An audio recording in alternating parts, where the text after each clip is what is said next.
These evil, dark days. These days of insidious, apocalyptic pain. What the hell are you talking about? I hope you got that. That was fucking unbelievable. I probably got like the last 10 seconds of it, so no one knows what the fuck you're talking These about. days of apocalyptic pain. It sounds like the intro to like an old power rock album. Maybe. Hey now, it's your boy Pierce. I sit here on another Sunday live stream with everyone's favorite late harmonicist, Adam Friended. And today, we will be finishing the dramatic conclusion, part 2, the oh my god, could it possibly get worse? Yes, it will. Debate between Destiny and Vaush on the hypocrisy of the Socialist. Just a real quick thank you to everyone who's backed our campaign. We just passed 28,000 this morning, 486 backers. That's amazing. We're working on the comic. We got some other things that we're going to be launching shortly. I was hoping we might be able to launch them on the show. Maybe we will. Maybe we won't in the fan section of the video after we finish tearing up this dumpster fire of a video. So we'll talk more about that later. Also, yes. Shout out to Nathan Margolis, who runs our Clips channel. We are making a short video for Nathan Margolis specifically because a lot of people, they see the 9-hour runtime on our videos and they're like, fuck, I'm not clicking on that. What the fuck? Am I stupid? They say, yeah, then they leave a comment like, why don't you clip your channel videos to make them shorter? And we're like, we do. We do. Link in the description. Or Nathan does, to be more specific. So click the link in the description. Show Nathan some love. Show him some support. Subscribe. Yes, do it. Subscribe. All right, let's get. Oh wait, I got to bring up the watch together. Yes. I think people also, we missed. We're so bad. We're so sorry. We missed one amazing piece of art. Do you want to show it now? Or no, we have to show it at the end. We have to show it in the fan section. But we actually missed a couple pieces of art, but we're definitely going to get to them this week. They're awesome. It is so amazing. Did you bring up the watch together? I think I have it up. Yeah. Unfortunately, Mahler and Fringy had other commitments to attend to today, so they will not be joining us. Yes. Sargon might pop in. What's wrong as with Sargon us? Is likely as Sargon does, so we'll see. What's wrong, guys? We're the stars of the show. Now I'm sad. Our fans don't love us anymore. The internet is a painful place. Maybe they just don't love you. I don't know. But A-Team reigns supreme. Watch it. Watch it's going to come right up now. You can't fuck with A-Team. We're the underdogs. We're proud to be underdogs. Do you know that A-Team is like fits perfectly into late team? Did you know that? Let's get into this video here. What do you say? Okay. Like they could put them to economic use? Oh, wait. So to remind everyone, to refresh everyone's memory, right now what is being discussed is they're arguing about whether it's okay for a socialist to be a property owner and to rent their property out to other people. The answer is yes, no. It is wrong. It's completely and totally immoral for them to violate their own moral code. Yes. This is the equivalent of a nun becoming a prostitute, selling her body for money, okay? Or a nun owning a brothel. Now, you see, I don't know if you know this, but when nuns become nuns, they give their body to Jesus, okay? Oh, I didn't know that, yes. Taking Jesus's body and selling it on the corner it's how you violate your principles, right? So there are these things called principles. We all adopt certain principles. We all have different principles. The one principle socialists have is that make rent-seeking behavior, making money this way is wrong, immoral. They go as far as saying if you want to hire someone to cut your fucking grass, that's immoral. That's wrong. So they're definitely violating their own principles. But Vaush has taken the position that it's okay because everyone's doing it. It's like just because all the other nuns have become prostitutes down at the brothel, that seems to make it okay. Okay, so if people stopped buying all of the slaves, there wouldn't be a market for the transit. Oh, they're comparing slavery to selling property. Isn't that right? Atlantic slave. Didn't Gina Carano get fired for making like a tacit comparison between? Well, actually, I don't want the to. Holocaust. I don't wasn't want to slavery. fake news. I don't want to fake news Gina Carano. Sometimes I feel like people want nuance. They keep talking about nuance. We want nuance, so that we can take you out of context and completely mischaracterize your argument Exactly. and Right. Yeah, cancel you totally. from the internet. Nuance. Give us that nuance so we can use it against you and put you in a firing squad. Yep. So the question, I don't remember if they got to it yet or if it's coming up, was Vaush's position was it's okay to sell and rent property in our society, even if you're a socialist, because because you have to sell and rent society, supposedly under our current economic structure. So Destiny's counter argument was, well, would it be okay then to own a slave during the slavery times in the South because it was part of society at the time?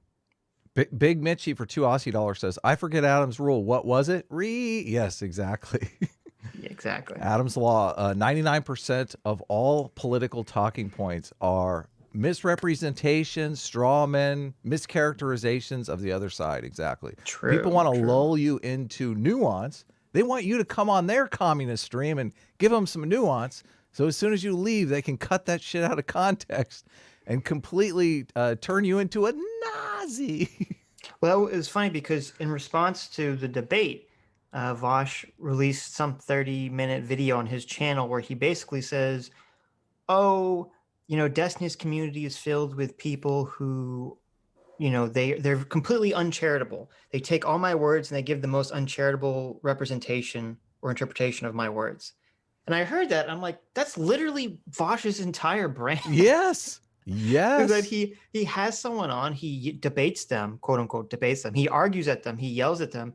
And every time they say something, he just twists it to be the most extreme uncharitable position possible. He Kathy Newman's the shit out of him for 45 minutes. Yeah. So him crying about that is very rich. That's what you call irony. Irony. Okay, and if people stopped renting all houses, then there would be no more wrong. landlords. You have to. No, you That's don't. The thing. What do you mean? How do you have to? You could just make everybody not rent a house. What do See, you this is just amazing. I can't believe he's never thought of this.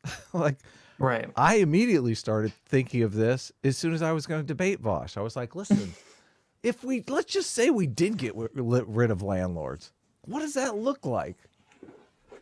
It looks like utopia. Everyone's happy. We all live in harmony. I don't necessarily know about it. Immediately I thought, well, since I really enjoyed, getting in the car and sleeping in the car in the new city until I could find a place to live, I was like, half my life wouldn't have been possible without landlords.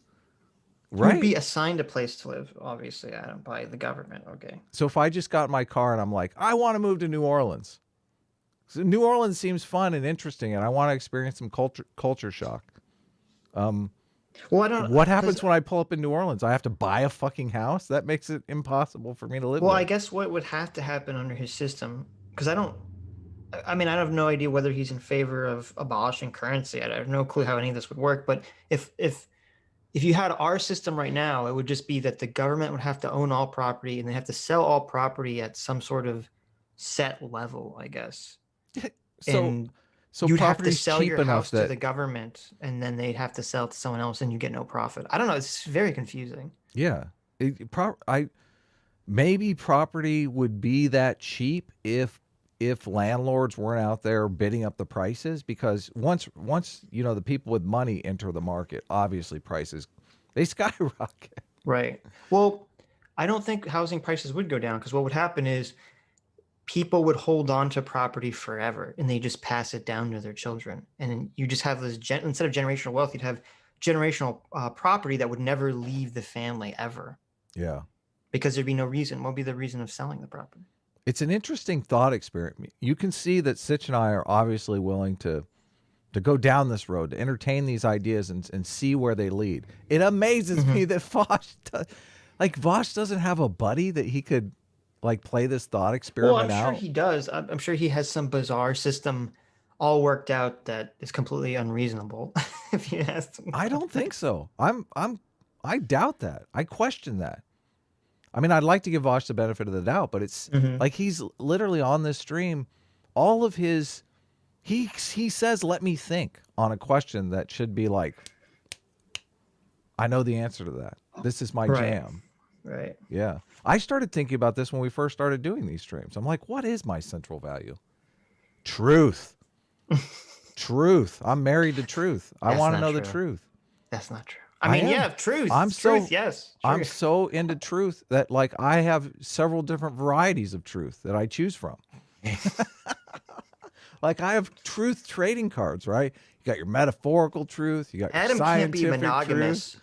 to truth, okay? He's got to have a truth orgy with all sorts of different truths that to harem. choose from. There you go. The harem of truths, yes. You got to Which know truth is your favorite waifu truth? Well, when I'm late, I'm feeling some metaphorical truth, right? Exactly. When I know I'm going to beat this guy down with some evidence, then I'm feeling scientific truth. Have you seen the truths on that metaphorical truth? Oh, so thick. So thick and juicy. What do you mean? You don't have. And where would they live? No. I mean, when I say when I say rent a house or be a landlord, or maybe I'm being unclear. I mean like rent a house to another person. You don't have to be a landlord. You can just tell everybody to stop being landlords. So everyone has to buy the house they live in? Sure. Listen, that's the not first time he possible ever for a thought of wide that. number of... Yeah, isn't that what he's advocating for? I don't. That's the first time he's ever thought of that. So, like, he asked it like a question. So, everyone would have to buy the house they live in? Yeah, that's what you're advocating for. Does he never? I don't think in this debate he ever says what he's advocating for. Well, He never explains how this property would work. Is everyone just assigned a house by the government? Like how?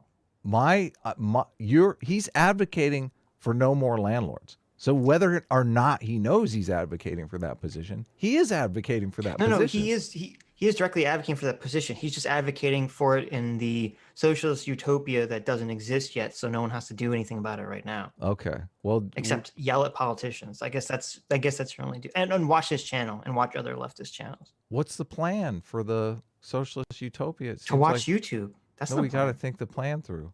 You got to watch YouTube. I'm a planner, man. We got to plan this shit out. If enough people watch YouTube, socialism will come. Okay. You're freezing. Wait, why not? Stop If smoking every crack. person stopped like being landlords, the price of houses would fall eventually. Necessarily would have to. If there's not that many dollars chasing them, the prices would come down because people would have to sell eventually. Or you think the way to be clear, hold on. Wait. I have to wait. I gotta point this out. Okay, I have to point this out because I can't let you walk away. They're talking about no. Because you keep saying this like this. So you're acting like it's ridiculous. Wait. I know.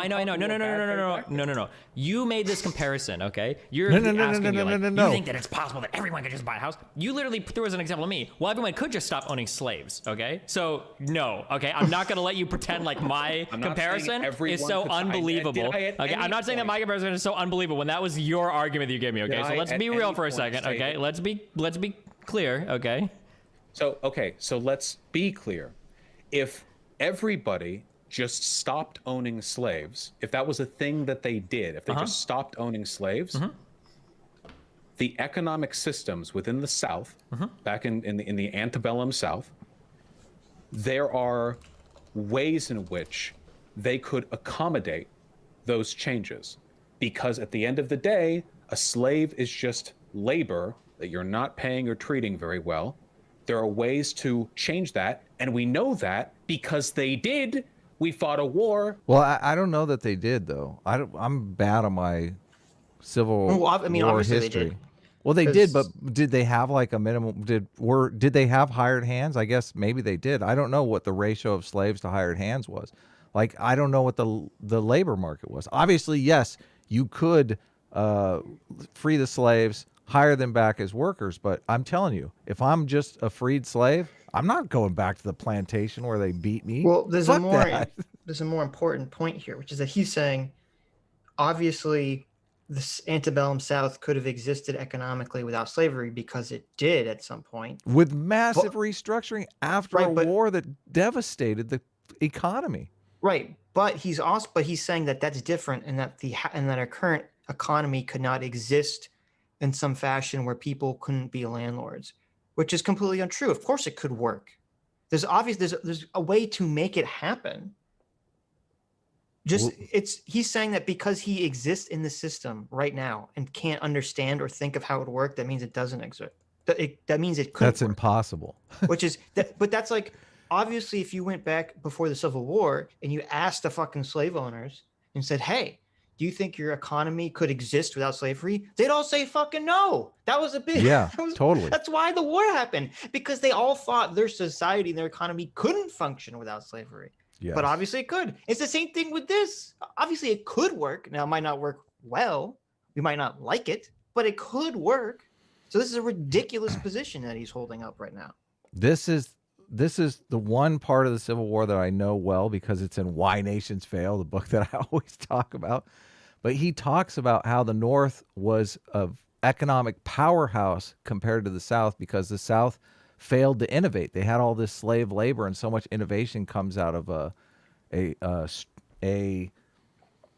creative destruction. So if the slaves are living on the plantation and they stumble upon, a better way to do something, they're not necessarily going to say, "Hey, we should innovate here because it would save so much time." They're like, "Fuck that guy. He beats me every fucking day. I'm not going to tell him what to do." So in the South, they never invested in the kinds of agricultural innovations that the North was investing in. And one of the reasons the North won the war was economic superiority. Yeah.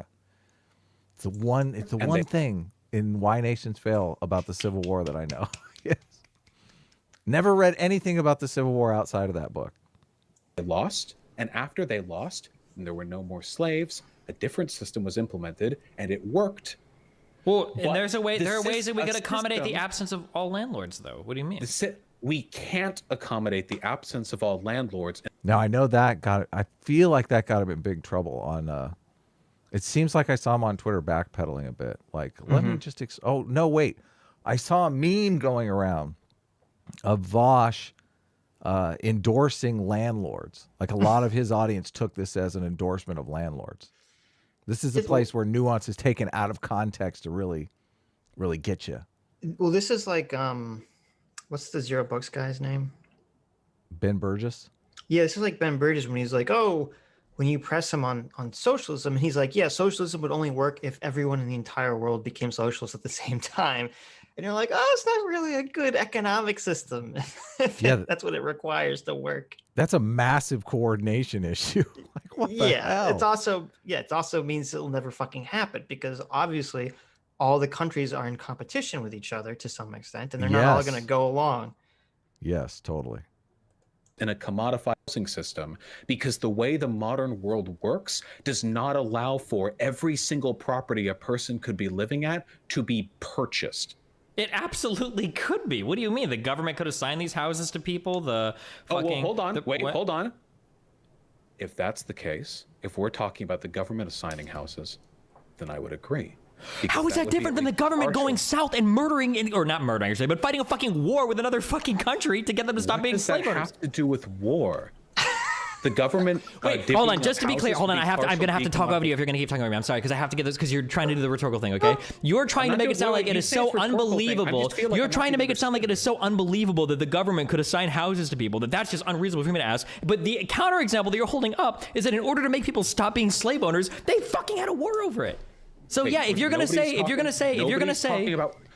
your willingness to fight a war over something is not a direct indicator of how institutionally necessary it was. It's an indicator of how institutionally necessary they thought it was. How they thought it was. Germany fought a war over Lebensraum, but they lost the war and they have their current borders. And look at that, Germany still exists. And you know what? Clearly, I bet. You know what? I don't think it would work that well economically, but I bet we could decommodify all housing and have it assigned to the government, and that would probably work. It's funny because Vaush is in the exact same position, where he's actually saying, like, he believes landlords are necessary now. Like that's a position that he's currently stating.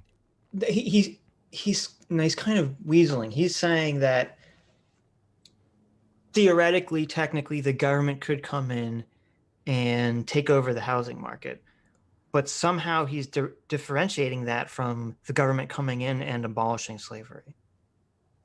So he's making a total false dichotomy here, because he's separating these two things when they're exactly the same thing. It's the government coming in and forcing some sort of overarching grand societal change that will affect the economy. Yep. Work too. If If we did that, then I would adopt your position.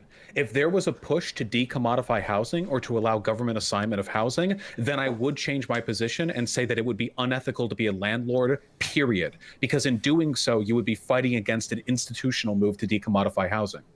Okay, let's assume then. Sorry. Because we're not. This distinction that he's making between institutions and individuals is just completely incoherent to me. I have no idea why he keeps doing it.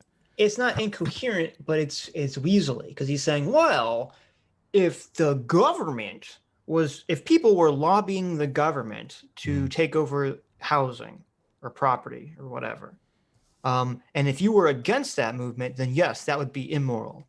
But as long as you're legally allowed to own private property, it's still morally acceptable for you as the individual to engage in this behavior.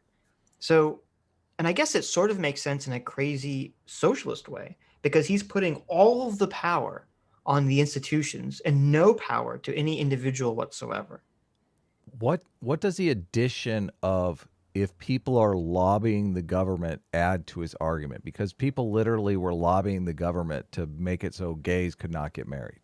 No, he's just saying because in this conversation, and I don't know if Vaush is just doing it just to weasel out of an answer here, but just in this conversation, he's creating a scenario where he's saying these changes can only be brought about by institutions. They can't be brought about by individuals. So it's totally morally acceptable for individuals to be blatant hypocrites because an individual can't change the system. But if you stand in the way of the institution changing the system, then you are immoral. That's the distinction he's making. First of all, this is complete and utter nonsense. No change is established without individuals. All institutions do is solidify those good changes over time. Yeah, and as a leftist, this is so crazy because the whole thing that the socialists are supposed to be advocating for is that, they're the left-wing populists. They're, we the people, we the little peons, the little individuals must unify and rise up against the elite institutions. Yeah, that's like Marxism 101. So it's just a very strange argument. The uniting of the individuals in the proletariat against the individuals in the bourgeoisie. Bourgeoisie is not an institution. Proletariat is not an institution. It's a collection of individuals. I'm not going to agree on this. Let's assume that there is a country or a state mandated 1 million slave minimum, and you owned the millionth slave. Do you think at that point then that it's morally neutral for you to own that slave because if you stopped, somebody else would just step up and they would own that slave instead? If it was a mandated minimum number of slaves. This feels like a bad faith clip moment, but yeah, I think that what be morally neutral. Yeah. Okay, that's what I'm trying to figure out. If there's literally a mandated amount, and so it has to go. Then if you're the one that owns the slave, it's morally. What's up? So, if there's a law that mandates a certain amount of slaves exist, and you own a slave, Vaush just said it'd be morally neutral to own a slave. How does he? Oh my God! Oh my God! Does this mean that Vaush cedes all arguments about tweets or opinions people had like a couple years ago? Because he's saying as long as whatever you're doing is legally or socially acceptable at the time, basically it's okay to have that position. Yeah. Right? That's what he's basically advocating for right now. Where are these? So how can he criticize anyone for any past position they've ever had? Why are all these people getting yeeted off of social media for saying something that's not socially acceptable, but was totally socially acceptable 10 years ago? Right. Yeah. Yeah, it's crazy. But there are tons of things that are illegal that plenty of people think are immoral. Prostitution, for one. Well, yeah, but even before we even get to that position, okay, it's just his putting all his power and him believing all the power stems from institutions is so fucking baffling to me. Yeah, that's how the civil rights movement worked. It was a bunch of individuals getting together and saying, Martin Luther King. Right. We demand these rights and we're going to keep protesting until we get these rights, until we're recognized to get these rights. That's how these things happen. So with Destiny's slave example, the way that you could enact change is that you get a group of people to become large enough in that area of the country where there's slavery, and they say, we're not going to own slaves. Slavery is wrong. We're going to fight these unjust, immoral laws. Because he's saying that even if you think a law is immoral, if it's the law and someone else is going to do it, it's okay for you, or it's morally neutral for you to engage in that behavior. That's fucking crazy. Yeah, it's so crazy. And especially for a leftist, a socialist, to make that position. Neutral. Okay, that's fine. Because now that's consistent. Okay, so now going back then. Okay, so I'm going to so you do agree with this statement. Okay, wait, I'm not trying to trap you. I'm restating this to make sure that we agree. I want you to treat the slave well. I think that would be nice. Okay, but it would still be morally neutral, and that's all we care about. Okay, you believe that if you can be replaced in an institution. Wait a second. It's fully legal to kill and beat your slave. What the hell? What's he talking about? Yeah, but he says it would be nice. So Well, if you don't, it's morally neutral. But if you do, you get good boy points. Okay. Well, it's morally neutral. Yeah, exactly. I mean, how are you supposed to discipline your slave if you're nice to him, Vaush? Come on. There's no stick. There's only the carrot. Okay. You only get praise for being better. You don't get any criticism for being worse. Oh, terrible. Then any action that you do within that institution is necessarily morally neutral. So long as you can be replaced within an institution that any action, no, not any action. As long as you're acting the median, as long as what you're doing what's expected. Hang up, Vaush. Just hang up. Hang up. Hang up. Why? As long as you're doing the median behavior. That's how everyone gets, that's how all these, the Nazis, every bad thing that's like a widespread issue, the reason that tyrants get away with behavior is because good men do nothing. It's because the mean behavior is for people to look out for their own selves and their families. And they're saying, I'm not going to get involved because I'm going to get fucking killed or I'm going to get in prison. That's why right now in China, they're fucking scooping up the Uyghurs and putting them into rape camps and brainwash camps and all sorts of other. They're committing Holocaust 2.0 basically right now in China. And all the Chinese people are like, well, I can't fight back against the government because they're too big. And Vaush is like, yeah, well, that's okay. That's the median. That's morally neutral. Remember when Biden gave Trump a hard time for palling around with dictators when he was like hanging out with Kim Jong-un? Mm-hmm. Now Biden is like, what's going on with Biden and Xi? They're like holding hands. Isn't I don't know if that's true. Isn't Xi the one responsible for this Uyghur he is Geno Holocaust?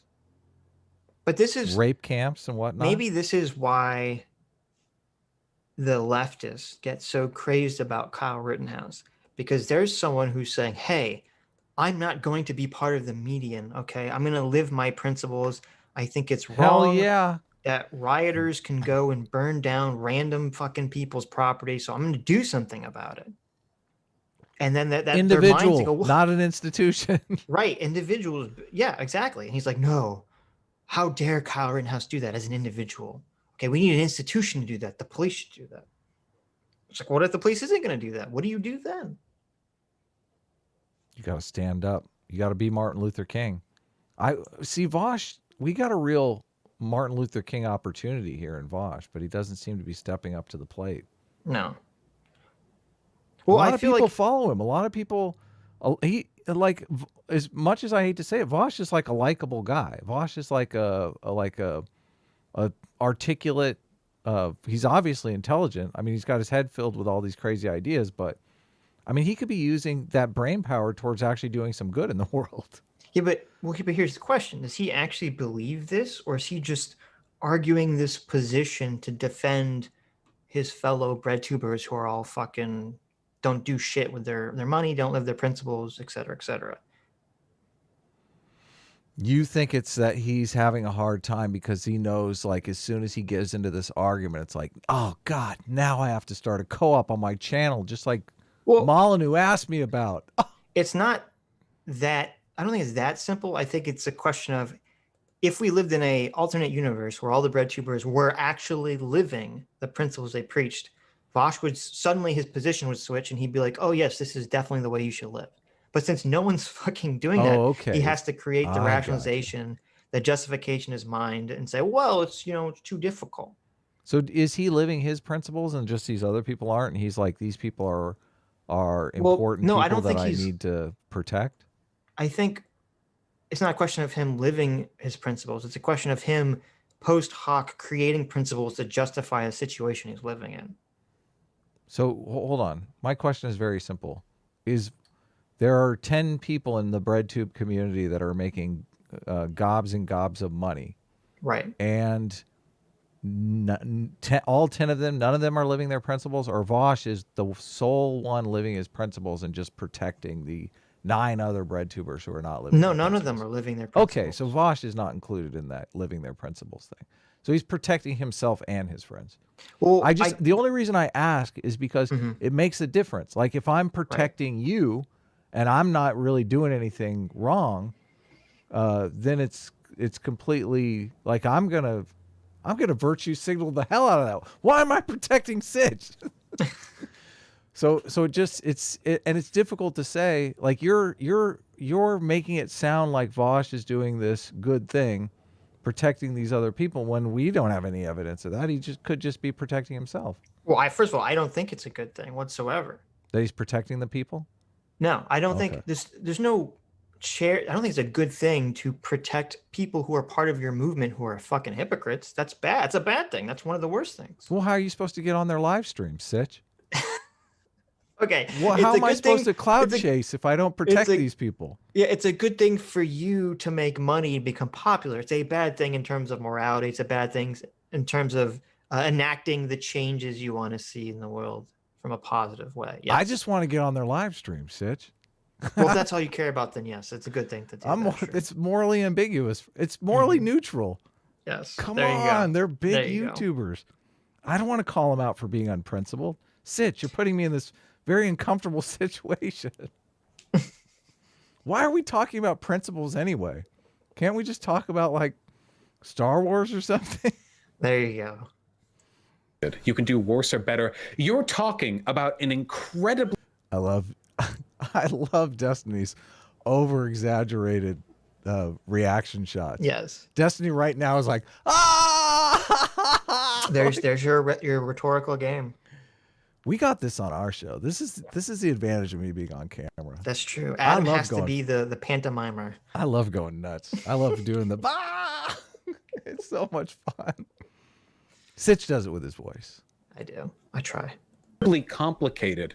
A collection of thresholds. I don't know if you're looking for like a price line or if you're looking for an itemized list of good and bad behaviors. I don't know why. We'll take that itemized list. Give it to us. Why you're laughing? I'm trying to answer this. No, because you're like, because do you think? Here's the thing. Listen, when you're trying to figure out like a position or a stance on something, when you have to add 50 million asterisks behind it, I'm trying to flesh you're out, adding so many different like qualifiers and exceptions and rules. What qualifiers? Well, you just told me that there's like a number of thresholds along which you can figure out if acting with an institution is even moral or not. You know why? Because that way, the presence of the lefty there doesn't bolster the institution. If another person was in their place, nothing would change.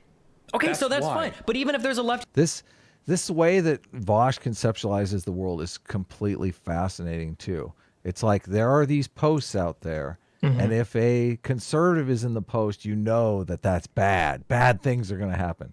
But if a lefty is in the post, lefties are saints. They would never, take a bribe or do anything nefarious. Well, no, but it's even beyond that. He's saying because of consequentialism, even if that lefty takes a bribe, at the end of the day, they're still pushing for lefty causes. So it's better because here's what it would be an interesting question for Vaush.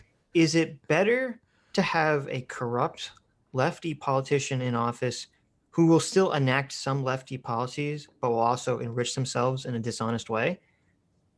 Or is it better to have a conservative politician in office who will be the most morally upstanding, righteous person ever, but will enact some conservative policies? Oh my God. I imagine he would say that it's better to have the lefty. The corrupt lefty. Right, because even if they're corrupt and bad, they're still enacting some form of lefty policies. Oh, go ahead. Sorry, I thought you finished. That thought process, I think, is incredibly widespread And that's why we have so much problem with politics. And that's why when some politician does something that's corrupt, only the other side cares. Because the assumption is, well, all politicians are corrupt.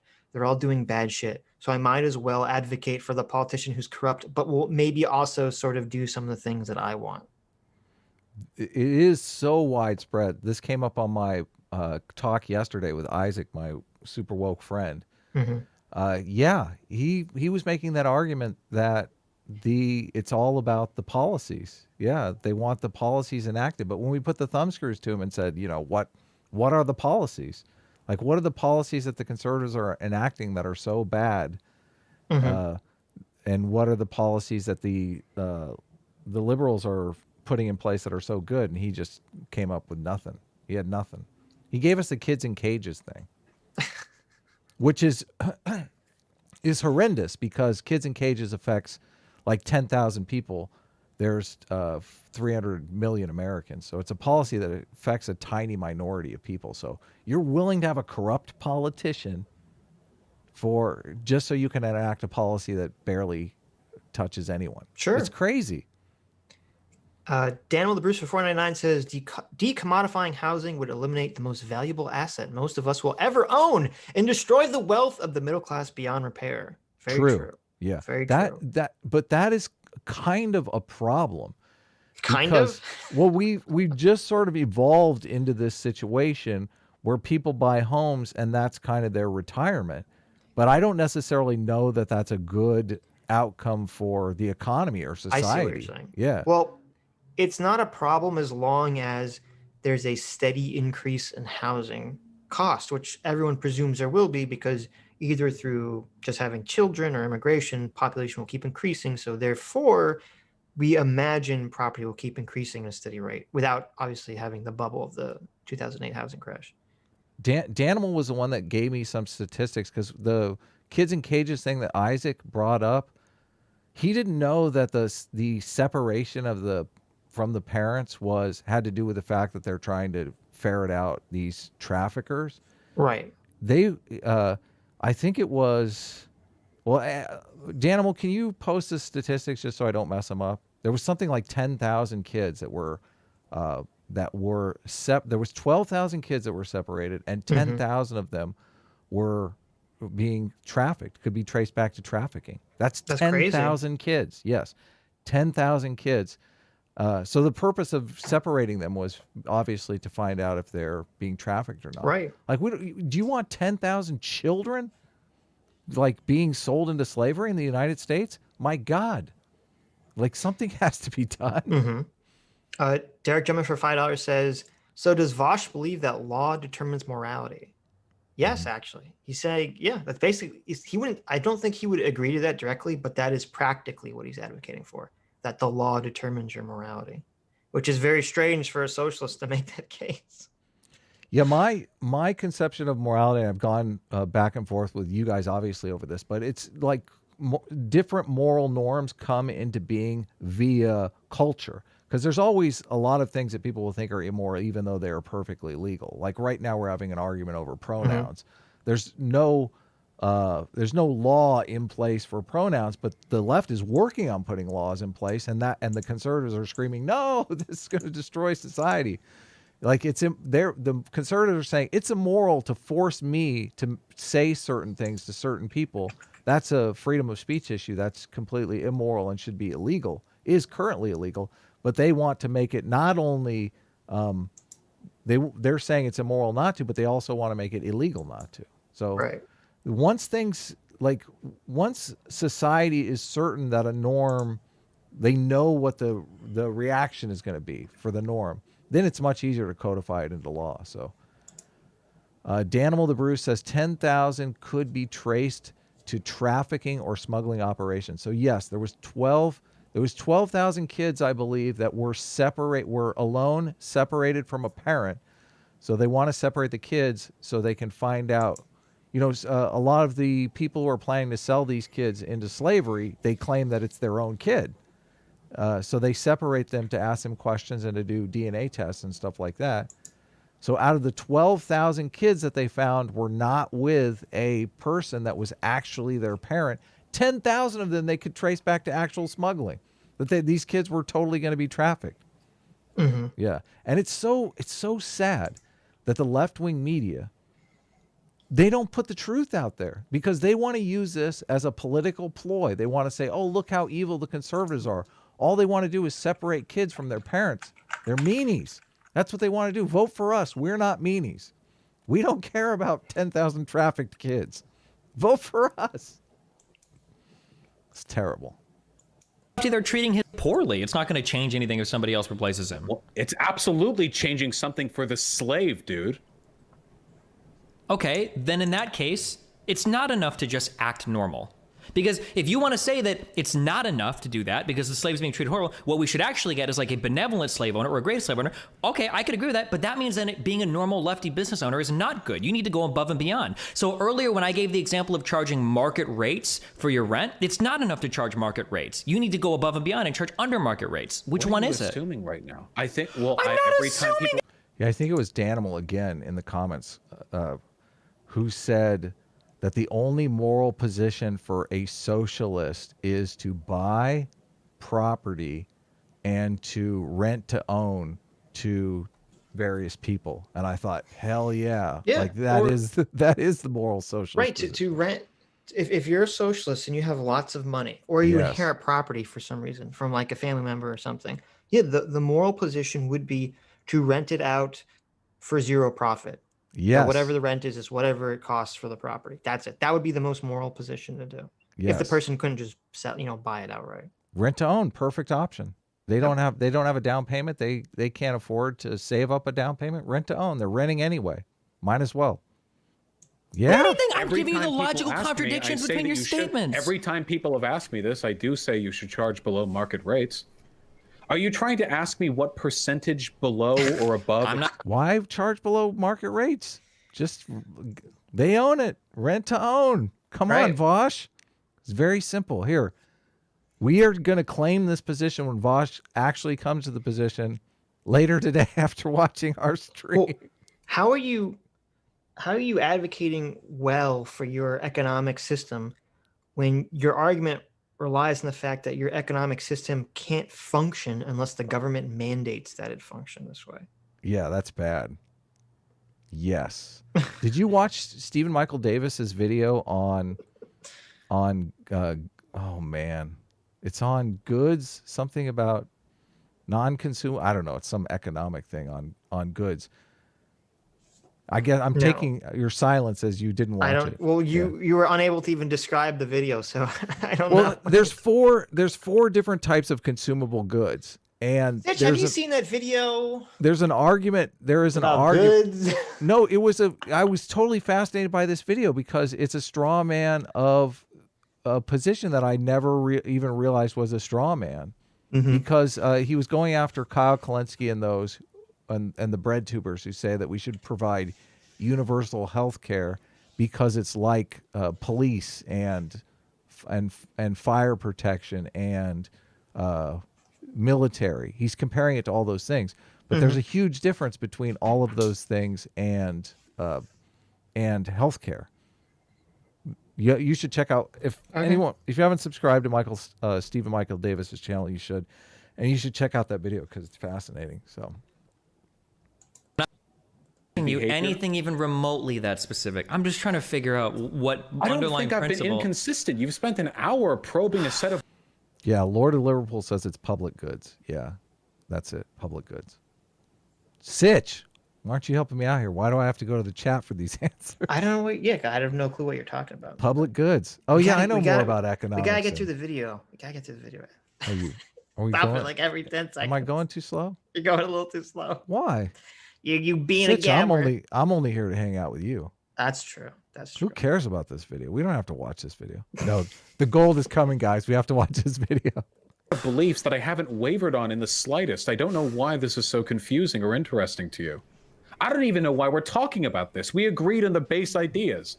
We agree that if you're a lefty and you have access to means, that it is good to do what you can to advocate for your political positions. If a person chooses not to do that, I think it's unfortunate, but at the end of the day, at least they're making good content on YouTube or bad content. That's what I said. It's okay for your politician to be corrupt because at least at the end of the day, but it's even worse with this because at least with politicians, you can maybe make the argument that the politician is actually enacting some change. This is even worse. This is, well, they can be individually corrupt as long as they're advocating for the good position. I just love the If they want to be a piece of shit and moral hypocrite, at least they're making good YouTube videos. Yeah, this is just ridiculous. Well, This is basically the male. This is basically the male feminist strategy that the conservatives are always making fun of. They're like, yeah, Yes. sure, you can be a piece of shit, date rapist, whatever you want to do. As long as you're out there virtue signaling for feminism, what's the difference, right? And then you find out, oh, basically that's every male feminist. Well, and also here's the thing too is how can you expect a bunch of quote unquote thought leaders, okay, of a movement like Thought Bread leaders, Tube? I like that. What kind of Yeah. thought? Just so I was like, am Stupid I thoughts. I a thought leader? Stupid, But whatever I you want thought to of- call them. No, I meant thought like a THOT. TH, Like yeah. I'm leading OT, the thoughts. thought leaders. Yeah, there you go. The Bread Tube thought leaders. Okay, I like that. I want to be a thought leader. Can I be an influencer? You could. All you have to do is put on those red shorts, Adam, and give some people some nice thigh shots. If for the camera. people see my pants today, I'm never gonna live it down. what are your pants right now? I should have never said anything. Uh-oh, I was what are like, you should I wearing, wear Adam? these on stream? What are you wearing, Adam? I'll Show never us tell. I'll what's never happening. tell. But we got some good fan art today, by the yeah, way. oh, Jesus. But what I was gonna say is, how can Vaush or anyone expect if the leaders of your movement, if they're all fucking blatant hypocrites, and everyone can see that they're hypocrites, and then when people call them out as hypocrites, they make bullshit excuses for each other. How can you expect that those leaders are going to inspire actual change in the community, in the world? All they're doing is inspiring other fucking idiots to go be bread tuber YouTubers and to grift and to make shit tons of money crying about socialism, but not actually enacting any positive change in the world according to their own moral systems. Easy answer here. You can't. Yeah, it's they won't be ridiculous. inspired. They'll be like, what a bunch of hypocrites. I'm not going Yeah, to they're follow inspiring them. It's like when you're a parent and your child picks up on.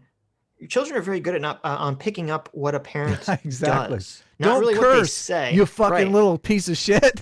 Yeah, you can tell a child whatever you want, but they're going to pick up on your actions a lot better than whenever you tell them. And this is true for everyone. And so all the bread tubers watching Vaush, watching all these other bread tubers, they pick up on all this shit. They say, oh, to be a good socialist, I just have to fucking virtue signal on Twitter and I can make videos on YouTube, but I don't actually have to do anything, right? It's very easy to be a socialist in the modern world today. You don't have to do anything. You just cry. You just whine. Do you think Vaush would accept it if you and I just decided, okay, this is great. We actually thought that you had to live your principles. Now that we know that you don't have to live your principles, we're basically going to keep living the same principles we have been living. Right. And we're socialists now. How about that? Well, it's funny because in his video defending this, he says that he's totally okay with grifters as long as they're honest about Grifting? Oh my God. No, as long as he says that as long as like they're being honest about the arguments they're making, he doesn't care if they themselves believe the arguments or not. Which first of all is ridiculous because obviously no one exists in this hypothetical, right? This is hilarious. But so I was wondering, what if we decided, hey, we're going to become bread tubers. We're going to tell everyone we don't actually believe anything that we're saying. We disagree with it completely. But then all the information we give is information Vaush would deem correct. Would he suddenly support us now? He'd be forced to. I guess. I love the fact that Vaush wants grifters who have one principle, be dishonest for money. And he wants them to violate their fucking principles. Well, imagine the idiocy, I guess, to think that grifters are going to be able to accurately and honestly convey information to the audience. Oh my God. Exactly. Yes, exactly. Because as you said, what is the grifter's principle? Is I need to be dishonest to make money. Yes. That's about it. Yeah, that's the one grifter principle. Yeah. And Vaush is totally signing off on it. It's like, whatever. It's totally fine. I don't care. Well, no, Lord no, Tenson's- he's saying that you can be a grifter as long as you're honest about it. Then you're not a fucking grifter. Not being honest about being a grifter, being honest about whatever position you're grifting. So you actually have to believe the position then. Well, no, you cannot believe the position, but as long as you explain the position to your audience in a way that's truthful or informative, that would be fine. Even if you personally are a fucking liar and don't believe it. But he already said that you don't even have to spread the position truthfully, as long as you know. No. Well, yeah, as long as you're estimation of truth, basically. As long as okay, so yeah, you can be a grifter as long as you're pushing people in the direction of leftivism that Vaush supports. Leftivism. Yes. And you don't have to be honest, and you don't have to believe it. Oh, great. No, I know this is a This is like the ultimate get out of jail free card. This is like get out of everything card. This is crazy. Lord Tenson's pipe for $5 says individuals can't make a difference. Vaush, so much for Oscar Schindler. Whoever says one life saves the world entire. Yep. True. Yeah. Fuck True. Oscar Schindler. What was he doing? How does he not know this? This is like people have been putting this in my comment section for years now. Like the individuals make change in institutions. Without individuals, there is no change. Without institutions, no change lasts. That's basically the gist of it. Like, that's just an axiom of the world. How does Vaush not know this? Mike Wilbur for $2 says, "What are your pants, Adam? Show us the pants." I will never show them. That wasn't the Bane voice. I was just doing the thing. Well, my Show us glass your is pants, like Adam. my glass is like half. My glass is half full. Notice what I did there, guys? Because you don't like stuff that I like, I imagine. And if they do especially bad stuff with the power they accrue through their wealth, then I think that's bad. And you would think that's bad because you don't like bad things. I don't know why this is so disagreeable. If you want, if I don't really think it's. spent the time, I could think about it for a very long time. Well, so my disagreement would be that I think that if somebody has, we can forget everything we just said and move to the next stage. I still don't know what you think in the prior stage, so it might come up again. Wait, why did what curiosity do you have? I don't know what you think is good or bad in terms of how you can act in society. But maybe that's not important. The next part of the Thank you, Destiny. That's exactly the point right there. You don't want to say what's good or bad. You don't want to call anyone out for what's good or bad. The conversation. Can I ask you a really quick question? Okay, hold on. Yeah, can I ask sure. you a quick thing? Okay. Do you think... Okay, wait, hold on. Chat's going to make me. Do you think child slavery is good or bad? Do I think... Oh, my God. Tough question here. Let me think. Child slavery. Sitch, do you have a position on child slavery? You ever thought about maybe child slavery? I mean, child slavery. Let's say 10,000 kids a year were being trafficked into the United States as slaves. You think we should separate them from the adult with them to see if they're trafficked or not? Yeah, but here's the question: if we save one child slave, there'll just be another child slave in the future, right? Oh, true. So what's the point? I guess you're right. No. I'm against child slavery myself. I think it's evil. I know. I'm gonna go out on a limb here. It's all applaud Adam. Oh, it's a brave position. I think the slavers we should castrate and kill. I'm against child slavery. Oh my God. I'm all for capital punishment for child slavers. I bet you would never tweet that out. You're gonna get canceled. Me? I tweeted it out later today. I tweeted out earlier today. Right? Oh my God, he's so brave. I tweet it out every day. So brave. How do you think I get backpats on Twitter? I think I'm gonna become A-team just because of that position. Just because of the bravery. Holy shit, we just got an A-team recruit. The bravery of being against child slavery. Oh, it's just gonna turn me to A-team. There we go. Child slavery is good or bad? Well, if there's so many ways that we could define this, does going to school count as a slave? In general, I think child slavery is probably bad. I'm not trying. It's not a gotcha. Okay, yeah, I would say child slavery is probably bad. Yeah. Okay. Destiny's like, school is fucking slavery. I agree.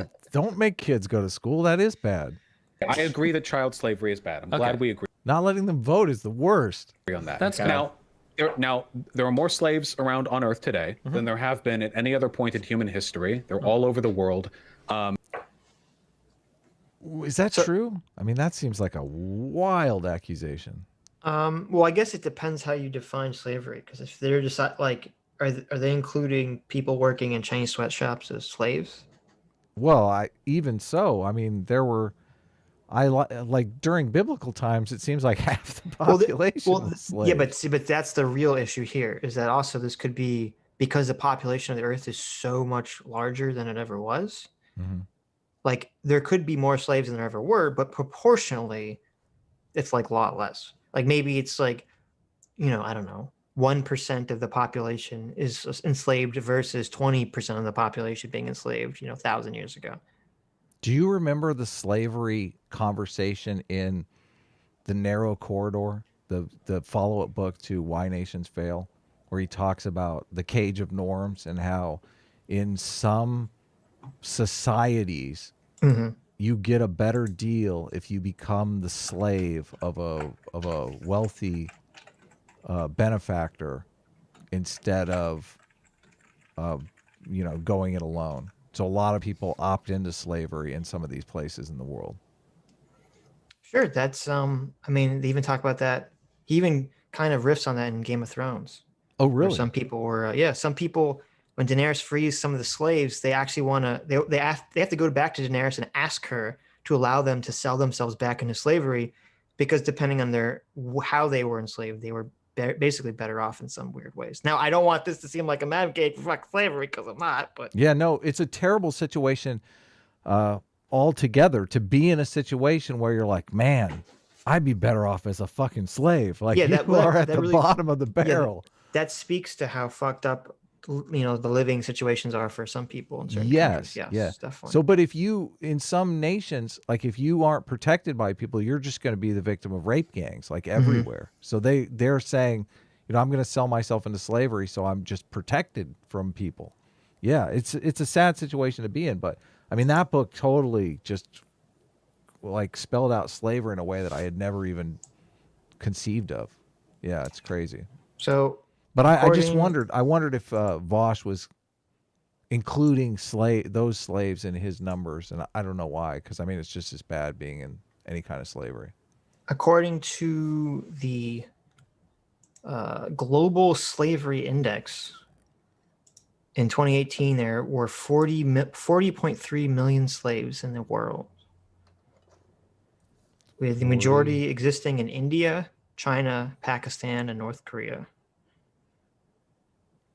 So, is it 40 million? 40.3 million. Yes. Oh, 40.3. Okay, 40 million. So 40 million. Because I don't know what the population was of the Earth back in Egypt times. In Egypt times, Egypt still exists, right? Sitch, why would you say such a dumb thing, Sitch? Egypt times. How many slaves existed in Egypt time? In Egypt time. Google has an answer for that. In Egypt's heyday of slavery. Right. I'm just going to pretend this isn't happening. The supply lines that we get our stuff from, it relies on child slavery. So I think that it's bad that those things happen, that when I buy a thing, when I buy a computer or an iPhone or something, I look at that and it's like... This is an old chestnut for Vaush. He goes back to this argument regularly. I don't like this argument because it's a rhetorical trick, is basically what he's doing here. He wants to make a correlation between child slavery and capitalism. That's the only reason why he goes down this road. So, well, I wasn't really listening because I was distracted. By Egypt Times? You were like, oh my God, I found the perfect website. It's all about Egypt Times. So I did. No, there are estimates about the global human population, and the estimates for the population during year 1, okay? So year 1 AD is between 300 million and 170 million. Okay. So and so that's why we have more. So obviously there weren't. So 40 million people were enslaved back then. That'd be some massive percentage of the population, right? Yeah, but my argument is half the population were slaves. It's like 150 million. Well, I don't. Yeah, but that's probably not true though. Well, you don't know. I mean, most of Egypt was a slave economy. How do you think they built those pyramids? Think they paid $15 minimum wage on those? Well, actually, pyramids? with Egypt, I thought a lot of that's been debunked, that Egypt didn't have slaves for a lot of the pyramid stuff. I mean, I'm sure they did for a lot of the manual labor, but a lot of it was actually skilled labor. They used a market economy? Right. Well, I don't know about that, but the point is, yeah, obviously, if the global population today is 7.8 billion, and 2,000 years ago it was 200 million, then yeah, obviously, the numbers are going to be very different. Though that's not really applicable, because you'd have to say, well, what percentage of the population would be a more apt indicator of how slavery has gotten better today than it was back then. Sargon's in the chat making fun of me. He should. He should make fun of fucking Egypt. Sargon, you're the history master. I don't claim that throne, okay? Like, I'm here to make jokes and laugh at things. So this is the Jon Stewart defense. I'm a comedian. Well, yes, basically. I've read very little history, and just in the context of like why nations fail in narrow corridor, stuff like that. Yeah. Because I'm really interested in like human motivation. What motivates people to become a slave? Well, you don't want to die. True. I don't know. This is really weird. Vaush is not really making a good argument here. His rhetoric in this is not great. Never say "let me think" in a debate. Words to live by. Well, I don't agree with that. Oh, you didn't use the "let me think." You can take time to pause and to question something. It depends what it is. If someone says, "Is child slavery bad?" Then yeah, obviously that's not the "let me think" moment. But not if your rhetoric is your game. And Vaush has admitted that all he cares about is rhetoric. There you go. Like in a dialectic, yeah, let me think. Let's go down this path together. But Right. not in a debate where it's all about rhetoric. Hell no. I love how Destiny calls him out continually in this talk too about the rhetoric thing. Just likes to point out to everybody, look, he's doing that rhetoric thing again. Sweatshop or something, or like something misfortune touched this item at some point along the line. Is that a feeling you get? Do you ever think like it would be a better world if that wasn't the case? If I could rely on fair market treatment for sure. So there's two answers to this question. You can make child slavery illegal worldwide, or you can make capitalism illegal worldwide. Which is the better answer? Which is the better solution to that problem that Vaush is bringing up?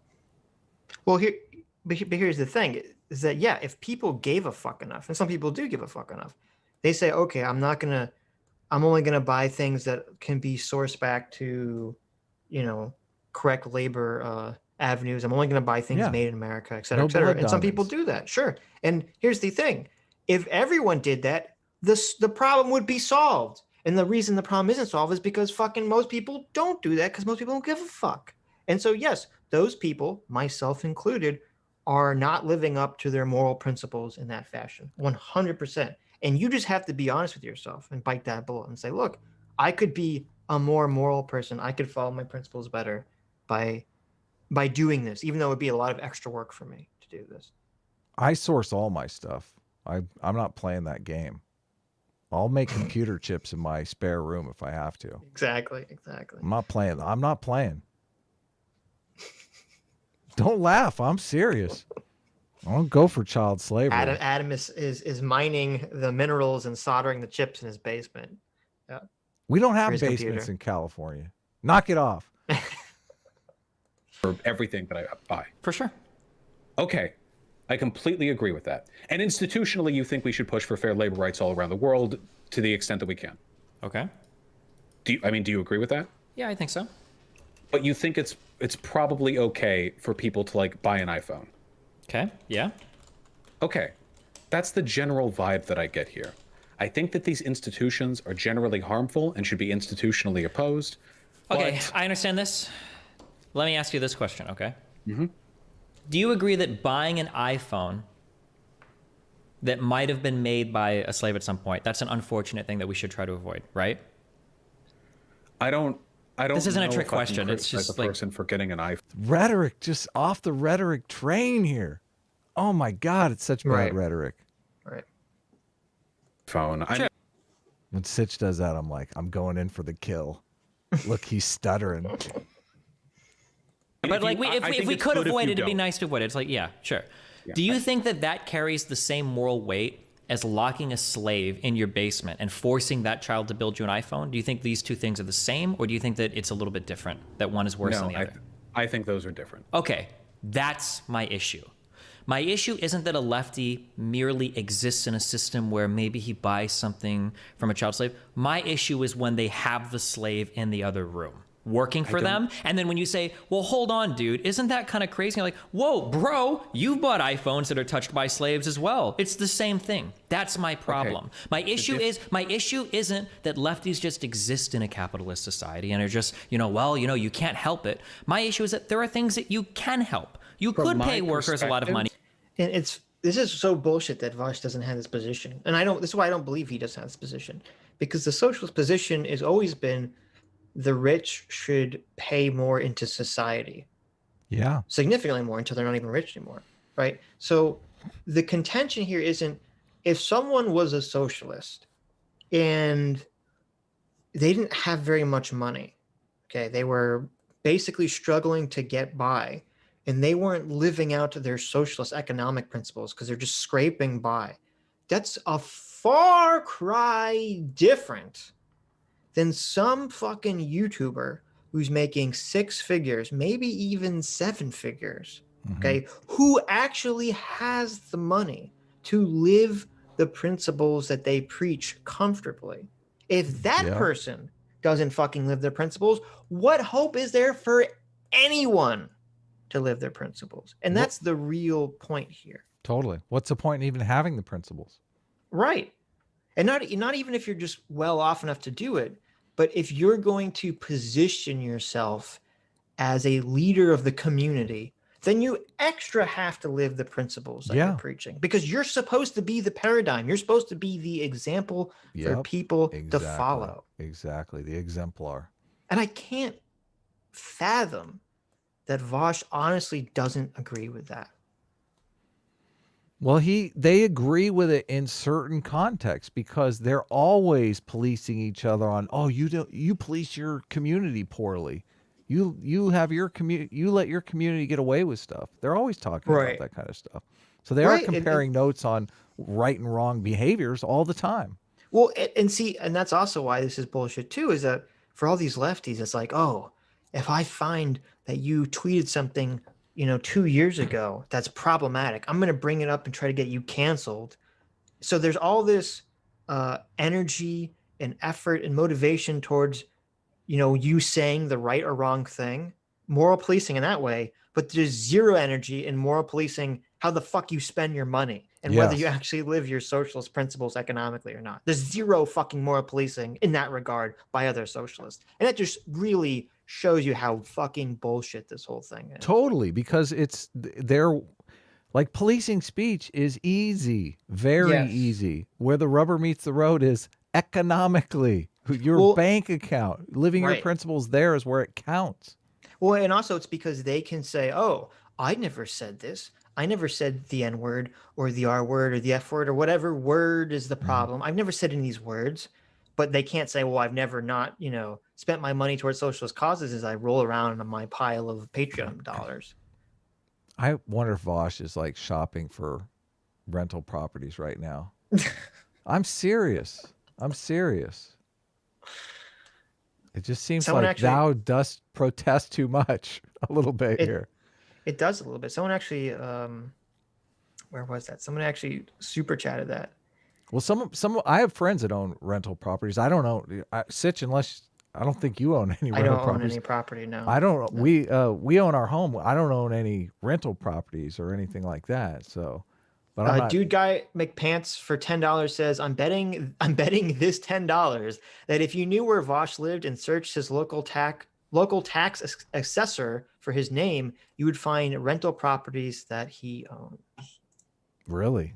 But maybe maybe not him, but I'm sure his family, wasn't his family like wealthy or something? Didn't this come up in the past? Yeah, that's what I'm wondering, because like my folks don't own any rental property. My right. You know, I can't really think of anyone in my family, anyone in my immediate family that owns rental property. So, but I do, obviously I have plenty of, I'm in Los Angeles, man. I got high roller friends. They own like all kinds of shit.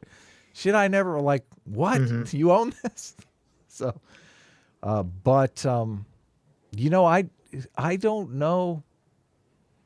I don't know any of them that would be like, would be categorized in the way that Vaush would see landlords. Like when you talk to someone who owns property, they're always talking about what a fucking pain in the ass it is. Yeah, no, as I talked about on stream, my grandmother owns property. Okay, so there you go. You know, from the inside. Yeah. And I know some people who've got property and just taken a bath on it. Like, you know, they bought something as an investment property and just totally tanks. Yeah. Yeah, and the market took a hit. Right. I mean, the when something tanks like that, you can always, you know, you fight against it. You hope, but you're the one who's underwater. The tenants aren't. But you're never going to get those tenants out of there. And anyway, California law is completely stacked in the tenants' favor. But I think that's probably the better way, since they have more to lose. They're the ones that are going to be out on the street. Right. You could advocate for certain causes. You could put your money where your mouth is for some things, but you choose not to. From my perspective, what is unethical about a lefty owning a business? A lefty owning a business by default isn't unethical, but if they own the business and they run it like any other capitalist, why wouldn't you? Okay, owns a business and has wage slave employees. Okay, what about that? I think that's unethical. I think that if you own a business, it should be a co-op, and you should be using your money to prove the concept and to run it in a moral way. Dang, Destiny knows what he's doing here. Yeah, that's 100% true. He's basically saying, Vaush, you're not living your principles. Well, this is like the Jordan Peterson position, is that if you're not living your principles, they're not your fucking principles. Exactly. Your principles are... Peterson even says, you know, look at your behavior. That's the way to figure out your principles. Right. Yeah. Talk is cheap. Anyone could sit here and moralize and virtue signal with their language all fucking day. That's irrelevant. That changes nothing. That doesn't matter. What matters is your actions and your behaviors. Yeah. Yes. People learn through action. Yes. Doing is. If you believe that exploitation of workers, that paying a wage and collecting a profit off of your employees is necessarily bad, you should have a rev share, profit share, employee stock program to negate that from happening. You shouldn't be collecting. I agree. That is a thing you should do. But again, no. Hold on. Wait. I'm not using the vocabulary here. Okay. I'm in Destiny world. I'm saying that it would be unethical. Not I wouldn't like it or I'd prefer not. I'm saying it would be unethical, in my opinion. If you're a leftist, it would be unethical to run a business where you are a capitalist extracting surplus labor. That would be unethical. Not I wouldn't like it or I would prefer not. I say it would be unethical. And I think it would be ethical. It'd be morally righteous for you to run a business in a way that complies or comports with the ethical system that you have in socialism. Who is the recipient of the harm? For what? For that example. If you run a business, the recipient of the harm. You like the way who's the recipient? Who's being harmed? I don't know. You're the fucking socialist. Just asked who's being harmed by having wage slaves. That's what just happened. Something went. That's his whole fucking position, is that the wage slavery is immoral. Something happened with your mic, but no. No, I'm saying it's crazy that. No, I know exactly. I know exactly what you're saying, and it's totally hilarious. Harm would be the workers. Okay. And if you didn't start a business, where would they be working? I don't know. Somewhere else. Somewhere else. And if you started a business and they had an opportunity to work at your place or another, and they chose yours when they could have had another, what would your absence have meant to them? The absence would have meant that you weren't the one committing the immoral action. So yes. There's no action. This is like, well, I can have a slave, and look, I can treat them like a little bit better than other, slave owners. Like they only get raped once a week. They only get whipped, once a month. What if I like they get a little bit better food and clothing, and it's I want to be a slave on Sitch's plantation. Exactly. And look, I'm doing better than most other slave owners, so it's totally acceptable, right? The slaves run away from one master's plantation to your plantation. Yes. You don't want to Oh be my a slave. God. This isn't a competitive advantage. That's right. That's my consequentialist pragmatic argument. Okay, if I treat my slaves just slightly better, I'll end up getting more slaves. Oh, perfect. And not just that, the average condition of the slave will have been improved. Yes, for your efforts, right? And I can. You're making the world a better place with slavery. Good job, Sitch. And PSA Sitch, the benevolent, virtuous slave owner. Yes, all slaves come to my slave ranch. That's living your principles. I like That's it. right. How's it going, guys? Good, Hey good. now. Thanks for jumping in. I've been listening for ages. I just had like a bunch of stuff I had to do. Yeah, I love Vaush, man. Everyone found it weird that I was like, God, I hope he becomes the face of the left. But I'm telling you, man, I fucking told you. This is the guy that we want to be the example of what left-wing politics is. He is so perfect and so phenomenally unaware. Mm-hmm. There's a character in a Platonic dialogue called Callicles, right? And he is the man who refuses to commit to ethics. He thinks everything's about power, everything's about what you can do and what other people can do to you. And so ethics is for people who are going to lose out on opportunities and therefore accumulation. And that's Vaush's entire position. That is what Vaush is. He refuses to commit to ethics. And a lot of 20th century philosophy was about how do we make psychopaths like this actually commit to ethical positions? Because for the Callicles, the question isn't like, would I like to be consistent? It's if being consistent means I have to sacrifice advantage, then I would rather sacrifice consistency. And that's where they're diverging from ethics. And so it's just like Vaush is a time-honored problem. It is the psychopath who is gaining influence and making money doing what they do. It's crazy. You're a virtue ethicist, right? That's Yes. like your jam. Yeah. So virtue ethics is just basically you try to cultivate a certain ethical set through virtue.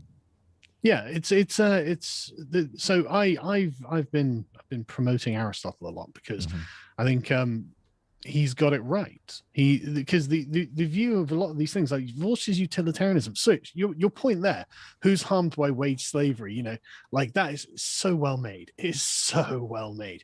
Like if Vaush had any amount of humility in him, he'd be listening to the stream and be like, Jesus, he's got me. He has just absolutely got me. That's his whole position. It's ridiculous. Yeah, exactly. It's his whole fucking position. It's like, what the fuck am I doing? But he never will, and it's beautiful. But the point is, like, and Sitch, you both have been hammering on this. The moral content of what you're considering isn't just in the end or in the beginning. It's also in the middle, which is the action, right? And that's the sort of essence of virtue ethics. And so the things you do themselves contain moral value and content. And really, I think that's like most of the moral content, to be honest. Like having good intentions is important, and achieving relatively good outcomes is also important. But I think the things you do really do have the sort of lion's share of what other people think of you. Totally. Right. Where's honesty fit in? Is that a virtue? Absolutely. I'm just curious. Well, the whole point is the search for truth, right? like that's the whole point of it. It's human flourishing, right? But I can't imagine that we can flourish in a sea of lies. I just can't believe that'd be the case. You can't search for truth on a sea of lies.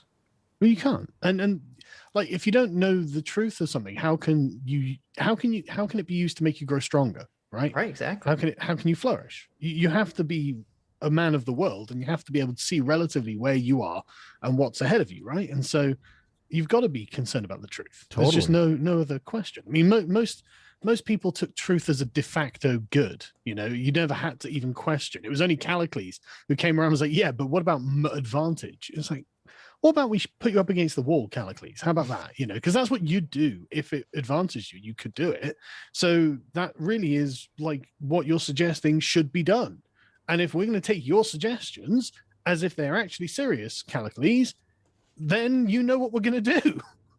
And how is even from a pragmatic consequentialist position, how is Vaush going to ever grow in power in society? How is he ever going to move beyond YouTube or Twitch or whatever when these clips of him exist out there? Yeah, Like, it's not he can't run for office when someone can clip this shit. Like, they're like, look at this crazy shit he said like 5 years ago.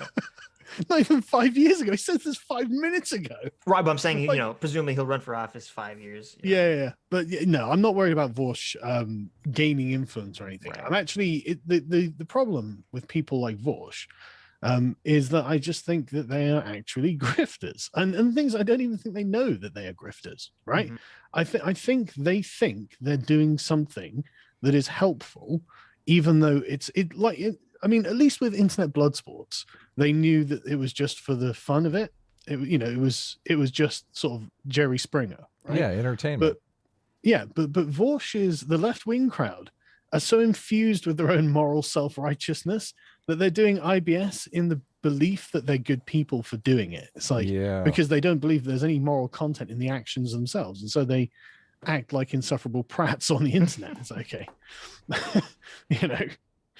So I think that one day Vaush is going to be like, damn, man, when I said that, you know, like nothing mattered apart from me getting ahead, that made me look really bad. He said like, that? One day that's going to sink in. Yeah, when I said it was morally neutral to own a slave. It's not gonna. That's a clip that's gonna come back to hit you. Yeah, dude, I've been watching a bunch of the sort of bread tube reactions from sort of smaller peripheral content creators because Vaush has managed to, like, in the bread tube sphere, it seems to have sucked in a lot of energy like a black hole. And I've been watching their like meta reactions to all of this. I'm like, oh my god, I can't believe Vaush just came out and said that. It's like, yeah, he sounds like a Nazi. It's like, yes, oh my god. Yes, that's exactly it. Imagine in 1920s Germany talking with a guy with a little mustache, and he's like, I just don't care about any of these things. Why would I care about ethical consistency? Why don't we just do this, that, and the other? It's like, oh god, I can't understand why this Mr. Hitler guy isn't getting on board with things. I'm sure this problem will just go away. Like, I wonder how the bigger bread tubers, I bet they would never react to this unless they're really like pose this question on a live stream where they have to give an answer. Dude, can you even imagine Philosophy Tube sitting here going, right, okay, this guy is actually Hitler. Because Vaush is defending all these people. Yeah. So they can't talk bad about him except for the smaller bread tubers. Do you want a problem like Vaush if you are ContraPoints? No, obviously not. Yeah, that's why they'll never engage with any of this. I mean, the breadtube community seem like a bunch of fucking weirdos anyway. They seem like they're losing their shit. Like a bunch of cowards, yes. Yeah, not only cowards like Abigail Thorne, but ContraPoints was a crackhead or something, on heroin or something. It's like, okay, Jesus Christ, okay, how's the transitioning going, I guess? What do you politely ask someone? Like, I don't know. I'm not from California, but like, well, hey! You Californians and all your drugs, okay? Yeah. Do you just offer someone a shot? I like it. Hey, Sargon, I was going to ask you about virtue ethics. Yes, sorry, just to virtue signal about how good California is. Virtue ethics. Is there a highest virtue in virtue ethics, or how do they deal with the hierarchy of ethics? Like, where does humility and honesty shake out? Yeah, there is a highest virtue. It's going to be something like prudence, right? Because it's like all decision making has to be done as a man of practical wisdom would do it. But I mean, like, it depends what it is. Like Aristotle himself, like, he considered like the intellectual space to be the space of the gods, right? Because he couldn't imagine the gods doing practical things like taxes. So what did the gods do all day? They just sat there theorizing about the universe. And so intellectual contemplation was the highest good for Aristotle. But like in real terms, like for what actually matters is basically good decision making. Make decisions as a man of practical wisdom would make them, which is a really good piece of advice. And people are like, oh, well, what does that mean? It's like, it doesn't mean anything absolutely. That's the problem that you have, isn't it? You're like looking for a fucking god to come down and give you from upon high this received wisdom that in this circumstance you will take this action. And life isn't like that. You've got to like, shit, what would a man of practical wisdom do? And normally a person's model for a man of practical wisdom would be their dad.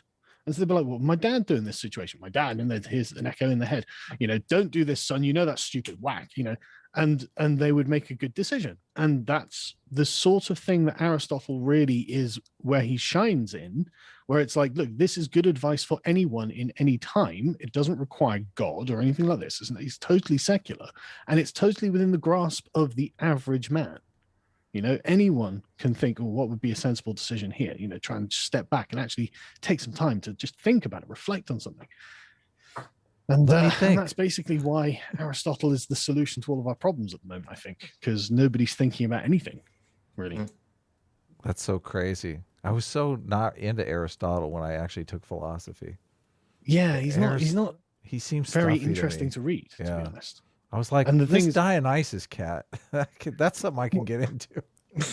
Well, dude, that's exactly the point, though. Like, everyone talks about like Diogenes. He's a really popular meme. It's like, yeah, but Diogenes didn't really do anything. Diogenes says Yes. I was actually we have Diogenes. He's always giving super chats to us. Yes. Your pronunciations of everything are worse than mine. Diogenes. What was Diogenes into? Dio. Well, he was a cynic. Oh. And so basically he just went around saying, yeah, bullshit. It's Buzzkill, everything. It's like, buzzkill. I was talking about Dionysus, like the Greek god of the god of partying wine, and orgies and Yes. stuff. But anyway, So Dio was a critical theorist, just deconstructing it. that's Ronnie James Dio. Okay, there's a theme going on there. That's the I speed at night guy. Oh. But there's a funny thing about Aristotle and Plato and Diogenes, really. The plucked chicken, behold a man.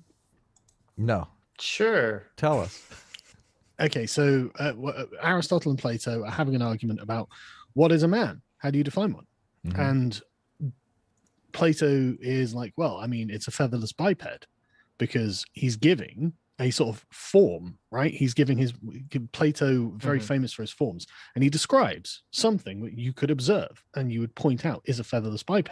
Mhm. Therefore, that must be a man.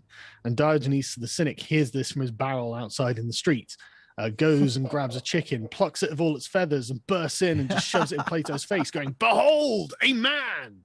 Because Plato's obviously talking nonsense. A man is not simply a featherless biped, right? Right. What if Yes, what if a man lost both totally. his legs? Is he no longer a man because he's no longer a biped? Uh-oh. This is the man. What define a man I know. / woman argument with the trans stuff. Yes, exactly. Yes. You've got it. That's exactly why this is useful, because Aristotle was an essentialist, right? He thought the thing had an essential characteristic, and he thought the essential characteristic that made a human is it's a rational animal. And so far, that appears to still hold true, to at least a very small degree, with the rider on the elephant, right? I knew you were going to say that. I was going to say the rational animal. But there's No a small comment. part of that animal that's the rider that is rational occasionally. right? Totally. Yes. Yeah. And Well- so Well, well, the problem with all these arguments is it's kind of like the vegan gains name the trait argument. There's That's not single, vegan. Oh well, my hang on, God. let me You let just me- let me attributed explain. that The to reason- vegan the games. reason the reason this is important, though, is that you've got the descriptive view and the sort of essential view, right? And the essential view is the anti-LGBT view, Mhm. Mhm. and this is why, like but the thing is, I've come to the conclusion that I don't think there is actually a distinction between like a significant distinction between the description and the essential, because really they're both a same way of describing the same thing, right? Different ways of describing the same thing. So it's like saying this ice is cold. Oh no, this ice is hard. It's like it's both. It's cold and hard, right? Because it's ice. And Mhm. so yes, a woman has, a man has. Technically, you could look at a man and say that is a featherless biped. That's an accurate description, but that isn't what defines what a man is. And so these are all sort of they've extracted two aspects of the same thing. But this I think is important, and it means something in the conversation between the trans and the TERFs, right? Because the TERFs are basically running around screaming, "Behold a man," while putting pictures of like really rugged looking trans people, like the one that's going around recently is a basketball player, right, or a college basketball player or something, and she is 1.5 feet taller than all of the other girls on the squad, and about twice as wide and like 30 years older. And it's like, yeah, okay, you know, you put that picture up and go, behold a man, and everyone thinks they're looking at a man. You know, the man just happens to be, in platonic view, not wearing what we would expect a woman. They're wearing what a woman would wear from the platonic sort of women wear dresses and have long hair or something, you know, how we would pick out the features of a woman. And the TERFs are Aristotelianly saying, look, behold a man, because you can see that this is a man. You know, this is essentially a male. And that's where we are, I think, with that. And I think that basically the Platonists kind of have to lose the argument.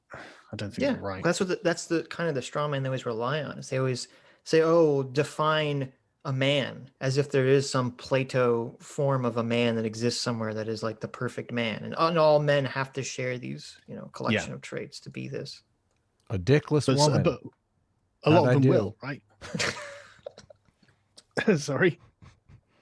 Oh wait, that would be defining a woman. Sorry guys, I'll shut up now. It's fine. I sent you the link to the watch together in the chat. Yeah, okay. So did I. Did you? Okay. Well, I'm the DJ here. What are you guys doing? Fires Night for Getting on my 5 Canadian stick? says. Fires Night for 5 Canadian says, I think it's bad to have. Hold on, let me see how many I have.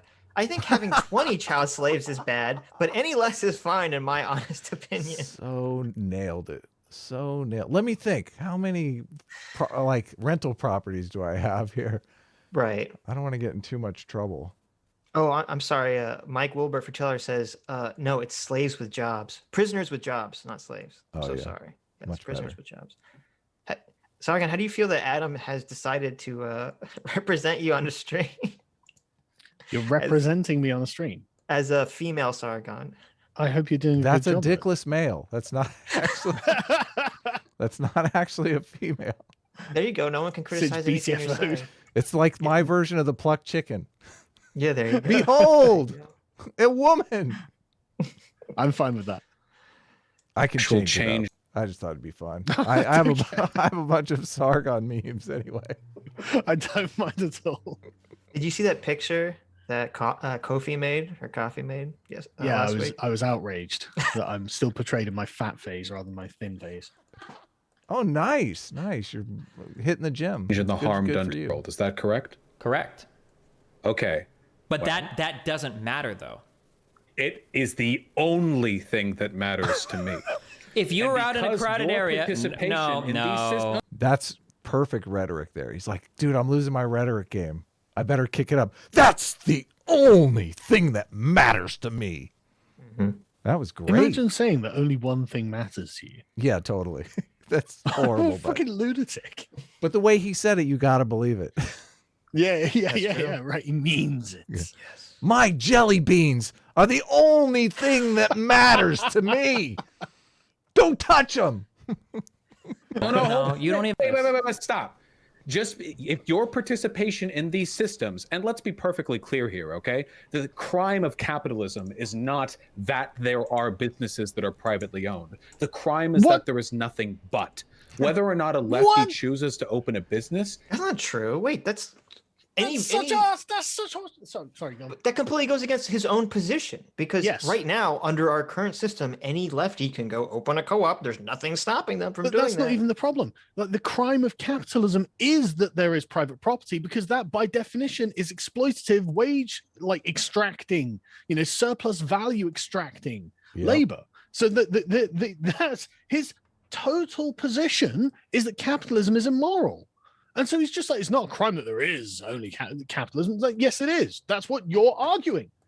Fuck. Not today, I guess. Not today.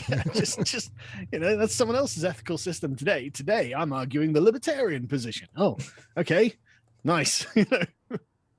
Has no bearing on the existence of capitalism, and it also does nothing but, this may sound like a capitalist argument, but I do believe this, expand the opportunities for workers in the region, because they have N+1 places to potentially work at now. See, this is great. He goes full conservative here. He's like, we need jobs. He's like, jobs. I'm the jobs president. Okay, we Milton need jobs. Look, all I'm saying is, how dare you, Destiny, criticize these leftist job creators? Okay? Exactly. They can do whatever they want to create jobs. I'm Mark ready. Zuckerberg is my hero.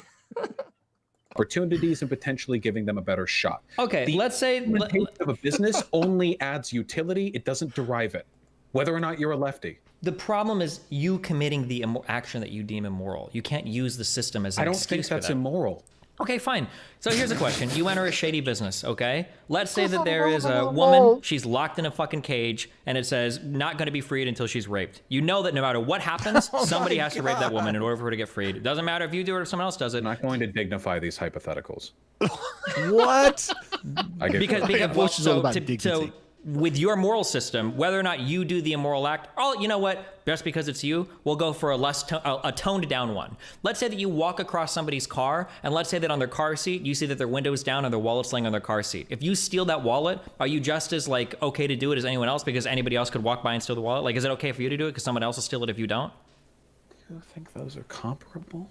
Yes. Oh my God. It's the exact same thing. There is a wallet on a seat in a car. You walk by, the window's down. If you don't steal it, someone else is going to steal it. Do you think that you might as well steal it because somebody else could? So, opening a business and giving wage slaves the opportunity to work and be wage slaves at a different place, forcing, compelling no one, coercing no one, only implicitly through Base capitalism libertarian and market Vaush. forces, to work at your place. This is the same to you as... Wait, you're giving the most based libertarian and anarcho-capitalist takes right now. When I open a business, I don't force anyone to work for me. They do it by their own volition. You know that's not true. In capitalism, you have no choice but to work or you die. What do you mean? That's why I said, except for the implicit coercion of capitalism in a market system. What's the point of me qualifying? Okay, maybe I missed it. I'm sorry. It feels like you're giving like ANCAP takes on like running a business. Like, well, if I don't own the business, like, do you hate the global poor? Like, don't you want to give them an opportunity to work somewhere? Like, you acknowledge that my argument, that what I'm saying doesn't contribute harm to the world, the net utility only increases. My problem is that if you have an actor with a specific ethical system, I think that it would be morally wrong not to act in congruence with it. So what I'm saying is...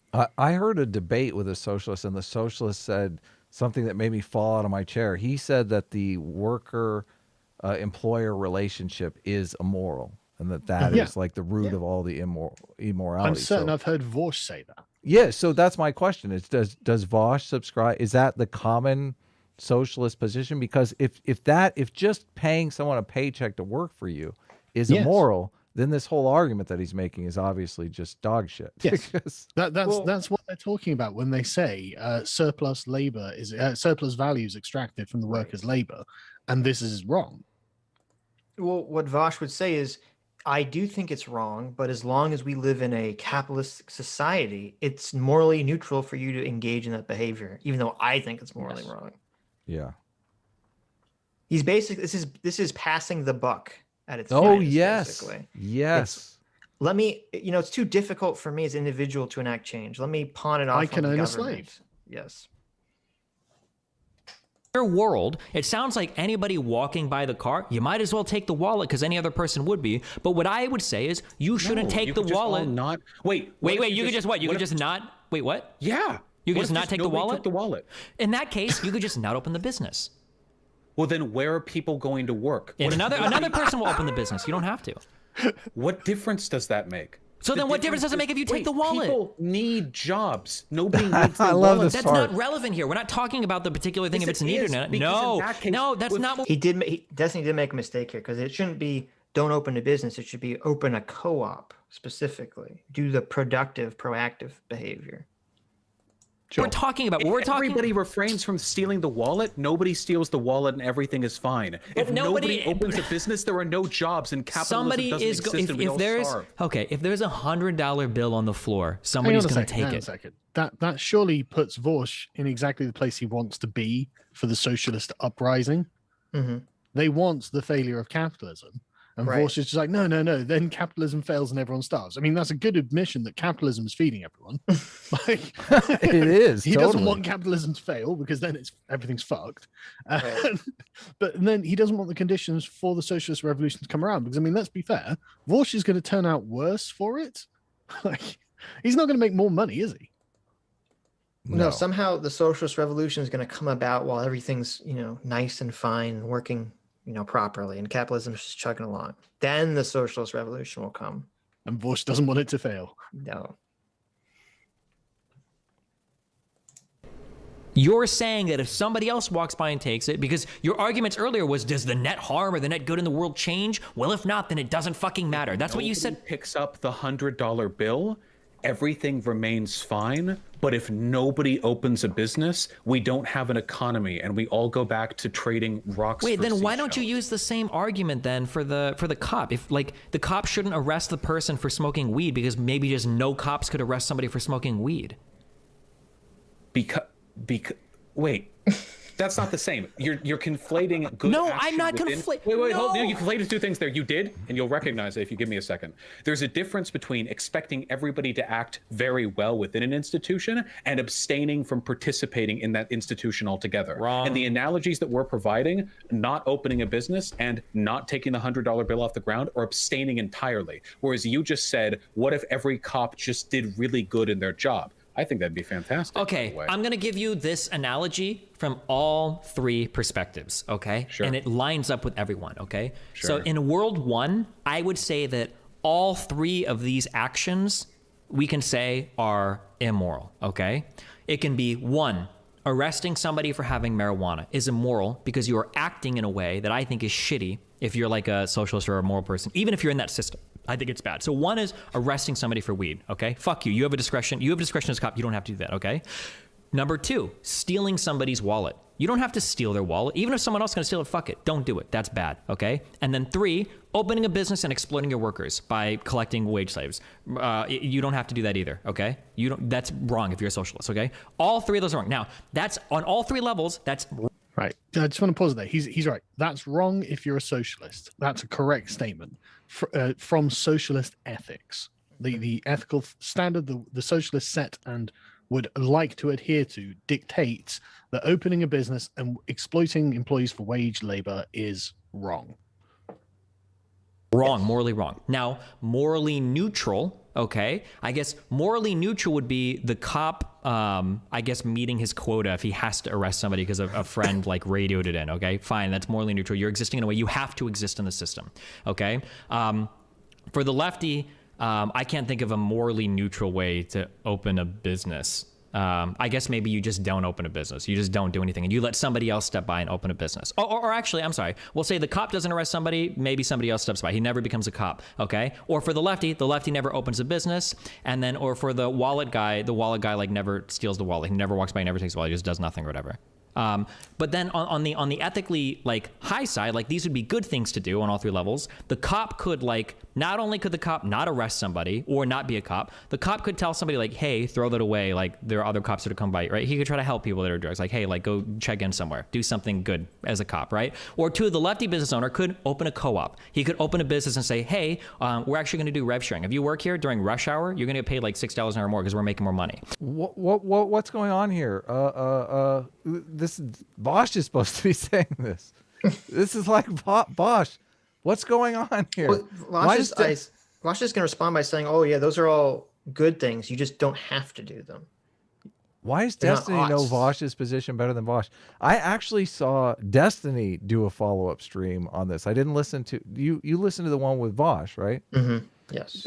Destiny said that Vaush has a habit of adopting Destiny's positions, and that Destiny believes that he's coaxing Vaush in this direction. That in a few days Vaush will actually have this position. I find that really interesting because Vaush's positions just seem to be about rationalizing why he can make money.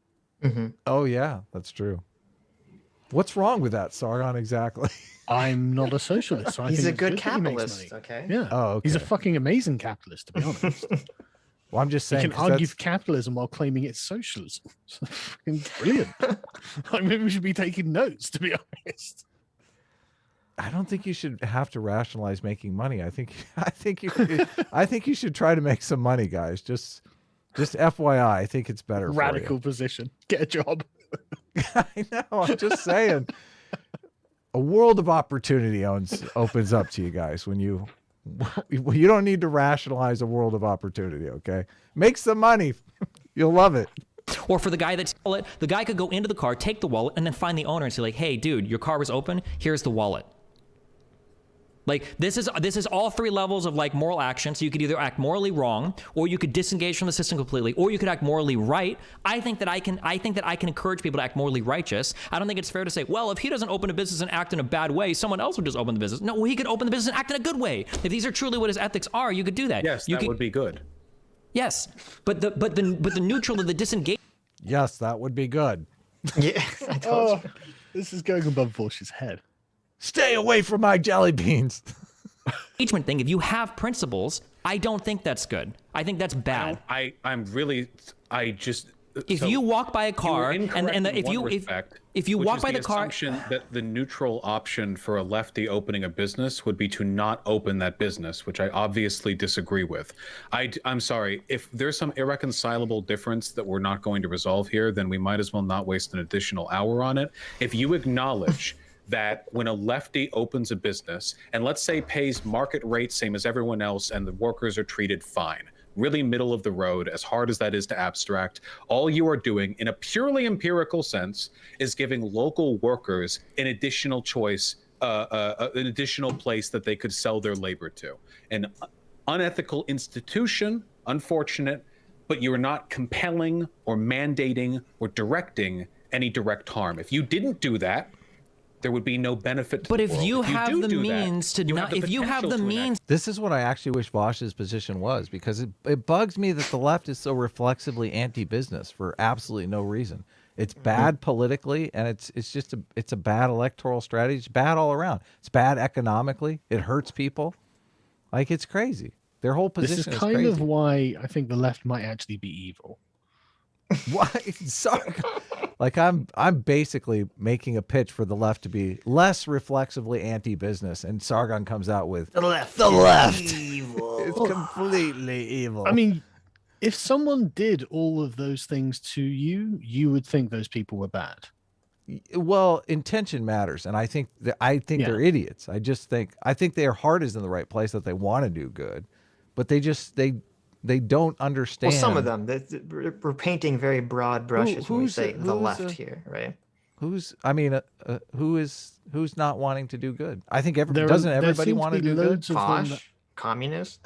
Yeah, they seem to have a real hate boner for white people and men, a lot of them, and straight people. Right. Like they seem to actively hate them. So you're saying that they don't really want to do good for marginalized people. They just hate straight white men. And they're just... I don't give you points. I don't give people points for that, because I think most people's immoral, wrong behavior is based off of them thinking they're doing good in some avenue of society. Yeah, because they're getting rid of the greedy racist bigots, Sargon. Yeah, but so they do think. So what? They don't get points for that. Fuck them. Well, no, they just conceptualize white straight males as greedy, conservative, racist bigots. Yeah, and Nazis, conceptualize Jews as bad. No, first of all, they were justified in murdering them. It sounds like it sounds like we all agree that the problem is the miscommunication, not that the people don't want to do. No, like nobody's going, I want to do terrible things in the world. No, like but they're saying, I want to do good things in the world. There are people who say, I'd like to do terrible things to like white men and things like this. Yeah, but because those this. white men, because of the misperception of the white straight men as evil oppressors. If I had the picture of white straight men in my head, with the red face and the devil horns and, This is then I would such feel law. the same way. You guys we're debating over the definition of labeling someone evil and what that merits. Yes. Yeah. Sargon, if you make the I'm argument not saying that they're not doing it, that there's no reason, that they literally have no preconceptions of white men and are just acting like an animal or something, like irrationally, just lashing out anything. I think they have selected a series of reasons that they feel are justified in order to demonize and hate white men, but I don't think anyone should do that at all. I think demonizing and hating people in and of itself as an act is a vice. I think that inherently has negative moral content. I think those people that do that are wrong. I think intentions matter, though, and it's important to our side because they're making the argument that intentions don't matter at all. I think that's a dangerous road to go down. So if you said to me that incompetence is evil, hey, I'm all in. I completely agree. But I do think many on the left have just an incompetent view of doing good, and they're really trying to do good. They're not setting out to do evil. So that's a little distinction there. Well, hang on a second. You can't definitionally, I think, describe someone who does something bad through incompetence as being evil, and incompetence itself. You can't, or you can. No, you can't, because evil itself, as a word, describes a will. Okay, it good. describes an intention itself. So right? then, but you can't make that claim then. Why the left is evil? No, you can't make that claim. I guess you can as an institution. I mean, no. I think you can, and with as an institution and with individuals, you can say that they have a will, an intention to do harm to a certain percentage of the population. And I think that some of them do. That they believe is evil, though. That's the contention. No. But evil is a relative concept. Well, but I mean, this matters. Absolute concept. This matters because I would like to think that when we stormed the beaches of Normandy and kicked the teeth of the Nazis in, that we were doing the right thing. Like if for us, yeah, you have. Oh my God. But there's a lot of. I mean, define good, define evil, right? They're hard things to actually define, and at the most basic level, they just seem to be in my interests or against my interests. Right. And if you've got an ill will that's actively working against your interests, I think that's essentially what you would describe as Sauron. Like that's the same sort of like metaphorical view. It's an evil view, and an evil will that's trying to hurt you is what we can describe as evil. I think it's fair. Like this it position is rhetorically loaded, and I think that's Adam's problem. It's it's not useful for the situation. We need a functioning left and right that are willing to communicate and work together because they serve different roles in society. Conservatives are like the defensive position for society, and liberals are the offensive position for society. And casting them as evil is a problem on both sides. Like the left is saying that the right is completely evil. They're all racist, greedy bigots, and it's okay if we storm the beaches of Normandy because we're kicking in the head of these evil people. Right. I understand that you're making the case that they're incorrect in that assumption. I agree with you there, but then at the same time, you can't say the left is evil. Like they're more using incompetent. Left and liberal interchangeably. First of all, in America, that's sort of the implication. I know. That was my contention. Is you when said you say the left. Yeah, you said the left. Yeah, I said the left. Is evil. Liberal. You said the left I didn't is say evil. liberal though. I'm a liberal. Okay. Like I think the left. Communism is evil. I agree. So yeah, but that is the left. That is the ultimate position of the left. But that's not the ultimate position of a liberal. Right, but when you're talking to Americans, at least, I think saying the left is hang on a second. So is that far was Adam, too. But wait a minute. I'm saying that Adam, using the term "the left" is far too broad. You should be more specific, like leftist, socialist, woke people. SJW. You got to be more specific than point the of left. clarity. Sure. But it was Adam that was interchangeably using the word left and liberal, and I think that's probably my fault. I know, and I'm not I'm not trying to be too much of a pedant, but I didn't say liberal, and I didn't say liberal for a reason. Sure. And I genuinely mean the anti-property left, which is right. communist, leftist, socialist, yes. whatever. Yeah, okay. leftist. So left, great. Right? Communists are evil is what he meant to say. Yes. Yeah. All right. They have the intention, like you just described, to literally destroy property, to literally destroy wealth and prosperity, and to reduce everything. There we go. To perfect. An equal position, right? Out of incompetence, still. But that I think we can use morally loaded language to describe as evil, because if I did that to you personally, if I came to your house and broke in and smashed all your stuff up, why? Because I just want to see whatever reason. I have my own fucking reason. I just like it. Okay, I just want to see that happen. Yes. You could describe me as evil morally to someone else. He's a fucking evil guy. He went over to Jake's house, smashed up all the stuff. Why? Because he just felt like it. That's why. You can describe that as an evil person, and we should be describing these things as evil. I agree. Moral weight. Is it corn cob Jake? Then it's acceptable then. Well, I mean, I didn't think of any particular Jake. It was just the first name that came to mind.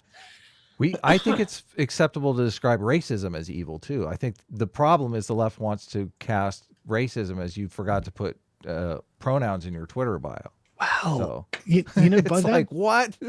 By the definition that I just laid out, the left's definition of racism isn't actually evil, I don't think. Oh, And that's what's really? really interesting. Wow. Yeah, because they remember they believe in racism without racists. They believe in a consequentialist view of racism, right? And a consequentialist view of racism doesn't care about intentions. It just cares about what the thing is. See, It this doesn't is why matter. intentions are important. That's why They I are. brought it up to begin with. You're right. They are important. Yeah, The intentions will. are massively important. Yeah, hugely. I mean, a lot of common law is based on intent. Yes. Like the difference between manslaughter and murder. I mean, and you think about it, it's like, well, how the fuck are you proving what was in the guy's head? You know, that's what you're doing. Oh, he had thought, did he? Go and prove it. And yet so much of our law is based around it. It's so weird. But this is the thing, like our language, the way we interact in the world, it assumes the will that was behind the action.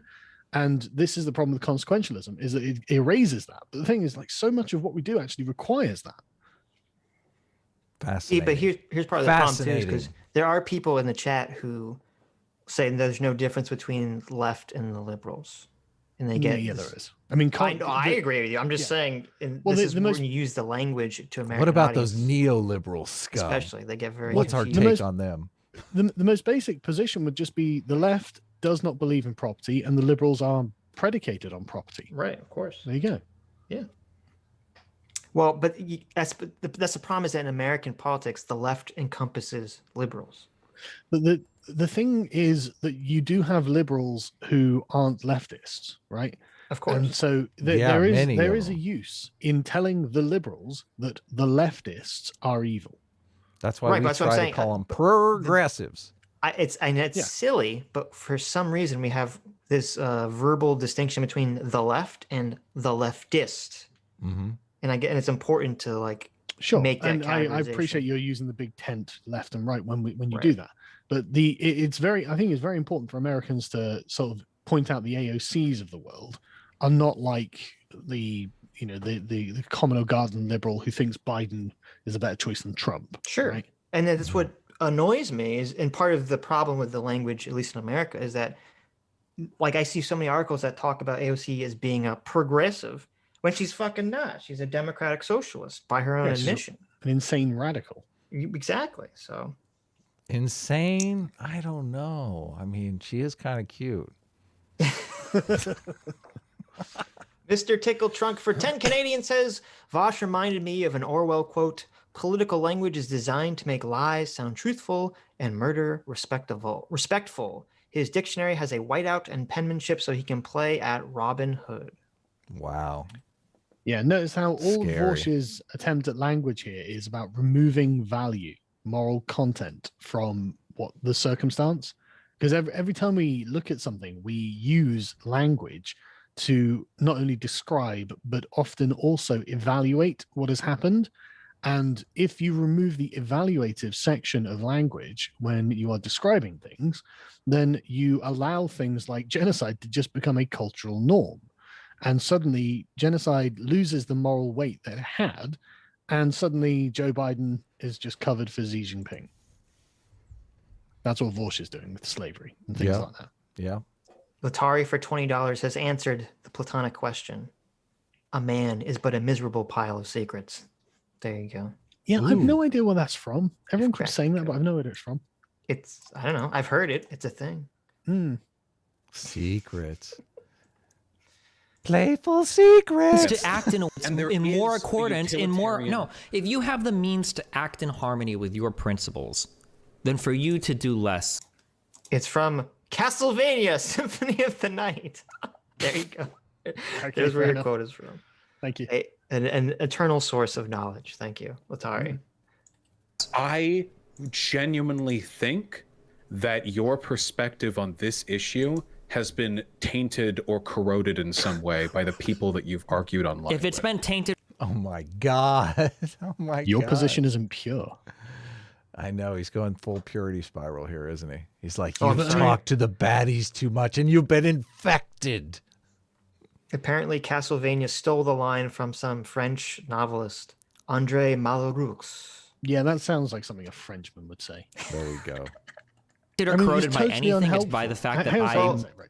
Actually, it is the original quote is helpful because it's a man is what he hides, a miserable little pile of secrets. Oh, wow. It's a little So different. that gives a little bit more utility to the phrase. But can I just comment on Vaush accusing people of being tainted? I find that really interesting because I mean his current position is we live in a fallen system of capitalism, therefore we're all tainted. Therefore, it's okay if you operate in this system because you're already tainted. Totally. Yep. And suddenly he's like, Destiny, you've been tainted by the evil right wingers. Like, come on. Yeah. Well, is this like it's okay to sin in religion because we're all tainted by original sin already? Like, Yeah, it that's sounds like basically it, what he's doesn't it? Hell advocating yeah. for. Sinning's the funnest part. Let me teach you how. Went to a school, and what part of what we taught, I guess, was like that you should live your principles. That maybe that's the corrosion here. Yes, but what the difference is sorry. you weren't accurately describing my principles. Well, your principles is that as long as someone else is going to step up and fuck somebody over, you might as well do it yourself. No It's not bad to harm do it. is done By fucking somebody over because opening someone else could business. just do it. Yes, there is harm. It is necessarily exploitative to have wage slaves. That is The system harmful. is exploitative. Even if they're not working at your place, they'll work at another one. But if you They're just going to be exploited somewhere else, Destiny. God damn. Don't you understand my argument? He are just participating keeps and proving encouraging Destiny's and point. furthering that system by owning a business. Fucking Sorry. idiot. Sorry. Just repeatedly, over and over, just hammers it back. No, Destiny, don't you understand? You're right. You're so right. I know. And in Vaush's like defense of this, he kept saying, "I don't think Destiny or his community understands my argument." Like, I think everyone understands your argument. That's the problem. Not Everyone really. But you understand your argument, in fact. It's a Not crazy really. fucking argument. Not really. I think a lot of people in his community don't really understand any of the arguments that they're putting forward. Well, yeah. Well, maybe his community, sure, Yeah. but everyone Yeah. else who's not in his community that's listening to this, they all hear this for what it is and are like, Yeah. "Oh my god." Yes. There have been loads of reactions to this from around the political spectrum. I've really been enjoying watching people be Man, like, I've oh got my to watch God. some of these videos. I haven't seen any of them. I'm so jealous. There was one where some socialist was talking to Destiny, and he was like, "Vaush is basically living up to Jordan Peterson's postmodern neo-Marxism, because he's basically taking a postmodern, there is no truth, all that matters is power perspective to Marxism." So good job. Vaush proving Jordan Peterson correct. Thank you. The thing that's super powerful about that is there's a little hair of truth in there. Like, power is so important. Sure. So all of That's these all- things that they all put great forward, lies, yeah, right? they have a little hair of truth in there. Yeah, exactly. There's an interesting aspect to this because they seem to think that there's such a thing as political correctness, which means there's such a thing as correct politics, Yes. which is kind of weird because you would have to define before looking at the world what those correct politics were, Yes. Yeah. because you'd have to absolutely define them, which is weird because politics is about the management of power, and the management of power is a necessarily contingent affair. You have to pay attention to the world to be able to observe where power is, because it's a very intangible thing, but you know and you see it. You know, when someone's got influence and is able to enact and make things happen according to their will. Again, power is about changing reality in accordance with your own will, right? And so, like, you can't predefine that. That has to be something that you look at and you can see, right? And so the idea of a correct politics is not something that can really exist. And so how is it we have lots of people promoting political correctness? It's a fucking pathology. All of this is mad. There's a place where the left broadly conflates these two forms of power all the time, and it drives me insane because one of the beautiful things about modern society is we have formed these hierarchies around prestige instead of dominance. Like, the dominance hierarchy is I'm going to roll into town and just crack heads and take whatever I want. Like, the prestige hierarchy is I'm going to do things that people like, and that's going to earn me money and prestige and status.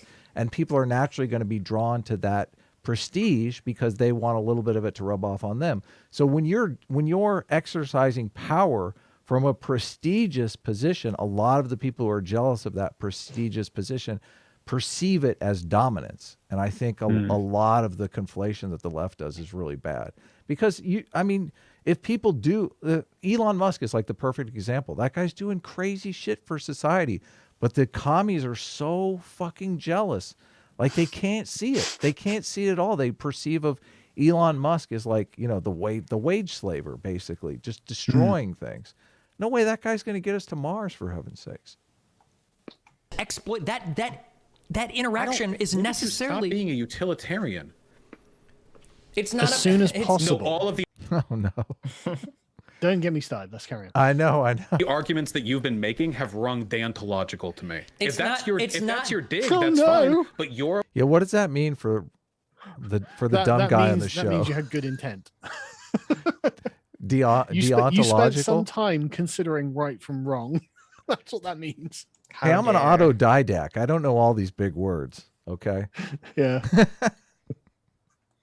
understanding of what I think is hypocritical or what I think is wrong or incorrect is just not the case. Maybe a lot of other lefties would agree. Maybe a lot of other lefties would say, yeah, owning a business as a lefty is hypocritical. And if that's the case, you can roast the fuck out of them. If all you want. have the means to do something more in harmony with your ethical principles, So then that as a utilitarian. Okay, so Destiny is sounding very, very Aristotelian here. I mean, talking about things like harmony. That's not a usually the sort of word that is introduced into these things because it has a bunch of implications in it. As in, there are moral claims to validity outside of one's own ethical framework, right? Like nature has a kind of claim to validity, which it really does. It's the ultimate claim, but like that's bad for the progressives because they define what right and wrong is before looking at nature. Nature's savage, red in tooth and claw, right? The whole point of the progressive morality is to change the world so it better fits what they have described in advance as being good. And what Destiny is saying is, no, what is already there is something that is respectable that you have to fall in line with. And that's very interesting language, very interesting, very conservative. Mm-hmm. That's what we should be encouraging everybody to do. But what is the difference between the obligatory good and the supererogatory? What must one do to avoid? God damn it, he keeps doing it. You don't like that word? Supererogatory? It just sounds better. It sounds more impressive. It's like praxis, man. I keep hearing them using the word praxis. Fuck. Google what praxis means. How can you call yourself a member of Latin the for practice. proletariat? Practice don't as distinguished understand it. from theory. Yeah, it's the speaking versus doing. And it's like, oh, but we have praxis. Like you shut up. You know, that's can't- get a job. When your dad says get a job, you know, like You can't use the word you're not nearly as super. clever as you think. You can't use the word super obligatory. Super Supererogatory. Supererogatory. You can't use the word supererogatory and be a member of the proletariat. Be a member of the working class. I am sorry. I am sorry. You just lost all of your proletariat cred there. Avoid being, or what is simply good to do voluntarily. Nobody Nobody donates all of their income. No, come on, don't. Look at this. He takes it all the way to, yeah, you got to donate all your income. That's what I'm saying. Imagine thinking that living your principles is a supererogatory position. What do I need to phone a friend? What the fuck does that word mean? It means doing more than is asked for, going beyond the call of duty. Why can't you just say that? Well, it's a single. I don't know if there's a single word that describes that concept. But Going above and imagine beyond. saying that living your principles is going beyond the call of duty. Like that's That's there's the no- bare there's no- minimum. Living There's your no principles. moral. Yeah, there's no moral framework then whatsoever for anyone. If that's the Living case. your principles is the bare fucking minimum. Okay. I'm In Vaush's sorry, defense, guys. there are going to be times when reality makes you like bend or compromise your principles, right? Sure, but then you have to admit that that's a failing on your part to some extent. You I don't did- just say, first "Well, of it's all, I fine," completely 'cause everyone disagree. does that. First of all, I completely disagree because the only time you violate your principles is when some higher order principle comes into play. If you're just violating your principles willy-nilly, you're a Right. piece of shit. Like that's Yeah, but fucking okay, you're using the end of Jordan story. Peterson definition, which is not what we were End talking of about. story. Like, I yes, mean, we all all- understand when the Nazis show up, you lie about the Jews, you know, honesty takes a hit for saving lie. But you have two principles here that you're trying to balance. Right. But yeah, just but it doesn't throwing have to away be your about principles. conflicting principles. It could be a practical necessity that's forced upon you. What would that? Like what you're would the example really be? hungry. You're really hungry as a socialist. You're Yes. really opposed to this, but you're really yes, hungry, so you're the going to have to get a core- job. Oh, well, I thought you were going to say like It's not a moral principle that's Stealing to pulling. survive. You're basically saying, I have this principle. It's called survival. I Sure, want to but that's- live. Yeah, but that's not coming from a moral impulse. That's coming from a contingent, practical impulse. I don't know. Well, it means your principle of living is more important than your moral. Well, nobody principle of has a whatever. principle of living. I know, but Yes, that's, they do. That's what Every- Adam that's is the- arguing. that is the Jordan primary Peterson, you live principle. your principles. Yeah, but that's not theoretical. I know. That's the primary principle is survival. Yes. Yeah, but that's not theory. Right. Even animals do it. They What's can't a understand theory? theory. Well, when you're talking about Oh my moral God. principles, you're When you talking talk about about a more. something, when you think about it before you engage with it in the world, that's a theory, right? But survival isn't that. Do animals So- have morality? No, Sure. no. Yes, they think they do. How can they? Oh my God. How do For you real? classify caring for your young or your tribe? I would consider Look that a up form of look up morality. dog dies for master. And Yeah, but you don't do know some that the reading. dog's made a reflective choice to sacrifice their own life. What? I don't think most people make choices. We're gonna Yeah. get to the free will argument again. So. I think they do, and I think that's what I mean. That's what the good things are about. how That's are the you defining things you value. morality? Sorry, maybe guess, we should yeah. go there. I don't. think- I'm I think- scared to because this is where our conversations all get totally derailed. That's true. That's fine because I think I can define it fairly neatly as choice, moral choice. Moral choice. Okay. If something 'cause- isn't a choice, it's not really a moral consideration. But right. what makes it a moral consideration? The fact that you have a choice. Right. Well, no, so but we you just choose have between two projected outcomes that are reasonable to believe, and that there is what we describe as moral content rather than some other form of description of the world. you And it can seems to be eat- something peculiarly human. You can eat vanilla ice cream or you can eat chocolate ice cream though. Like the choice there doesn't make it moral. It's like devoid of moral content Maybe. whether or not you eat chocolate or I think vanilla. that not at all, because if you're a racial activist, you chose the white ice cream because Well, no. you're a racist. well, let's, And so, Well, you know, but no, that, hang that on, gets hang to on. that gets to my point because then you're putting a moral spin on it that actually goes to what my definition of morality is. But go ahead, I don't want to interrupt. Continue. Well, what's your definition of morality? Well, a set of rules that binds individuals into a cooperative community. That's ethics. Okay, well, ethics and But morality an are ethical system interchangeable. is the overarching right or wrongs that you're given by this community in your philosophy. And morality, moral choices are the single events within your life that you apply ethical systems to. So you're make- saying ethics is the system and moral is the choices, yes, morals the action, the individuals. Okay. Yeah, when you because usually you don't ask for a moral dilemma. Usually moral dilemmas are forced upon you, right? Because most of the time you're going around acting in harmony with your own moral ethical system. And so most moral choices are actually not very difficult to make. You know, I've been presented with a choice. Do I steal this lolly from a baby Yeah. or do I not? Well, that's where it's clear. You know. But in situations where it's not clear, let's say the ice cream situation, like we grow up in a religious cult that is like chocolate is evil. We never eat Well, chocolate like ice the cream. progressives, they could literally make an argument for vanilla chocolate representing whiteness and you choosing whiteness. They could But- literally do it. But that puts a moral valence on the choice because it relates to the other people in the group. So all moral actions have to do with how you interact with society and other individuals. That's the only thing Well- that makes it a moral action. Maybe. yes. Maybe. I'd have to think about it. I mean, I think you could have an ethical system in abstraction. So if you were I just don't- a see, I person don't on their believe that. own, Yeah. you don't think so? I think it could be. No.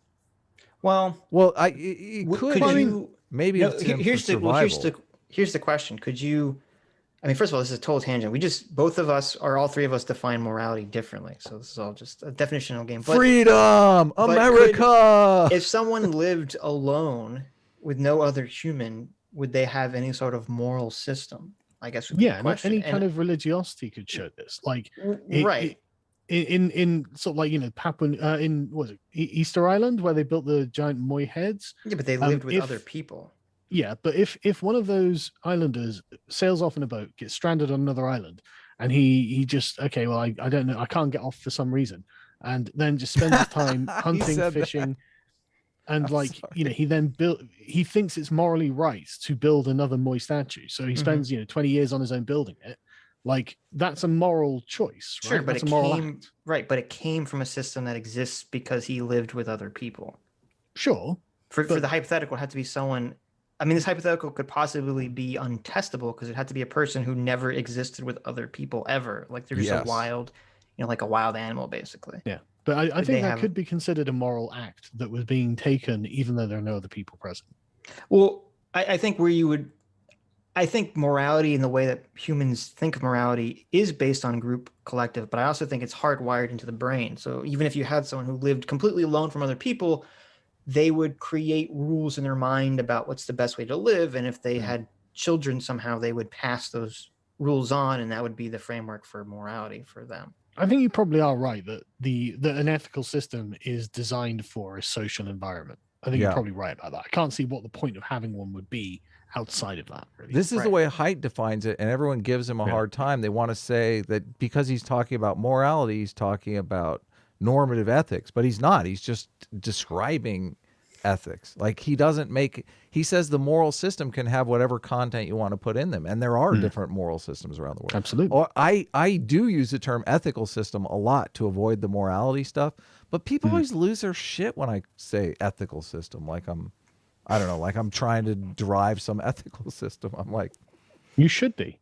Well, for myself, obviously, but where they get pissed off is they feel like you want to come up with your atheist ethical system and force it on the world. I'm like, dude, obviously you don't know me. You do by example. Well, I'm a bad example. Let's not focus. Here's the real. Here's the You real might be moral enforcing other people. I'm not a Vaush here. You know, I'm not a Vaush here. I'm not Sounding like you might be. I'm not out here living my. Oh wait, Vaush isn't living. Okay, never mind.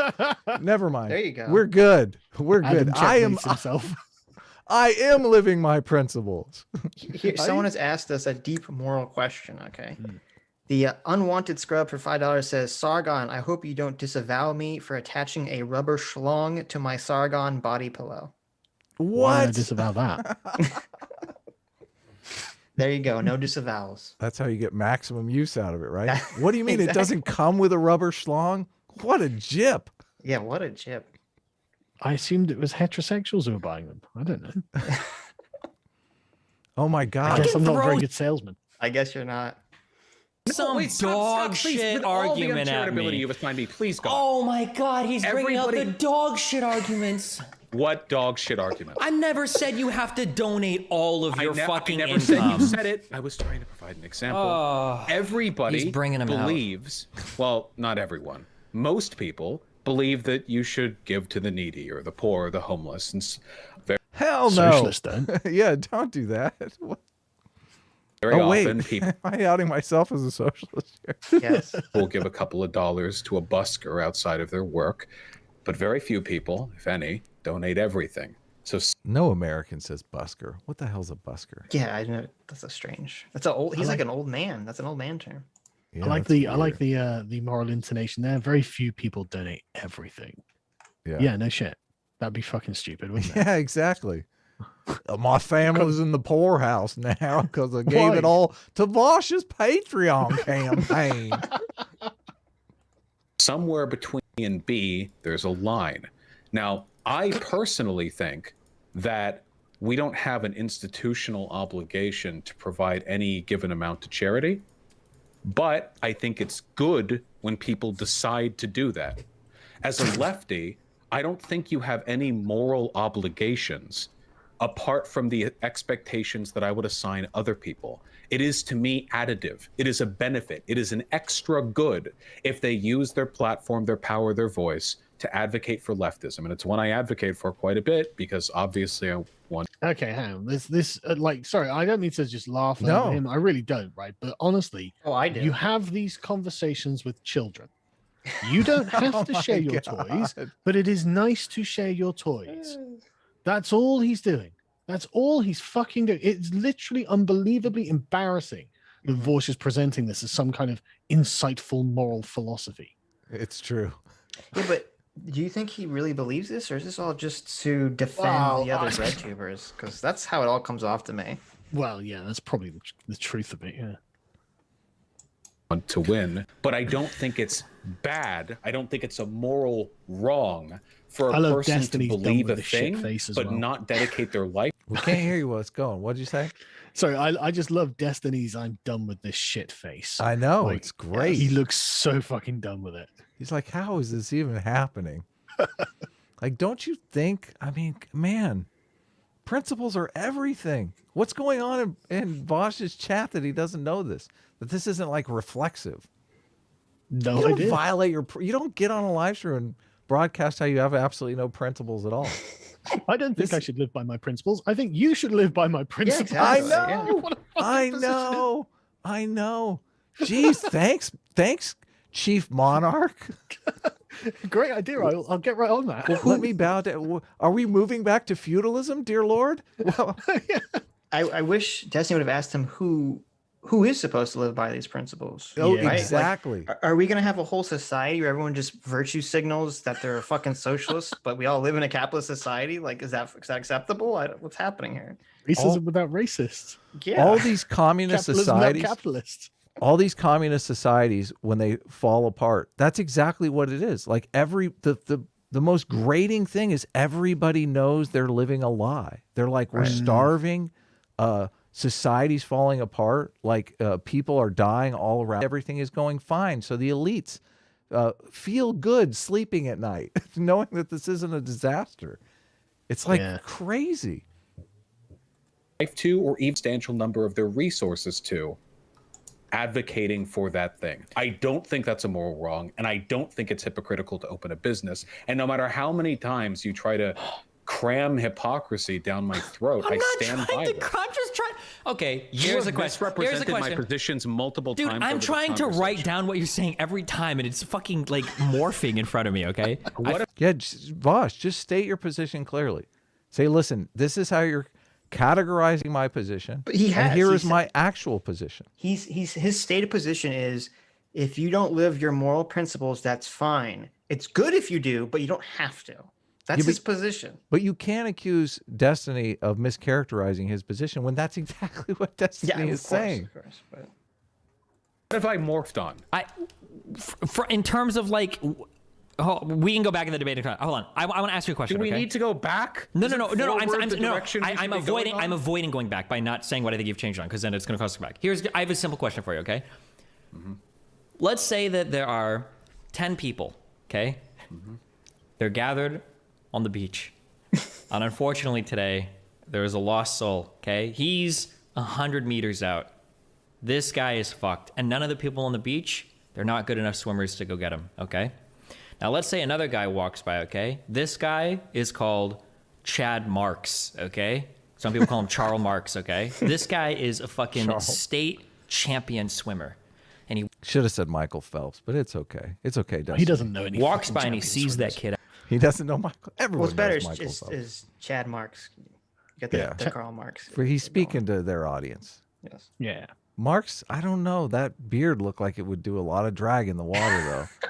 I would think Marks might drown out there. No, it's like Out it's there. buoyancy. It floats. Oh, okay. Do you think that that guy, with his additional means, with all that he has available to him, do you think that it would be just as morally neutral for him to stand by and watch that person drown as the other 10 less capable people on that beach? Could he simply say, I mean, I don't have like an obligation. It would be good if I did, but like, I mean, I could just sit here and watch it happen. I don't think it's It would be immoral. Oh, sorry. bad. It's just morally neutral if I sit here and watch him. If he has the means, I don't otherwise. think these are analogous. but No, I no, do okay. think they should go out and save the person. Okay. Why is that disanalogous? Okay. Because if they decided not to do that thing, if they decided to abstain, it would cost a person their life. Whereas in the case of a lefty opening a business, their decision to open it would not add any negative utility to the world. It would move Amazing. you further away from your socialist goal if you want all of society to have co-ops. It would Right. definitely move you Who away. gives a shit about that? The very nature of the work, no, the very nature of the work in Vaush's worldview is evil because it's exploitative. True. It's true. So yeah. yes, it does, Vaush, you fucking idiot. Yeah, it does. And the only thing you can say to that is, yeah, well, I mean, someone's going to open a business. They're going to have to get a job somewhere. So it may as well be with me. What do you think his editor talked to him about after this stream? Just I'm curious. Can't Is imagine Vaush's for a, editor? yeah, I can't imagine for a second that Vaush surrounds himself with anyone other than yes men. Yeah. How much does his I need to editor get make? some yes men, man. Sitch is a big pain in my fucking I know. ass. Adam's always sending me things. I'm like, no, Adam, no. I need some yes men. God, that would be great. I'm just kidding. That'd be awful. So case, we're talking about, for a lefty, it's either you abstain and you have nothing, or you participate and you have nothing, assuming you don't do extra He's bad arrived or at extra good. Christ's position. He's become the yes. You are meant to be the saintly one who lives by example, Vaush. Be the poor brethren of St. Mary or whatever fucking medieval monastic order that walk through the streets barefooted, like Cathars and whatnot. You know, like, yes, that's exactly right, Vaush. There is moral content in that.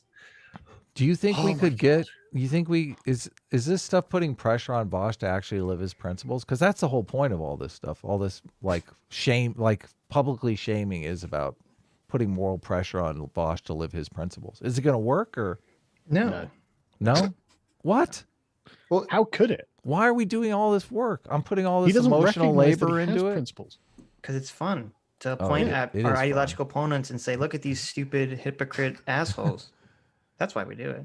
And it's I'm nice to be able to show that we actually do have like an understanding of, you know, ethics. And, True. and actually True. follow our principles. Yeah, exactly. I think that these are actually, you know, important. At the end of the day, even if you disagree with our entire positions, at least the bare minimum, we believe you should live your principles. Yeah. I guess like making it your principle that working for someone or having someone work for you is slavery was a pretty big reach. I mean, it's Well, a lot easier for us. how can you trust someone if someone says, I don't live my principles, or I don't think that's important, then you'll never know what that person's real principles are, because they can just say anything they want. But Au contraire, I think that that's the most trustable person. That's the person that you have to shoot first. Right? That's The most person that trustably untrustable person. Yes, that's the person who's going to try and do something horrible to you. So you should Right. probably do something first. It's not I'm sorry, go ahead. I was gonna say it's just weird because I can't remember ever hearing someone say this out loud. Like, this is usually what people like keep deep within their minds that they're ashamed of. They don't want to, they won't let anyone know this. Do you think It's the Vaush? supervillain's monologue. It is so crazy. Hey, don't taint our campaign. We don't want Vaush stealing our ideas. Wait, Sorry. I just wonder if Vaush is coming to the conclusion in real time that the principles he set out for himself are really unachievable, because I think the central problem with this is that, when you make this broad assertion that, just working for somebody else is the equivalent of slavery, then it forces you into this position where you have to honor those principles. You really can't engage in capitalist systems. Well, it's like fighting systemic racism. It's this intangible thing. No one knows how to do it or how to stop it, but it gets you woke points to virtue signal about it. So it's Right. easy. It's the easy way. Well, it's not easy though. It's so difficult. Like if no, he's it's setting easy out a to- principle, It's easy to say that you're fighting against. setting out a principle that's impossible to achieve, I would argue, is the opposite of easy. That is and it depends. That could be the easiest thing in the world, because Okay, you'll I get never what have you're to. saying. I get what you're saying. The criteria. Yeah, I get what You you're never saying. have to deliver on the Yeah, promise. you can't deliver Okay, definition. I did. Yes, What could be easier? I stand corrected. You're right. Like being able to do something you might actually be able to achieve is a lot of hard work. Yeah, I I'm guess telling you're you, and right. it's I guess fucking you're right. nightmarish. And Well, that's kind of the position Vaush is taking here. He's saying, "What? This isn't really achievable anyway. Why should we Right. even be trying?" I mean, you could have the impossible to achieve goal, like that's supposed to be like the Jesus paradigm. He's the possibly good, person to Correct, yeah. emulate. But as long as you understand that, and it's like, well, that's the goal you're always striving for, then Yeah. sure. But that's the opposite of what Vosh is doing. Right. So, but this kind of talk admits that goal is unachievable, which is another thing that's interesting to ponder.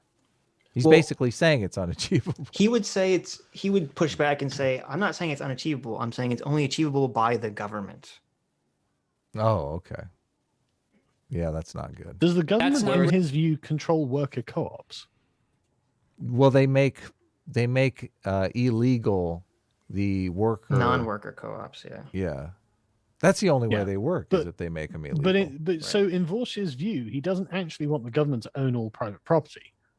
No, I think he does. I think that is. Well, his. no, because remember, he's like, I'm not a communist, I'm a syndo whatever. Some sort of is. syndicalist, Yes, so he's like, everything should be a Anarcho-syndicalist. co-op.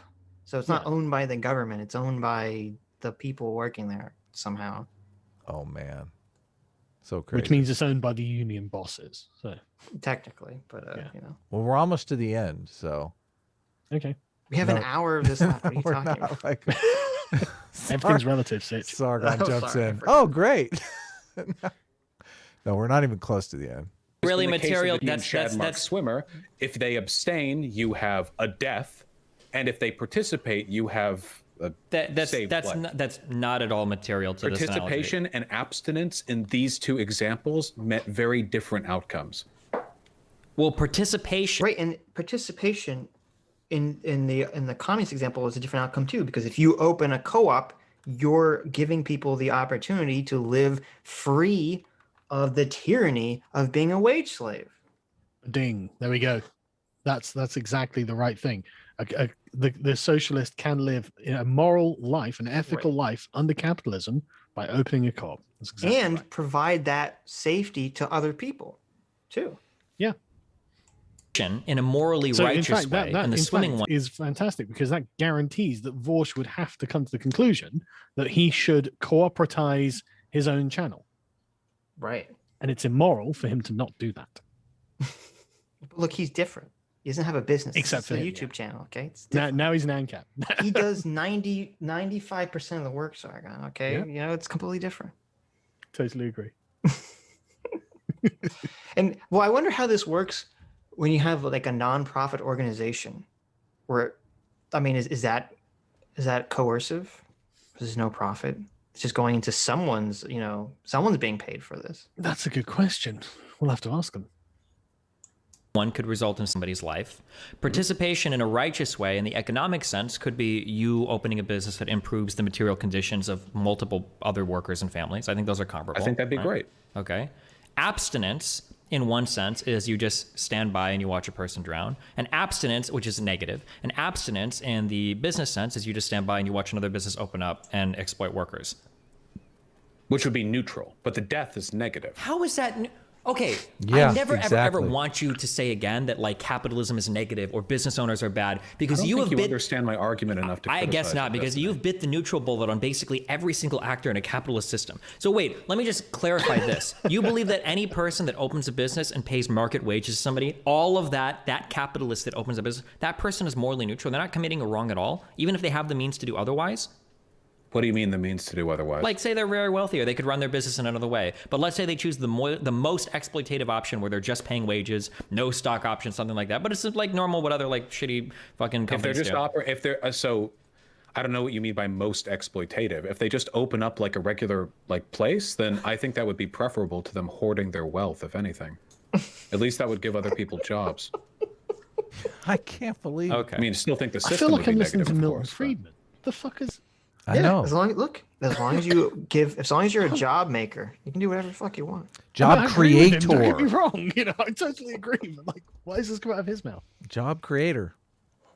Now, if they were especially exploitative with how they manage that business, like they paid like below market wages, or they union busted, that's a big no-no, or they corroborated with other industries in the area to try to funnel labor towards them, but then drove down the price, like that kind of stuff, then that would be bad. So it strikes me that this, from a socialist position, if I were a leftist, I'd be listening to this and be like, right, so Vaush wants to keep us on the plantation. That's what he's doing. He's creating strategies that will prevent the inevitable overthrow of capitalism by mitigating the damage capitalism has done, and therefore making people accepting of their lots under capitalism. And that's not exactly going to be the proletarian revolution I was looking for by becoming a communist. Look, being a communist revolutionary is very easy, okay? You watch YouTube videos and then you sit on your ass until the government does something. You donate to Can I Vaush's bitch about Patreon. my job while I play Yeah. video games? Yeah, it's very easy. I love That it. is easy. I would not like that. Okay, I don't know. Why are you so obsessed with so this isn't even about what's good or bad for society. It is about what's good or bad for society. I think No, that because people you're should not a live. socialist, so you don't I care think what that I think people. is good for Neither No, are but I you. still. You I and You're not Sorry. a socialist. still think I'm a better capitalist than most fucking, at least ANCAPs or libertarians. Yeah, you or are a better conservatives. capitalist than so most. I think, and I tried to live with socialists and a lot of criticisms. I tried about to wealth live, inequality. but I tried to live my principles. And I think that it would be unethical for me to maximize my existence in a capitalist society. I've turned down a lot of money for stuff that would maximize my existence in a capitalist because I think it's unethical to do so. I don't agree that like how because it doesn't further what I believe in, and it doesn't further what turned down. I've turned down I don't know how you could say that if everyone just abandoned their principles, that doesn't have any outcome for society. That's crazy. That's completely Morally neutral. Yeah. No, it's not. The whole point of principles is to like society's constructed out of people's principles. The principle of honesty, the principle of charity, be a good person. the principle of humility. We could all just stop doing this. We could all just stop doing this. Yeah. Why do we try so hard? To be honest, Adam, I don't understand. I mean, the Klingons have a completely different society because they have a different principle. It's like beating people up. It's like might makes right. That's a different society with a different set of principles, right? I mean, principles make the society. It's pretty easy. ton of fucking gambling sponsorships. There was so much money flying around in the CSGO skin days. There was so much of that shit that I fucking turned down. So you've turned, okay, good. And you've turned down, and I, for my part, have turned down every sponsorship. Because why? It's not a part of my aesthetic. I don't want to. I love my God, this is the best part. Yep. It's unfashionable. I don't like, I don't like the way it makes me look. It looks bad. Okay, wait. Then And can we just like discuss just how that is the most phenomenal dodge, right? Mm-hmm. Because as soon as you'd be like, right, okay, we're discussing ethics in the world, so right, okay, great, and then he just flips to aesthetics, right? And aesthetics is like the philosophy of art. Yes. And so what he's saying is that he, for artistic reasons, doesn't want to adopt. Yes, not moral reasons. Doesn't want to, self-serving exactly, not moral reasons. Yes. Exactly. And so suddenly he's again become Callicles. He's like, well, it's just a power grab, right? It's a way of looking good. It's good optics. It looks bad if I take money from corporations, so I'm just not going to do it. But the thing is, why don't you apply that same aesthetic principle to the other things that you're talking about here, Vaush? If you are Callicles and you don't engage in ethics, fine, okay, fair enough. But at least be consistent in that.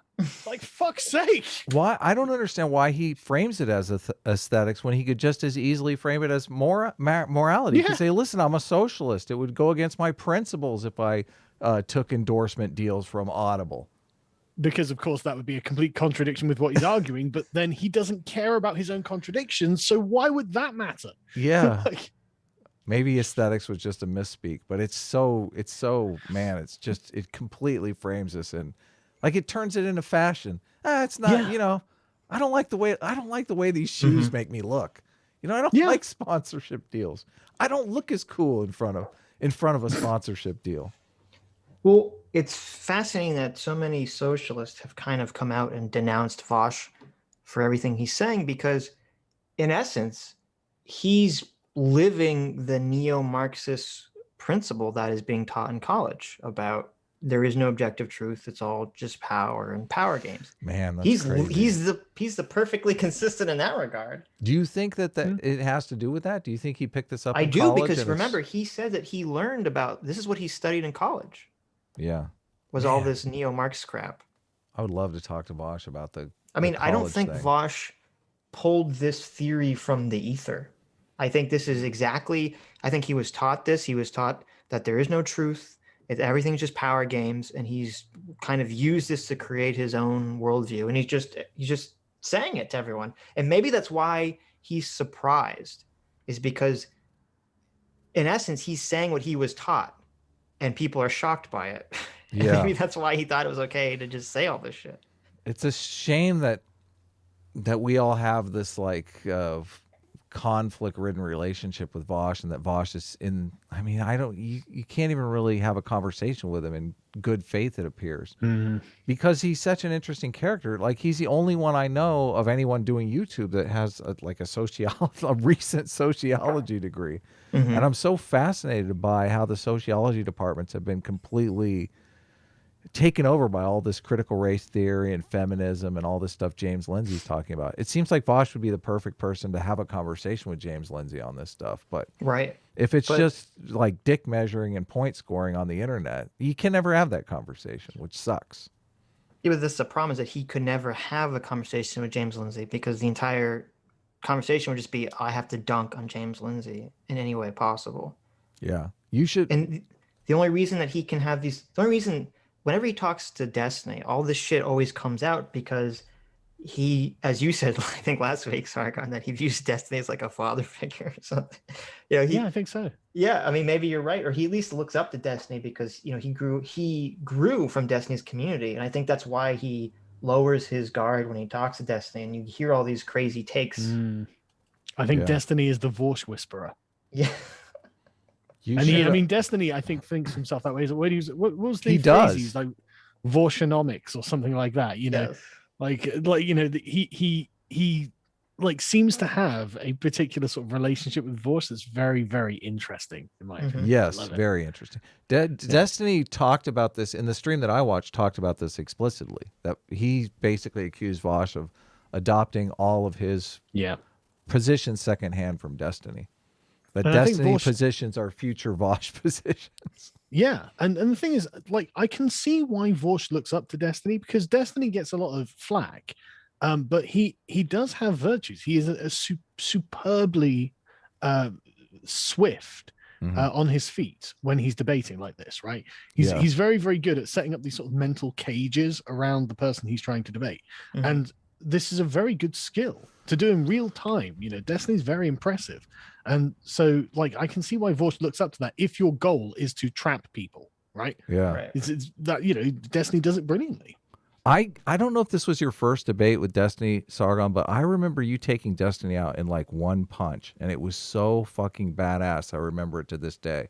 Because you had got Destiny to admit that being a minority sucked. And then you had just asked him, well, then why would whites want to be the minority? And after he went on talking about how marginalized people just can't get ahead in life and it just completely sucks being in the minority, it's like he just was completely silent. Well, what can he say? Yeah, what can you say? What can you say? Again, referring back to evil, and the essence of evil is a will that's actively trying to hurt you. Yeah, I Destiny found himself in the evil position. there, yeah, and it completely left him speechless too. You can tell when people have not thought things through fully. Yeah. But one of the fascinating things about debating people and talking to people on the internet and stuff like that is it does allow you to think these things through. I think Vaush is in a weird position though. I don't know that Vaush could have a private conversation with somebody that he doesn't have to worry about them recording him and like trying to gain clout off him, which is it is a tough position to be in. So there is that. We have a $20 super chat there. Aren't we reading $20 super chats when they come up? And you should answer that too. Having Becklin for $20 says, bring Vaush on while Sargon is here. Well, I don't I'd know love that. to talk to Vaush. Okay, well, I don't. I mean, I've debated him a few times already, and I just want to get, just before it gone, I just want to say, right, like, I don't want people to think that Destiny like does badly in that debate either that you're talking about, because and Destiny is very much improved. I've known Destiny for years now. Hell yeah, Like, he's way better. This was like years in this ago. kind of informal, in this I'm not friends with him or something, but like, you know, I've known him in the sort of way that we interact on the internet in debates and stuff, and he's got manifestly better at everything that he does. I'm very impressed with him actually. I'm kind of a Destiny fan, to be honest with you. It seems like I'm starting to quite like him. Yes, he seems to be coming like he's not afraid to call out bullshit on his own side, which we have to. That is so important. That is so The Kyle important. Rittenhouse thing, man. Yeah, exactly. And even if he is like gently nodding or nudging Vaush in the right direction, I can't say that's a bad thing. I really can't. I mean, Vaush is popular. People are gonna listen to him. He has influence in the world. So I don't think this has nudged Vaush in any direction. Judging from what he was saying after this, he's just saying, I feel like what this is going to do is it's going to nudge Vaush in the direction of looking at Destiny as an enemy, an adversary. instead of an ally. Which I'm actually surprised he's not already at that point if he isn't. But well, I think it's like Vaush's sort of unvarnished admiration for Destiny that's prevented that from happening. But like only Destiny could have got this conversation out of Vaush, I think. Totally. Yeah. Like, I don't think anyone else could have done it. And this is such a valuable conversation. It's like to get someone to literally come out and say, I commit against ethics and against consistency. And like, I do things for the optics, for the aesthetic of it, purely because I think it's fashionable. You know, like these are things that like would be ruinous to a regular person, to a regular commentator on these, right? These are the fail conditions. The worst vices, and the opposite of the virtues. And Vaush has taken them all upon himself, and he's proud of them. And it's like, wow, that's perfect. That's so incredible. What was that mayor that got caught like doing crank with a bunch of hookers in a hotel room, and like he was just like, yeah, you know, I fell off the wagon. And he's continued to be mayor. I feel like Vaush is that guy. Like Vaush can do no wrong with his community. Well, as I think I said this last week, Vaush has learned the valuable lesson from Trump, which is that if you're upfront with your lack of morals or principles, then you can't really be attacked by most people, at least by your fans. Because like, well, hey, he said what he is. You knew what you were getting into. Exactly. Look at this. Haven Beckland's messing with us. He knows the $20 rule now. Having Beckland for $20 says, last one till next week. I hate Vaush, but I don't like Sargon's new feelings over fact strategy. And I want a moron like Vaush to smack Sargon around to prove this new strategy is BS. But whatever, I guess, a team for life. A team for life. You're not saying it right. You got to go a team for life. What is the feelings over facts strategy that you're? I don't know. I don't think I'm advocating that. But I think that was on one of our shows actually. But that's right. The natural. What are you talking about? We're fighting Sargon on this. Adam, this is surely your position, right? Feelings over facts. Yes. Well, first of all, well, wait a second here, Sargon. Yes. I'm gonna commit the sin of nuance here. Okay. Believing that this is the way most people act reflexively, and that's like a state. I'm making a descriptive claim about the world. I'm not saying that this is good. I'm not saying this should be the case. I think obviously the facts over feelings should be the case, but we do live in a world that is feelings over facts. Yes. Right. Yes. So we're in agreement there. Yeah, but the person saying this is our whole talk about free will. Facts. That's not mine. That's yours, right? And that's where I got from, basically. No, wait a minute, but don't. But that's not my position. Okay. Yeah, I'm trying to remember because that is your position. We had a long. It's not debate. but he's calling it a strategy though, and I'm not calling it a strategy. I'm saying that's just a descriptive claim of the world. Yeah, reality. But then the natural comeback to this is, well, my feelings are a fact. And the thing is, it's really that is what politics is, isn't it? How people feel about the things that they vote for. Totally, yes. No one's voting on the data, right? Vaush people's feelings are a fact. But wait a minute. The core of the argument, I thought, if I recall from the last time we talked about this, was me and Adam descriptively agree that it's generally feelings over facts, but we prescriptively believe people should be striving for facts over feelings. Yeah. And I thought you were not on board with that. Well, no, I mean, obviously, we're looking for truth, right? Yes. So, so prescriptively, you are on board with facts over feelings. See, we settled it right here. Okay. We slapped him around. Vaush doesn't need to slap him around at all. But isn't Vaush the rhetoric guy? Isn't he the one making the feelings over facts argument? Seems like he is. Seems like he's making anything that means I don't have to give up my lifestyle argument. Like literally anything that justifies it. But truth is important. Truth is the most important, really. Yes. Very important. Okay. I don't remember I remember we argued about this. I don't remember exactly what the argument was, but I'll just say that we won and we convinced Sargon. We argue over so many things. There you go. I mean, you did, guys. You know. Don't make those things same. Don't wait. Don't compare that to me. Okay, you're on a lower level there. Okay, I intentionally. No. I know it's so good. It is so good.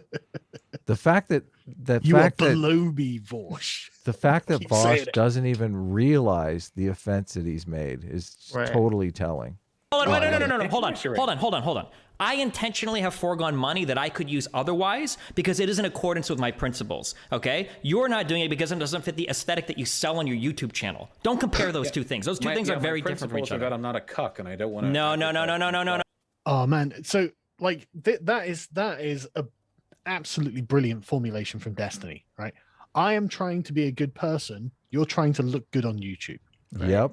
Like the emptiness of Vaush's position is just laid bare here, and the sincerity of Destiny's position is demonstrated. Totally. It's brilliant. It's genuinely brilliant. I find this completely gripping television. You know what I mean? Yes. It's like, Why would you say aesthetics? No one put aesthetics in your mouth. Nobody did that. It's a nice sounding word, though. Well, and it's such a specific word that it would be strange to like accidentally stumble upon aesthetics if you didn't mean to say it. Yeah, it's not a flub.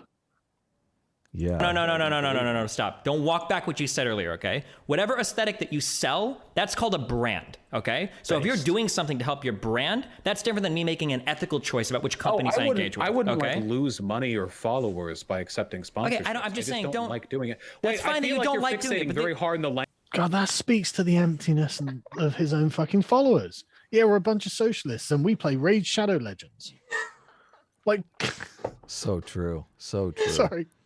I just can't get over the hypocrisy. It's just mind-blowing. Can you LARP your principles? Is that even a thing? No. Apparently. Like LARPing your principles. That's what's happening. That's what we're witnessing, right? I know. Well, yeah. It's like crazy. Let's all pretend we have principles one day a month and go down to the park. Let's construct our society around that. That's what religion is, okay? Once a week, we pretend we have principles and we go to our religious organization. No, that's bullshit. You're underselling religion. Religion is like reminding yourself once a week that you actually have principles. I was giving the cynical interpretation. Yeah, don't go full anti-theist on me here. Jeez.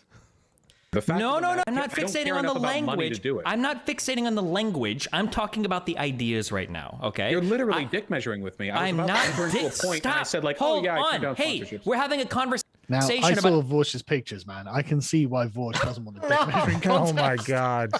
Ad hoc. Sargon. Bad Sargon. Bad. Hey, this is exactly the same as him defending his financial interests. That's true. You know, he can't win one argument on the merits, and he can't win the other one on the merits either. Well, it's also it's dishonest for him to say this is dick measuring because he's the one that specifically started this line of questioning with Destiny, where he's like, "Well, do you live up to your principles?" And then when Destiny gives an example, he's like, "Oh, well, you're just dick measuring." It's like, this is what you asked.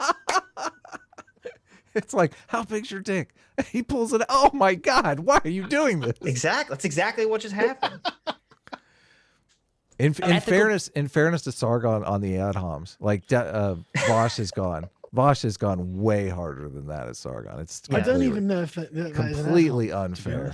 Completely unfair. Because you theoretically justified me straight after the point. What's that? No, you theoretically justified me just after the point.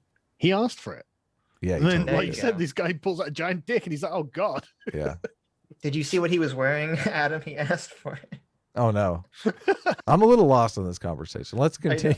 It's behavior in a particular system, and I'm talking about behaviors that I think I exhibit that are ethical. If you want to call that dick measuring, that's fine, but this is the conversation that you showed up to. That wasn't dick measuring. It was dick measuring when I said like, oh, I don't accept sponsorships because I think they're cucked or whatever. Every dick measuring contest should be about sponsorships are cucked.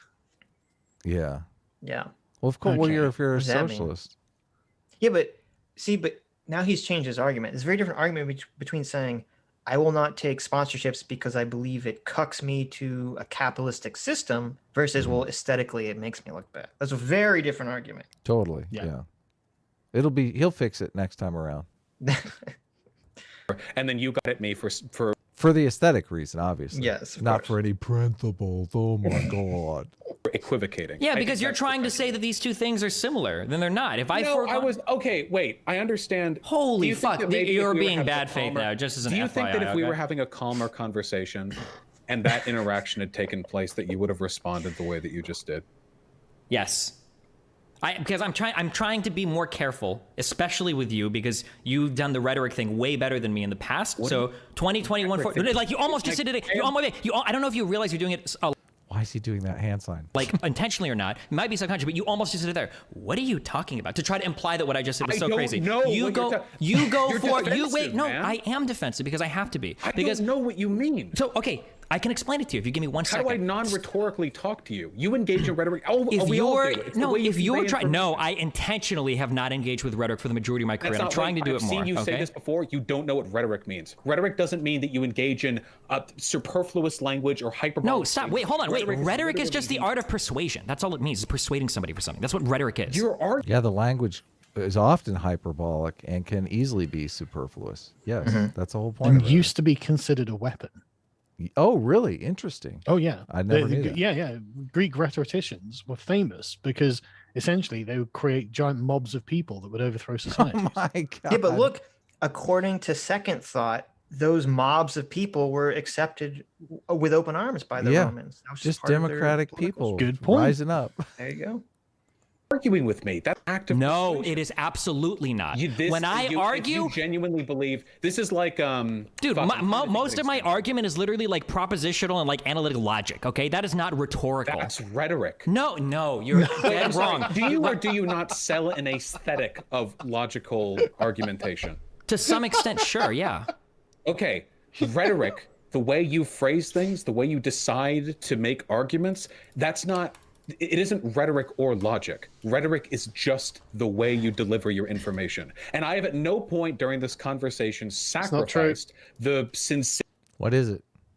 Well, it depends on how you're defining it, really. But like Right. essentially, if we're talking about the three classical methods of persuasion, you've got ethos, pathos, and logos. Yeah, exactly. There we go. Destiny is sensibly appealing to logos, which is obviously logic. Then you've got ethos, which is authority, and then pathos is like emotion. And Destiny is trying to. He can't argue from ethos because he's got no fucking authority. He can't really, and he's saying he doesn't want to argue from pathos because it's not, it's emotionally manipulative, basically. Yeah, but they have. I mean, they keep bringing up the child slave, slavery. Like, the guy swimming out in the water, dying. It's like, okay, we're not appealing to emotion here. It's just cool calculating logic. Well, no, it's not that these things are necessarily like that distinguishable either, right? Because I mean, obviously, logically, you're going to have to discuss: is slavery good for us, right? Sure, totally. But there are ways to make logical arguments against slavery, but also emotional arguments against slavery are valid. Yeah, right. Sure. It is morally wrong. Good rhetoric. Well, yeah, Vaush is being slippery because basically what he's doing is he's saying, okay, but since Destiny has based his channel on his logos, on his logic. That his logic has become that's his brand, his ethos, that has become his character of his speaker, and thus that ties into the emotion of his channel. So therefore, it's acceptable for someone else to not use logos as their primary factor, and that's the same as Destiny using logos as his primary speaking tool. Interesting.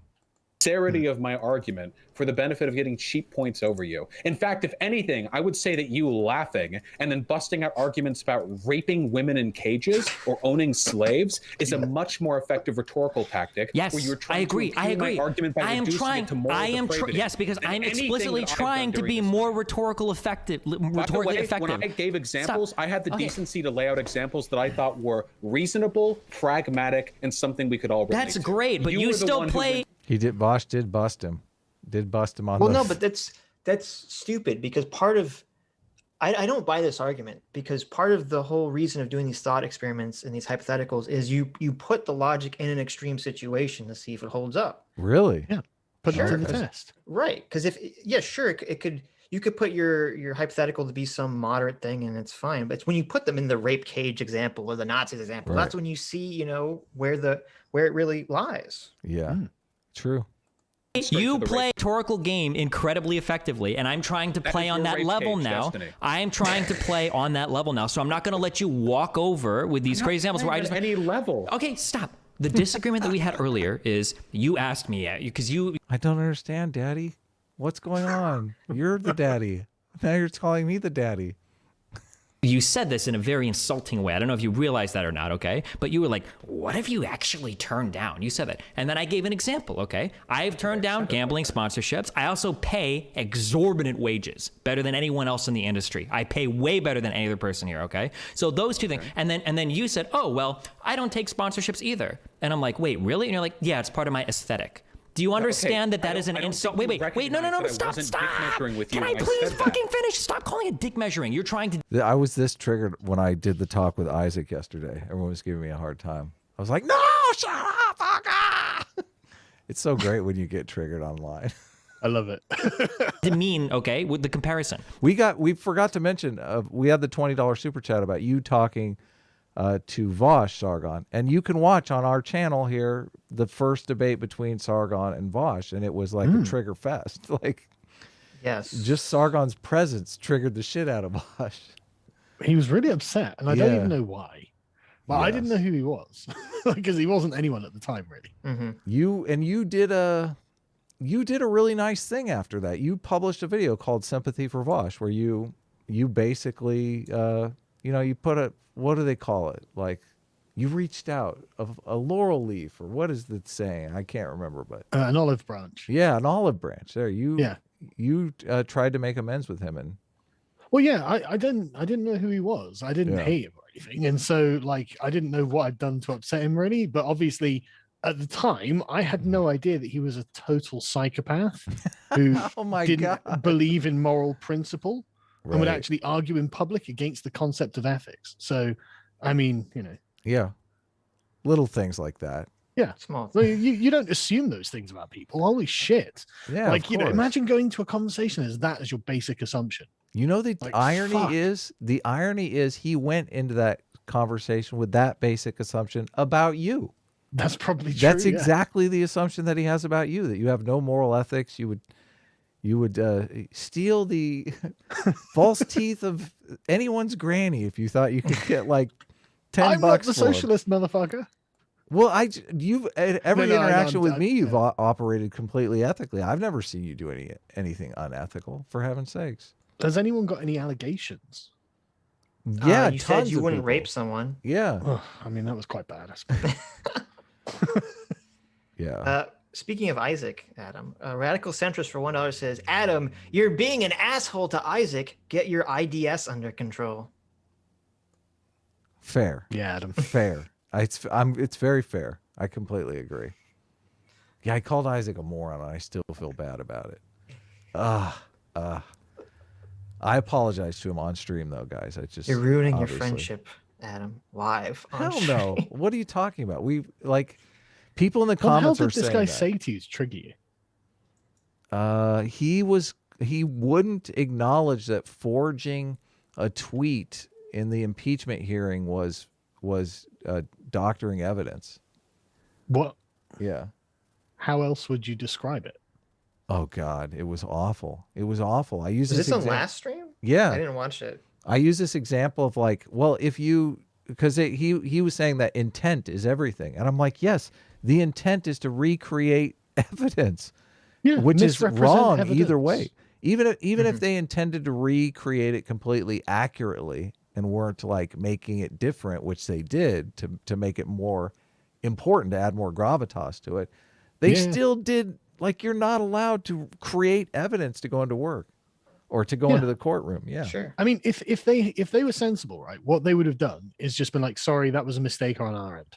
Yeah, we didn't mean to put the verified check mark. Because I mean, I can accept that they've got to essentially recreate what a tweet looks like for their graphics, right? Yeah, of course. Totally. Yeah, obviously, you take the content, you put it in, and they're used to using verified check marks for when they source stuff, and they just made a mistake. And if they came out and said, sorry, that was a mistake on our part, we apologize.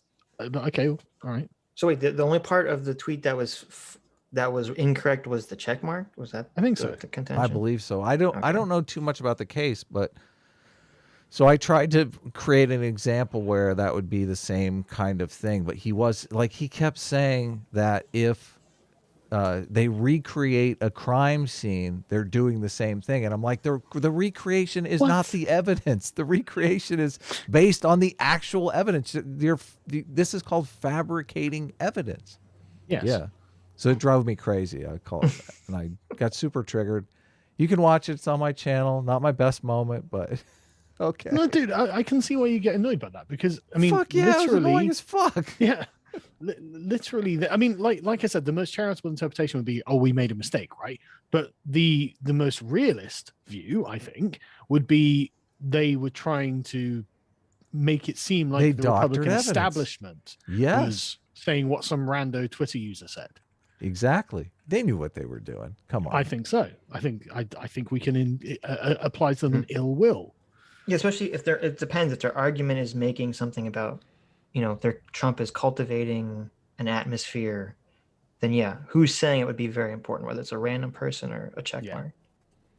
Yeah, I'm not super clear of the context. So, but yeah, no, it got heated.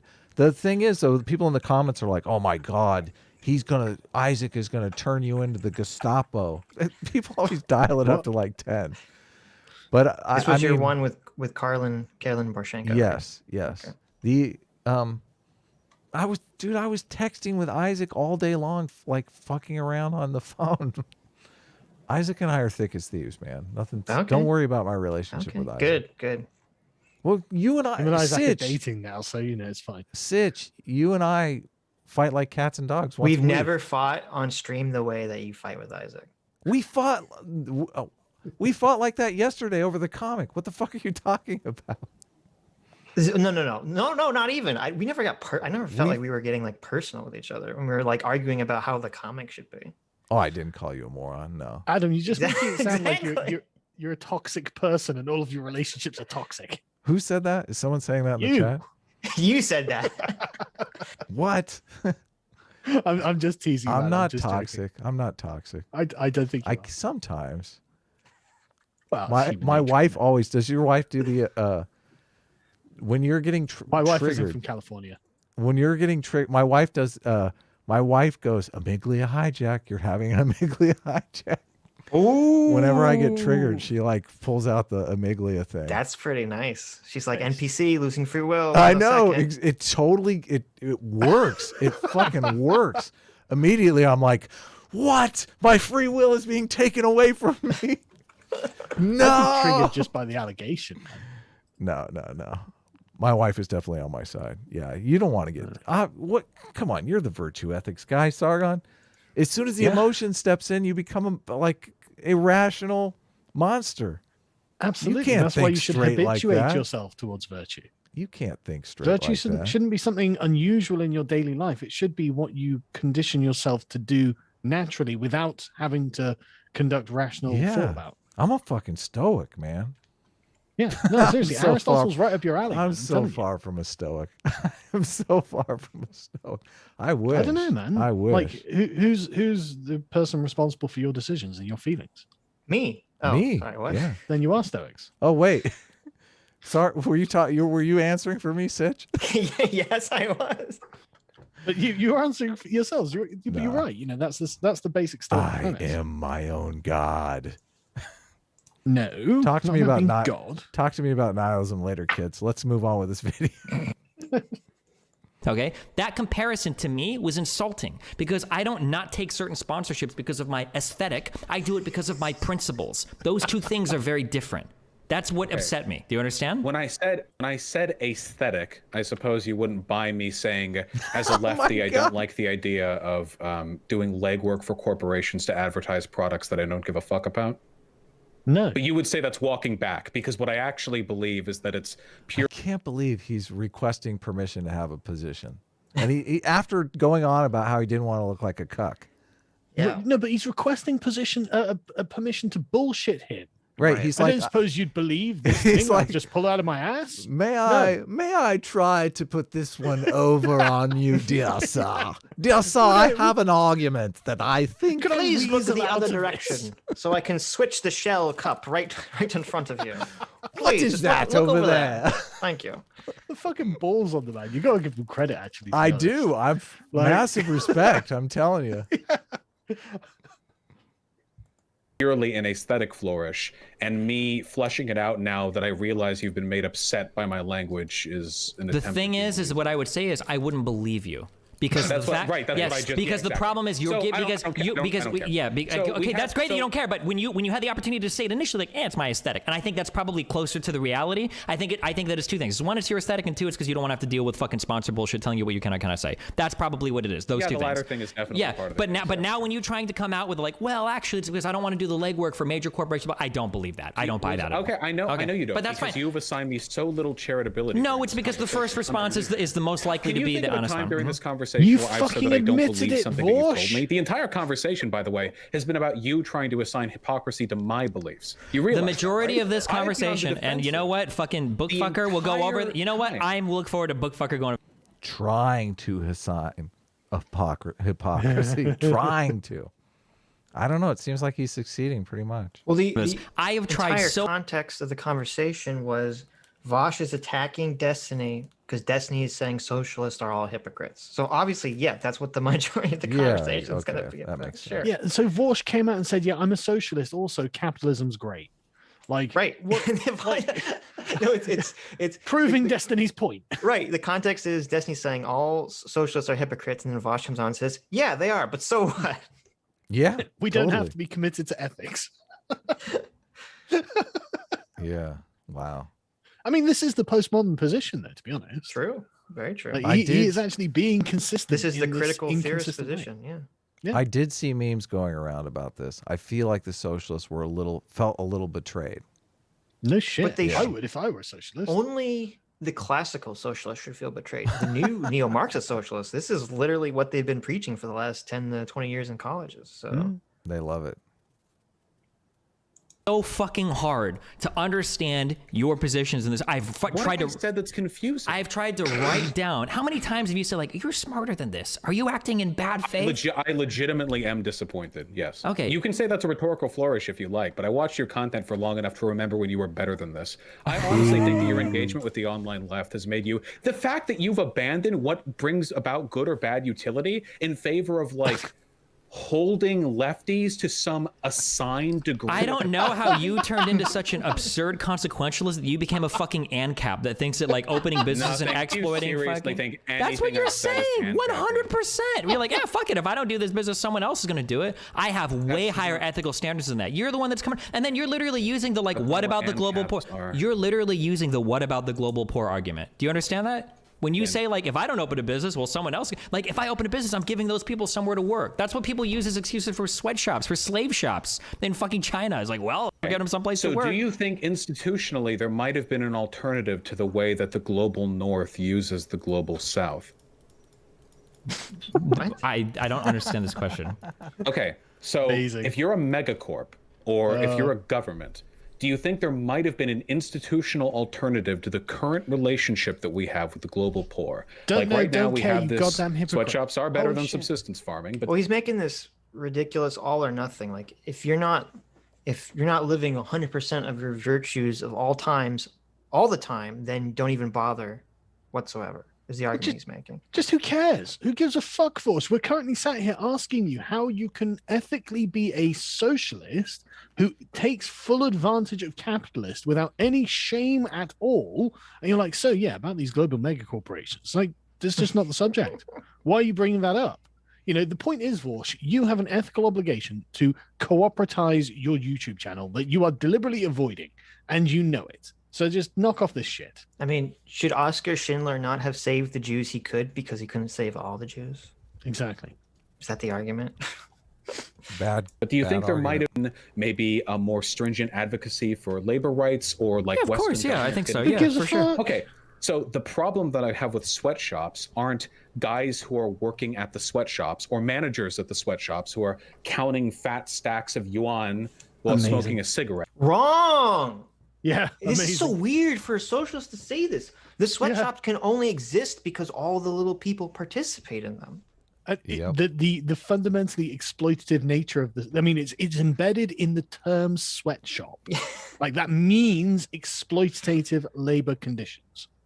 This is like saying, well, look, I have a problem with institution of slavery, but like the guy like whipping the slaves, he's just part of the system. Okay, he's not morally wrong. Yeah. Like what the fuck are you talking about? Of course the he is. slave owner isn't morally culpable for the slaves he owns. It's like, oh, Right.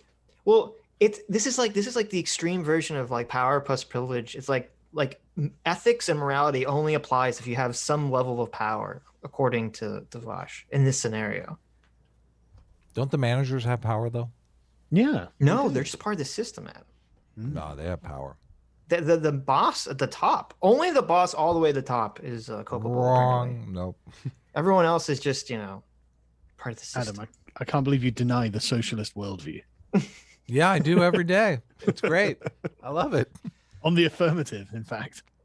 Brett, Go out and what I find care about socialists are and tell them, people look, in you're a fucking power who Sorry, allowed that set of institutional forces to take place there. I feel like I've been incredibly consistent on this point, like on every example given, but we're not even arguing over what you believe or what you think is good or bad. You just keep telling me what it's hypocritical for a life. I'm not first of all, That is an excellent rhetorical trick that he does.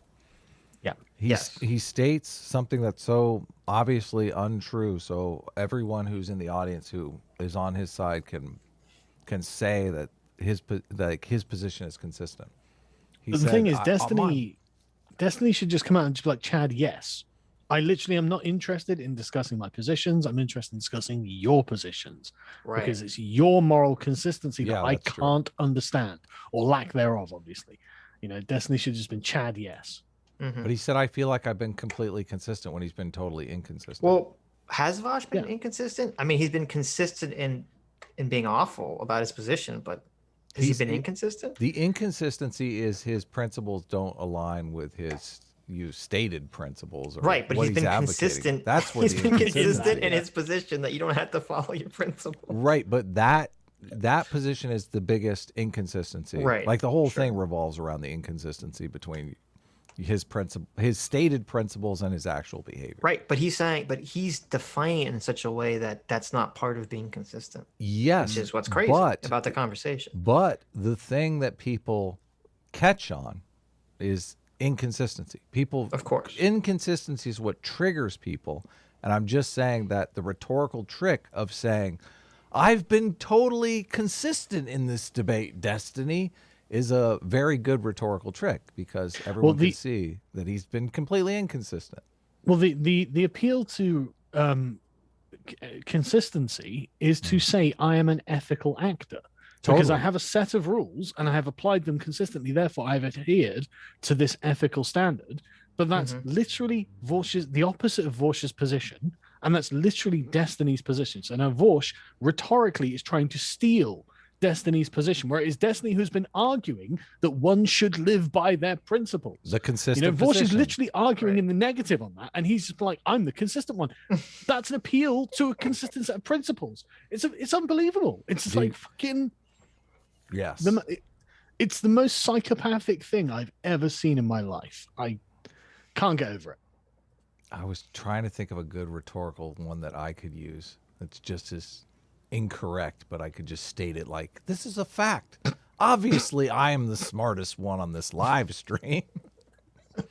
Let us continue with this. The majority of this conversation has been me just asking you questions and then pointing out when I'm perceiving which I have answered contradictions. for 2 hours. All I'm saying is that I don't think it's enough to simply exist when the system is unethical. I think that we can. That's fine. If you disagree with me on that, that's fine. Just stop trying to poke holes in my argument. If your belief is that lefties should do better, that I could be wrong on this. I don't feel like I've ever impugned your argument on that a single time. I'm only trying to explain how I think. Okay. If you think they should be held to a higher standard, then sure. Okay, that's all I'm saying. That desire and I think that if you're a lefty and you make a fuck ton of money in this society, you should do something with it. Act better than a capitalist would. That's all I'm saying.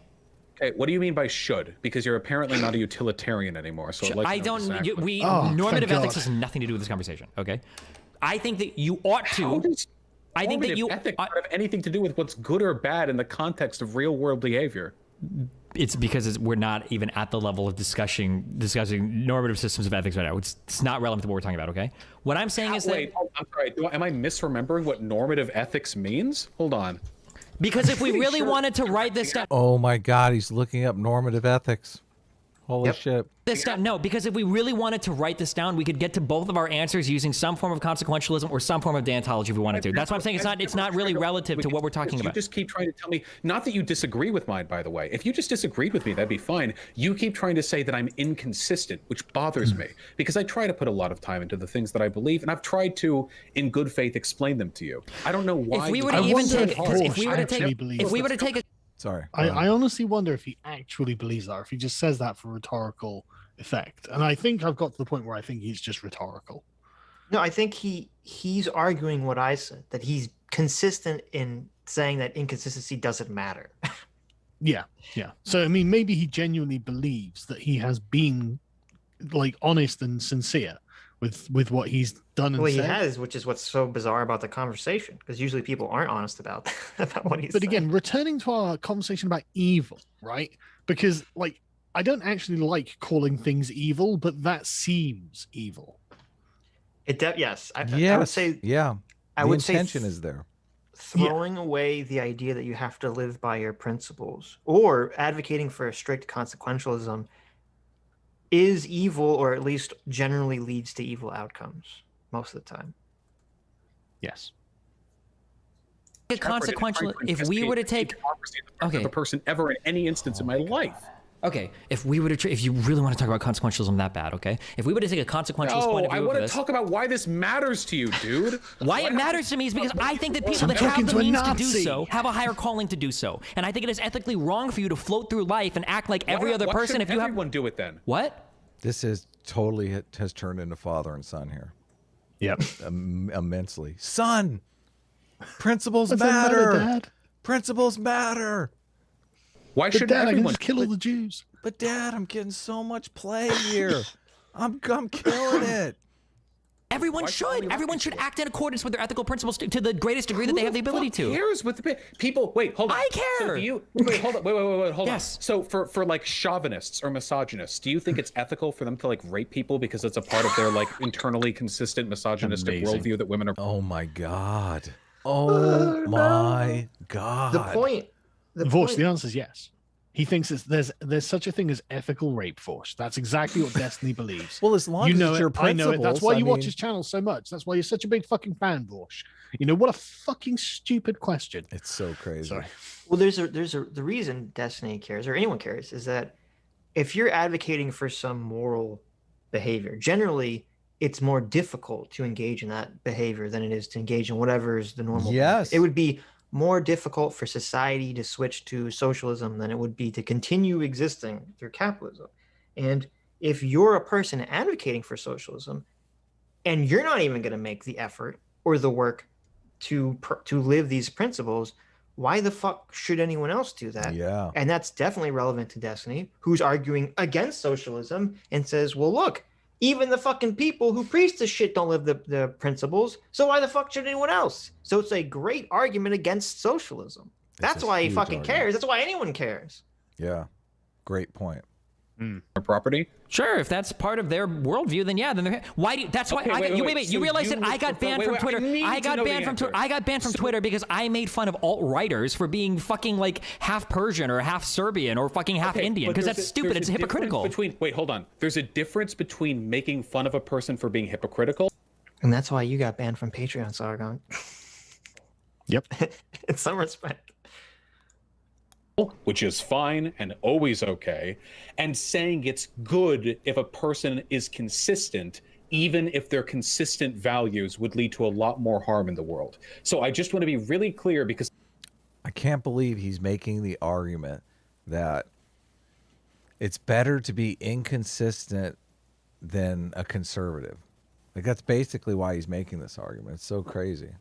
Yes. Well, he doesn't ever put any moral content in the act, and so he's addressing exterminating Jews as if it's the same as just whatever, any other act, because there's no moral content in the action itself, so it's just about the consequence.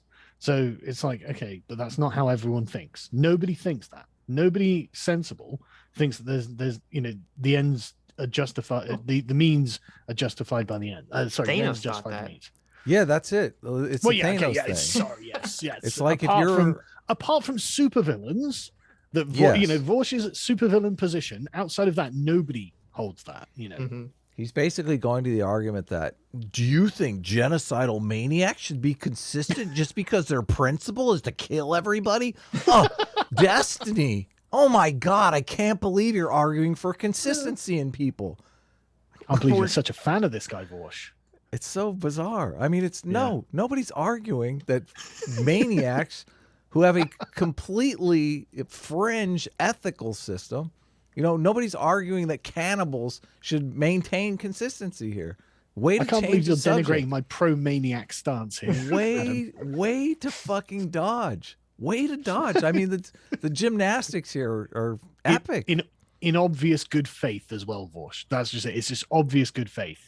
That's right. If you were saying this to me, I could understand it because you don't like me. But this is not me you're talking to. It's Destiny you're talking to. The guy you look up to, and you're like, so are you pro-ethical rape? Yeah, exactly. Fucking hell. What about just genocidal maniacs? Should they be consistent? Please. Go. The universal acid for $22.99 Aussie says Vaush is doing the typical thing that socialists do when they get rich in a capitalist society. Only those who are richer than me are the bad capitalists. Yes. Yeah. Bernie fucking Sanders. That's you he's calling out there. Totally. Millionaires and billionaires. All those billionaires are a real problem. Let me retire to my Exactly. third house. Yeah, okay, Bernie. Well, millionaires aren't that rich. Sorry, Exactly. Let's be realistic. It's not the 1% that's the problem. It's the 0.001% that's the problem. Okay. Yeah. New target. Because I don't want to misrepresent you. You think it's good if people are consistent, even if that consistency has them following up and doing things which are unethical. This is the fucking Twilight Zone here. No, this is amazing, right? So to be consistent, what does that mean? That means to be consistent with your ethical principles. Sure. And then he gets to it, he's like, so that even if that consistency leads you to doing something unethical, how could being consistent with my ethical principles lead me to not following my ethical principles? But amazing. Yes. It's quite the twist. It's just fucking dumb. I mean, I think it's good to be consistent, but I don't think it's good to do unethical things. I don't know how I'm supposed to answer this. Okay, so well, I mean, just a quick thing there. You're not. It's a fucking dumb trap because he's tried to create a distinction between two things that are the same thing. Right. Like, it's dishonest. And the thing is, I way too much credit, right? It would be dishonest in a smart person. Well, what it is Vaush encountering the Dunning-Kruger effect. But even beyond that, it's totally irrelevant because Destiny is only saying his point that started this whole conversation is him calling socialists hypocrites. Yeah, your ethical system. He's not saying somebody else's they're ethical immoral system. for engaging in capitalism on that principle. He's saying they're immoral for being hypocrites. That's the entire basis of the conversation. Vaush has set up an ethical system that we wouldn't even call an ethical system. No normal person would call this an ethical system. And he's doing it to press this weird consistency thing. No, dude, we're talking about you should be consistent with your stated principles, which everyone is going around saying are great principles that we should all be consistent with. It's not some fringe ethical system that you're pointing out here, Vaush. consistency is good, but unethical things are bad. I mean, I guess that's kind of tautological. So you think that lefties should, if they open a business, it should be like a co-op, revenue share, that kind of thing, because that's a more ethical. Okay. Do you think that would be more ethical for anyone to do? Not Of course. not necessarily, because I actually don't think the co-ops are like the. I don't think that's like the. Oh, are we on the co-ops? Or are we? I thought we were just like a normal business, a co-op business. No, co-op specifically. If you are a lefty, then yeah, sure, you'll agree that that's more ethical than the alternative because that's what your ethical system is. You have to be in two groups, though, Sargon. You know the what is it? A Venn diagram. There's the lefty people, and then there's the stupid people, and it's where the stupid people and the lefty people, like that little. That's where you start a co-op. Like, no smart person is going to start a co-op. Best thing to do necessarily. I can't imagine what would drive you to be so insistent on advocating that a group of people with a different set of political ideologies be consistent in a way that I don't think you fully understand to achieve an end that you don't even agree with. I actually can't fathom. Now he's saying that, oh, it's good that I'm inconsistent because you don't really want us to achieve our goal anyway. He's pretty much just admitted what Sitch said. Like, it's all just a farce. This is crazy. Makes sense. What roads we've walked. I look behind me and I see a maze. Because why can't we just talk about what's so simple? Because if you're advocating for something and you don't live what you advocate for, it makes it feel like you don't actually care about what you're advocating for. Saying that every single person who owns a business should turn that business into a worker co-op? Yes. Yes, I agree. Sargon? I think he would probably say no. It's just that our system forbids the existence of worker co-ops, which it doesn't. So. Oh, really? I think that's what he said earlier. Yeah. Oh, okay. No, You but agree, he said, Sargon. have you seen a lefty say that everyone that's a business owner is immoral? Oh, yeah. I've seen. Yeah, of course. Right. Leftist, socialist. I have seen not leftists lefty. say. Yeah, definitely. And it's doubly ironic because the person that they were defending, that Vaush is defending, was Philosophy Tube, who we watched the video where Philosophy Tube made this fucking exact point. Totally, That even if you're an ethical, moral boss, you're still bad because you're still a fucking boss and you're still benefiting Capitalist. from wage Yes. slaves. Exactly, yeah. Even the good boss got penned as the terrible person. Yeah. Then How many call people? them out, How many people? not Wait. me. How any? This entire conversation, he says, call those people out, then not me. That's literally what Destiny was doing. He was specifically talking about Yes. Philosophy Tube. Vaush comes on to defend Philosophy Tube. He's like, well, why are you attacking me now? It's like, what the fuck are you talking about? Because you're only defending Philosophy Tube because he's part of the tribe. That's Exactly, it. That's yeah, the only yeah. reason. She. She. How dare you? I don't want to get your No, channel struck. or He anything. messed up. It was a I know. honest. I know. It was an honest mistake. We I here know. have the principle of Of honesty. charity. That's Yes. And right. At least charity. among our friends, not among And I've charity. been watching Philosophy Tube for And years. humility. So like this sudden thing is difficult to get used to. Yes. When we were Get- talking about Philosophy Tube the other day, I was like, okay, say she, don't say Yes, he. I was like, oh, no. Sitch fucked up even, but we try to correct each other around. I didn't burst in being like, behold a man or anything, you know. Yes. Although I will next time. No, lefty? you won't. No, you won't, Sargon. that has talked for the mass decommodification of housing and has shit on land. Hey, if you want to invite us on your channel to do that, we're game. We're totally game. Hey, do you think that would prevent you from getting your channel deplatformed? If you If we did on it your channel, no, probably not. Because I said things on other people's channels that got me deplatformed. That's so, true. That's Yeah. true. Patreon. Yes. I got So, it. you One of know. my tweets blew up because somebody put a screenshot of Vaush giving an excuse for using the N-word with the hard R. And the excuse that he gave was exactly the context of you're using the N-word to calling out Nazis on some other guy's stream. And I was like, this is exactly what Sargon did. And it got him banned Yeah. from From Patreon. Patreon, So, Wait, is this recent tweet? I missed Yeah. this. I think people were sharing it like crazy. I think it got Yeah, up to check like it out. 800 likes. I'll be back in a sec. Take your time. Well, you guys carry on without me. 'cause We No, are. we're gonna yeah. just stop and No, stare at the screen in This silence is break until you time. return. We're going to put on Well, some music. That's what I would normally expect, but in this case, You're welcome to you take off guys- any time, Sargon. We No, enjoy no, you no. dropping in, so you're under no obligation to stick around anyway. I appreciate that, but like, Yeah. if I didn't enjoy doing this, I wouldn't, be doing it, would I? Dude, You know, it's so much I fun. Are obviously you kidding love me? Of doing course this. you want to hang out. All right, I'll be back in a sec. All right. Landlords Institute. Wait, relentlessly. You can't decommodify housing by being a nice landlord. That's an institution. No, but you could sell up. You could just refuse to take part in that institution. How? Bam. That's exactly right. You How? could just What kind of how? Jesus Christ. Yeah, you refuse to take part in that institution. Listen, I have a position. I'm against prostitution. So I'm going to refuse to take part in that institution. Adam, It's so Adam. easy. It's Adam, so if you don't easy. fuck that prostitute, someone else is gonna fuck that prostitute. Well, you do have a good point, and look at oh man, that's just, never mind. My principles be damned. She looks just like AOC. No. By not owning property and renting it to other people. And somebody else, there's a finite amount of land. Somebody else buys it. You don't dictate how construction companies set up suburbs. That doesn't, just because somebody else would do something doesn't make it moral for you to do it.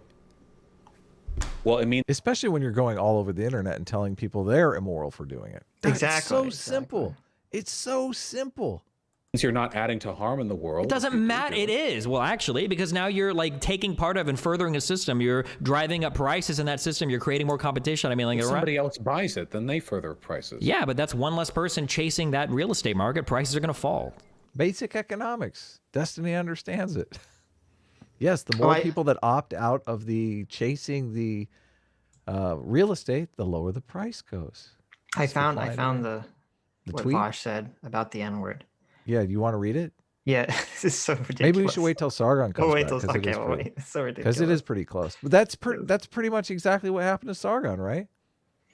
This is far stupider than Sargon's use.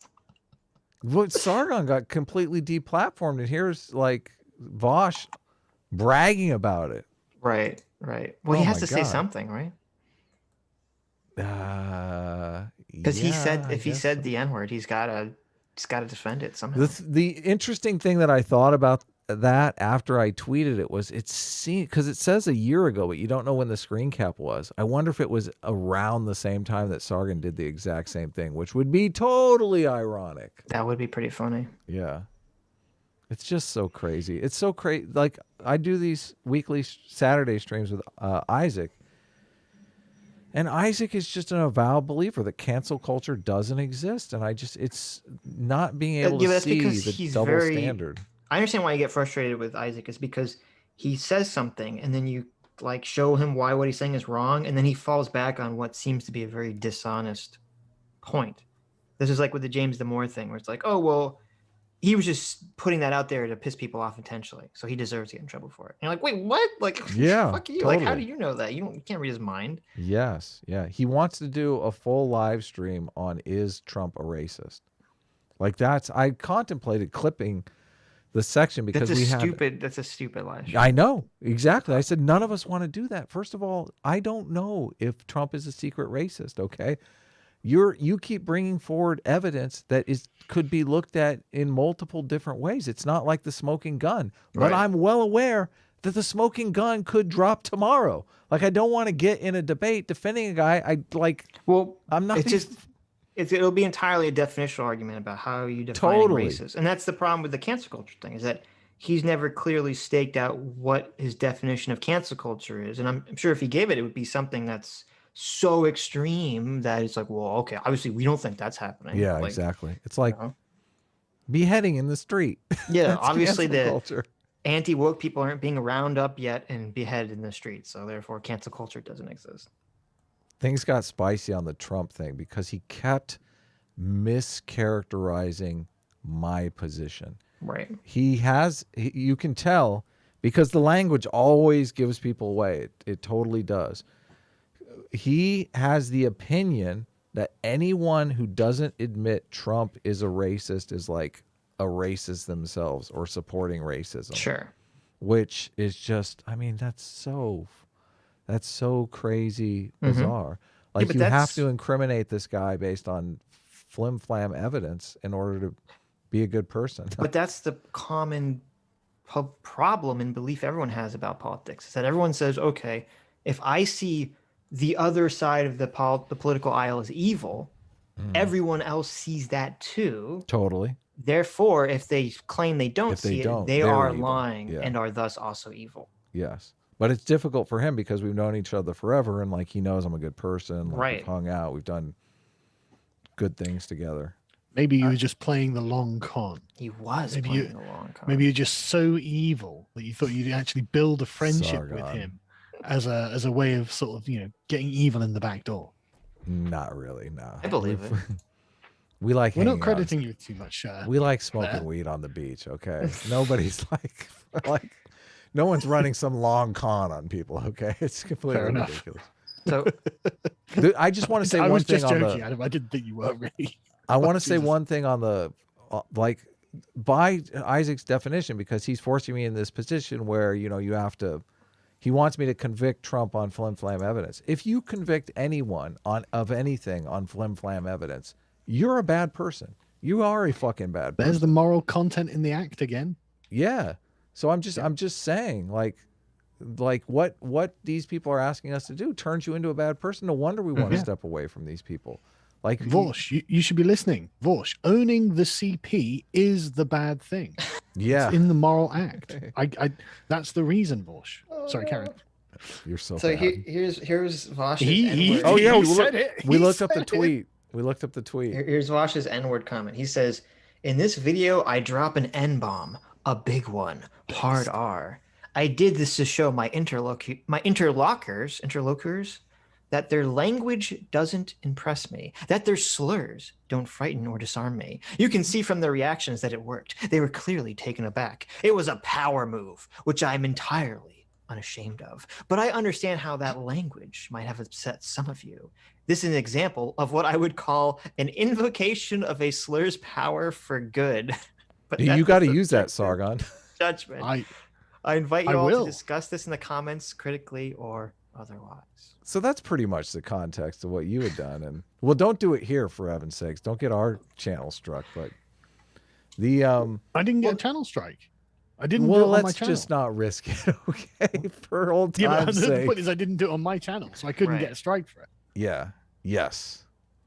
So, but it's just kind of comical that people can't see the pick and choose on who gets the rules enforced is just baffling to me. It's sad. Does anyone know what video? I really want to hear this. No, I don't know what video don't this is. play 'Cause- the oh, no, I'm not gonna play it on stream, but I'm just saying because in the tweets, no one replies with what the video is. Because I have a feeling that is not what is actually happening when he uses the. Do you think it's a? Oh wait, I think someone shared the video with me, and I thought the exact same thing that you're saying. I thought that was not a power move at all. He says it and kind of has a grin, like, "Oh, I probably shouldn't have said that, but I did." Like He's it's being not a a shock jock, right? It's not. Yes. It wasn't a power move. It wasn't a power move. He wasn't unapologetic about it in any way, shape, or form. He was totally apologetic. I'll see if I can find. But obviously, we can't play it here. But I'll see if I can find it after the stream, or someone is sending you the clip as we speak. I found the clip. Okay, good. He's talking to someone who's saying something. Yeah, and they're not shocked by it either. He said that the person says you realize that there were N words in the SS, and then Vaush says you can just say, and he says the. Oh N-word. yeah. God, they're so edgy, aren't they? I don't see how that's taken the power back. It's not. That's Yeah, great, it but wasn't. okay. It wasn't anything know. close to the way he categorized it or Right. the way he framed it. Yeah. I So we continue. Yes. Yeah. don't necessarily think that's how that works. Well, I wouldn't understand you to understand that because this is Finance 101, and it's apparently lefties don't understand. If every single left-leaning patronization. dude, how many times have you asked me? I thought you were smarter than this. Because You're literally saying you don't believe in supply and demand right now. What do you mean? You literally are telling me I don't believe in supply. Famously, in the debate with Sargon, he got what of appeal to authority was wrong. Fucking, he didn't know what appeal to authority was. Demand. That's what you're telling me. No, I'm not telling you that I don't believe in supply and demand. I'm telling you that an individual actor deciding to not purchase a plot It's of not an land would individual immediately actor though. affect It would supply be and demand. all lefty people. We're only talking about individuals. You're No, oh my God. The levels of moron here is inescapable. only responsible for what you do. Oh, Sure, and you probably- hang on. That's a fantastic statement, Vaush. I'm only responsible for what I do, so then don't give me this shit about white supremacy. Like, I don't see anyone who is each individually representative and responsible for the things they do, doing things that are white supremacist. Like, it's just not everywhere. Like, you call people like Tucker Carlson a white supremacist. Well, what the fuck does he say that's white supremacy? Nothing. Like, nothing. Right. Or I mean, Vaush has said ACAB and all that shit before. Yep. if you believe that an action is inherently immoral, that particular action, okay? I also want to bring up the point that the whole point of ethical systems is to organize behavior among individuals in a group. That's the point of it. Like, you're advocating socialism so more people will become socialists and more people will participate in the abstinence of owning property as landlords. I mean, what other purpose is there for doing this? No, I'm saying, well, if it's a sham, if it is just a grift, then that's a completely different thing. What I find interesting about this as well, right, is that at bottom, like, technically it's not an incorrect proposition to say, even if I'm a hypocrite, saying something is good does not, and me not following it doesn't make it untrue. True, right? yeah. Which I think is, at this point, Vaush's best defense. Like, I honestly can't see anywhere else he could go that doesn't make him look like a fucking idiot, right? And so I mean, more than he already has. So like, you would be like, look, okay, I might be sat here smoking a cigarette and saying, look, well, smoking is bad for you, and so you shouldn't smoke a cigarette. That's still true. You definitely shouldn't smoke a cigarette. It's bad for you, right? Right. It's just that this isn't like quite as straightforward as that, because the 20th century happened and demonstrated that socialism is a fucking terrible idea. Yeah. Like, if you were promoting a good idea and you said, well, you should do it even though I'm not going to, I'm making a bad choice, fine. If there was moral culpability, fine. But Vaush says, no, I've defined it so that actually it's people over like X amount of subscribers or employees or whatever it is. He's special pleaded himself out of the group that has to take moral responsibility here. Right. And the thing that he's asking people to take moral responsibility on behalf of is tyranny, slavery, genocide, like bigotry, hatred. The worst century humanity ever had was the 20th century because of socialism. And that's got some really stiff competition. Like, the Mongol conquests that went on for like 300 years were not as bad as the 20th century. So that, just put it in perspective, right? Worse than the Mongols.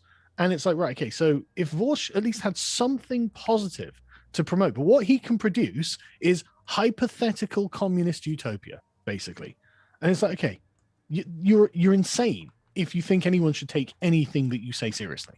Right. That was state capitalism, though, Sargon. I don't know if you know that. Exactly. That wasn't actually. And this is why Karl Popper didn't think that communism was scientific. That wasn't actually communism. Exactly. Unfalsifiable. And generally, the only time we accept the person doing the action and then saying it's wrong is if it's an action that harms them. So like you said, smoking. So it's like, yeah, we accept that person because you say, okay, well, smoking is chemically addictive, but it's harming them. So we accept them saying, well, you shouldn't smoke, it's bad. Same thing if someone's saying don't gamble or any other vice that has some negative repercussion on the person's life. But with Vaush and the bread tubers, they're not harming themselves by not living their principles. They're helping themselves acquire more wealth. Even, yeah, exactly. That's an even stronger point. Like, fucking hell. And this is why they're evil. Exactly. Yeah, exactly. Okay, keep saying but I don't. And you don't. That's fine if you don't. But I'm saying that if argue with other lefties. Why are you saying I'm a hypocrite? Because you attacked my tweet attacking other lefties. That's why we're having this conversation, Vaush. No, my tweet, no. My tweet was not. Did you catch that in there? What? My team. You're on my team. No, my tweet. He was saying my tweet. I thought he said my team. He was trying to because he's right. He's absolutely right. Destiny's completely right here. Oh, okay. Vaush dived in the way of Destiny criticizing another leftist, and now he's like, "Why are you criticizing me?" It's like, because you stood up, idiot. You know the meme with the guy like standing with his arms open in front of like the knives being thrown. Like that's Vaush right now. He's like defending BreadTube from the Destiny knives. But he's like, "Why are you attacking me, Destiny?" He's like, "You jumped in front of me. What are you talking about?" My tweet was not aimed at you. I didn't mention you in that tweet. You came here and you attacked my tweet. Me of being hypocritical. What I'm saying to other lefties, hey, Destiny, next time, just say other lefties are inconsistent and are willing to further their own interests in a system that they would otherwise individually condemn people for. To which I will say, yes, online leftists are fucking stupid. I get more of their shit than you do now because you don't participate in politics. He's fully come around to Sargon's position now. This is just sad. There you go. That's literally been my position for years. This is just sad. What does it Online say? lefties are fucking stupid. I'm going to clip that and just play that before every single video I ever make. Make it your Online intro lefties are and your fucking outro. stupid. Yeah, exactly. Intro and outro. Just and then probably a good montage of it, you know, with like put to a beat where it's like different varying frequencies. Like There you literally, go. someone should make a musical out of this. Online lefties are fucking stupid. A Vaush musical.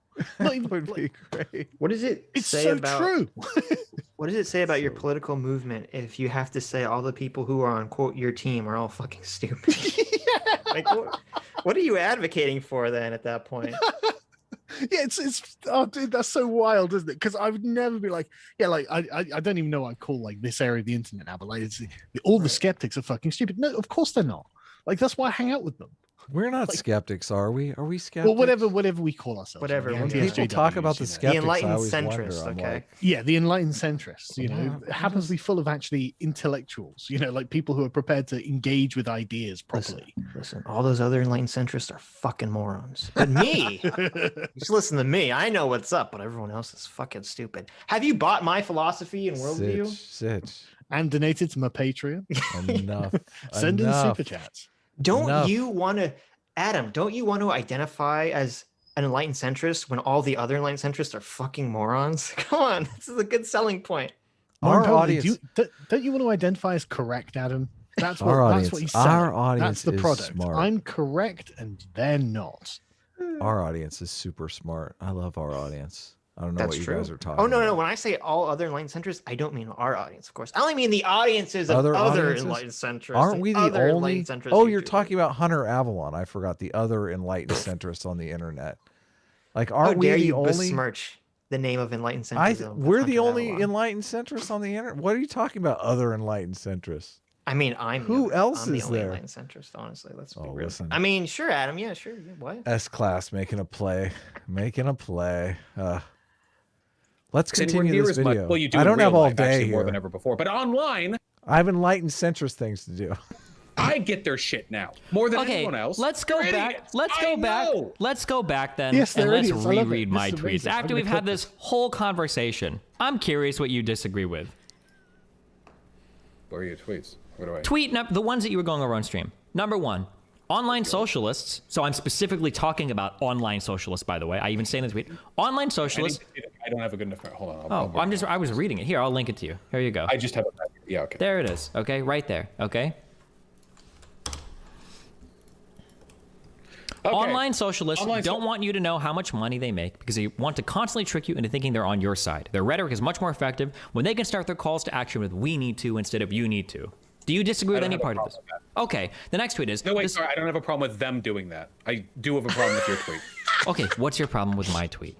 Yeah, saying we need. Is that you laughing, Sitch? My God. Well, he's like, I don't have a It's so problem with funny. that. And Destiny's like, okay, and he's like, no, I don't have a problem with them doing that, with them grifting. It's insane. To It's do so X brave. is way more rhetorically effective than you need to. Can you imagine if Bernie Sanders was like, "You all need affordable health care. I'm fine. I'm wealthy." Like, no. If you're a populist, literally says that. then naturally Yeah, Bernie Sanders literally did say that. Yeah. Yeah. He talked about, he's like, we have very good health care in the Senate, and all Americans should Yeah. have our same level of care. Yep. That was your his statement position. should ring with the interests of the people. I don't think it's dishonest to do that. Do you think that it might come off as a bit disingenuous when you present yourself as a working man that's rallying alongside your viewers when you're If you extorting them present from? yourself as a working man, then yes. But if you're forthcoming with your income, as I try to be, and you I wonder how Vaush would feel about the mafia helping the Teamsters and the unions. Like, is that good because it was towards a political aim that helped workers? It's got to be. By don't know. definition. say stuff like, we need a higher wage in this country, I Okay, don't think that's- stop where you're at right now. Why are you talking about somebody being forthcoming with your income when I literally at the top say socialists that don't want you to know how much money they make? I'm not talking about that. I'm talking about people. I think that your tweet gives the impression that like, hold on. Online socialists don't want you to know how much money they make because they constantly trick you and think they're on your side. Okay, we can go on this point by point. Okay. Okay. First of all, yeah. Okay. So first, let's do this. So because they want to constantly trick you into thinking they're on your side. I think this is a completely inaccurate reading of the reason why they hide their incomes to the point of being like delusional. The reason why they hide it is because they're a bunch of dumb fuck online lefty 14-year-old Tumblr exile dipshits who will attack anyone who they say making more than $50,000 a year off of Patreon and accuse them of being traitors to the revolution. Now, I do still think that online leftists should show their income. I've been very clear about that. I've talked about that even to people. Yeah, he's just saying our community is so terrible and childish that you have to hide your income from them. They're How is this bitter, a- jealous grifters. Oh, Yeah. okay, Vaush. I was That's a- giving them more credit than that. That's a great sales pitch for your ideology. Yeah, I thought you were all just stupid. People who hide their over it. income. Like, Where he's basically saying we have to alter our behavior because 14-year-olds control our movement. Yes. Yes. Like that's what he's saying. He's saying we Yeah. can't tell our movement can't tell the 14-year-old idiots to shut up. We have to alter our behavior around Oh them. man. has there ever been a more ruthless critique of socialism than what Vaush is demonstrating? right No, now? this is great. This is great. I'm The gonna clip all of 14-year-olds this. are This is so controlling things. You can add this to your Vaush hates socialist song remix. Yeah, I will. In private, but I don't think it's because they're trying to constantly trick you. I think they're just trying to avoid drama. This assigns a lot of malice and a lot of duplicity So they're cowards, is what you're Yep. saying. that I I don't see think a is lot of present. drama in this community. Okay, hold on one quick. Uh-oh. He's closing all the porn tabs. Yeah, what's going on here? He's What's closing the this porn little- tabs. Oh. Well, that's good. Okay. So Do you think that this is like, do you think that this reads a little bit disingenuously?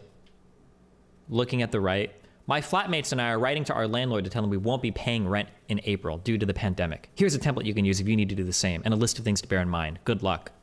You don't think that this person is like making it sound like they need to get like out of paying rent due to the pandemic? Ignoring the fact that they're literally doing this to somebody that is probably making far less money than they do? I don't necessarily have an issue with people calling for a rent strike and using collective language and doing so. Stop. That's not what we're talking about. I do think that it's bad that they hide their income, though. I think that's the big definer here. I think that if you show your income, then I think that's totally This is fine. not the, what I'm saying is she is making it sound like she literally like won't be paying rent due to the pandemic, ignoring the fact that the landlord makes less than them. I would say that this This is a tough situation that Destiny has put him in because he's like the YouTuber that you love versus the evil landlord that everyone hates. Right. Even Well, though and- the landlord is the one with less power. It's really also doubly gross to me to have someone who's a YouTuber who I assume PhilosophyTube makes most of their money through Patreon and YouTube. They're not affected really by the pandemic. No, So not at to all. use that as an excuse is really disgusting to people who did lose their jobs because of the pandemic. Worse still, they may well be advantaged because now you've got loads of people sat at home with nothing to Yes. do but watch Right. films. Yes. Exactly. Yeah. Really Yeah. gross. It's But see, sad. that's PhilosophyTube's whole But the thing is that evil landlord, Sitch, the this evil was- landlord. this was like that fucking insane video, the PhilosophyTube's jobs video, because she's like, oh, it was so awful. I had to go to a workplace for the government and do nothing all day and get paid for it. And you're like, so many people are like, what the fuck are you talking about? Dude, Why are you it was a complaining damning about indictment of the NHS. Don't Yes. get government healthcare because they'll pay you to do nothing. Yes. Yes. You saw that video. Yeah, I Yeah. And did. she's, Yeah, it was and she's amazing. whining about it. Like, how fucking privileged are you? Yeah. Unbelievably so. This is a trick into making somebody think that they're on their side. This is what I'm referring to. I think that my Wouldn't first she statement be is on fair. their side? What? Wouldn't she be on their side? I mean, she's a lefty. What do you mean on? Is she not? As in, has the same struggles, has the same class problems, has the same like problem affording rent when that's not the case. There is definitely an implication here that they can't afford their rent that I do find a bit unsavory. This is why I really wish they would show their income. But the general, like, we should do X language, I think is perfectly acceptable. Stop. I don't think we're... That's bullshit. She's not saying you should all do this. She's saying literally, I'm doing this. My you should follow my lead. You made a compare. Hold on. I have to do this because I can't let you get the Philosophy Tube could doubtless pay the entire rent of the entire flat for the entire time. Right. No questions asked. Yeah. But owning property is immoral, so fuck them. But also, he gets to be she gets to be a martyr, a hero in the struggle, a revolutionary online with no threat to themselves. The online just doesn't make it sound as cool, Sargon. It just takes the coolness right out of it. The aesthetic is horrible. I do like that in the one instance we have of Philosophy Tube living the principles that she preaches, it actually still benefits her economically. Yes. It doesn't cost her anything. She gains from it. Prestige. Yeah.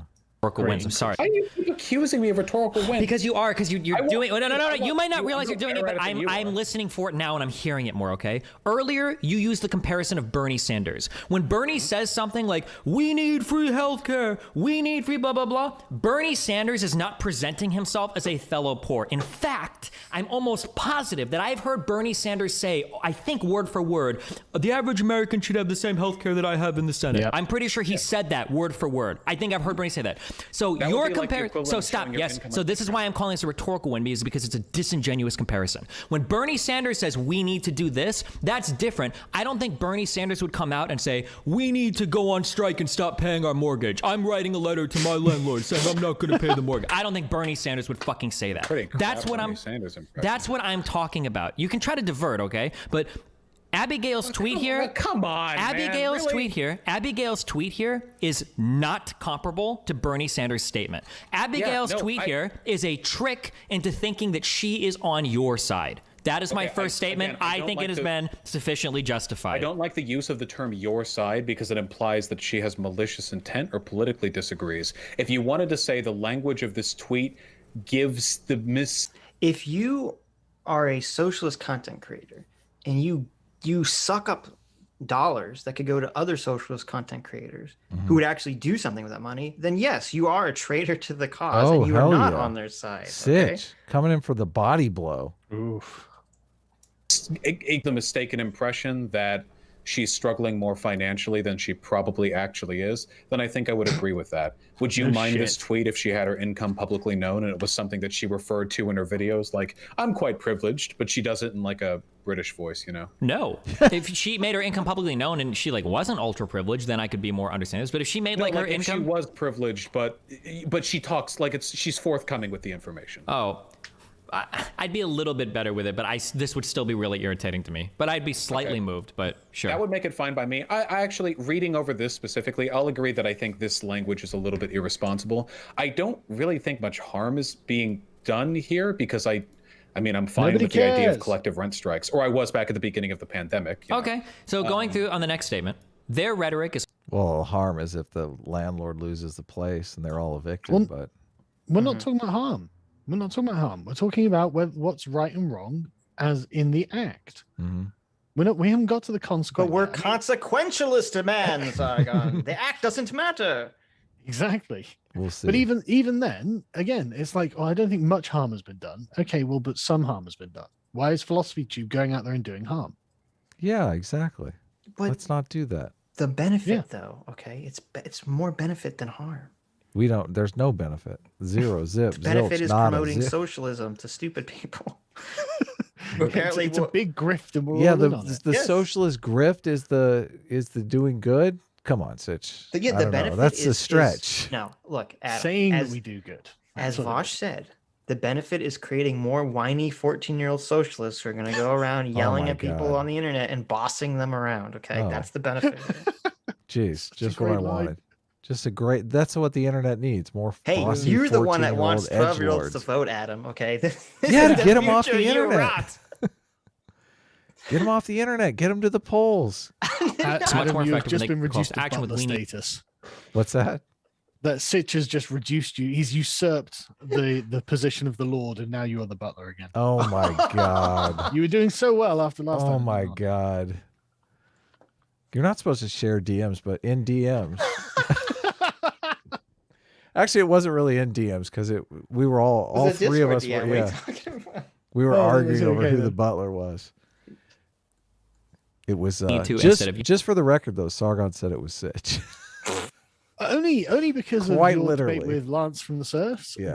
But now Sitch has put you He back said into the I destroyed Lance from the Sitch. You did. Yeah. Sitch's position was Lance contingent. wanted you on that live stream so bad too. He He did. was like He did. he was begging Is for Sargon you. gonna be here? Oh my god. Oh. When's Sargon coming? Yeah. Sargon comes on your. Why is he not? I thought Sargon was good. I'm so sad. He's I got a soft spot for you, man. Oh. You need to, despite them never actually doing anything to further anyone's material condition. We told him you have a body pillow, but he wasn't happy about that. Well, we can get one. But their own. Actually, probably can't. I get have one. a They're probably problem. collector's items now. What? Where's He should do that. He should get like a Sargon body pillow and you could put it in the corner of the shot and he could yell at it. Whenever he's throwing a straw man out, he points to the body pillow. He can't get them anymore because I got deplatformed from Teespring. Oh, really? God damn it! He'll have to buy one secondhand. That's what he'll do. Yeah, Scout. gross. He'll wash it. Come on. Oh, I don't doubt. Wouldn't that be hilarious? The Oh my spiritual God. imprint will always be there. He gets a huge cum stain one second hand off of Jesus. eBay. Jesus. Oh, that's gross, Lance. Gross. wait? I It's can't just believe Oh, this here is it is. what I you see. It think. was the next Yes. one. Okay. So I think it's a little bit strange if you call yourself a lefty and you present yourself as being poor, and the way that you sustain yourself is with donations from exploited workers that are in a lower material condition that than she you. portrayed herself as being poor. I don't think a couple of tweets. Do you want to read? Do you want to read through? This is a tough position for Destiny because he's actually arguing that dishonesty is harmful when Vaush has been arguing the opposite the whole time, that dishonesty is actually helpful Why is that a hard position for Destiny? Yeah. because it's contradictory to the. Oh, you mean Vaush hard is, position for Vaush? Vaush, well, no, Vaush is literally arguing that dishonesty is cool. Right. Yeah, but that's why Vaush looks like an idiot throughout this entire thing. Yeah, but Destiny's arguing now that the person shouldn't. That the problem with them hiding their income is that it's dishonest. And Yeah, Vaush can especially- easily say, "But I've already said this whole time. Who cares about dishonesty as long as their politics are correct?" Right, but Destiny gave a good counterpoint to that, which is that if you're socialist, you're getting donations from people who are being oppressed by the system Oh yeah, according that to your makes moral it worse. principle. Yeah, that makes And it so worse. you're in a higher state of privilege and class, blah, blah, blah, blah, blah. So he And is not just that, taking you're it. telling the person who's oppressing them that what they're doing is okay as long as they hold lefty beliefs. So it's more. It's So more. actually- So it's more than just the dishonesty. It's actually you're doing tangible harm to them by emptying their bank accounts when they're destitute. Yeah, and then persuading the people who are oppressing them they're doing a good thing. Right. Yeah. And Vaush Oh, is yeah. also doing tangible harm because he's basically giving every oppressive capitalist owner an out Yeah. to just say, "Oh, I advocate for these policies, sure, but And we I've still got live an in a army of capitalistic system." 14-year-olds on Twitter who will validate every billionaire in Silicon Valley who does all of this. That's Like right. they'll completely cheer for Zuckerberg deplatforming a right winger, but it's insane. It's a Mhm. I mad wonder position. if this is why so many billionaires are coming out in favor of UBI, because it allows them to this will never get passed, and it sells me with the socialists. So, Yeah, maybe. although Vaush doesn't like UBI, so maybe I'm wrong. Through her account of the money that she makes and how she tries to lead people into thinking that I can give you two examples. I saw Yeah? that. I Okay. saw that. Okay, Yeah. so then she does kind of lead people into thinking she spends. Also, remember when she was literally tweeting out "Oh no, I can't afford to pay for closed captioning anymore. This is horrible."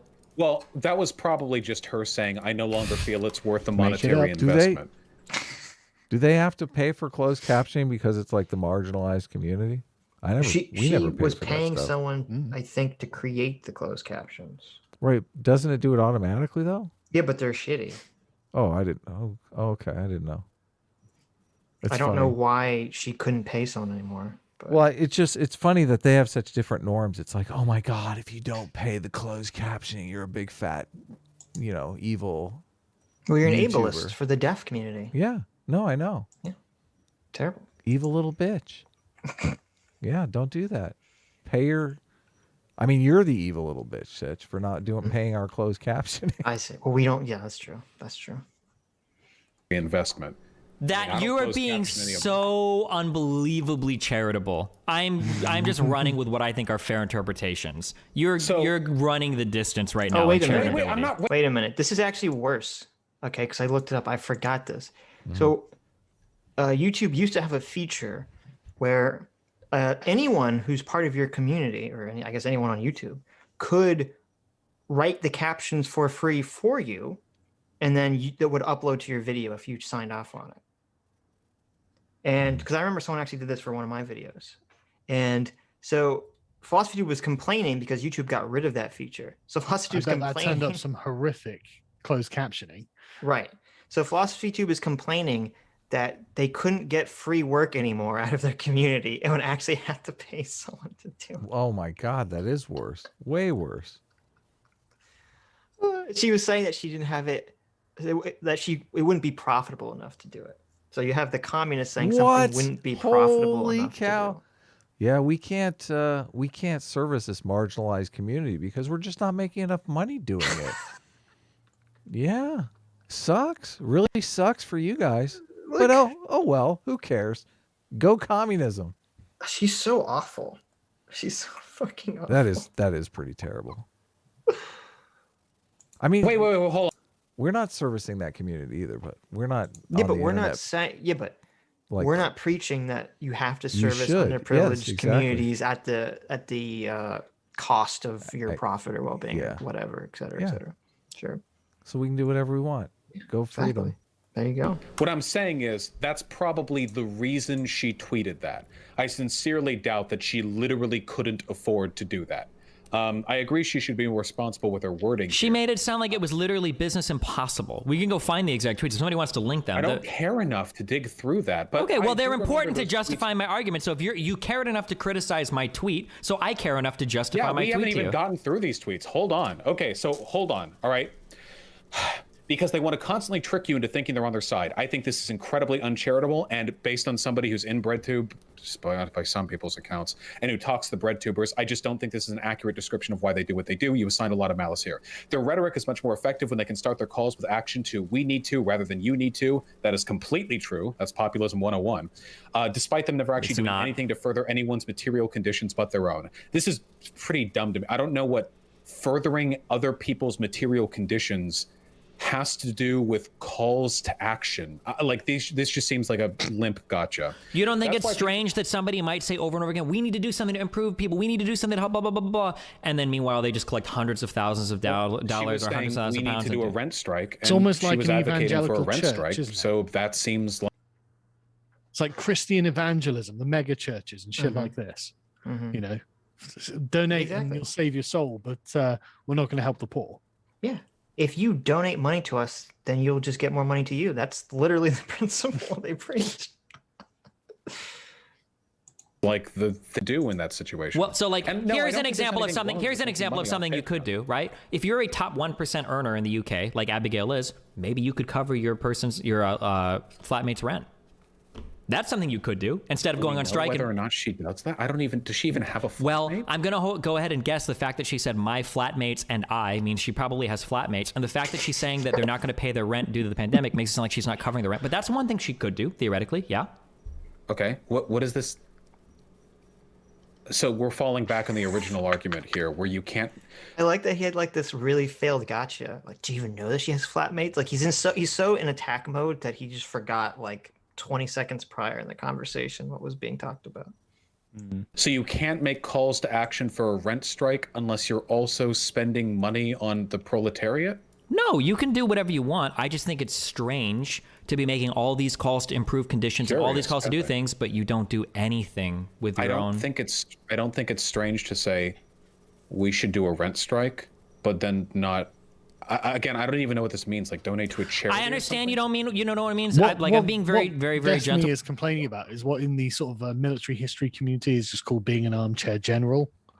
Yes. You know, you're sat there going, well, everyone should do this, everyone should do that. It's like, okay, but you're a nobody who sits there just looking at this. You don't know what the experience of actually helping people is like. You know, you're an amateur. You know nothing. This is worse than Armchair General. Because, Well, yeah, it's You know, Armchair Generals are, as you said, they're nobodies. But this is someone who could do something, who could be the example, and then they're just saying "fuck you." Yeah. with you, but like it's pretty disgusting. Like your whole point is that like I don't think you should have to do anything ethical or in harmony with your principles at all. Like I think you should just hoard infinite amounts of money and be a fucking wealth dragon if you want. I don't think anything's wrong with it because you're making it sound so angry. No. I have not. No. Because you I haven't. No. I haven't even gotten angry at you. I'm just saying that like it is unreal to me how much you are bending over backwards when my whole argument. I am making a decent human. You're making Say a thing. Yeah, to try to justify why these people shouldn't have to lift a fucking finger to do anything outside of what would be expected of a normal capitalist. Said it's good if they do it. No, yeah, you weasel. You're weaseling. How is it weasel? It is a weasel. It's good if they do something. Because you're trying to make it sound like you think that people ought to, when in reality you think it's just perfectly fine if people do nothing. Do you think it's fine? Do you think it's fine if people do nothing though, and they just live normally? You do, because you said it was morally neutral. Yes. So stop saying you think it's good if they go above and beyond. That's not what I'm talking about. That is good. But I'm not saying that. Unironically, do you recognize the difference between an obligatory and a supererogatory action? I can't believe I feel like I have to explain ethics to you. Wait, hold on. Why are you trying to just? Why do you keep trying to make this an ethics argument? Please. Does utilitarianism as a system designate which actions a person must do? No, it designates which actions are good. What a person must do is an entirely subjective process that we have to. Okay, hang on. That's fair to say, right? It designates which actions are good. And so Hitler, from a utilitarian critique, can literally say the Holocaust was good. Mm-hmm. This is why utilitarianism is bad. Is bad. Yes. Like there is moral content in the act that is neither denied or justified by the result. Isn't utilitarianism just like a vague goal? It's not. Is it really like a way to get to the goal? Well, it's one form of consequentialism, and one of the strongest critiques of it came, in my opinion, came from Bernard Williams, 20th century philosopher, who basically described it as being a marginal ethical system. If it's an ethical system, it's very much at the margins of ethics because it doesn't really have much to say in the way of real sort of normative like values, and so it's like essentially it's just a damage mitigation strategy. Right, at its very most basic, and how Vaush uses it, of course. You know, hence the question: well, where's the harm? Or the minimum harm is this. Is that okay? But why are we doing harm? Just why? Is that ethical? Right. Like, what are you talking about? How does your ethical system revolve around doing harm? Ethics is all about what you should do. Exactly. Yeah. And what he's saying is, well, this is what the best version of what you shouldn't do. Well, I don't see how his argument breaks down because it's what. He's saying you're not obligated to do it, but it's what you should do. So you kind of are obligated to do it. Like that's the whole point of an ethical system. Sure, but like you don't say honesty is not. You don't say honesty is a part of our ethical system, but you know it's optional. It's like no, motherfucker, it's not optional. Well, it depends if you think that the ends justify the means, which he does. I think the means justify the ends. The means justify the ends. Oh, okay. Yeah. I don't know if the means justify the ends. The means make the ends. Yeah, the means make the ends, and if you have good means, you have good ends. That's the thing. Yeah, so they justify them. Yes, yeah. I guess they do. Well, how else do Plus, you triggered decide 6, that? so Because that's great. if you don't do that, then you are in the position where Hitler could demonstrate that he's right. No, he couldn't demonstrate that. Well, yeah, I don't think he could either, but from a purely utilitarian critique, as Vaush is laying it out, which is why Vaush sounds like a Nazi, incidentally. Totally. You know? Yes. Well, I think he's claiming that Destiny is taking a utilitarian position, therefore he should be acceptable with Vaush's position. No. He seems to be outraged that Destiny isn't taking a utilitarian position. Right, because I think Destiny has said he's a utilitarian in the past. He probably has, but Destiny is clearly developed intellectually and has realized that there is significance in the virtue ethicist position, which is what he's advocating. He's actually, he's directly advocating it right now, without coining it that. But yeah, this is wild. I love this. This is so good. arrive at through a lot of really complicated thinking. Oh wait, it none of only this. tells us We what don't. is None good of this or bad. makes any sense. We don't. Whatever this ethics argument is, we What don't even doesn't need to make talk about sense? this. Whatever you just said doesn't That's make sense. essential. You keep using language like they must or they ought, but these aren't. I don't use language like this. Sure, There we but go. I am. There we go. That's No, what, that's stop, what I'm saying. stop, The difference is, That's I think important. That's really important, right? Yeah, must and ought, right? Must has got non-ethical uses, as in I must leave now if I want to catch the bus, right? So the must isn't so, and ought does as well. And these, but ought is really the sort of the should, right? What should you do? Right. And in an ethical context, determining what you should do is what the ethical system is for. And Vaush literally just said, I don't use language like that. Why? Because it's ethical language. He is Callicles. He is the man who rejects ethics. He's like, it's not for me. It's just okay. Right. But that's These are just petty power games on the internet, Sargon. Who cares? Yep. And so in the consequence of abandoning the ethical system means he can never do anything good. Everything he does is filtered through a prism of, oh, I should probably do the least bad. So, okay, yep, you did the least bad there and the least bad there and the least bad there, but you've never done anything good. And when Destiny comes along and says, hey, you know, it's kind of hypocritical. Maybe all these socialists who are getting really rich off promoting socialism, maybe they should one day think about doing something good. Vaush like, they don't have to do that. Okay. Right. So you're just a net drag on the world. You are just enriching yourself, making the world a worse place, and making justifications that you don't have to do anything to change your behavior. Yeah, I think evil's a fairly good description of what we're looking at here. This is perfectly what aligns with when James Lindsay talks about how critical theory is this industrial solvent that's used to just dissolve everything. And sure, sometimes you need sometimes you need things to be dissolved, but they apply it to everything. Yeah. They have no productive solution and you know, to put in its place. Isn't if the lens that he's looking at everything through is, you know, how much power does this create for my side? Isn't that the ends? Like, or isn't that the measurement really for how effective this, whatever he's doing, rhetoric, argument, whatever he's doing, like how much power does this deliver to my side? Right. Yeah. That doesn't seem like it is going to a great place, to be honest with you, because I just know when humans have like massive power and differences, that's when shit kind of like goes off the rails. It really does. That's why the critical theory shit is so evil and so fucked up, because it's basically saying, look, our opponents are all evil people lying and all they want to do is grab power. So we're going to take off the mask here and we're just going to grab power like they do. Right. And then you have the perfect, amazing. Then you have the perfect excuse to dispatch with them because they're evil. Exactly. Already. Yeah. And ironically, the evil people were the ones who proposed and then did this. Yeah. Yes. Like those people are like, we'll take the mask off because we're the evil ones. Why is no one else taking the masks off? Right. And that's why I don't know if it came up already or if it's coming up. Is a part in this conversation where Vaush is like, or Destiny's like, what are you doing on the internet? And Vaush is like, I'm trying to stop fascism. And it's like, yes, as long as you are the fascist. Yeah, but see, as long as he creates this worldview that I'm fighting against literal Nazis, then it's acceptable to do anything to get to that goal. Yeah, I hate that because it is. I mean, this is the situation that we're in.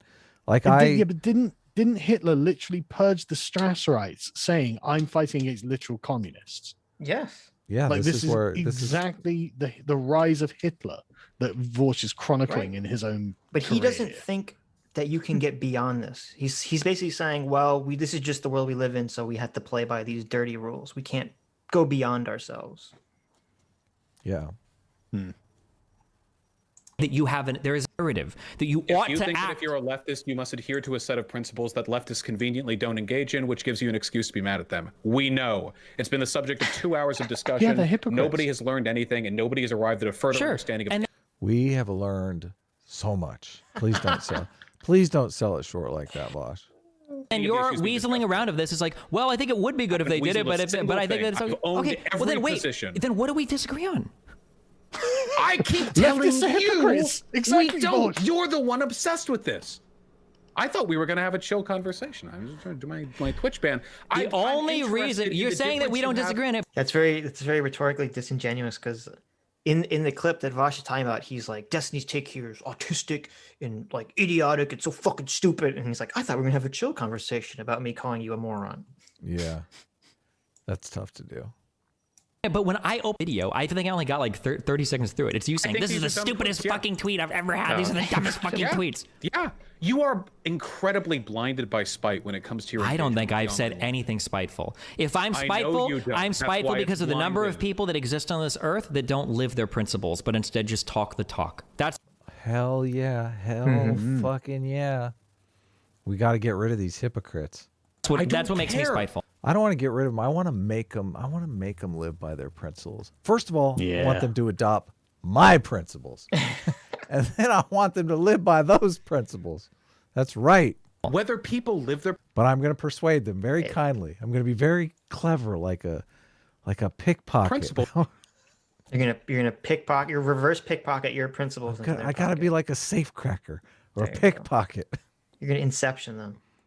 If I'm spiteful, I'm That's spiteful why it's because of the number of blinded. people that exist on this earth that don't live their principles, but instead just talk the talk. That's what makes me spiteful. Whether people live their principles, Well, I I care whether do. people's net actions contribute to positive Okay, utility. well, I think that people. See, he's totally divorced for the fact that principles make the positive utility.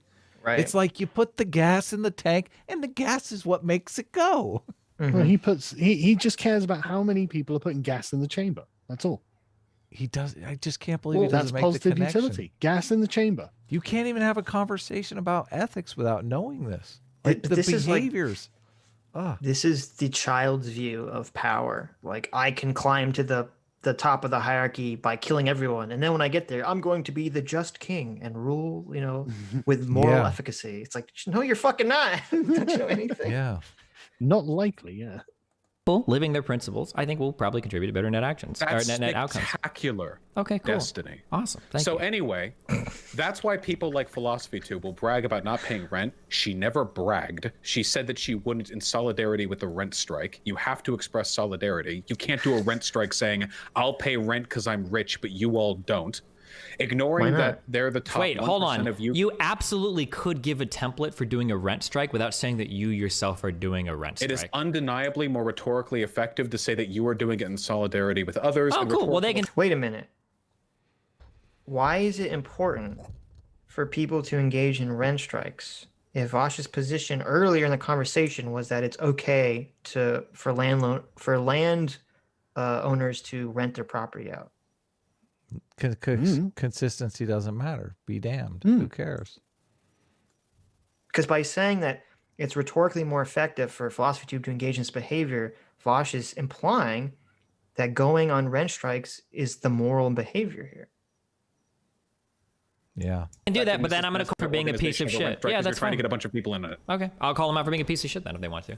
Sometimes I give advice to people in chat for like, hey, like these are ways that you could like, negotiate down debt and stuff like that. But I'm not going to say I'm going to sit there and do it or whatever. Like that's.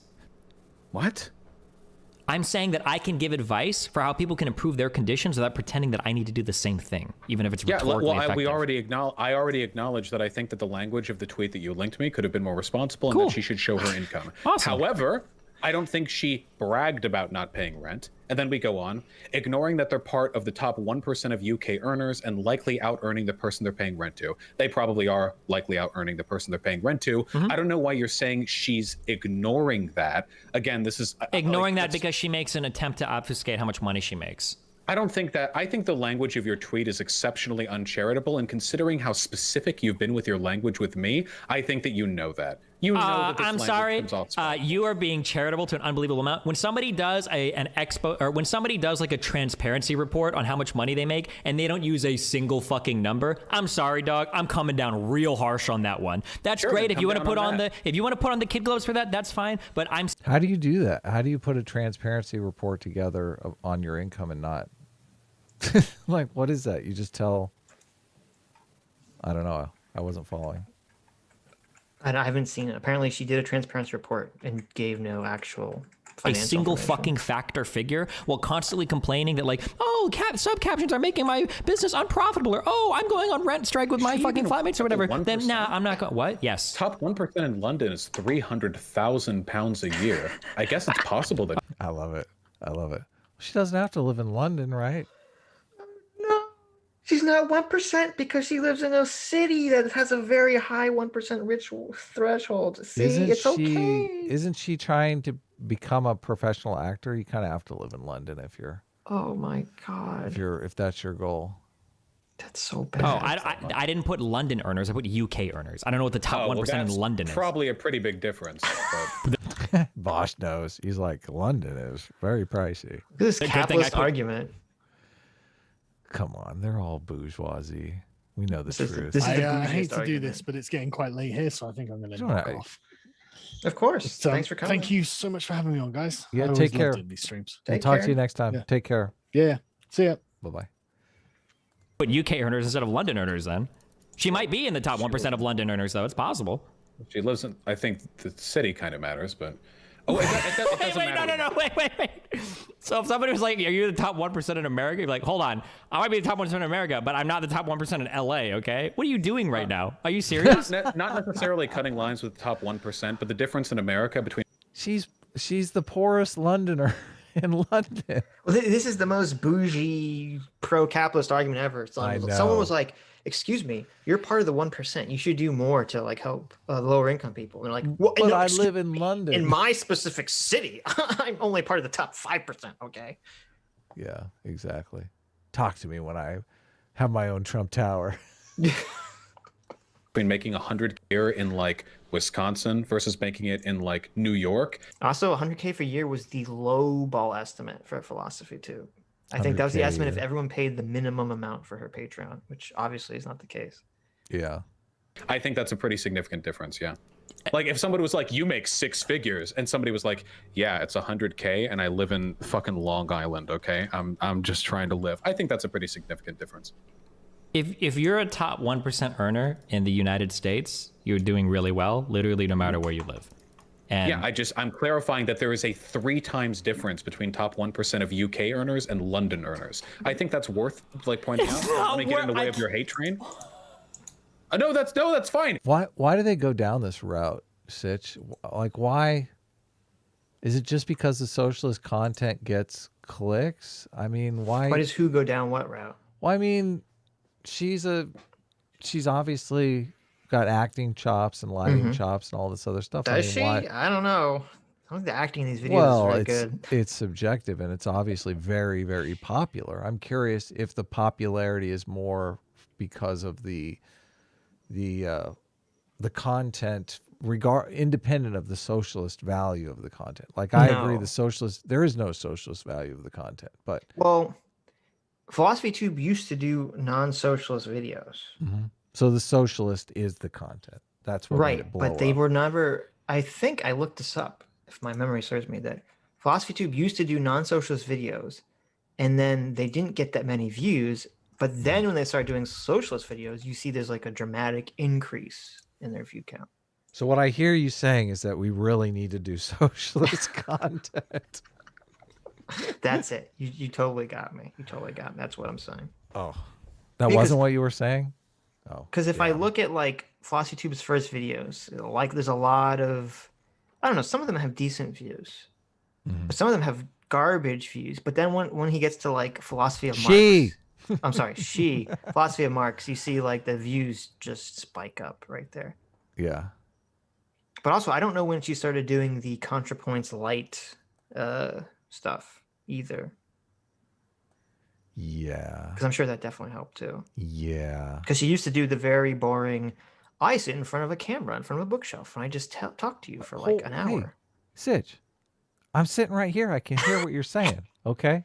This is a stream. I'm the guy in front of the bookshelf, This is a stream, okay? I'm talking about making an edited video. Okay. Very different. My bookshelf is offended. Adam used to make edited content by your videos, insolence. just like me, okay? Yeah. One day. Social Justice Detective 2. I'm just gonna like bang. Maybe not. It's okay if you want to be non-specific to allow your audience to assume the worst possible thing. That's totally. Maybe I can get Abigail in Social Justice Detective 2. What do you think? I don't think she's an actor. I don't think she'll go with it. Why not? Has she ever acted anything professionally? Do you get to call Yes. yourself an actor if you've never acted in anything professionally? Yes, some Really? commercial. She talked about it in her video. Oh, that's right. No, Yeah. it wasn't a commercial. It was a training video for a corporation. Yeah, corporate training video, exactly. There you go. Yeah.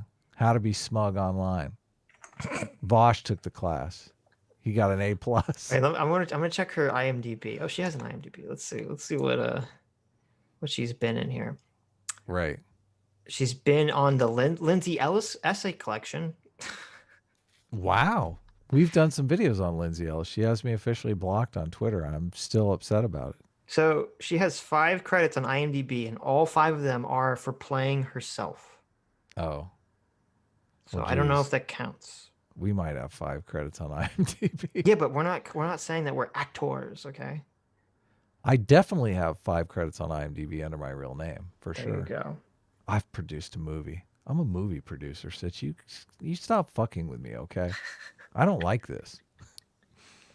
I helped produce a micro budget, low budget movie, so, which you can watch online. It's called The Pinch. Check it out. Don't fuck with me. A-Team's coming strong. Uh-huh. If I would have put London, would I need to find out what fucking neighborhood she lives in next? Like, what the fuck? I think you could average out to a city, and that would probably be okay. But I think that's pretty different from. I don't even know if she lives in London. I don't even. I can't believe you didn't cut any of this shit out. This is like, This is amazing. Are you kidding me? this is just. Stop pausing it. This is gold. When he goes on the complete annihilation of Abigail, it is pretty funny. Dad, all their content's trash. Trash fire content. Delete your whole channel. Vaush defending philosophy 2 by giving the most laissez-faire capitalist argument. Okay, Ever. you're right. It's It is just good in that context. baffling. Tell me why. At least this is your job, Sitch. You're supposed to chime in and tell me why I'm watching this. Well, that's why. There you go. Okay, I like that. even know if that's true. All right. And it's why online creators will hide their revenue from you while pretending they can't afford rent, or why lefties who graduated from Harvard will pretend they're like you because they're unemployed. And then you link Brianna Joy Gray, who I think is a piece of shit, so I'm not going to defend anything that she's done or said. Wow, I just became a Vaush fan. What happened here? He was very mad at her yelling at Noam Chomsky for an hour. Well, we were mad too. Yeah, but for different reasons. He was mad because he's Finally. like, how dare she attack Noam Chomsky, the saint of leftivism? And we're just like, what yeah. she's saying is fucking insane. So Oh, totally. Okay. Which That's kind of a huge difference. right. Though I guess it does fit with Vaush's worldview, because if he is the super consequentialist, he would be on the side of Noam Chomsky in that debate, which was you have to vote for the person who's going to be against climate change. He wore a Biden t-shirt. Right, no, but I'm saying at least that's consistent with Vaush's consequentialist attitude during this conversation. True. Yeah. Not altogether much. I think that he was upset because he's like, hey, I'm trying to clout chase with Chomsky. Stop beating up on him. Could you imagine I Noam am Chomsky defending having a Chomsky. conversation with Vaush? Imagine Vaush is talking to everyone. I'm waiting for Vaush to be on a stream with AOC. I don't see, but that's interesting. I wonder if she would do that, or if she's I would say Vaush Oh should my be God, too it would toxic. be the worst political mistake of her life. It would. I would. Well, here's the thing. I would, if you were to ask me that, say, would AOC ever appear on stream with Vaush? I would instantly say no, because Vaush has said too many Glass things. Israel is a quote of Vaush's. Like, Yes, come on. but Hassan has never said that about Israel. yeah, but he did say America deserved 9/11. Yes, I know, but it's And just, AOC appeared on stream with him after he said that. yes, I know, yeah. So maybe she would appear on stream with Vaush. I don't. It's like the level of I mean, we're way past the line. Let's put it that way. For either of these people, we're like way past the line. Well, but still, I mean, here might be the calculation difference. She would say it's okay for someone to say America deserves 9/11 because America is the most powerful, privileged country in the world. Therefore, you're punching up. But to say nuke Israel, yeah, you're punching down. could be There you too go. easily tied into anti-Semitism, which would be attacking a minority group. So Yeah. you're punching down. So maybe you're right. Maybe she wouldn't show up because of that. Yeah. Well, you know that they would spin it as she was hanging out with an anti-Semite. It would actually Of course be, they would. It would An actually anti-Semite be devastating. Oh, sorry. Go ahead. It would be. Well, no, they would say it would spin as AOC talks to an anti-Semitic pro-child pornography. Yeah. N-word slayer. See, that's what I was going to say. I'm like, this situation would actually be devastating for Vaush, because Vaush would be the one who was being cast on Fox News as a pedophile, Right. like anti-Semite. Yeah. Yes. Yes. Yeah, they would have his picture up there. They would have him saying the N-word and giggling, and yeah, they would do all that stuff. Yeah. The exchange would not work out good for Vaush. Yeah. No, it would not. I would actually advise against it at this point. Yes. Oh, that's so weird. It's so weird because we live in this world where you can blow up fast if you just say crazy shit, but you're like, sooner or later the cancel culture is coming for you, because once you say that crazy shit, it's gonna be with you forever. Vaush's problem forever is that you can say crazy shit as long as you aim your crazy shit at white people or whoever is considered, in privileged class. And Vaush has too often aimed his crazy shit all over the map. Yeah. That's where they got Gina Carano. Yeah. Well, they got her with a lie, but a lie for the anti-Semitic, like saying casting that what she said as anti-Semitism. Yeah. Right, which it obviously wasn't. Yeah. That's my definition of cancel culture. Obviously, it involves a lie if I'm talking about cancel culture. So, but anyway, let us continue. Let us continue. They're much different from conservative billionaires who pretend they're quote unquote just like you, claiming they're fighting on your behalf while they laugh it up all the way to the bank. I think this is pretty insane. To say that a bread tuber who doesn't display income on Patreon is like a conservative billionaire who lies to the people while laughing it up to the bank. I understand the underlying logic, but this is a ridiculous. It is absolutely apt. When you are selling lies to your people and you're pretending that you're some poor person. What lies? I don't think Destiny makes this argument as efficiently as he could have, because there is no difference. I'd say it's even worse for a bread tuber who is a total hypocrite, doesn't practice what they preach, is totally just rolling around on their big pile of money. That's the literal same thing. Actually, it's worse than a company who says, "Oh, we support Black Lives Matter," and they change their logo to a little fist, but then they don't do anything. That's all they do. They just change their logo. It's the same thing. It's an empty. It is the same virtue signal. Platitude. Oh, it is. And condescending nonsense. I would be surprised if Vaush has never criticized corporations for doing this empty virtue signaling. Of course he has. Yeah. Of course he has, because they all do. And but he's advocating for it when it comes to bread tubers. And basically any fucking thing having to do with economics or finance that any lefty posts ever. If you Hold on. Hold on. What is the content of the videos that are being made have to do with this argument? Because conservatives tell lies to get people to believe some ideological basis, and they make a fuck ton of money. They're not lying. When people like Philosophy Tube make inaccurate, trust me, as a person who's recently made inaccurate takes, they're not done because, at least not with these people, they're not done because they're deliberately trying to make a cheap buck off of misinformation. They're usually doing it because they're just wrong. Oh, okay. Well, then I'm sure there's a ton of conservatives who feel the same way. They're not really intentionally lying. They're just like doing it because they're just wrong. Yeah, there are conservatives like that, and you know that. I've listened to... I'm sorry, I feel like every time I think that there are a lot of people that go out of their way to like blatantly misrepresent something because it's ideologically convenient for them. There absolutely are, but do you do you think that he's speaking Isaac's language here? That's exactly. Brianna Joy Gray and Abigail Thorne are in the same basic ballpark when it comes to misinformation? Yeah, probably. Okay, that's unbelievable to me. I think that if you unbelievable would be the adjective I would use to describe both of them. I wouldn't believe a single thing either of them says. I think both of their content is wholly worthless. Yes. I honestly think that if you can't tell the difference between those two people, then you've lost the plot and you can't meaningfully. Okay, well, you know what? I don't have a fucking girlfriend living here. I can do whatever the fuck I want. I can stay with you. Link me one good philosophy tube video right now, and I'll watch it on fucking stream when we're done talking. Find me one decent thing. Wait, I have to like sit here while you watch it? No. I'll do it after we're done talking. I'm super curious. Find me one video because I have suffered through the garbage tier content that is philosophy tube, and Oh yeah, Destiny. So have we. We've done it. We've done it together. We've done it with you in the chat. That's right. Yeah. That's the only way to do it. Yeah, really. If the only reason I would ever watch philosophy tube videos is for a stream, I would never in a million years hate myself enough to watch them otherwise. Suffering together gives our life meaning. That's right. Look, it's Jordan Peterson. We have to take the biggest load we can carry. Yeah, exactly. We have to take as many terrible philosophy tube videos as we can. We put them on our back and we just carry them. We suffer. And we say, look at this shit. Suffer with us together. Let us enjoy the suffering.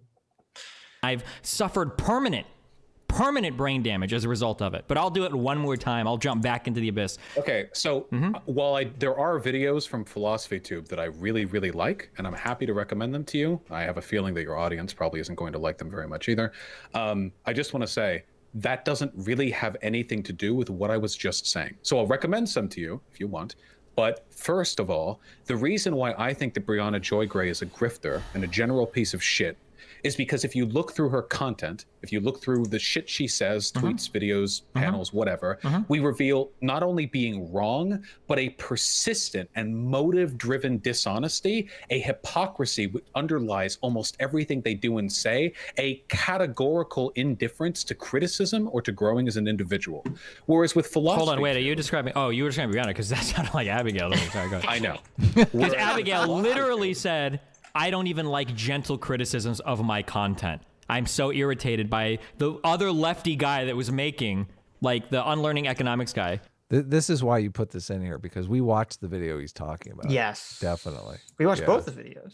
Well, and also Vaush is totally bullshitting here, because the reason I would be surprised if he hated Brianna Joy Gray before the Noam Chomsky conversation. Of course. Because otherwise, if it wasn't for that, he would make his consequentialist argument. Brianna Joy Gray used to be the national press secretary for Bernie fucking Sanders. Totally. During his 2020 presidential campaign. Respect. You know, right? So she was actually acting on some sort of positive change, some consequentialist change that Vaush definitely would have supported. Vaush's little clout chaser antenna would have went up. Ooh, zoinks. Yeah.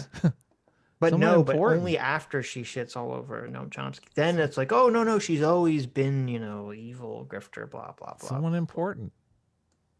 Important. And also, he's saying the reason that she's bad is because she shows an unwillingness to change, an unwillingness to, she'll repeat misinformation repeatedly and not change.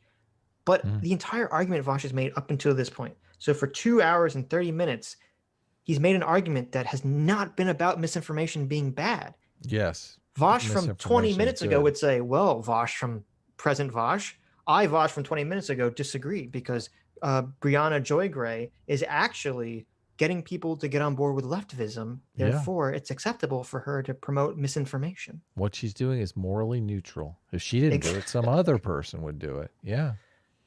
Exactly. As long as her politics are correct. Upset about video, okay? I genuinely don't trust your interpretation of this event. Do you have a link to a tweet or a video? Sure. Can somebody give me, you guys were linking it earlier, can you guys give me the link to her video where she is, I'm saying upset, but where she's like irritated that somebody, that the unlearning economics guy. Oh, this would be from a live stream segment, wouldn't it? Here you go. If it's here you go. We can just watch this. This is a 20, now it might be clipped, but the details. Let me know when you're ready and we'll start it at the same time, okay? Okay. I like that he's like, show me the evidence. I want to see it because I don't trust your interpretation. And then when the evidence is provided, he's like, must we watch this evidence together? Okay. And you catch me in another big lie? Oh, this is so strenuous. I don't know why we're wasting our time on the thing I said we should talk about. Does he catch him in a lie? Don't spoil it for me. I don't want to know. All right, ready? Okay. Oh, this was posted from Unlearning Economics. Well, I trust them. Hold on, it's 22 seconds. Okay, 1, 2, 3, let's go. I won't get into the details of how UBI might work today, because I've found that when I discuss an actual policy idea in a video, people tend to think the video is essentially about arguing for that policy. And then a bunch of earnest, well-meaning people make reply videos to me that I'm afraid I don't watch, in which they presumably own me with facts and logic. But I'm not trying to write policy. I won't get into the... Gotcha. Tell me this doesn't sound salty as fuck about incredibly gentle videos. Imagine saying, as a person who fucking makes political content, right? Where you're trying to inform your audience about some idea or political position or something.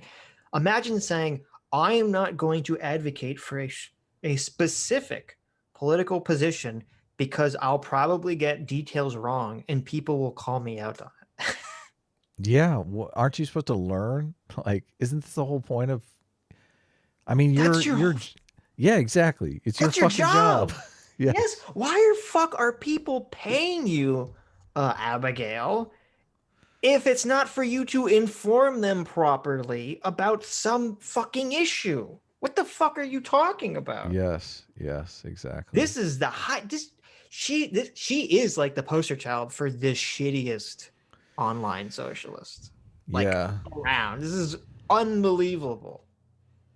Don't you feel some pressure to get things right as your audience grows? I feel like that's a thing. Do. Even when I first started making videos and I had no fucking audience, I spent so much time researching all this shit. Yeah, me too. I fucking do this even for streams when I'm like looking up something. I'm like, let me research this. Let me understand it. I've got into fucking Twitter arguments with fucking nobodies, and I'm like, let me fucking research what they're talking about because I want to make sure that my position is based on facts.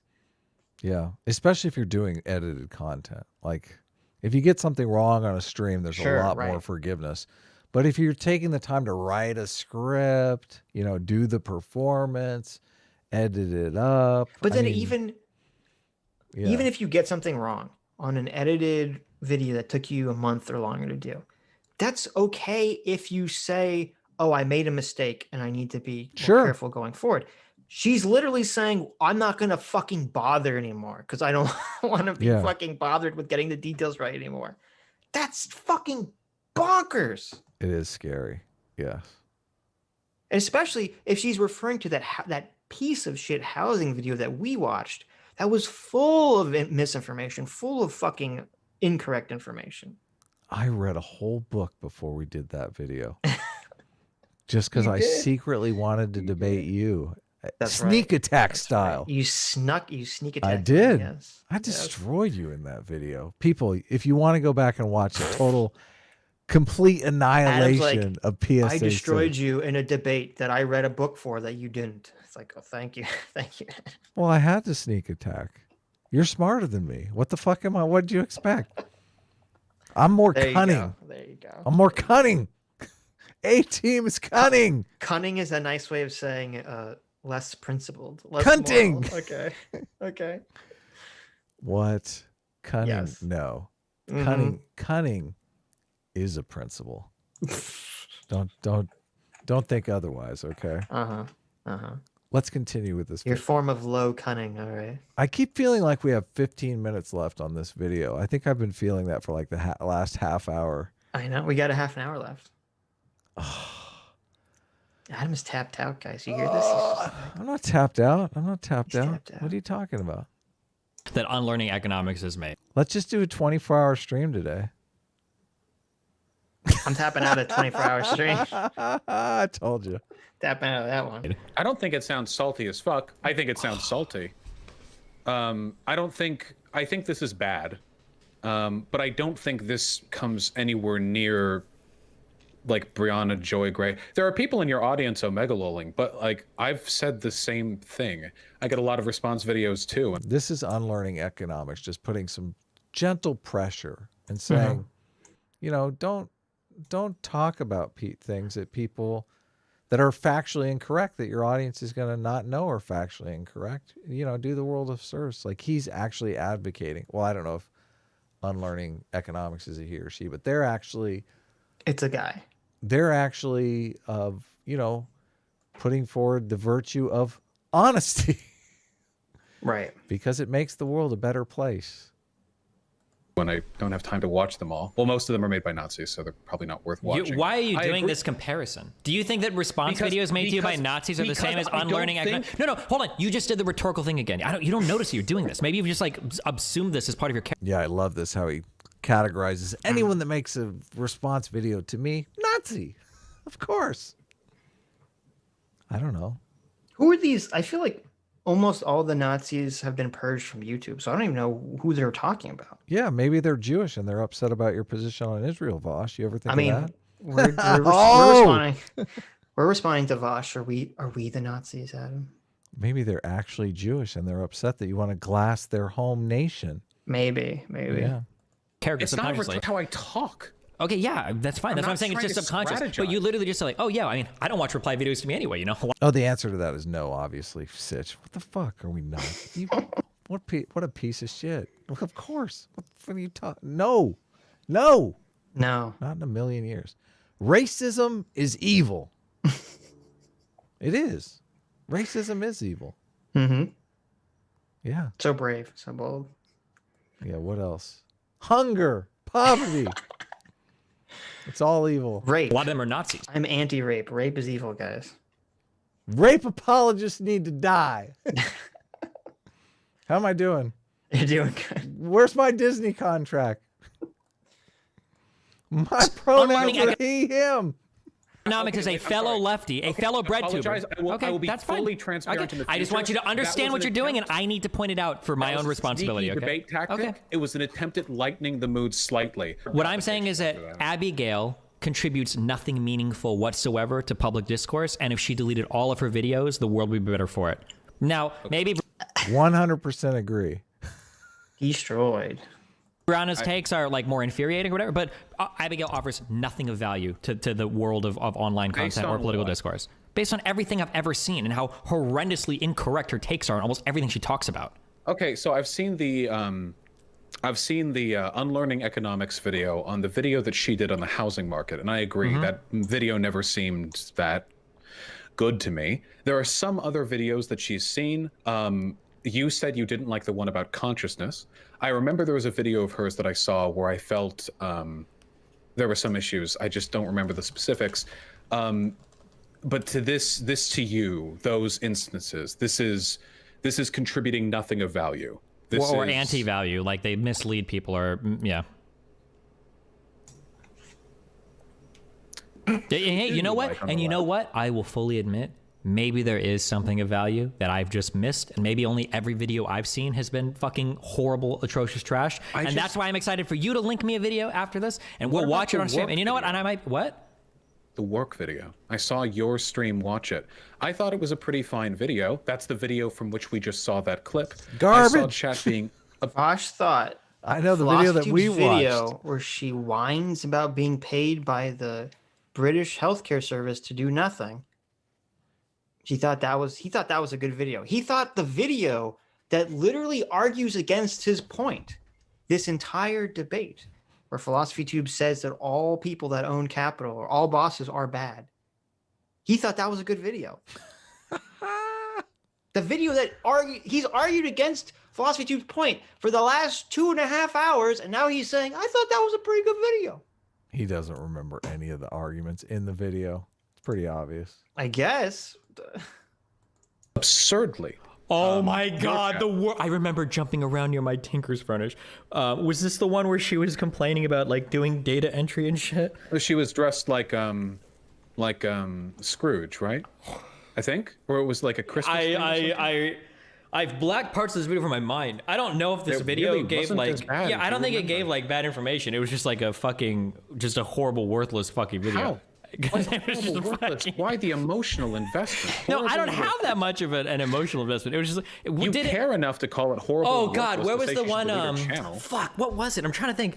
She made like an analogy to like a bar owner, like not doing any work or not having any value. Just everything. Anytime any lefty on BreadTube talks about like, by definition, an owner doesn't do work. They can manage, and that's work. But the act of owning in and of itself isn't work. What? Okay.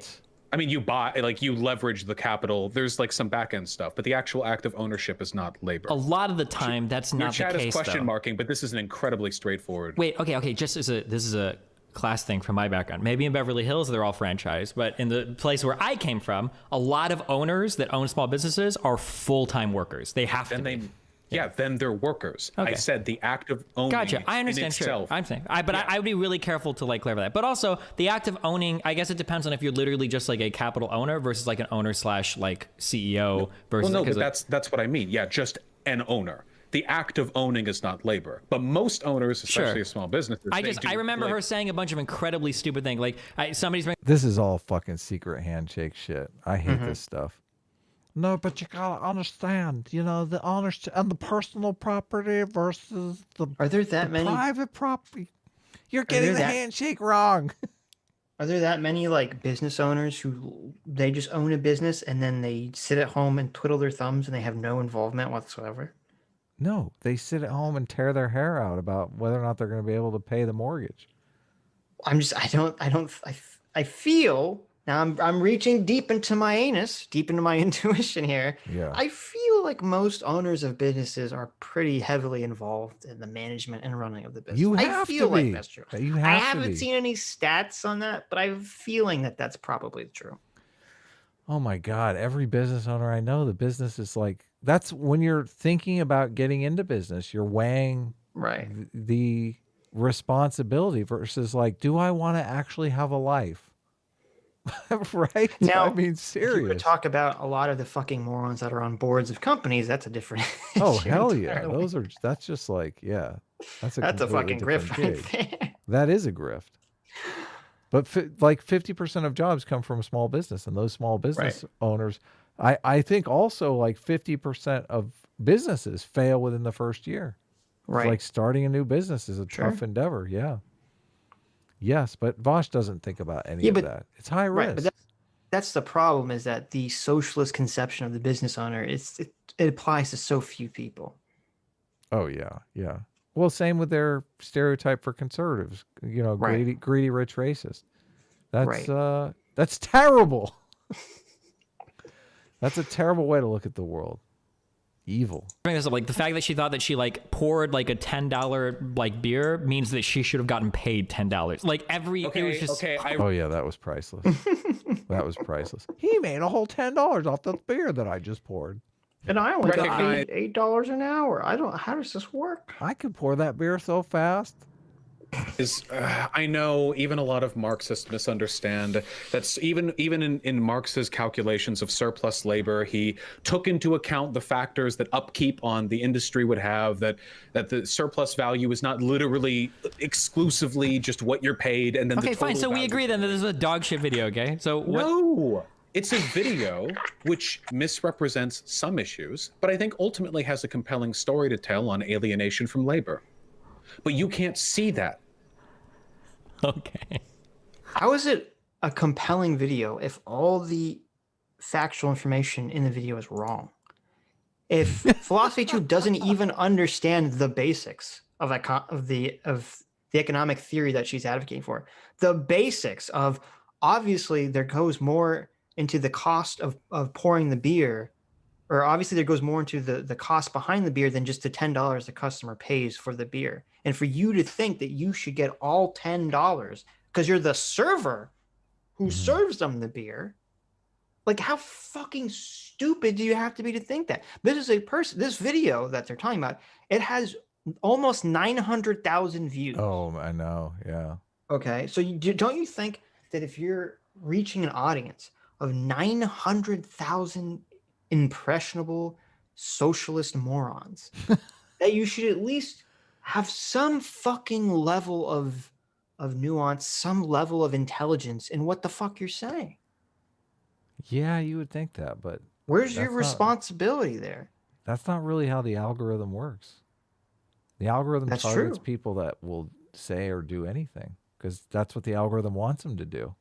The algorithm doesn't want you to have ethics. That would Right. interfere with the click, click, click, click, click, click. And then for Philosophy Tube to go a step further, not only get information wrong, but then to, I would argue, immorally conflate her boss that treated her well versus her boss that treated her shitty together and say, well, it doesn't matter because it's all under capitalism, right? It's all under this wage slavery. That's an immoral act for Philosophy Tube to do.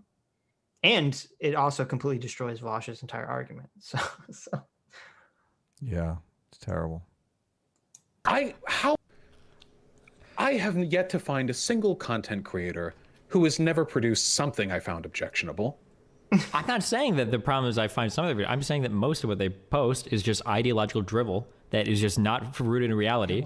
That anytime it has to do with econ or finance, it's cringe and horrible and bad. And that even some of their philosophy takes are mind-numbingly fucking stupid. So like their video on consciousness. With the specific videos, I can't say. Just charitability dictates everything here, because something that I would say is like, oh, that was a mistake, but overall the video is good, is something that you might lead you to say this video is indefensible. It's I don't have a problem with socialists that like understand econ. We might disagree sometimes on perception, but like, a lot of socialists don't understand econ very well. I'm aware of that, but then they try to explain it. Well, yes, of course, but the internet is full of people who explain things poorly. But sometimes I feel like I see a different degree of charitability. imagine saying that Vaush is basically hand-waving away people advocating for a primarily economic theory, not understanding economics. Yeah. What other field gets this? I mean, do we hand-wave away historians that don't know history? Do we hand-wave away physicists that don't understand physics? Like if there was a science YouTuber who turns out that they don't know fucking shit about science and all their science information is wrong, is Vaush gonna say, well, at least you're trying to promote people, to learn, so that's good, right? Like, no, what the fuck are you talking about? Oh, it's so Fuck bad no. too. Bad information is so bad because we have this thing called confirmation bias. And if you're unlucky enough that the first interaction you have with any new idea is completely wrong, batshit crazy bullshit, your confirmation bias is going to kick in and say, oh no, I heard communism is great. It's worked everywhere. Right. It's like, Right. what? No, that's wrong. No, I heard it already. I know this. I know the answer to this one. But see, but he's saying it doesn't matter. This is, again, it's a stupid consequentialist insanity. Well, they're on my side. They're promoting something that I like. Therefore, they don't have to actually understand it. True. He's saying it's okay to have a bunch of useful idiot bread tubers run around being useful idiots for his cause. That's what he's advocating for right now. Yeah, scary. That's the scary part, right? That's the very scary part. I thought so. It's crazy. It'll be okay, Sitch. Don't get too worked up about it. It's so crazy because people don't just see this. And I guess what is scary is not that Vaush is saying this. It's that if Vaush is saying this and is not losing his audience, what that means is that he's moving the Overton window to say for other socialist YouTubers to come up and to say the same fucking dumb, insane shit that he's saying. And once that idea grabs hold, that it's okay to lie, to cheat, to be a useful idiot, as long as your goal is the quote unquote good goal. When that idea becomes popular, that's when you have the terror. It's the French Nazism. Revolution. It literally is Yeah, Nazism. cutting off people's heads. That's when you get Nazism. That's when all the fucked up shit happens. Totally. And Vaush is literally doing his part in dragging the Overton window towards bloodshed and insanity. I love the way Jordan Peterson characterizes it, because he's like, the left is the one that wakes the right up. Like the real dangerous right. Yes. Yeah, and it's very true. And that's what's... It is I said this true. from the beginning. He's making the argument. I said this. It's all about I said this power. 2016, 2015, I was like, all these fucking woke pieces of shit are all they're doing is activating a generation of white nationalists. That's all they're doing. And it's the same thing with Vaush. All they're doing with these arguments is, first of all, they're activating a generation of psychopathic socialists. And they're also activating a generation of far-right people who are going to be just as fucking psychopathic, saying that we have to stop these socialists at any means necessary. And then, of course, they're going to inevitably tie it into Jews and racism and all that other nonsense. But the Nazis actually joined with the communists. There's that Rainbow Coalition of the Dispossessed line from the, I forget the name of the book, but it's about the rise and fall of the Third Reich is what it is. When I read that, I fell out of my chair. I'm like, what? Like, it's so hard not to see that going on around us right now. I mean, geez. Yeah. I worry. I mean, so much of it is, I mean, you wonder how bad people are suffering out there, because I really do, in my heart of hearts, think it really is about material conditions, and like things don't really fall apart until the material conditions get bad. I mean, people are always going to complain on the internet that their material conditions are terrible, but they're not necessarily, I mean, they're going to obviously do what they can get away with, but they're not going to do the really horrendous shit unless the material conditions get super bad. And man, I don't know that we're close to that. I mean, the people on the internet talk like we are, but you know, I don't know. It's hard to say. There's a reason that revolutions are often sparked by the young. Mm-hmm. It's because they don't give a fuck about material conditions, because they're all privileged shitheads who grew up in whatever situation they did, and they assume that is the static state of the universe, right? No, I think they have less to lose. I think they do. Exactly. Yeah. They have less to lose, and because also these young bourgeoisie shitheads, or anyone that's part of these revolutions, whatever they grow up in, whatever situation they grow up in, they assume that's the baseline of existence. Okay. So you have all these young bourgeoisie people in America who are living, you know, upper middle class bourgeois lives, and they all assume this is the baseline of existence. It can only go up from here. How fucking wrong they are. Yeah. They take a sizable status hit as soon as they move out of mom and dad's house. Because right. Like, unless you're working at the family business, or they're giving you a big chunk of money so you can go start your own gig, like, now I'm working minimum wage. Who knows what you're doing? Yeah. I see that as the real problem with a lot of the socialist types. It's like, they had it really good at home, like high status, rich, you know, rich and they go parents' kid, and they go in the real world, and all of a sudden they're like, you know, they're waiting tables next to some guy who grew up in a trailer park, and they're going, "Oh my God!" They want to recreate we need to rise up. I've been there. Mom and Dad had it. We need it. Yeah. Right, and I mean, the argument has been made, and I think there's some truth to this, is that a lot of the bourgeois leftists they want the government to recreate the feeling of their parents. Yeah. In terms of taking care of them. But the guy who grows up, you know, poor with conservative parents who are disciplinarians, like it's a raise to his status to move out. Now I have freedom. I can do whatever I want. Right. This is great. Yeah. Yeah. I think it's so much of it is, you know, the direction that people are going in. Yeah. Because I mean, it also is more painful for, I mean, the kids of rich parents, I mean, that kind of does a number on you, because you're like, people innately want to achieve more than their parents do. But like, looking at, you know, if your dad's a rock star or fucking Elon Musk, Jesus, like, what are you going to do? I think they'll be okay. Well, no, most people get around this by going into the family business. They realize their place, and like, you know, I want to, you know, be a part of the family, achieve. Yeah, exactly. Yes. I want to be a team player. But I think communists are innately not team players. They're like, and this is what's so funny about the co-op nonsense, because you get people who are like the furthest from team players. Like, they score so high on, you know, individuality, openness to new experience, right? a job that you're going to have to do over 10 years is quite the opposite over openness to new experience, right? You're talking about sticking it out for a long period of time.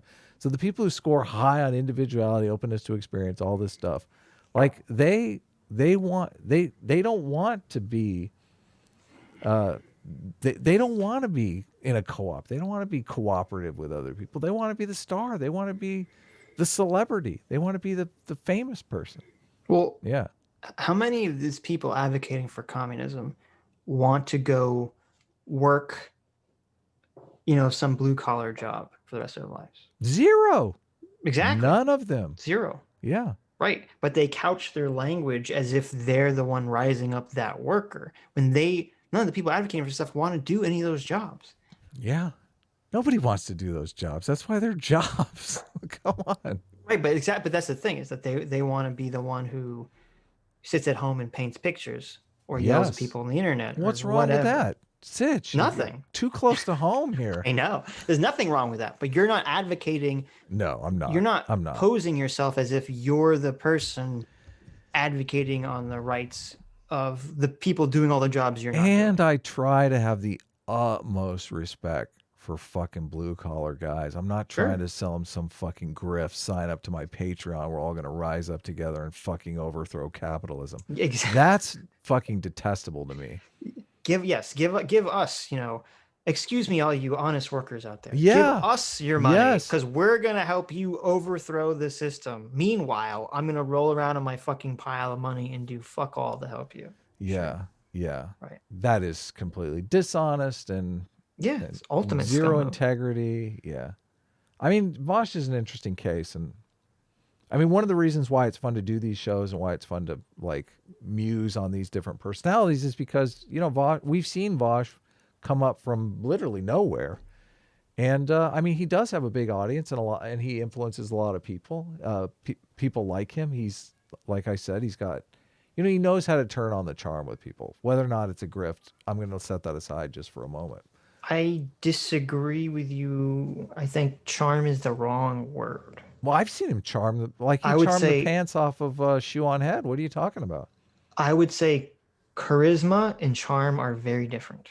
Okay. Tell me the distinction. Because it's interesting. Tell me the distinction. Well, no, because charming is generally someone who's being persuasive because they're so nice. Mm-hmm. And there's some quality that maybe you want to emulate with them. You're like, oh, he's so charming. He's so polite. He's so nice. He just, the way that he treats me makes me feel good about myself. Yeah, right? Vaush is negging the entire internet. That's not at all Vaush's appeal. Okay. Because that lots of people who are assholes can be very charismatic. You're like, oh, I love the way that he like tears into that person. Right. Mm-hmm. Mm-hmm. Like Destiny's a very charismatic person. He's not charming whatsoever. Okay. Where this is very interesting distinction because you're saying Vaush's appeal. I'm saying Vaush is charismatic, but he's not charming at all. Well, wait a second here. Where do you think Vaush's popularity comes from? I think that's what we're really talking about. His popularity comes from a similar place to Destiny's popularity, which is that people like to watch him shit on people they don't like.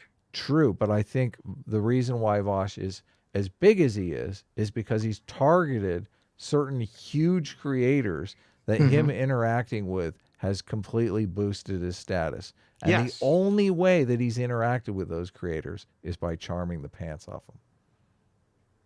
Disagree.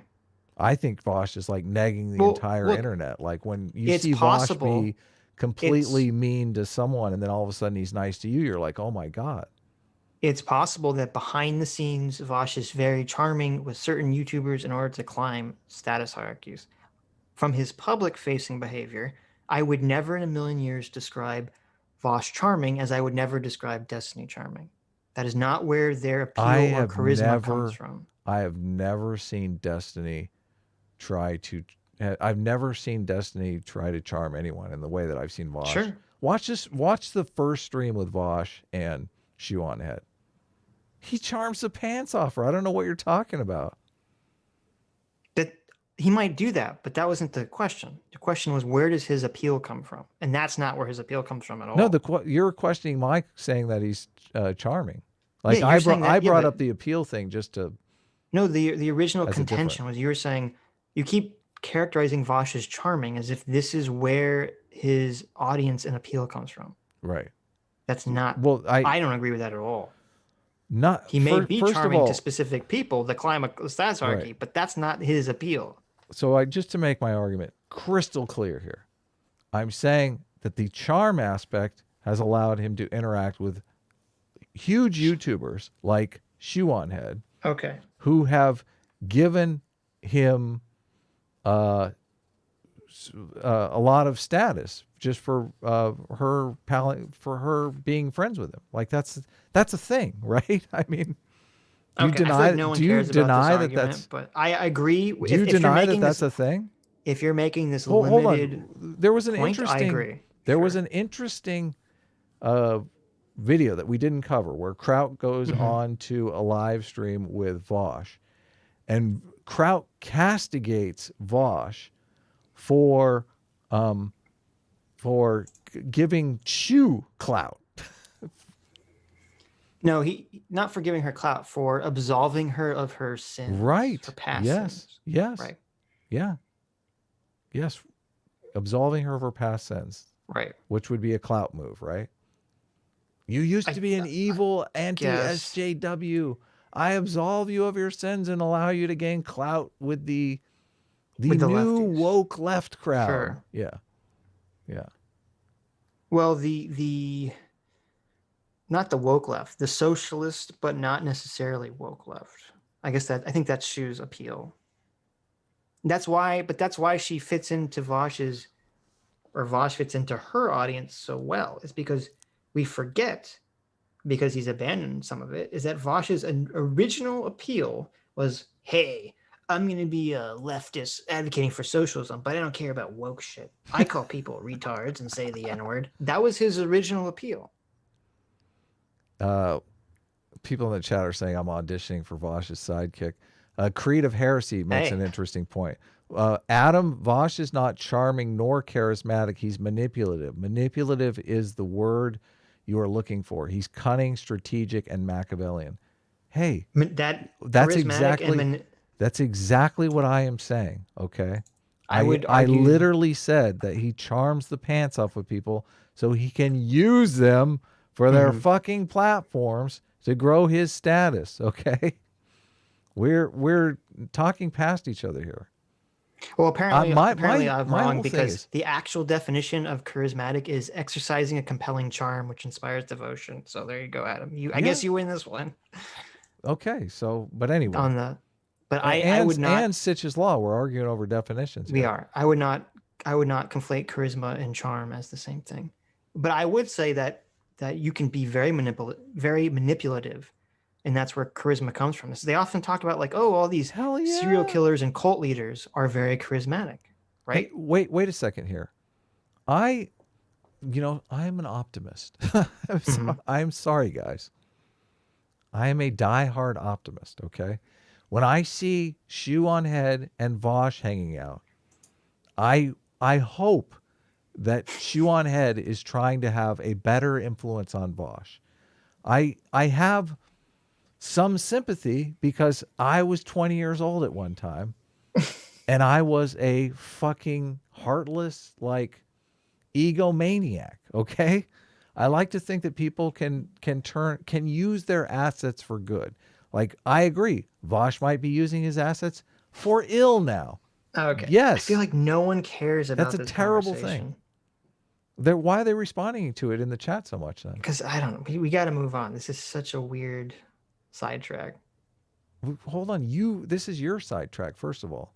And second of all, It was. it is. All I said was, first of all, I was making the point. No, that- we're making the sidetrack get longer. No, stop. Well, can I at least make my point then before Okay, make your point. First of all, the sidetrack is fully on Sitch because Sitch had a definitional argument that he's already admitted he was wrong on. I could have just got to the point, okay? Vaush can be charming. That could be a force for good in the world.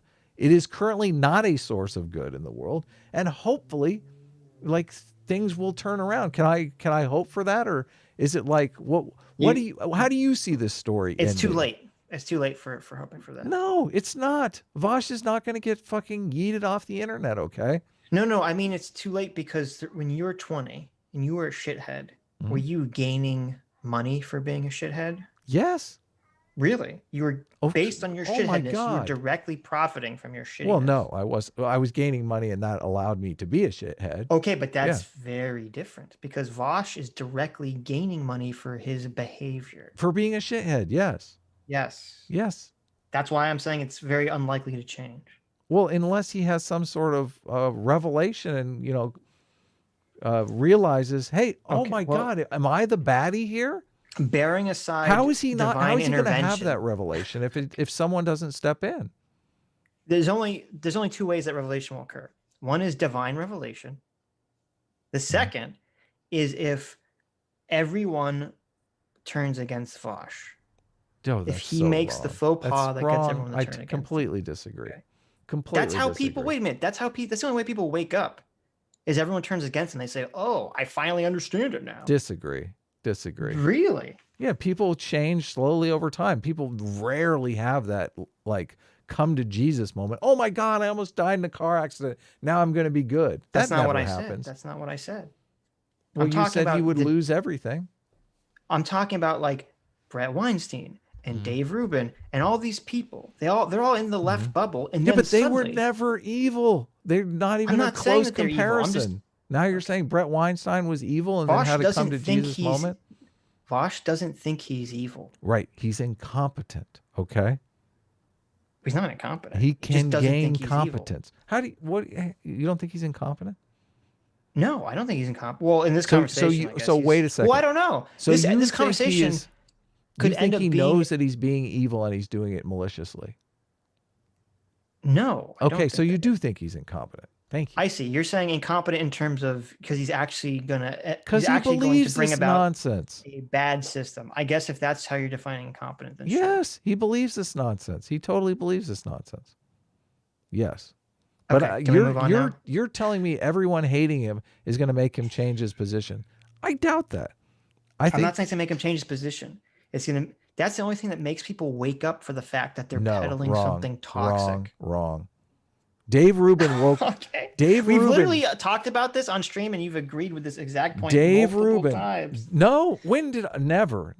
Dave Rubin literally became a conservative because conservatives were nice to me. Right.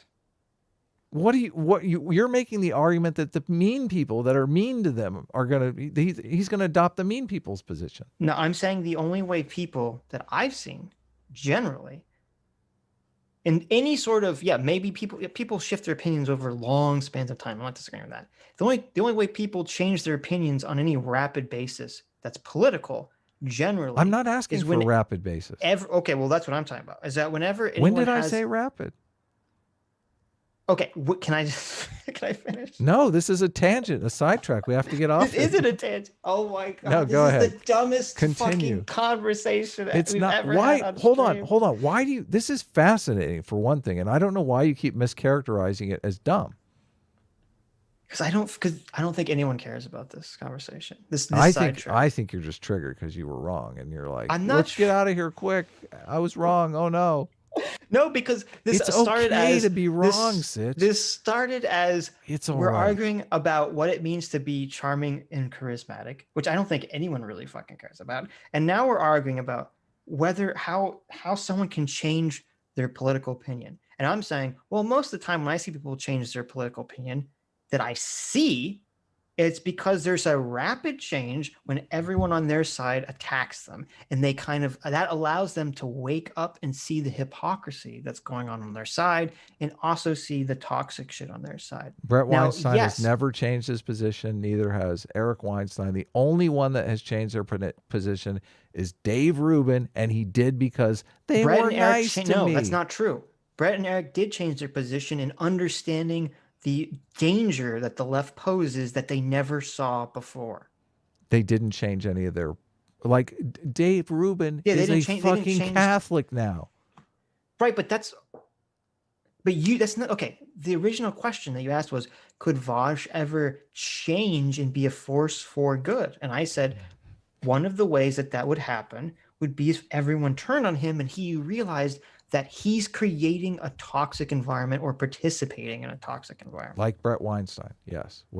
Brett Weinstein was by being an evergreen, or anyone else. Who never really changed his position. I'm talking about literally changing your position. I'm talking about going from...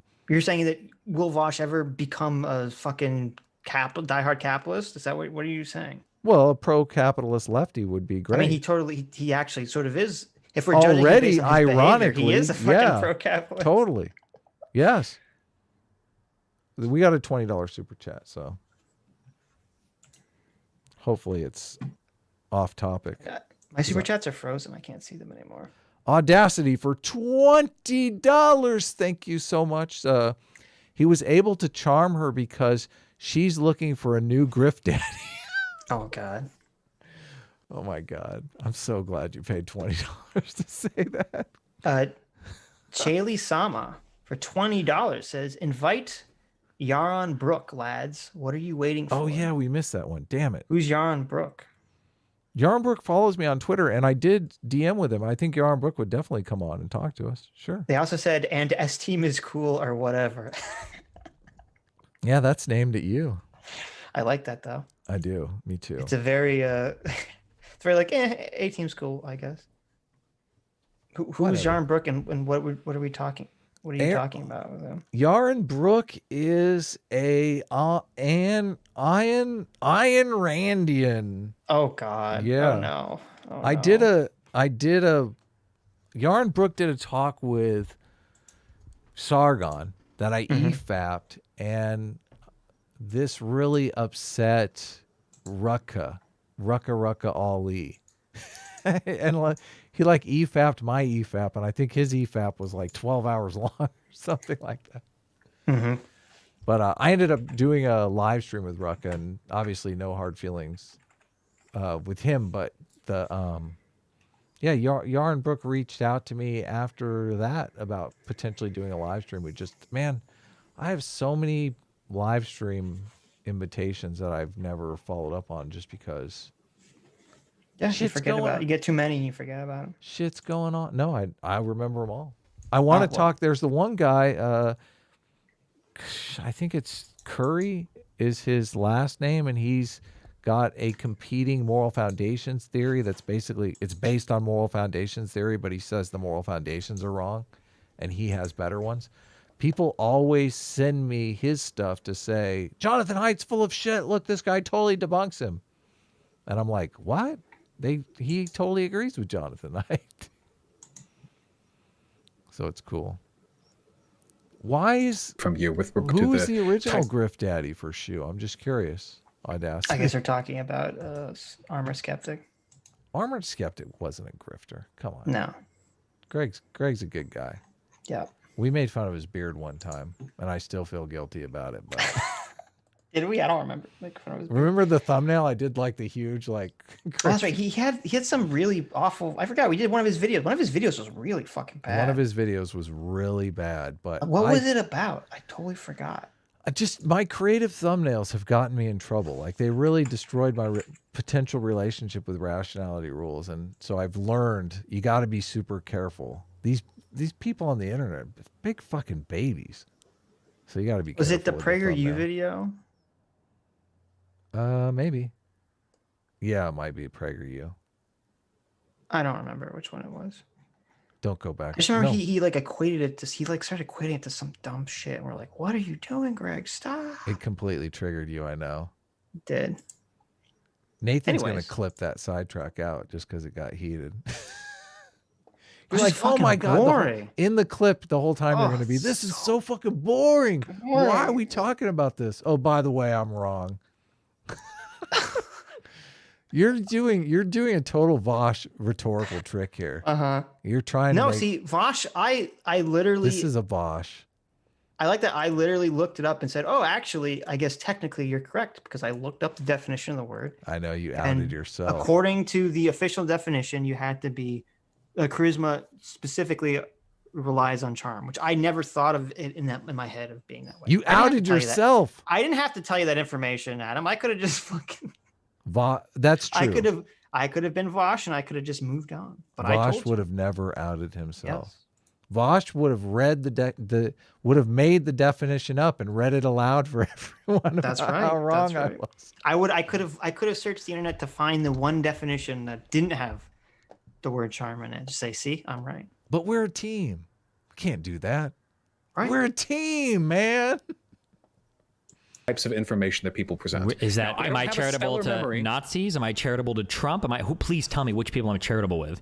I generally think, yeah, actually, I think that's what made you different. You were charitable to the Nazis. You didn't just like name call or anything. You actually listened to their arguments long enough to realize how dumb they were. And then you took apart their arguments. Yeah. Charitability doesn't mean you have to like them. Charitability in the sense that you assess their... Why is your chat question marking me? Because What does that mean? Question marking. I don't know that. All the chat, they just all putting question marks. Oh. They're saying that what Vaush is saying is fucking ludicrous. Crazy? Oh. Yes, and crazy. Because he's basically, I understand why Vaush is saying this. Since he's fallen prey to the worldview that he is right and everyone else is wrong, he says if Destiny disagrees with the things I'm saying, it must be because he's uncharitable. Right. It must be because he doesn't really understand what I'm saying. And it's like, no. He understands fully. We all understand what you're saying, Vaush. It's just fucking psychopathic. Yeah. It's crazy. It just leads down this very bad road. Yeah. Because the frustrating, Vaush, is just how wrong you are. When I set out on the lefty arc, I have never been more gentle with people in my entire fucking life, and people lost their fucking minds despite how gentle I was. And you're saying that I felt about the lefty arc to begin with. Sure, but I'm just saying that like I was so gentle. And now you know what? And towards the end, if anybody would watch our last debate with Alsup and Stryker or whatever, I don't think anybody would say that like we were making a big effort to understand. Like we just destroyed them. It was just a demolishment. Well, at that point, I feel like the structure of that debate necessitated. Sure, and most of my debates with lefties have basically devolved to that point. There's not anything. There's not anything. Sure, but there's not anything left for me to discuss like in a gentleman with lefty. Most of it is I understand that. So I feel like you. Was it Vaush? There's someone else that made this argument. Maybe it was Vaush in the past, where they were saying, "Why are you using the same tone of voice? Why are you using the same logic and criticism that you use against the right people? Why are you using them against the left people too?" Yeah. They always think it was Vaush they that always said do that. That's a standard with us. They do. They do that Moved all off the my time. point. Well, you guys are supposed to be enlightened centrists. What the fuck? Why aren't you beating up on the righties? Well, no, but it was worse than that. It was saying, why do you use the same critical lens to examine the left that you were using to examine the right? Yeah. If anyone ever says that, that's like, fuck, that's a big red flag. I guess you're out. right. Yeah. Get out of there. You're like, immediately. no criticism over here. Come on. Right. A little bit. First of all, I'm still genuinely curious why chat question marked me when I said that you opened by being charitable to the far right, because that's literally how you understand the arguments well enough to be able to confront them. If you're uncharitable, then you don't know if what you're criticizing is legitimate. That's the problem that I have. And I'm not charitable to everyone I argue with, and you've long stopped being charitable to lefties. And sometimes I think I'm that's charitable justified. to every person that comes on and wants to have a reasonable discussion. Every time. That, well... Look at my two conversations with the... I don't think that's true. I don't think that's true. I've debated Destiny a couple times, and he's always been super nice to me. So. He was not charitable to Nuance Bro in their second debate. Oh, really? Remember, we covered Oh, I it, think we yeah. did cover it. Yeah. Yeah, it was pretty bad. Oh, yeah. But look at my two People know conversations. everyone you talk to except me. Look at the conversations that I had with the two. Big Joel, fucking both of those were I was incredibly gentle, even though he's a fucking piece of shit both times. He's not a piece of shit. He is. He's a worthless piece of shit. Did you listen to that? I did. First of all, Destiny's breaking. Well, no, Destiny's not breaking his rule because I guess right after that talk, Big Joel went to the internet and started like What's the rule? Shit talking after the stream. Oh. Yeah, Destiny doesn't like when you shit talk after the stream. Right. Who does like when you fucking shit talk after the stream? There's nothing wrong with shit talking after the stream as long as it's... The problem is if you go on the stream and you play all nice, buddy. Yes, totally. Yeah. And then after the stream, you're like, oh, this fucking person sucks. And you bring up all these arguments that you didn't bring up when you talked to them. Happened with Joel. Yeah, and you totally strawman their argument. That happened with Joel. That's why he's going so hard at him here. Why he's calling him a piece of shit and stuff. Because he treated him like shit.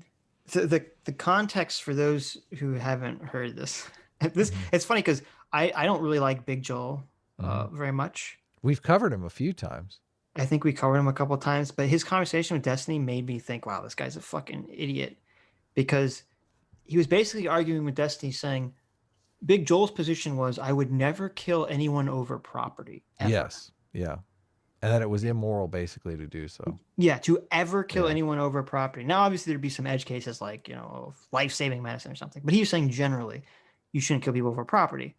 And Destiny's response, which I would be more inclined to agree with, is if someone's stealing something from me and I pull out a gun and I say, stop stealing or I'm going to shoot you, and then the person still steals from you, then they're essentially forfeiting their life because you've put them on notice that you're willing to kill them for the property and they still go ahead and do it anyway. And I would agree with that because you can't, and Destiny's argument was, if you're against that, you're basically saying it's okay for stronger people to steal from weaker people until they're physically stopped by the police or some other person. Yeah.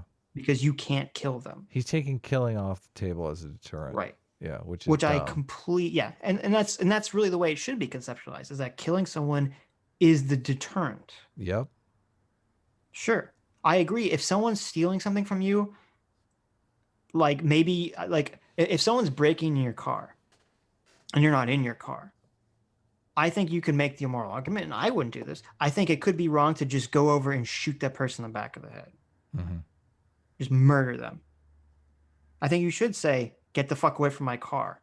And then if they don't, then you can shoot them. Fire a warning shot. Fire a warning shot or something. Into their back. Right. You could, and you could have you could have that conversation. Okay. I'm just kidding, guys. Don't fire the warning shot into their spine. Don't fire the warning shot in their back. But Joel is saying that under no reason, under no circumstance should you ever kill someone for taking your property. And then after their conversation, which basically Joel comes off looking like a moron in their conversation. Like it's obvious he's not thought this through. It's obvious he's never had an intelligent conversation about a complicated topic with anyone, because he definitely could not follow along with Destiny in this conversation when they had it. I know. And then afterwards, because either Big Joel's an idiot or because he's being dishonest, he goes and he totally strawmans Destiny's position and bitches to his own community, which is a pussy bitch ass move to do. Pussy bitch ass move. Well, it is. Totally. No, I agree. If we had our conversation or our debate with the serfs, and then afterwards we're like, fuck the serfs. Oh, like everything he said was wrong. He's such a fucking moron. And we were all nice to him in the debate. And he demolished us in the debate, and then we turned around and said, "Oh, he's a fucking idiot. Let me strawman his entire position." Blah blah blah blah blah. That would be a pussy fucking move. That's bad faith. Totally bad faith. That's 100% bad faith. So Surfs was actually nice to us after the debate, which was cool.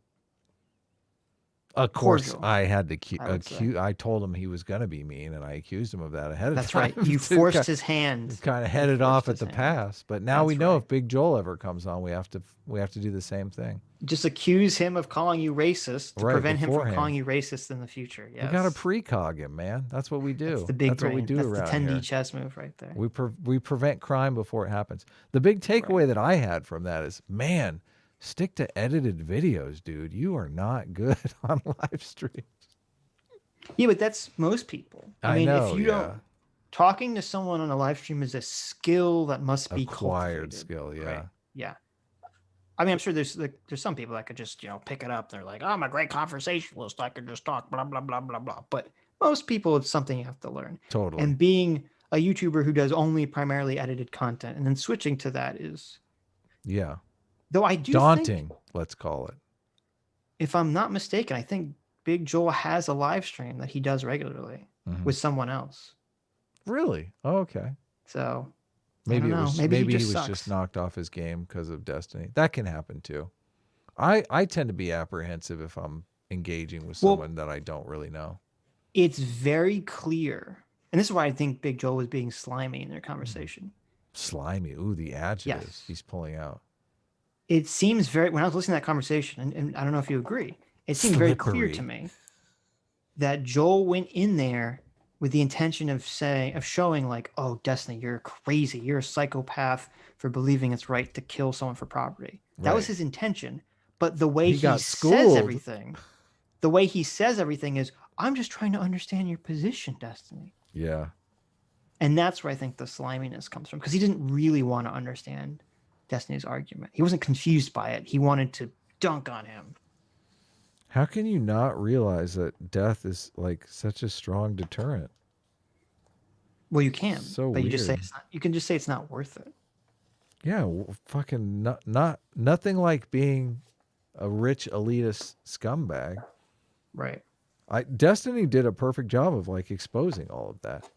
Not all of us have a disposable car lying around, dude. Right.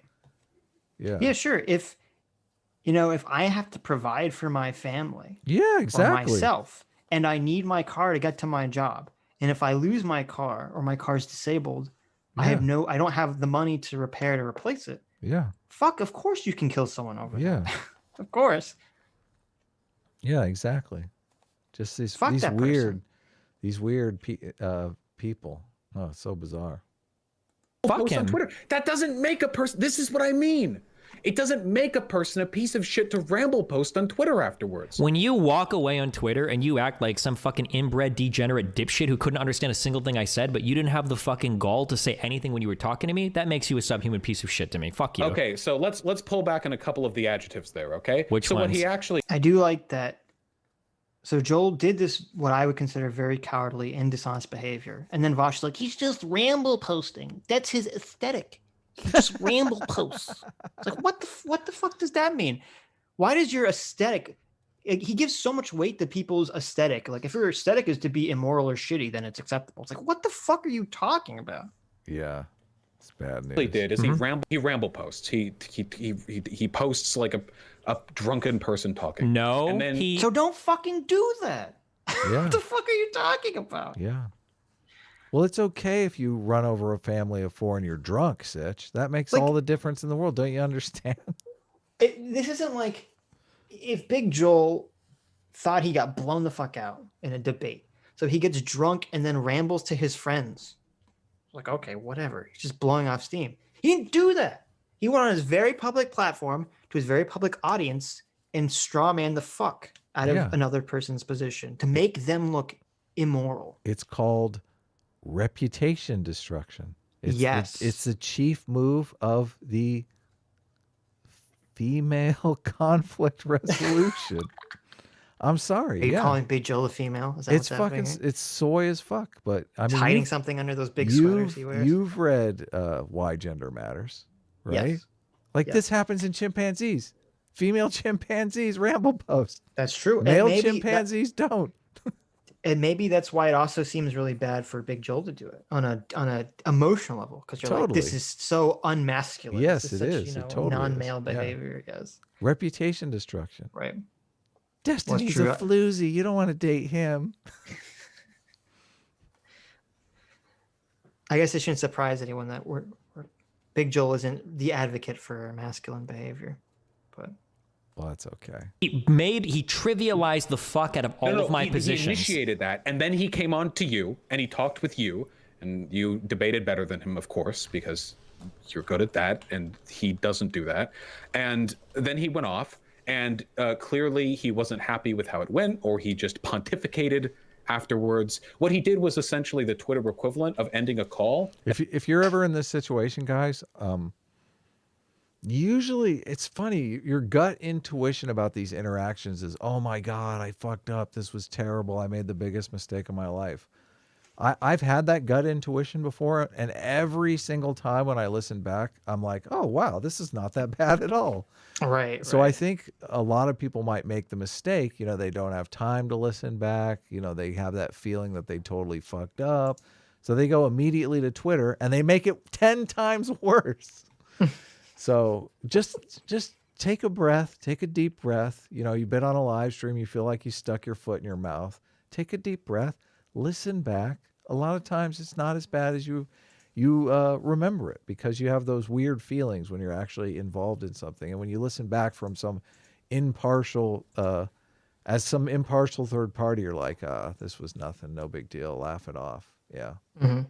And then like shit talking the person that you just talked to. I don't think that makes a person a scumfuck, subhuman, degenerate. Like, why? Oh, I understand, not for you. Because I have a higher. This is why I don't have any friends. I guess I have a really high standard for what I consider to be a good person. If you listen, you know what? I would never call you a scumfuck, degenerate, subhuman, because at least when you disagree with me, you say it right now, and I am okay with that. I respect that if you say it right now. But if you would have pretended to agree with everything I said and then immediately ran to Twitter and talk shit afterwards, nah, fuck that shit. That's like. Do you think there might be reasons why people do that? Yeah, because they're subhuman, inbred, dipshit, fucking degenerate piece of shit. There were a little How does he have that memorized? I gotta memorize that. That's a good one. bit intimidated by you. Well, then don't talk to me at all. Fuck off. Well, So good, so good. Yeah. if you don't want people who are intimidated by you to talk to you, then you lose out on a lot of content. Don't you think it would be Oh, see, I told you.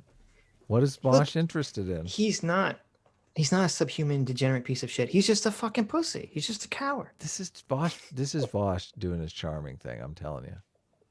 This is very charming. Well, he knows who to be charming to. The Big Joel. better? That's The the issue person. that I have is that Joseph. Is he not white knighting for Big Joel now? Yes or no? He's totally white knighting for Well, Big Joel. I 100%. stand corrected. When you see Vaush on Big Joel's stream, or Vaush or Big Joel giving him a shout out in his next 1.5 million view video. Well, Big Joel doesn't. Big Joel has a smaller YouTube channel than Vaush does, if I recall correctly. Really? I thought he was. Yeah. Everyone's bigger than us. No, he's Which bigger is- than Big Joel's not a giant channel, if I recall correctly. Let me see. What's his? We're not. People don't look at our main channels. Oh do no, they? never mind. Big Joel is 362. Yeah. What the subscribers. fuck? Get out of here. 1,000 subscribers. get out I of thought he town. was much smaller. Yeah. No. Vaush is like, I need. You know when? What is that? What is that? Oh God.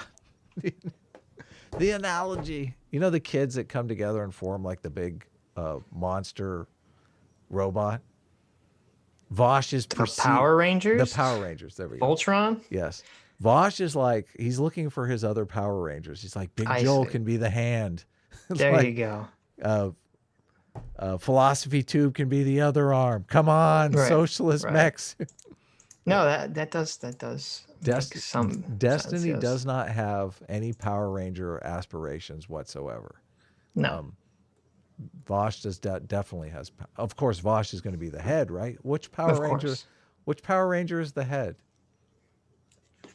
Don't tell me it's the white one. Please tell me it's not the white one. I thought I don't remember, honestly. I don't think there's a clear head. I think the head appears out of the body or something. All the actors were like fighting over the Yes. head. No, we can't. We agreed. No leader. No head. Joseph Kerwin for $20. Thank you, Joseph. Says, things look bad. It's time for the authoritarian centrist to rise up and set things straight. Stand up, my centrist comrades. My God, There you are we allowed to do that? We are. It's happening. Centrist, rise up. We watched something the other day that they were Mm-hmm. they lumped centrists in with like Nazis and stuff. They were comparing centrists to Nazis, and I thought, wow. Oh, you're right. What was that? They're really going for the Overton window. Oh, I think it was that that other comic project, Beef Bros. I think it was the Beef Bros video. Oh, but they're doing it as a joke. Well, I don't know about that. I mean, it so seemed like it's parody. It's satire. it seemed like, well, the whole thing's a joke, but it seemed like Right. the politics were not the joke part of it. That's the whole joke. What are you talking about? It's so funny that guy, you know, that comic writer used to write for G.I. Joe. Used to do There you go. And no, we beat his campaign. We were destroying his campaign. G.I. Joe. He's like been in the industry and we're destroying his comic campaign. That's Be nice, That's some A-team level shit there. Be nice. Okay, I'm sorry. The issue I have is it feels like you and I have two different standards by which we measure the worth of a. Look at Sitch like clout chasing here. Be nice. He's in the I'm not industry. Oh my God. Like You've Adam gone is invoking full- Adam's law right now. Adam is invoking. You've Adam's gone law. full Vaush on me now. Adam's like, I need to live my own rule right now, live in front of everybody. We know I'm more Destiny, you're more Vaush. Everyone can see it. Everyone knows. Wow. Wowzers. No, that's probably not true. Let's move on. Person. Probably the universe. I measure the worth of a person, generally speaking, if they're sufficiently progressive, they bring about good politics. But they completely violate their principles anywhere, in every way, shape, or form. So Or they're basically, just a total asshole. yeah. So normal people would call him a dirtbag, but I look up to him. And you measure the worth of a person by a set of principles and consistencies. And I think that's fine. But what bothers me is when it seems like you lump together fairly good people with bad elements to their behavior with genuinely fucking bad people. And it feels like when you're unwilling to distinguish. Philosophy Tube is not a generally good person. They're advocating for a system that will wrought destruction on the world. Yes, and Yeah. my God, there are so many good, hardworking conservatives that he's lumping in with fucking Nazis. Right. Jesus Christ. He's so guilty of doing the same thing he's accusing Destiny of. Distinguish between them. Like I think Joey Gray and Philosophy 2 being an excellent example of this, that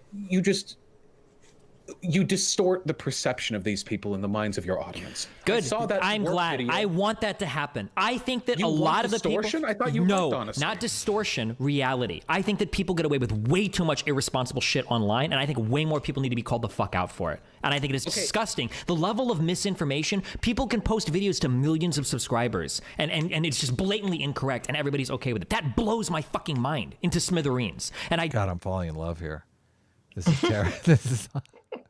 This is my jam. Don't think that it should be some kind, like, we need to be nicer. I honest to God, I think half the YouTube channels that exist right now should be forcibly fucking deleted. And they should have to start over. And if they keep posting misinformation, they're just banned from the whole internet forever. And they have to go fucking work in the gulags. Okay. You don't agree with that part. Yeah, you lost me there. It was a very short love affair, guys. I'm back to a Destiny skeptic. Don't nuke their channels. Come on. No. They got to learn something. Plus, it's more fun when they come to the realization that everything they said for the last 6 years is completely incorrect. You're optimistic. I don't think that's ever going to happen. But Well, come on. Optimism's my brand. It's my aesthetic, Sitch. Don't make fun of my aesthetic. The A in A team stands for optimism. Well, I'm a better scholar than you. I think that's obvious. Over your content for long enough, I'm sure I'll find enough things that would trip my moral flags to be willing to assign I'm that. not talking about standard to you. moral flags right now. I'm talking about people that are just posting blatantly, grossly misrepresented, horrible It's misinformation. a moral judgment how harmful misinformation I'm is. not even talking about the Unless- harm. I'm just saying if somebody gets some shit wrong over. See, that's a debate I want to have with Vaush right there. Like, how harmful is the harmful information? Like, Well, it depends what the information is, right? I don't know.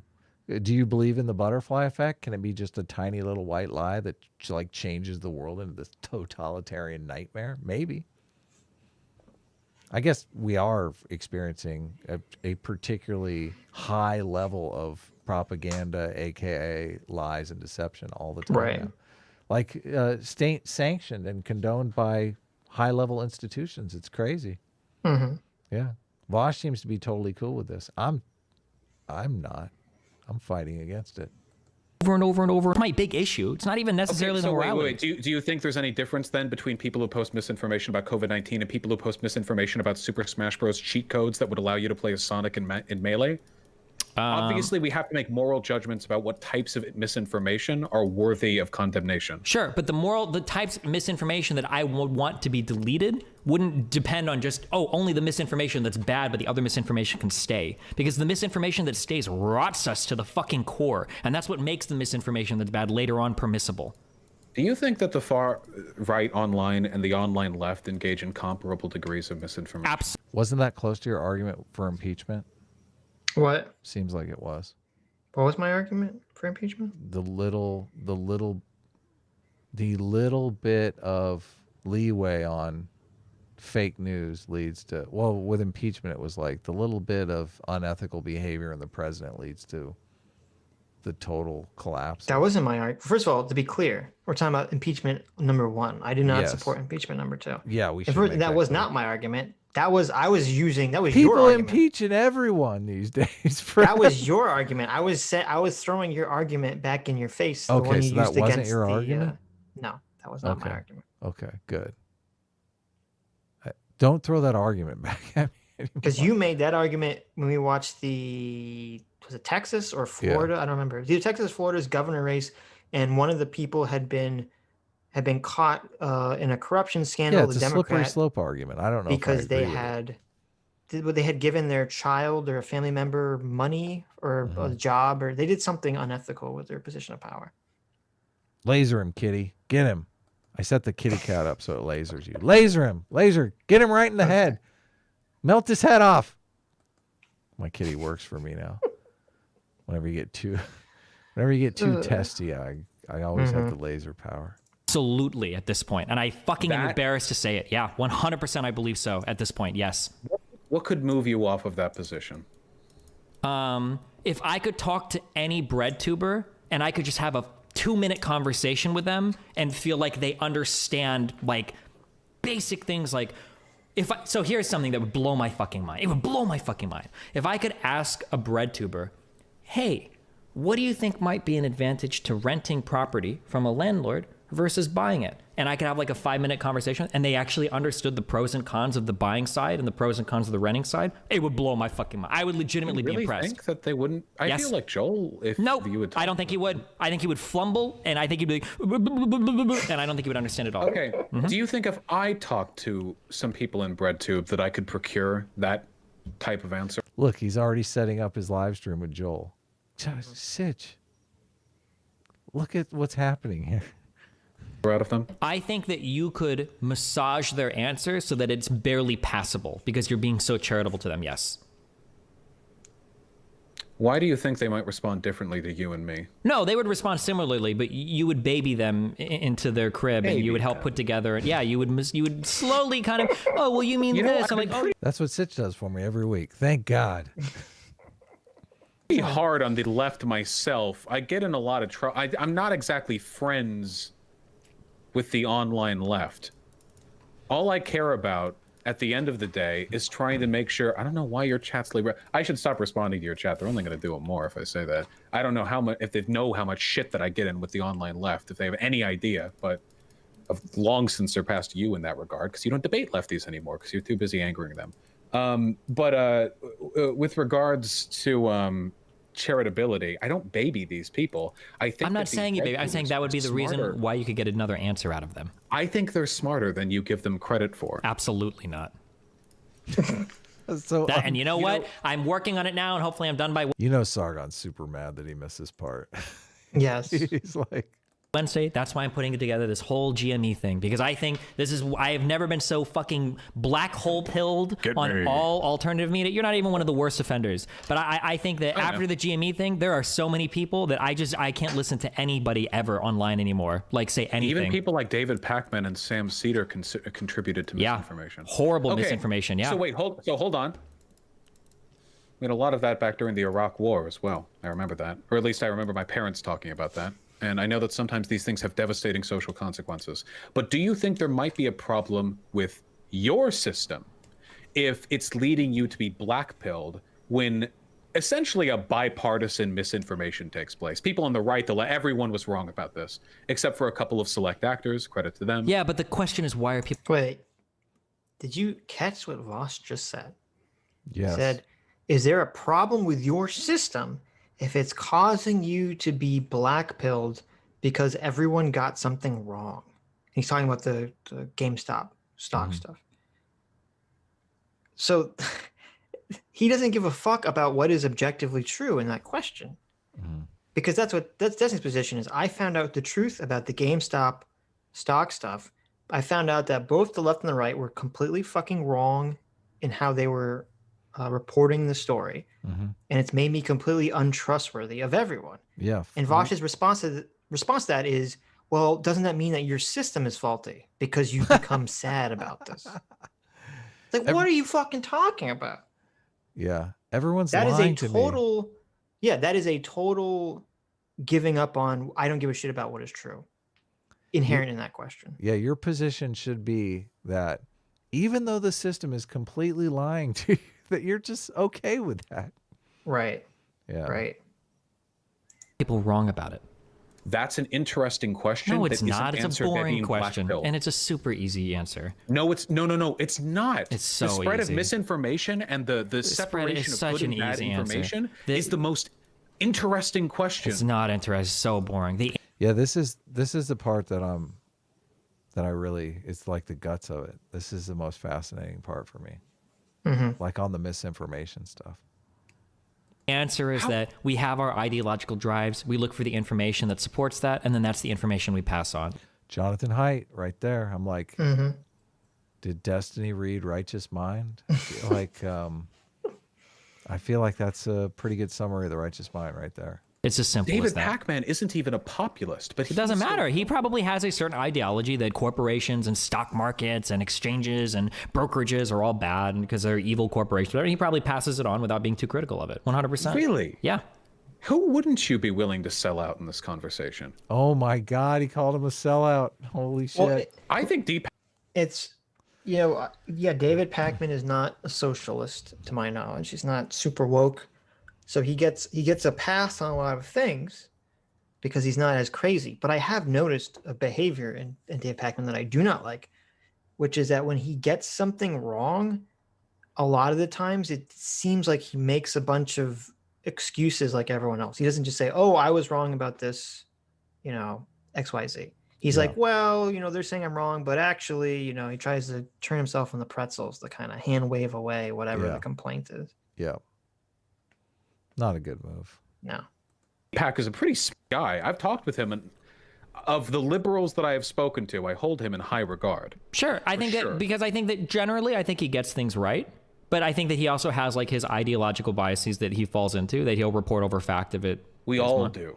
You do as well. Sure, I try to be aware of it. Stop. Hold on. Wait. That is a false equivocation, okay? To say we all have this problem. Of course we do. But obviously there are people that have it in varying degrees.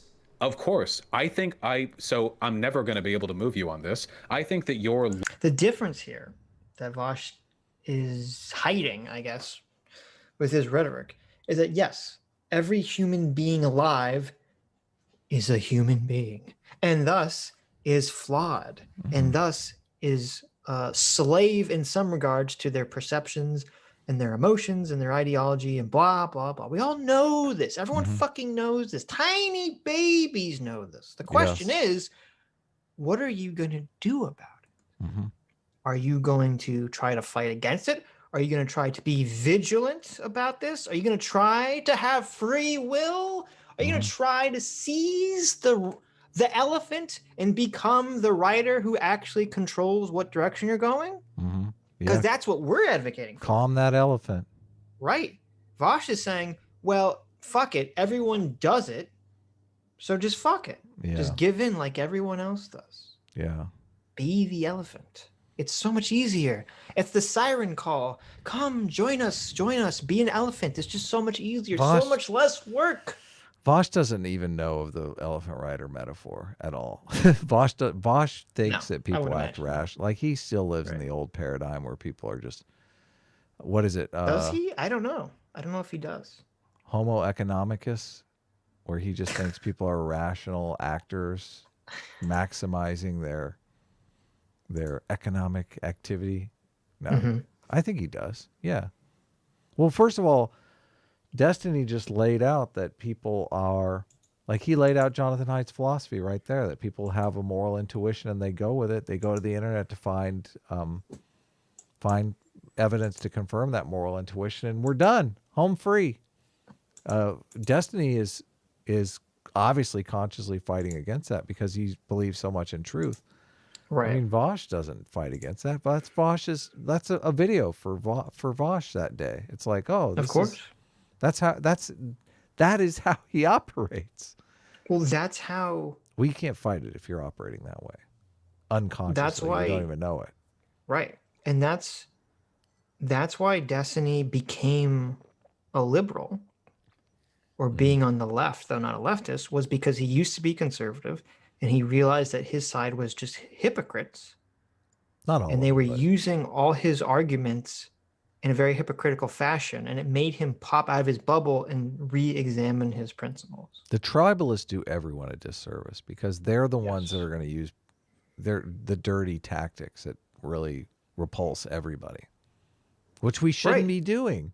But that's what separates us from them, because we're the same way. We're like, oh, Sitch and Adam, 2011, 2012, they're in the liberal left bubble. Yep. Okay. And then the change occurs with the woke shit starts coming. And then we're like, whoa. What is this? I thought we had principles, guys. What are we doing? I thought we had principles that we all believed in. Yeah. And then freedom of speech. Right. And then a bunch of people on the left said, oh, actually, spoiler warning, twist, we don't actually have any fucking principles. Yeah. We just care about winning elections. We just care about winning. And then we're like, whoa, we are not on board with this shit. Yeah. What the fuck? What is happening here? Now you're a right winger, you crazy centrist right winger. I know.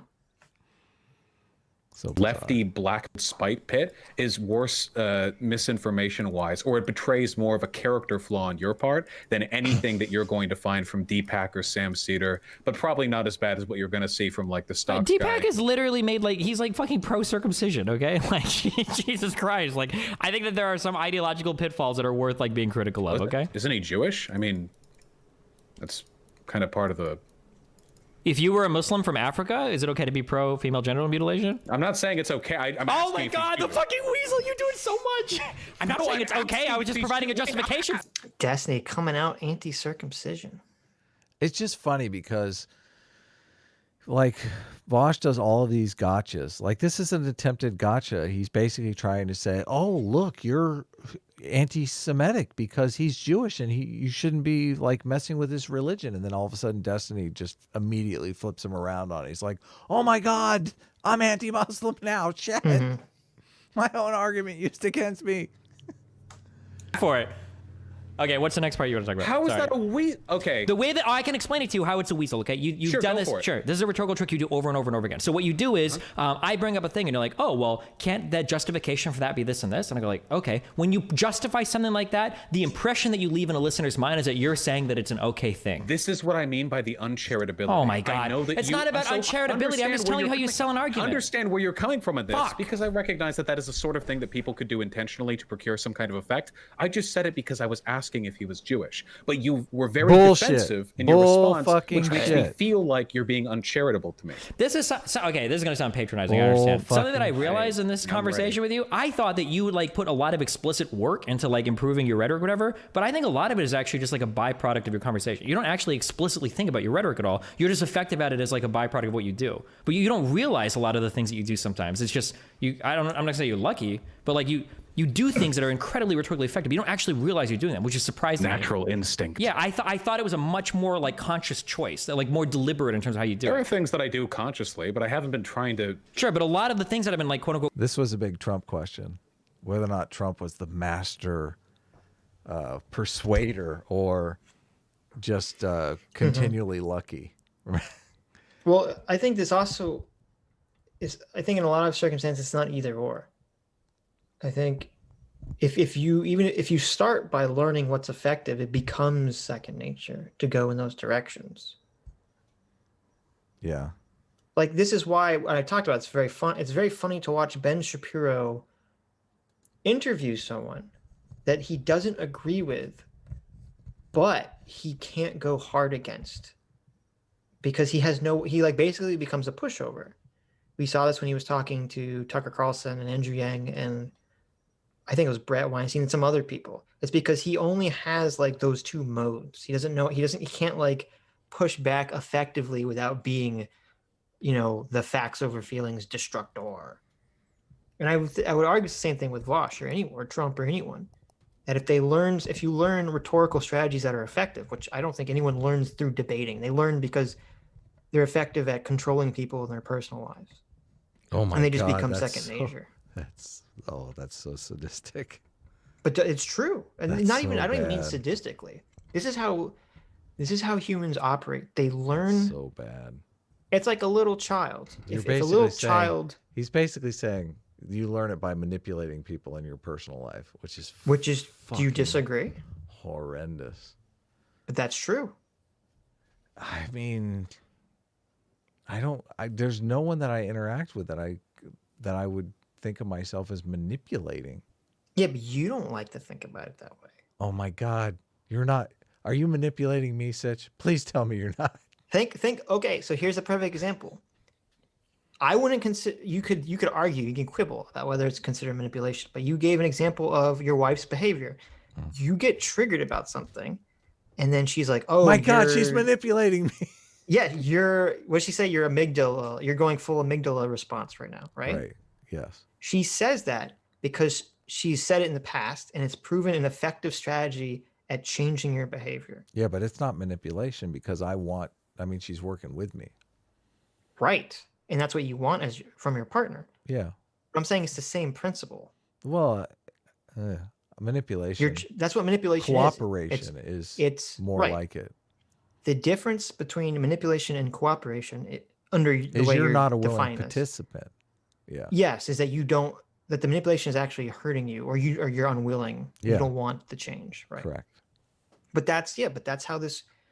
I don't think Vaush or Trump or anyone who's effective with their rhetoric.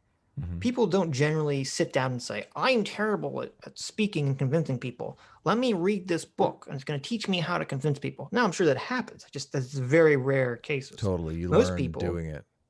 Right. Most people have some psychological issue where they seek validation or something. They have some desire, and thus they learn at a very young age that if they talk to certain people in certain ways, they get certain behaviors that they like.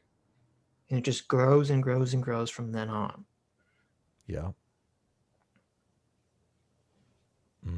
Well, calling you out on, you're like, what? I'm not trying to do this. So either you're lying to me. I don't think you are. I think you legitimately don't realize what you're doing. Legitimate. I think you're seeing ghosts where none exist. Sometimes. No. Maybe some of these it's not. I'm not. No. You think I'm seeing ghosts because you think I'm ascribing like intention to you. I kind of am, but not really. I'm only focused on like the effect in the chat. So when you say something like, so wait, hold on. Yeah. So with the Deepak thing, with me asking if he is Jewish, in what world is me asking if he is Jewish a retort to the idea that you put forward that David Pacman occasionally has bad takes? I feel like this. We all know why he did it, right? Is he trying to? Right. I mean, you're in agreement. He did it to be like, you're anti-Semitic. Because if Destiny's making the position that circumcision is bad, no matter what, yeah. No matter what, and then you say, well, he's Jewish. You say, well, how is that a defense to the argument? Well, you're anti-Semitic. Don't you realize that? This is my rhetoric working here. Can't even be interpreted as like an attempt. Sure, I can break it down in an English way. I give you a rhetorical way. So I said he has a particular belief, and then you responded with a challenge to that. Well, is he not X? When you say it that way, the impression is like, oh shit, yeah, he is. Like, yeah, he is. You're like almost disagreeing with a statement I've given, or you've provided a justification, and you've given something that's almost contrary to something I've said. Do you think it would be preferable if you to just ask me to clarify? If you had just said, no. Do you think that's okay? In a one-on-one conversation, I can, but rhetorically, this is how it sounds to an audience. But I don't think you're aware of that. If you just ask, okay, I'm begging you on hand and leg. If you think I'm saying something weaselly that you want to clear up with option A, some kind of rhetoric, I am be asking a question. I am clearing it up. But every time we do it, you get upset. So for instance, earlier you did it in a way. No, it wasn't that you did it that upset me. The way you did it was. Well, this time it was. But so like an example, an earlier way that I did this, where I clarified it, was earlier I criticized. There's a problem here too, which I don't really know how to solve because I think the ethics of it is kind of fucked, which is that. You can clarify. You can ask someone to clarify. But if you don't call out the rhetoric, even if the person clarifies, the audience still thinks they won. Totally. Because most people are not super like 100% using 150% of their brain to listen to every single word that's being discussed. And they just kind of glob onto the tone and like the feel and flow of the conversation most of the time. Man, it's funny. You were just talking about how you actually do learn this stuff, because I never thought of it that way. And just in the context of our question our conversation about manipulation, like that is the perfect way to diffuse rhetoric. Like you call it out and say, look, you're trying to manipulate the audience right here in front of us. And everyone's like, what? I'm being manipulated? Right, exactly. That motherfucker. And that's but that's why they like immediately hate you. But then that in itself is a rhetorical trick that could be a form of manipulation. And that's that's where all the trouble comes from, the ethical dilemma. Because it's like, well, on one hand, I would like to give someone I'm talking to the benefit of the doubt to say, wait a minute, expound on what you're saying because it sounds crazy to me. But on the other hand, if you don't call them out on some level, you've already lost or potentially have lost the audience. They've won because they're not rhetoric game. Yeah, they're not hanging on every single word the way you might be when you're in the middle of the debate. So true. Wow. Abigail upset when people made response videos to her. And then you said, oh yeah, well, I don't even watch response videos to me, A lot of them are from Nazis. And I called you out on that. There are plenty of things like you doing the rape cage shit, but I just let that go because I'm not constantly attempting to fucking scan every line of your argument for some sort of rhetorical trick. You're unironically treating. And that's the problem too, is because Vaush is sort of right that the rape cage thing is rhetorical, but it also is true beyond the rhetoric, that is how you test these things, is that you have to provide extreme edge case hypotheticals to see if your moral system holds up. Yep. Yes. So, but I don't know what you do in that situation. Call them out. I just want to try it because we've talked about this. It's like, when is being persuasive manipulative? And when is it just being persuasive? I don't do these debates. I'm more a dialectic guy. Dialectic is better. Don't you think? Whatever, man. I think our audience is more into dialectic. What are you talking about? Me the way all shit. Don't categorize me as like some dumb stoner.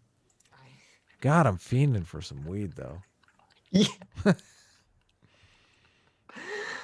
I was going crazy yesterday. Did we talk? When did we talk? Yesterday? We talked yesterday, or when did we talk? Yesterday or the day before? I can't remember. No, it wasn't yesterday. Yeah. But you were going crazy yesterday. Yeah, well, metaphorically. Wait, someone just tagged me. Vaush tweeted today, men will literally piss away a legacy of prominent TV sitcom writing in favor of increasingly unhinged anti-transgender advocacy to the point of getting booted off Twitter instead of going to therapy? Boy, I don't even know what that means. Oh, he's talking about Glinner or something? That Glinner guy? Glinner? I don't know. I don't know. I don't know why I'm tagged in this. People do that sometimes.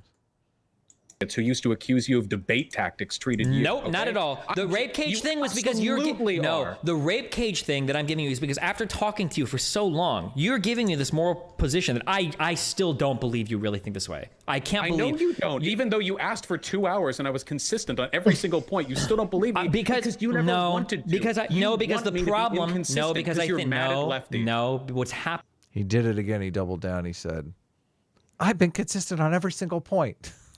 I do think Vaush actually believes this, though. I disagree with Destiny. Destiny's giving him too much charity by thinking he doesn't believe this. Yeah, I agree. You've given a position that you want to defend, and now you're trying. Sorry, I cut you off. I was saying because his position is totally aligned with critical theory. Yes, 100%. Yeah. Which he studied sociology. Right. To post hoc give these. It's kind of like when you said that like a black guy should submit himself to a mob of white racists. See, he used post hoc. He's using Jonathan Haidt here. Racist to defend the Rittenhouse shit, right? It's the same thing. When you try to say that like any action is morally permissible so long as someone else in a system could theoretically replace you in that system, like that, no fucking way do you believe it. I don't believe you actually believe that. I was very specific. No with the way do you criteria believe that. I was incredibly specific, clear, and consistent with all the criteria that I set there. What's the point? I have to ask you, what's the point in talking to you about any of the shit that I believe in if you divert these conversations down an attempt to gotcha me, and then after 2 hours of explaining, you don't believe me at the end? Do you not think that you might be approaching this conversation in a strange or perhaps spiteful way. Yeah, not spiteful. A little bit of your engagement, where you say shit like, after seeing people talk about the Breonna Taylor thing, saying that she was shot in her sleep, that the left engages in the same level of misinformation as the online right. The right, by the way, Marjorie Taylor Greene in office, Jewish space lasers, etc., etc. And what do we have in the left? AOC didn't understand stock buybacks, but these are comparable. Excuse me, what do we have on the left? Obama was making secret phone calls behind the scenes to fucking get everybody together and get Bernie thrown out. That the fucking shadow app paid for by Pete Buttigieg's campaign was being what? Wait, first of all, I just compared Russiagate. Rachel Maddow. Keep going, Destiny. Elected representatives. Second of all, didn't Obama have a call at some point, or am I misremembering? Do you think that the call that he had was a secret call to rally everybody together to fuck over Bernie Sanders? So what straw man are we constructing today? I'm not constructing a straw man. I'm saying, implying the Democratic Party. It's not surprising to me that he would have shit. I forgot. I picked a conspiracy that you believe in. I fucked up. I'm sorry. Wait, what conspiracy? I'm sorry. Did I say something? What about the shadow app thing? Do you believe that the shadow app was funded because Pete's fucking wife is like friends with the chair or whatever of that company? I'm going to be honest with you. It's been long enough that I don't remember shit. I remember the shadow app being like a massive fuck up. I don't think any evidence was found of it being a deliberate. I don't think any evidence was found of it being like a deliberate sabotage, but I could misremember that. I think it was all pretty convenient. And in instances like that, and this is generally the position that I tend to take on conspiracy, I think that people should be skeptical if it feels like institutions have the ability to do bad shit and can get away with it. Because, lefties have to believe that. I think that they were literally killing our people. I think that in the real world, generally, I would say that. Wait, what did you just say? Lefties are killing their own people. To do bad shit and can get away with it. Instances like that, and this is generally the position that I tend to take on conspiracy, I think that people should be skeptical if it feels like institutions have the ability to do bad shit and can get away with it. Because, lefties have to believe that. I think that they were literally killing our people. I think that in the real world, generally, I would say that I think that people on the left have a better view of reality than people on the right. Online, the government was literally killing our people. The lefties. Mm-hmm. Do you know what he's talking about? No, there's more height stuff here, though. What is he talking about? Well, the COINTELPRO stuff was, the FBI was targeting groups they considered, anti-American, subversive, like the communist shit. Were they killing? And I think they Americans, actually targeted some civil rights movements and other things and anti-war movements and stuff like that. Were they watching them or killing them? I thought they were just surveilling them. Surveilling them, yeah. Okay. I haven't looked deep into COINTELPRO. I'm sure there was some bad shit going on, but I don't remember them just murdering. Sold them some weed that was really oregano or something. I know that Brett Weinstein has made a similar argument to this, and I never knew what he was specifically referring to. But oh well. Dog shit take spread misinformation are totally equal on left and right. They're just as insane on both sides. Both sides of the conversation are at this point completely removed from the reality of any conversation topic about literally fucking anything. It's unbelievable. How? If you go...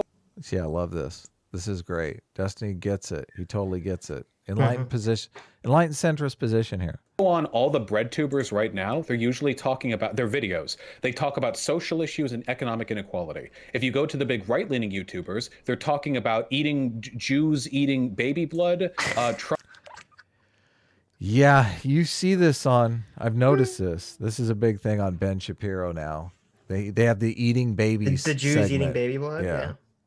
Trump secretly winning the election and the COVID-19 Wukong protocols to hide the true numbers. I don't think that every single conservative in media right now is talking about that. Maybe some of the crazy channels were, but I'm pretty sure if we go visit like Ben Shapiro's channel or Steven Crowder's channel, that they're talking about more than just that. Nice. He calls them out. No, Steven Crowder's channel is 100% behind the Trump actually secretly won conspiracy. In fact, he's doing a massive bus tour across America to interview Trump supporters to reinforce the belief that actually every single... See, I hate the fact that they cast that as like they know he didn't win. They just want to put this false narrative forward that he won. Like they legitimately don't believe he won.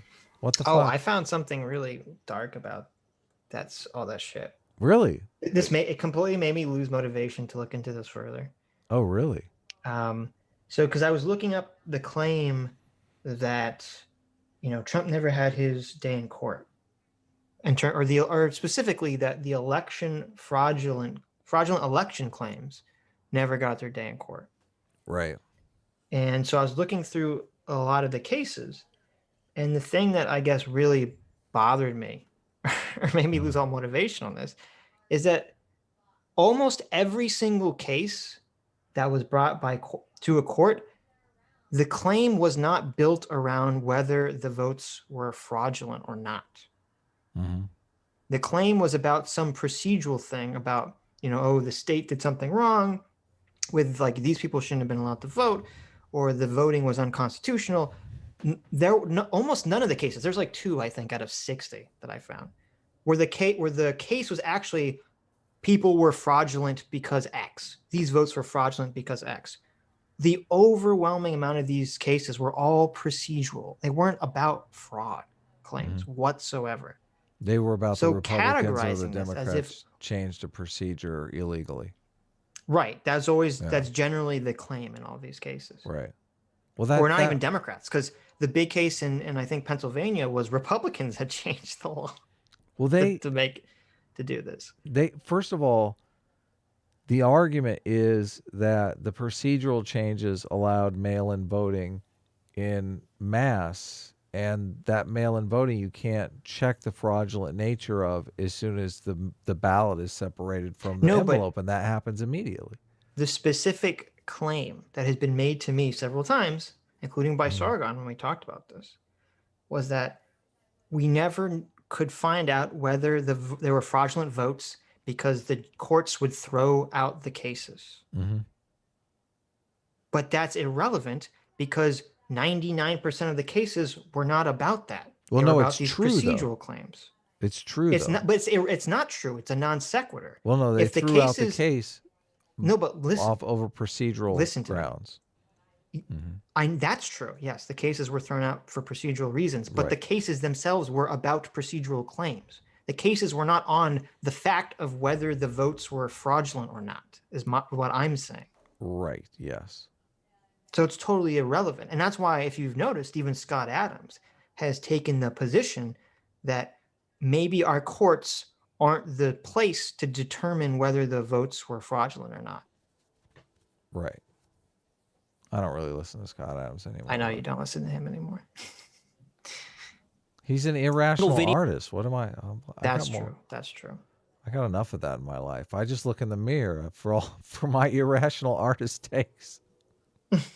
He does now just that. There's no way. I haven't watched them all, but I know that you're wrong. There's no way that every single video he's doing right now. I say every video. I'm just saying what he believes, I'm saying is what he's going to do. Sure, he might believe that particular thing, but I'm saying the lion's share. Why did you say every video? Because you're countering saying that I'm not moving the goalposts. I'm saying that Yes, you did. Your fucking legs are. I'm saying that most of the content. Okay, then I misspoke. I'm sorry. Most of the content that people like Ben Shapiro and Steven Crowder are doing are not constant coronavirus conspiracy theory videos or fucking election stealing conspiracy theory videos. Those are the two most legitimate and party-backed ones. But if you go to other channels like Tim Pool or the Salty Cracker or any of the other massive fucking 500,000+ sub channels that aren't kind of sort of backed by the Republican Party, then yeah, you'll find about that level. The big left channels, their misinformation is getting economic issues. You can find it. You can definitely find that shit. There's also some kind of fuckery going on here too, which is that you can complain about Tim Pool getting stories wrong and being misinformation, but you have to compare a right-wing channel that covers news stories every day to a left-wing channel that covers news stories every day, and then you would see applicable levels of misinformation. You can't say, well, Tim Pool makes 20 videos a day, therefore he has more misinformation than PhilosophyTube, who makes one video a month. Right? Yeah. Because there is the Humanist Report guy. He makes daily videos, and almost every single one of them is fucking wrong, is full of misinformation. Yeah, exactly.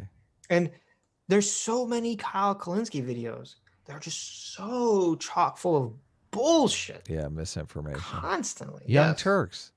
They make 25 fucking misinformation videos a day. Young Turks, constant misinformation. They even, I think it was Sean, Actual Just Story, was talking about this with, when they were talking about there's been a a rash of attacks on Asians, presumably racist reasons against Asians that has been committed primarily by Black people in wherever this is happening, New York or California. And the Young Turks and even fucking, I was reading an NPR article on this, which was fucking bonkers. They're trying to make it seem like this attack on Asians is somehow connected to white nationalism. Oh my God, they're blaming us for it. They're blaming, they're blaming white people and they're blaming white nationalism for all these attacks, which are being perpetrated mostly by Black people. And like, there's an NPR article that was trying to say that Trump's rhetoric about blaming China for the coronavirus is why now there's been this rash of attacks against Asian people by Black people in these communities. They're trying to blame white people for everything. Oh my God. It's fucking crazy. And I'm like, what is this fucking nightmare world that we live in? It's so funny because it's like racism. Yes. It's terrible. I hate racism. It's funny because even my mom, who's, she's, pretty normy about this sort of stuff. She tells me when I was talking to her the other day, she's like, oh my gosh, I turn on NPR and all they talk about is race stuff. It's all white people suck. Yeah. Oh my God. That's crazy. I'm like, oh, look, even my mom's noticing. She's like, all they talk about, every story, it's all about race. Yeah. Well, it's difficult because we were taught, no, you don't need to talk about race. Right. Yeah. It's so wrong crazy. and occasionally misrepresent big historical events. Wait, fuck. The right-leaning channels are 24/7. Every video they produce is dishonest. I'll start keeping track of it more, but I've become incredibly, you actually did believe. I remembered something I wanted to say about the race thing. Doesn't it seem like the argument that they're trying to make is, yeah, you were racist against Black people for like 50 years. Now it's your turn to experience that racism. Like that's their argument. That is their argument. It's like fucking suck it up. You're going to experience some racism now. I'm like, how about no? Like, how about fuck you? How about fuck off? And Vaush's argument now is basically just, oh, well, if these people who I don't like are dealing in misinformation, then you should just criticize them. You shouldn't criticize my side when we're dealing with misinformation because, it's better. We're a little bit better about it, right? Yeah, not good. Do you think that's wrong? What? No. Almost everything that I read from lefty Twitter or lefty YouTube videos or whatever. Twitter? Okay, videos? What are we? Yeah, like Twitter and YouTube videos. Yes, the two things that you were talking about on the right. Yes. These can't even be equivocated. This is what I mean. Wait, what were you just talking about on the right? What are Steven Crowder and fucking Ben Shapiro? YouTubers? You mentioned Twitter. I just said Twitter and videos. Twitter and videos. Yes, people tweet and then they write videos. Because everyone's stupid on Twitter and sure. Okay, we can write videos. Sure. All right. And if I've said any Twitter takes you disagree with, and you did give a take on this shadow app thing. You did think it was a fucking conspiracy. People are fucking linking the tweets on that as well. Did I? Link it. I'll own it or disown it. Link it. There you go. I don't know because you're gonna say like, oh well, actually, I was just trying to say that it was a Got him. It was a meme. No, he said they can't even be equivocated. Right. Which equivocate means be deliberately ambiguous or unclear in order to be misleading without withholding information. He means they can't even be like equated. Equated, yes. Yeah. Vaush, good job. Equivocated. You got him. I knew that was the wrong word. You got him. I know, vocabulary, man. That's what you guys supererogatory. You got him. Yeah. Well, you want to use those big words, and when you use them incorrectly, I'm gonna get him for his big words. We gotta smoke him out. We gotta smoke him out. Look at that. None of his audience knows what equivocate or equate even means. It was just an unfortunate coincidence of these things. Okay. Just so we're clear, even if this is from February 3rd, just so we're clear, even if the final Iowa results favor Bernie, this unbelievable incompetence from the DNC hurts his campaign. I agree with that. The confusion and indecisive narratives halt campaign momentum and let worms like Pete Buttigieg steal attention to chaos. I do agree with that. And no, there was nothing conspiratorial about pointing out the fact that the Shadow app, the failure of which gave Pete Buttigieg time in the limelight, was paid for in part by Buttigieg's campaign and made by a company whose CEO is a Buttigieg fan. So before we get into the implications there, was anything there technically incorrect? Yes. What was? I don't think that Pete Buttigieg paid for the Shadow app. I just think they've made contributions to the company because they've done work for them in the past. Okay.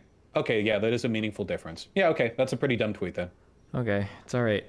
There you go. You took almost the L. any lefty video that I see related to almost anything having to do with econ. Did he delete the tweet? I don't know. All that misinformation in the world. Twitter should. It's a little late now. Mark It's a little that late now. tweet or It's last something. February. So they kicked Trump off for misinformation. What the hell? Counter finance is absolute fucking. I mean, evidently Vaush has an N-word pass, so who knows? No, I meant in terms Dog of shit. like deleting the tweet doesn't absolve you of the fuck up. Really? I feel like it does. Especially if it's a fuck up from a year. Like if you tweet something, and I've done this, you tweet something and someone's like, no, that's wrong. And you're like, oh, and you delete it like within an hour or a day, okay, fine. But Yeah. it's like a year ago, it's a little, Yeah, I a guess little you're late right. at that point.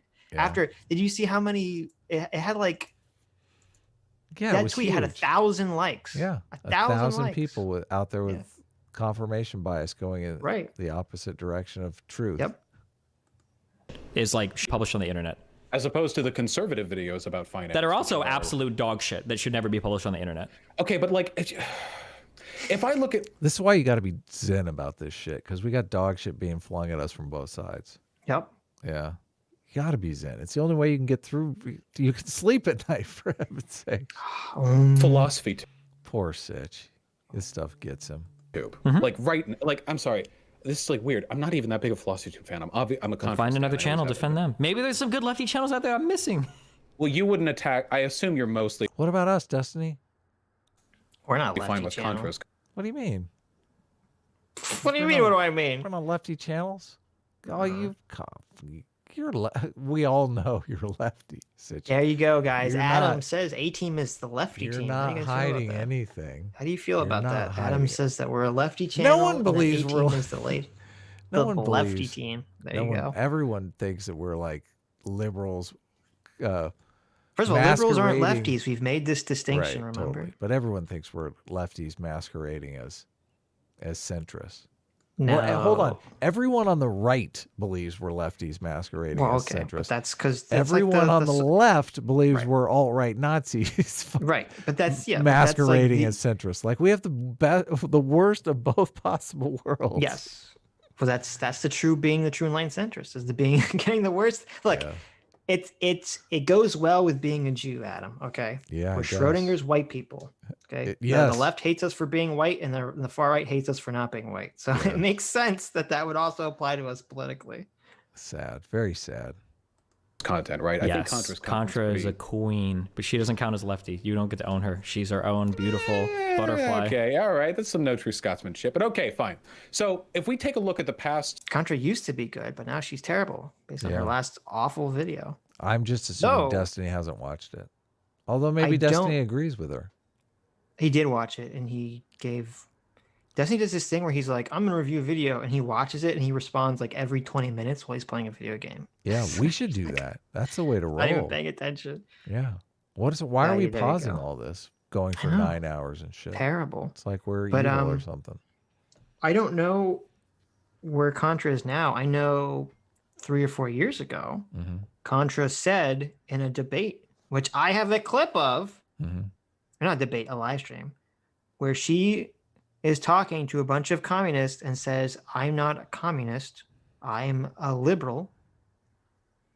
And Why I'm aren't curious if she still holds that Why aren't position. you releasing that? Why aren't we That's right. like tweeting that out every day? I don't know, because I don't know.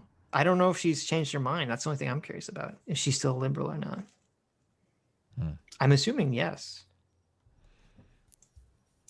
10 videos from Philosophy 2. I'm sorry, like I need to do this. Sure. We have a video about her coming out. That's obviously fine. We have the work video, which Awful. I think was fine, with Shit. maybe some simplistic representation. Work of video surface was cringe value. as fuck. Shitty takes about the owner not being the worker, even though that bar owner literally was a worker. Cringe takes about how they should be getting Wait, paid do you $10. know the owner was a worker? Yeah, she literally describes in the fucking video. Yes, she does. And she wait, so she said The owner was like the going to get a bar owner keg or wasn't something. a worker, but also they Yes. worked at the bar. I don't believe you. She mentioned him being on site and doing stuff. Yeah. Like literally. Otherwise, how the Specifically security for her. Right. She was being sexually So assaulted. yeah, exactly. In He's a her words. security In her guard. own words. Yes. The fuck would the owner be there? But go ahead. What's the next video? I don't. They're to crack the whip. I don't know. I don't know. I'd have to rewatch it. I don't trust you. Then we have the Amy Coney Barrett video, which was a video on constitutional originalism. I watched that. I'm not a lawyer. It seemed pretty good to me. We have a video on Confucius, what to do when elites break the rules. I thought that video was fine. Who's Afraid of the Experts, which was a interview. What to do when elites break the rules. Very interesting that she seems to be breaking the rules, the proletariat rules of not being poor, not making any money. I tried to watch that with Charles Darwin, Karl Marx video because I assumed that would trigger the fuck out of us, but it's just, it's so it's so boring and awful. Like I couldn't even listen to it. I got to admit, Sitch does a lot of the work when it comes to watching these cringe videos because I don't. I find most of the videos that we watch. Yeah, oh my God. That's a nightmare. Oh, I'm going to sit down and watch these videos, find something. I threw up on my desk.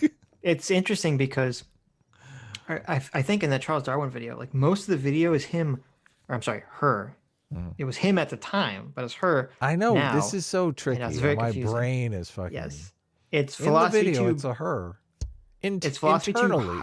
tube. Yes. It's philosophy tube hiking and kind of just giving this long, rambling, weird, disjointed talk about Karl Marx and Charles Darwin while also talking Oh, that's the worst. this because I'm walking. And it's just like, oh, I Walking, want to talking die. video. Yeah, I know. It's the worst. Darwin and Marx were contemporaries. That means they lived at the same time, Sitch. I don't want to use a big word on you. I know. Sorry. Adam Conover. The guy from the show. The Everyone hates guy, Adam, or everything's so. Adam, that guy. And it's a video about technocracy. Adam Ruins Everything was in a fucking philosophy tube video? Jesus Christ. Yeah.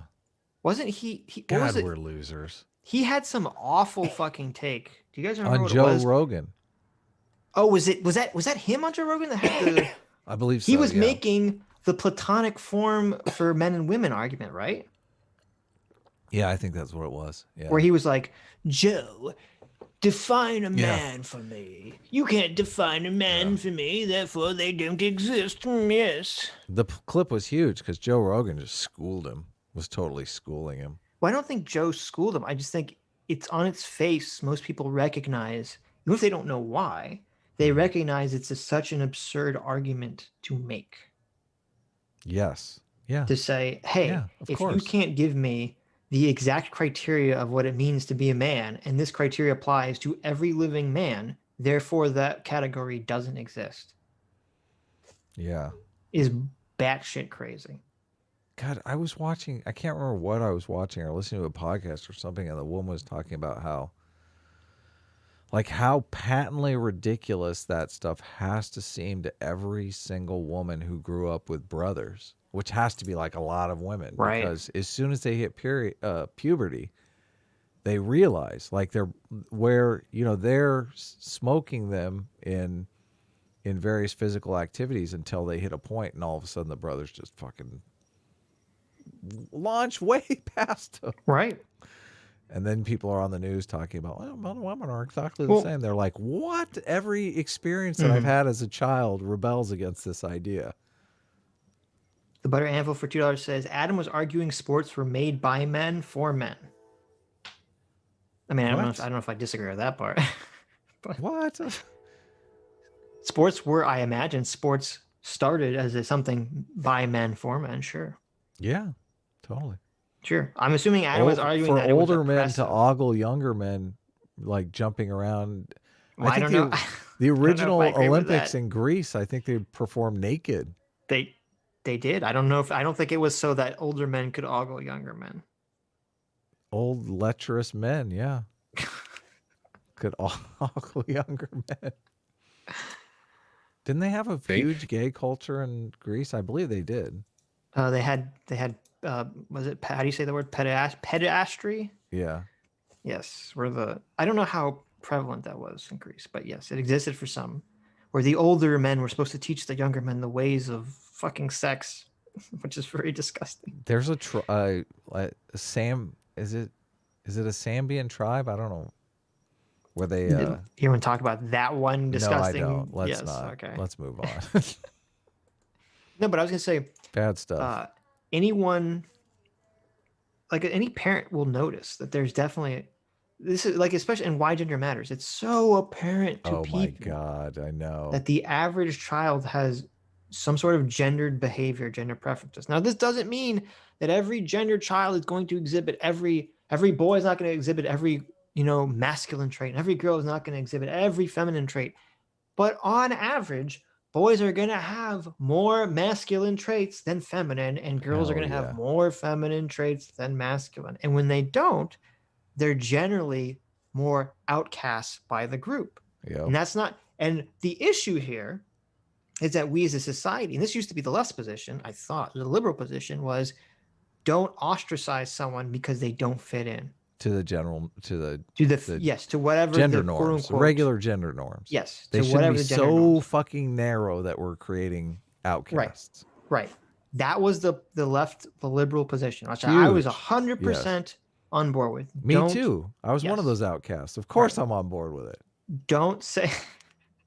There you go, guys. Adam is a gender outcast. He's not very masculine. Well, I was never. I was a total late bloomer, obviously. Like, so I was like, if you're a late bloomer, you can't compete against like the.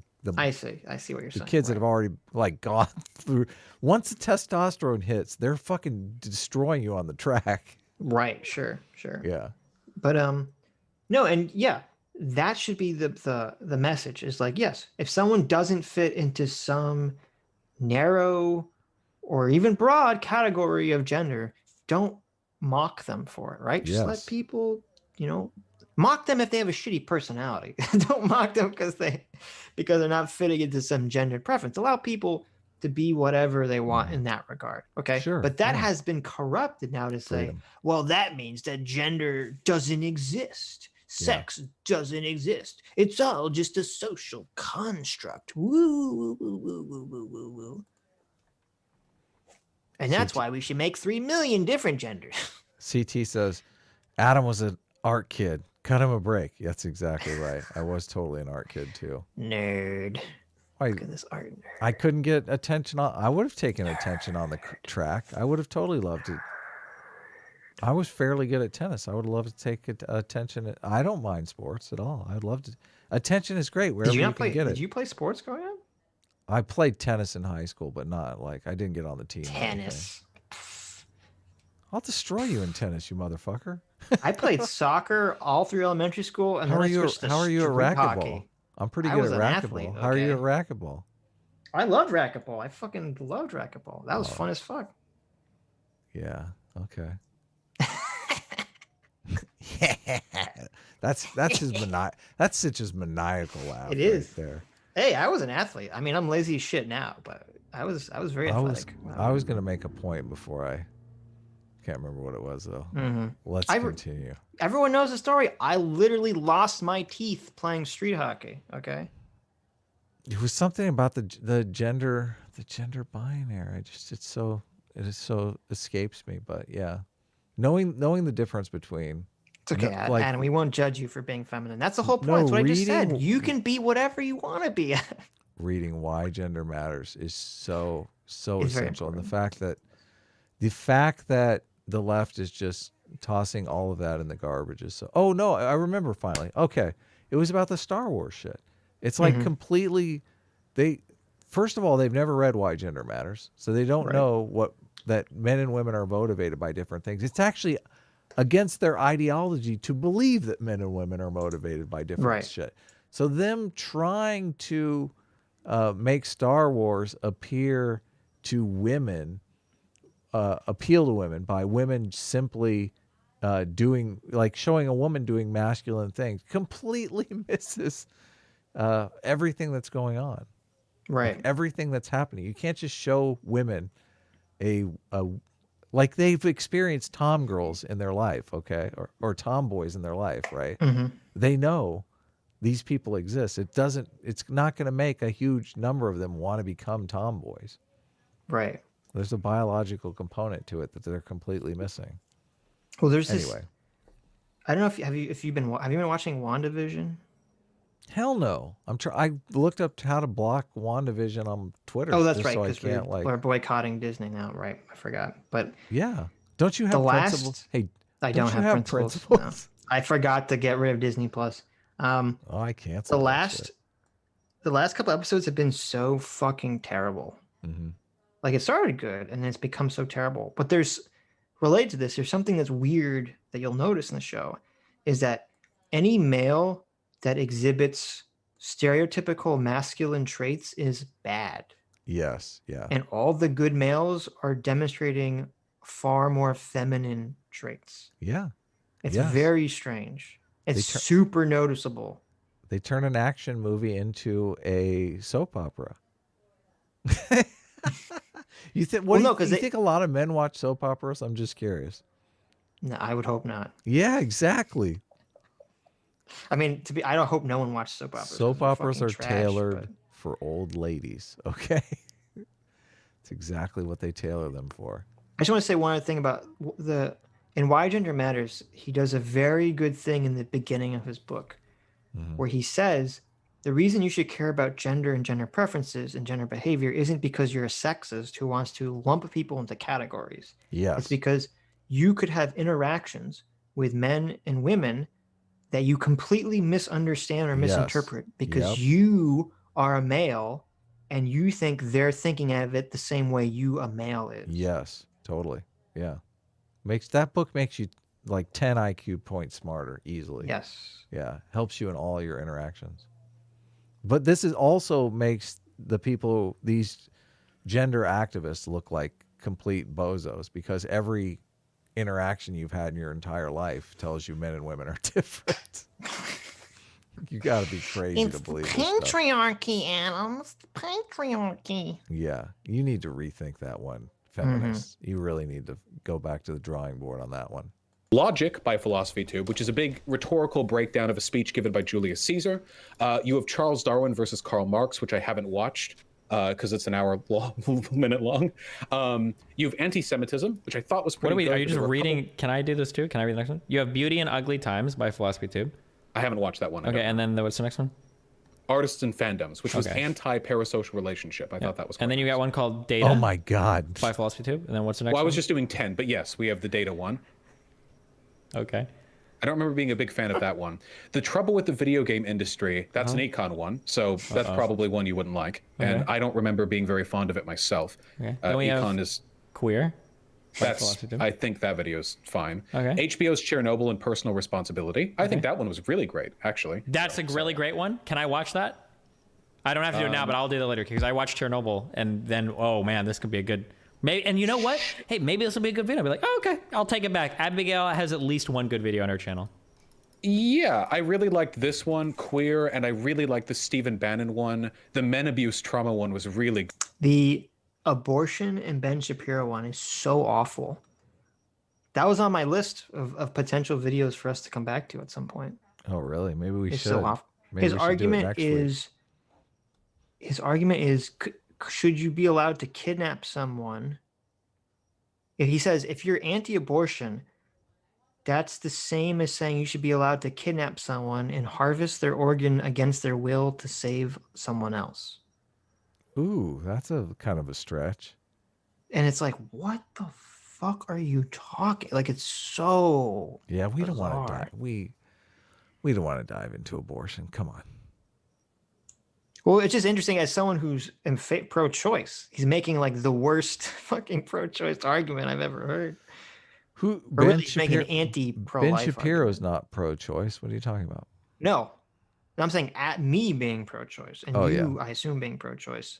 Yeah, but that's why we don't want to dive into this. We're technically baby killers. But yet so. his video is so bad because the argument he's making is so awful. Oh, okay. You want to criticize the argument? Yeah.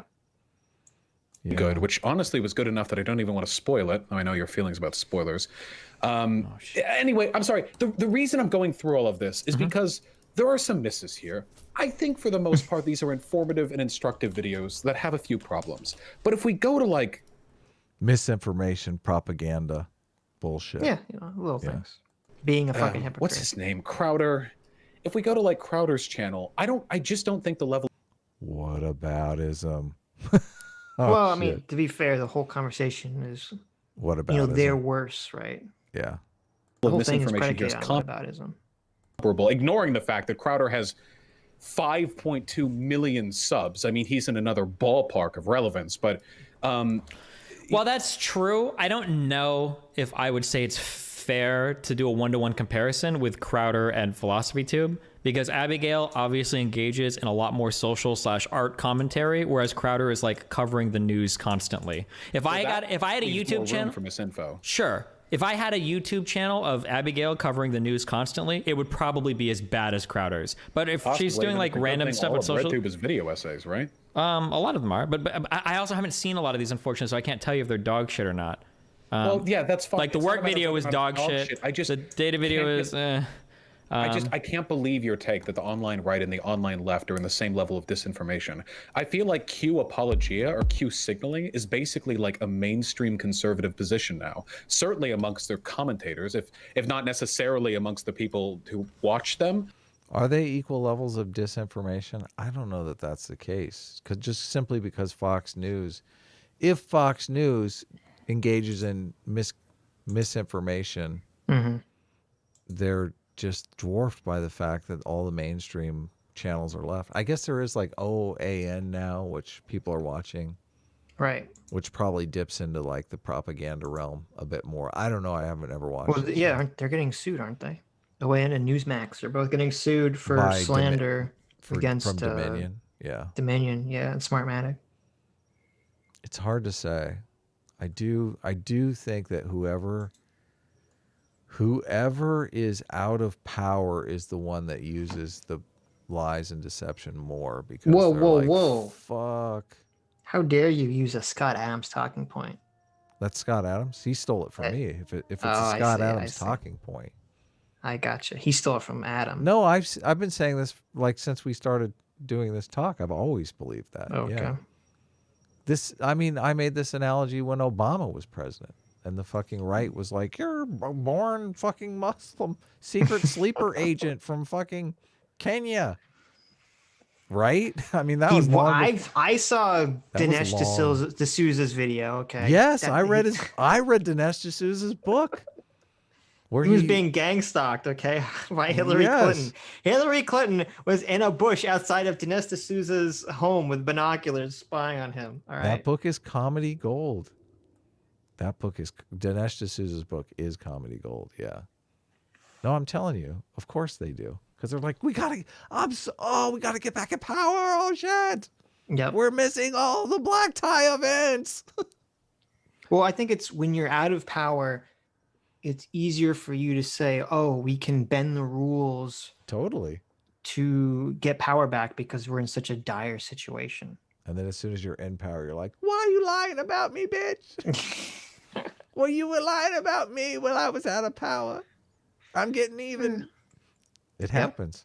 And then the cycle continues. Trump did all that shit with the birtherism stuff. And they're like, oh, yeah, payback time, bitch.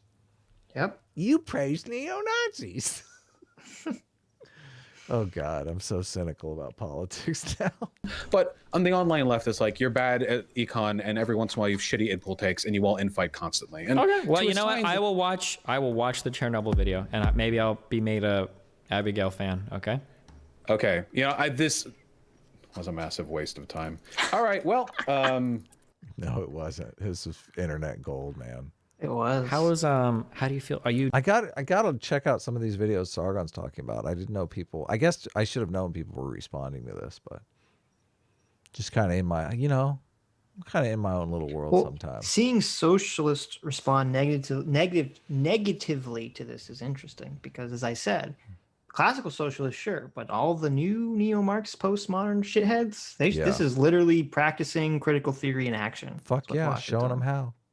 Yeah. Right. Maybe they just don't like seeing someone say the quiet part out loud, but well, I know I wouldn't like it. If I was sort of doing how this shit. But anyway. When we covered Contra's video and we said, well, technically, TERFs are far more consistent with feminine ideology.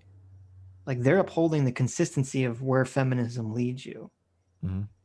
And Vaush is doing the same thing with critical theory. He's just going where critical theory leads. He's being very consistent with critical theory.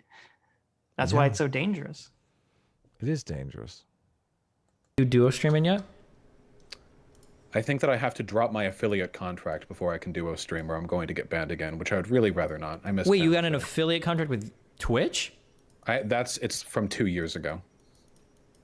It's the same one. So there you go, guys. Twitch. I guess Vaush is back on Twitch. He's got the right politics for Twitch. He's got partner. That's the end of it. So, oh, good. Good. Go. Finally, it's over. We did it, guys. God. We made it through a 3-hour-long debate. We're masters of the universe. How do you feel about that?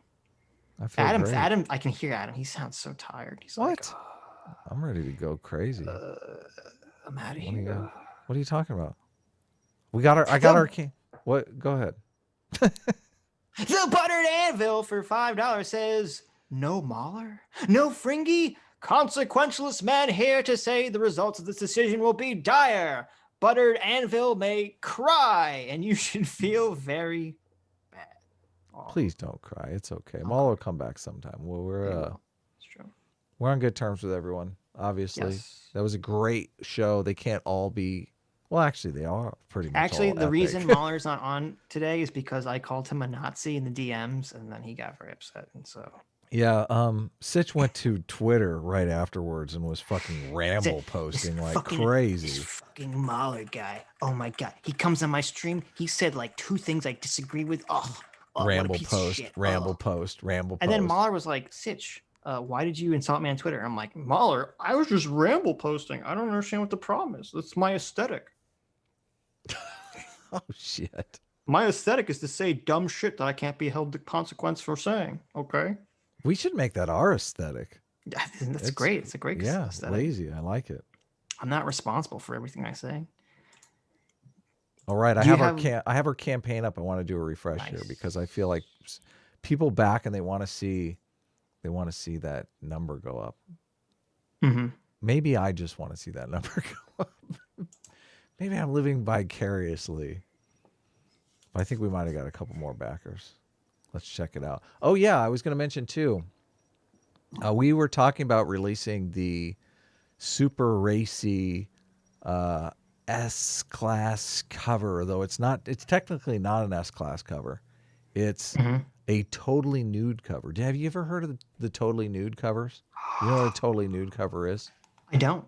Please explain it. It's artwork only. It doesn't have any of the defining, doesn't say like S-Class or Supervillains Anonymous or the names on the book. It's just the artwork, the naked artwork. But we figured we would take the naked artwork up to the next level and make it the naked girls on top of the naked artwork. Ultra naked. The ultra naked. Enlightened naked is what you're saying. Yeah, and I actually had a tinge. Well, Caffeinated Tweaker in the chat. Obviously, she's working with us on the book, doing a great job for us, mind you. She's an extra set of hands. It's been super helpful in character development and inking and all kinds of different. She does whatever we ask her to do. I was saying, hey, I intended our robot Hitler to look chrome, and it looks like dog shit. Can you help? And she actually made the fist. I mean, it looks like chrome. It looks good. I was like, oh, right. So she's adding a lot of value to the campaign. And she was talking about how her, I think her mom or her sister or something was going to back the campaign. And I thought, how do I feel about CT's mom going to the campaign? And the first thing is naked cover. 42 naked bimbos on the cover. Well, I kind of have a twingy second thought. But sometimes the families have to make a sacrifice for the greater audience. Right? Exactly. We are artists here, okay? When I go to the Louvre, I see naked titty everywhere, okay? This is art. This is a rich tradition of art. The female form is nothing to be embarrassed of. Although, when we do put it on Indiegogo, it will be censored. You will not be able to see it on the Indiegogo campaign. But I do have everything pretty much set up to launch, so I'll probably launch that. Sitch made me feel fine about this. I reached out to some of my friends in Comicsgate. They're like, nah, you're stressing over nothing. This is no big deal. They said the only danger is that we might become like known as the Hugh Hefners of Comicsgate. And I thought, I can live with this. This is something I am prepared to live with. There you go. So we'll probably be launching that later today. It'll Nice. be an addition to the campaign. We also put together some original artwork that we're still kind of musing over. Really, I'm going to launch the original artwork. I think CT is telling us people want the original artwork. We just don't know how exclusive we're going to make it. Like, are we going to make it like 10 original pieces of artwork, or are we going to make it like 100? Or one. Or one. Well, if we do 100, we might. Obviously, If we have to do 100 pieces of artwork for every order, I think we would die. We are more afraid that we will. No. This would be like 100 people could buy. Like, we're going to do 100 pieces of art, and one person would buy each piece of art. But we are actually more afraid that we are going to have to do 100 pieces of art than we are going to be embarrassed by nobody wants to buy our art. Right. Let's be honest here. The 100 people might not be interested in art. It came in last. We did a poll on the channel on what things people want, and our original art from us was very low on people's priority list. So anyway, I never refreshed the page. Let me refresh. Look at that. 490 backers, $28,000, $28,333. So cool. Nice. Thanks, guys. Shall we read some? Am I embarrassing you? I feel like I might be a little bit. You're not embarrassing me. I just always feel awkward talking about. I always feel awkward shilling myself. But really, yes. Huh. Well, it's good. I like it that you feel awkward. I like to make you. Feel That's why you're the hype man. Adam, hype man. Hold on. Wait a second. What? What's up? You did the video, and the video's fucking amazing. But that's funny. That's different. Wait a second. I wish I could pull this up. Okay. Also, if you want to subscribe, I don't pitch my channel much, but the Adam Friended channel is alive and doing videos. Sitch came on my channel for about 1 hour, 1.5 hour talks where we were talking about the comic and we were shilling. And one of these, we were on fire. God, I wish we should just bring that up. We were like, this is the voice. This is the book. We are founding a genre. I'm so beat right now, so it's tough. But yes. So, okay. Go check it out. Go check out Adam's channel. Anyway, I hope you find some energy back for for the super chats. I was gonna say, someone just sent me on Twitter. Our old friend Jake, Papa Bird Corncob Jake, made a tier list, the 2021 tier list of like bad internet people. Whoa, no! Were we on it? No, we're not on it. But oh god damn it! The top of the list is the category genuinely harmful. Okay, and he has Joe Rogan right next to Nick Fuentes. Oh, that's the so same bad. level of harm that they is provide. So bad. That is so bad. Talk about propaganda. Talk about terrible, terrible propaganda. Hey, if I allowed to, I think people might want to see I don't know. Let me know in the chat if you guys want to see the graphic for the nude cover. I know Sitch is like dying to get away from talking about the comic, but I'm curious. You can show it, the censored version, if you want. I'm curious if people in the chat are interested. You can show your censored art. I mean, this is breaking news for them. This is breaking. They might be interested, and I don't think we're making art, Sitch. We're doing something. That's true. Incredible here. You need to. I was wondering today, and I was even going to bring it up here. I wrote it down to bring it up. I'm curious if people would be interested Because Sitch is kind of useless now that we're in production phase. Let's just be honest here, okay? I'm doing the heavy lifting. CT's helping immensely. Sitch is just like, I don't like that. Yeah, I'm just useless. Yeah. Adam is drawing characters completely wrong. And I'm like, Adam, you're doing this completely wrong. Fix it. And then he fixes it. That's not useless, okay? That is being a communist. The feedback was helpful on the character. Yeah, definitely. Obviously, I'm using a little bit of hyperbole. Sitch is not completely useless. And I'm going to rewrite the whole script, right? Just to piss you off. I have the original files. That's just to make it more difficult. I'm going to rewrite everything. Impossible. Rewrite the whole thing. Everything you sent me, I've rewritten the whole thing already. It's just a completely different story now. The bubbles. We're starting from scratch again. Everything the bubbles are a certain. What I forgot. Did I say one in the chat if you want to hear about this, or one in the chat if you want to move on? I'm seeing a lot of ones. Everyone wants to see the nudie art, Adam. Obviously, okay. Fix your eyeballs feed. Oh, they're trying to get my attention. I think you can post it. Well, we have new first of all cover. we have a bunch. Mr. Tickle Truck, new truck cover. Yes, show it. Yes, we have a bunch of art to show. Why are you rude to Jesus? Oh, someone doesn't want us to show it. Free the nipples, Sitch. You can show Stop the art. Complaining. It's gross. Show the art. Take a long time to fix it. Much longer. You show the art while I go over some super chats. How about that? Well, I want to talk about the ashcan thing because I was thinking I was not done talking about how useless you are. Because I was thinking we could do Sitch has like 20 books lined up, and I feel like already. First of all, we want to continue to sell the book. We want the campaign to go higher. I don't want you to think that just because Sitch is a little soy boy cuck. What? I don't even understand what's happening. Such a little soy boy simp and doesn't want to talk about the comic. That we're not going to talk about the comic. Okay, we are going to continue to talk about the comic. But I was thinking Sitch has like 20 books lined up.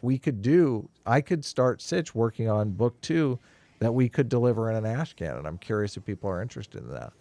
Like if getting an ash can of the second book would be a good thing or a bad thing. I'm not sure. That's an interesting idea. Yeah, I don't know.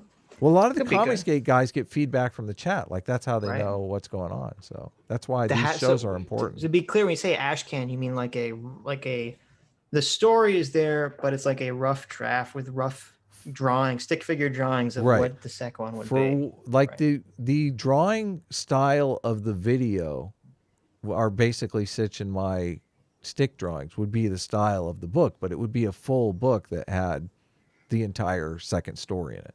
Yes. Yeah, interesting. Yeah. So have I piqued your interest? I mean, it sounds like my interest. Yeah. Sounds like you're dying because Sitch is always talking about no. I want to write the Sitch wants this property to continue. I want this property to continue. Yeah. The more successful the campaign is, the more likely it is to continue. Yeah. Right. But we could start writing that book while we're still like feeling high from. I mean, once you deliver the book, then you're like worn out. You're like, oh my God, that was so much fucking. Of course, Sitch is the one that's going to deliver the book. So hopefully I never have to experience that. I was curious about that. Like it clicked over during the live stream down to 9 days left. Because I'm curious when the campaign actually closes. Like if it will close out on our live stream next week. I mean, what is this whole, the whole super chat section of our video is kind of like interacting with fans and shilling our stuff. Shill is such an ugly word. Why do people? It is. Selling our wares, hawking our stuff. Yeah. This is where Sitch comes off as, leftist, reflexively anti-capitalist. This book is great. You need to reread the book because every time I reread the book, I'm working on the rewrite right now. Every time I get super excited. Yes. There's 2 pages to rewrite. You can't. Well, rewriting the whole thing. Sitch knows what he's. Well, we're already developing the artwork. You can't. Yes. Obviously. Anyway, should we show the hold on. Caffeinated Tweaker. I said 1 in the chat if they want to see the preview. So bad, so you can show the nudies while I'm peeing. So get out of here. I'm having fun with the chat. You have fun. The chat and I are having a great time. They want to see me refresh the page again. All right, let me dig up some artwork. Caffeinated Tweaker had this great idea for our artwork having like an authenticity certificate. I've done some of these for my other artwork for limited edition prints and stuff like that. So it is a great idea to do it. But I did a totally badass one. I don't really even know if people are interested. Part of the fun of doing an Indiegogo campaign is trying new things and seeing if people are interested. So let me see if I can find that stuff. I did put these up, but I only put them up as add-ons, and until you add an actual tier, you guys don't necessarily see it. So you don't necessarily know that it is available there. What? I don't have artwork for... I thought I had the art. Hold on, let me look here. Maybe. Oh, here it is. So I did this cool thing. So here's Sitch's artwork. This is the original artwork that you will get. It comes with an authenticity sticker right here signed by Sitch and Adam. And there's Sitch's original artwork. Mine's obviously better. Here, let me show you mine because it'll blow his out of the water. You'll be like, oh, what's happening? Here's mine.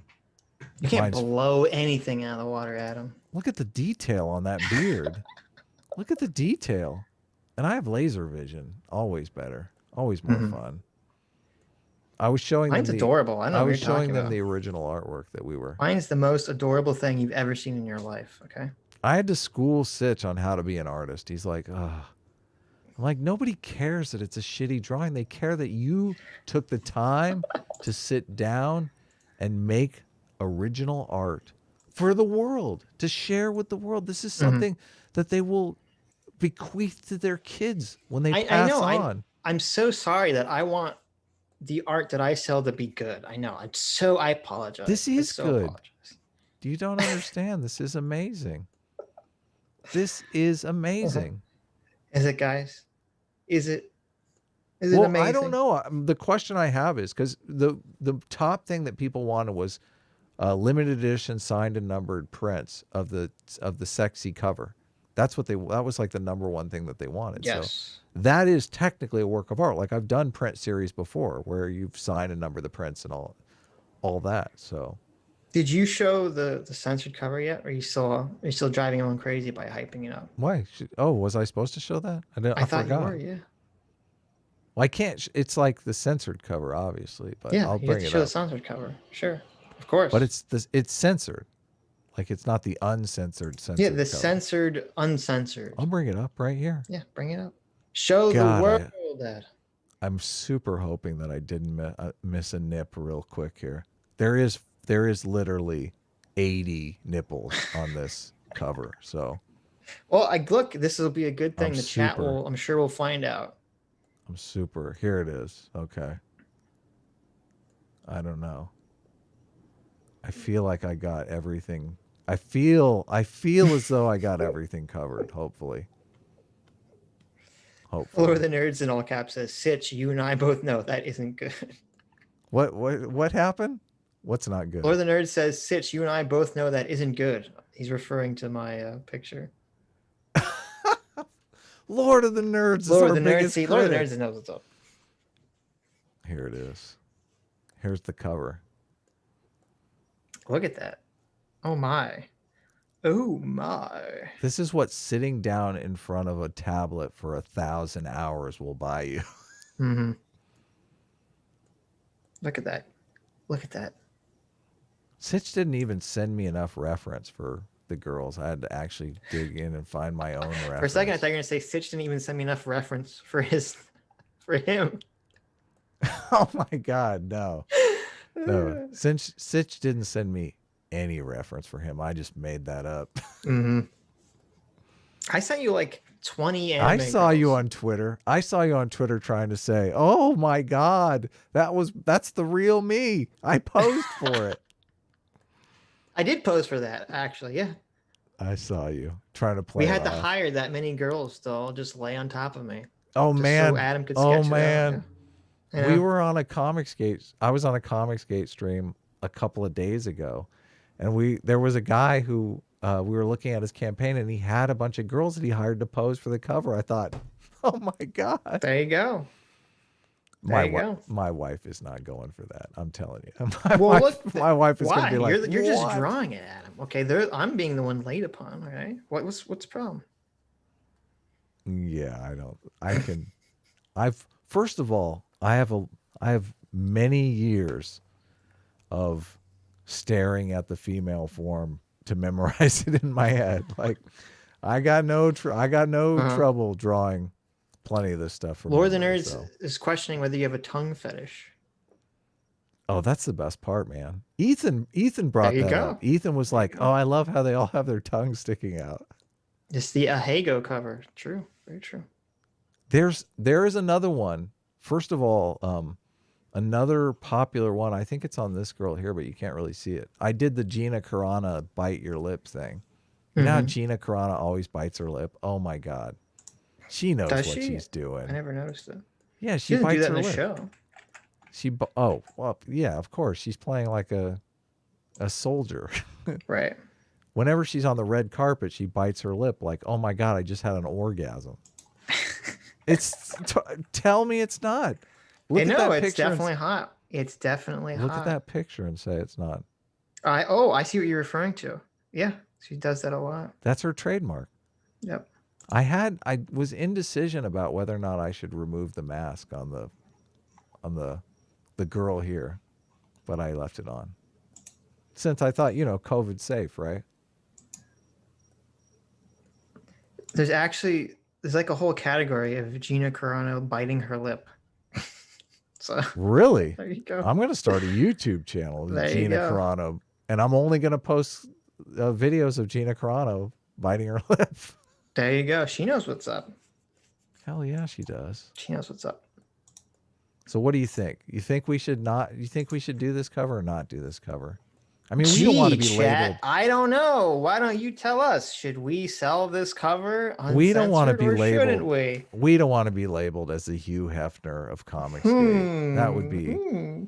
That would be insane. I can guarantee you we're not going to get any more backers from this point forward because everyone's like, "When's the cover coming?" That's true. That's true. When can we back? This is why first of all, this is why Adam was running late, and this is why Adam fucked up by the fact that you can't actually get this cover right now.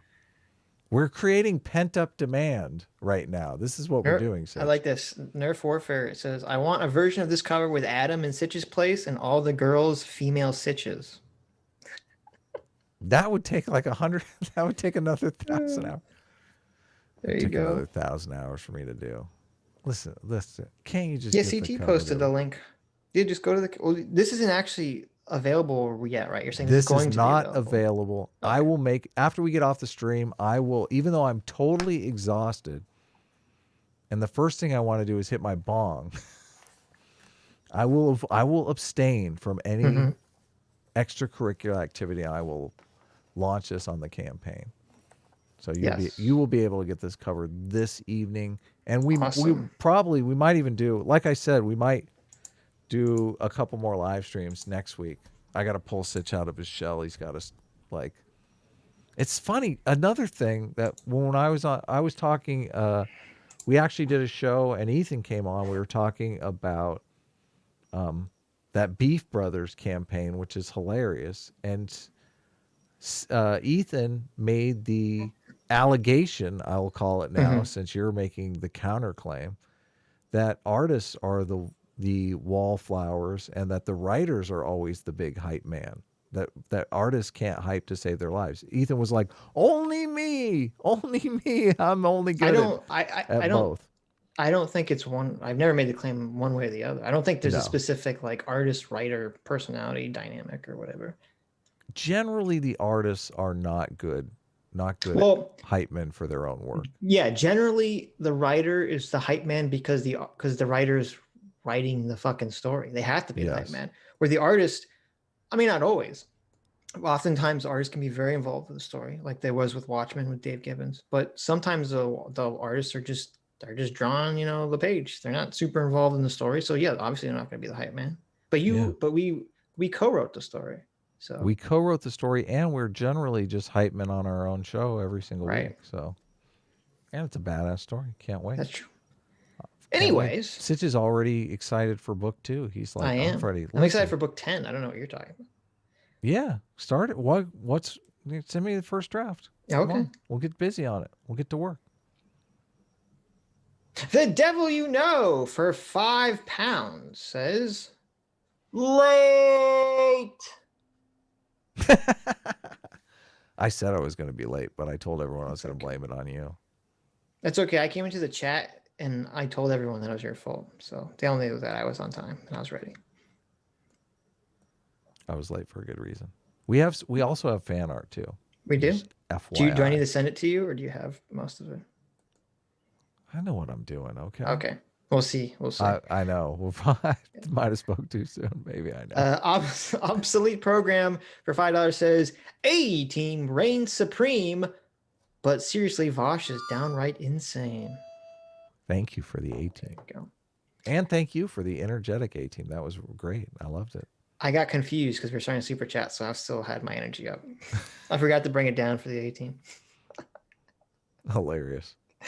Derenth for $5, though it says Canadian because I'm looking at a different screen, says A team is the best team.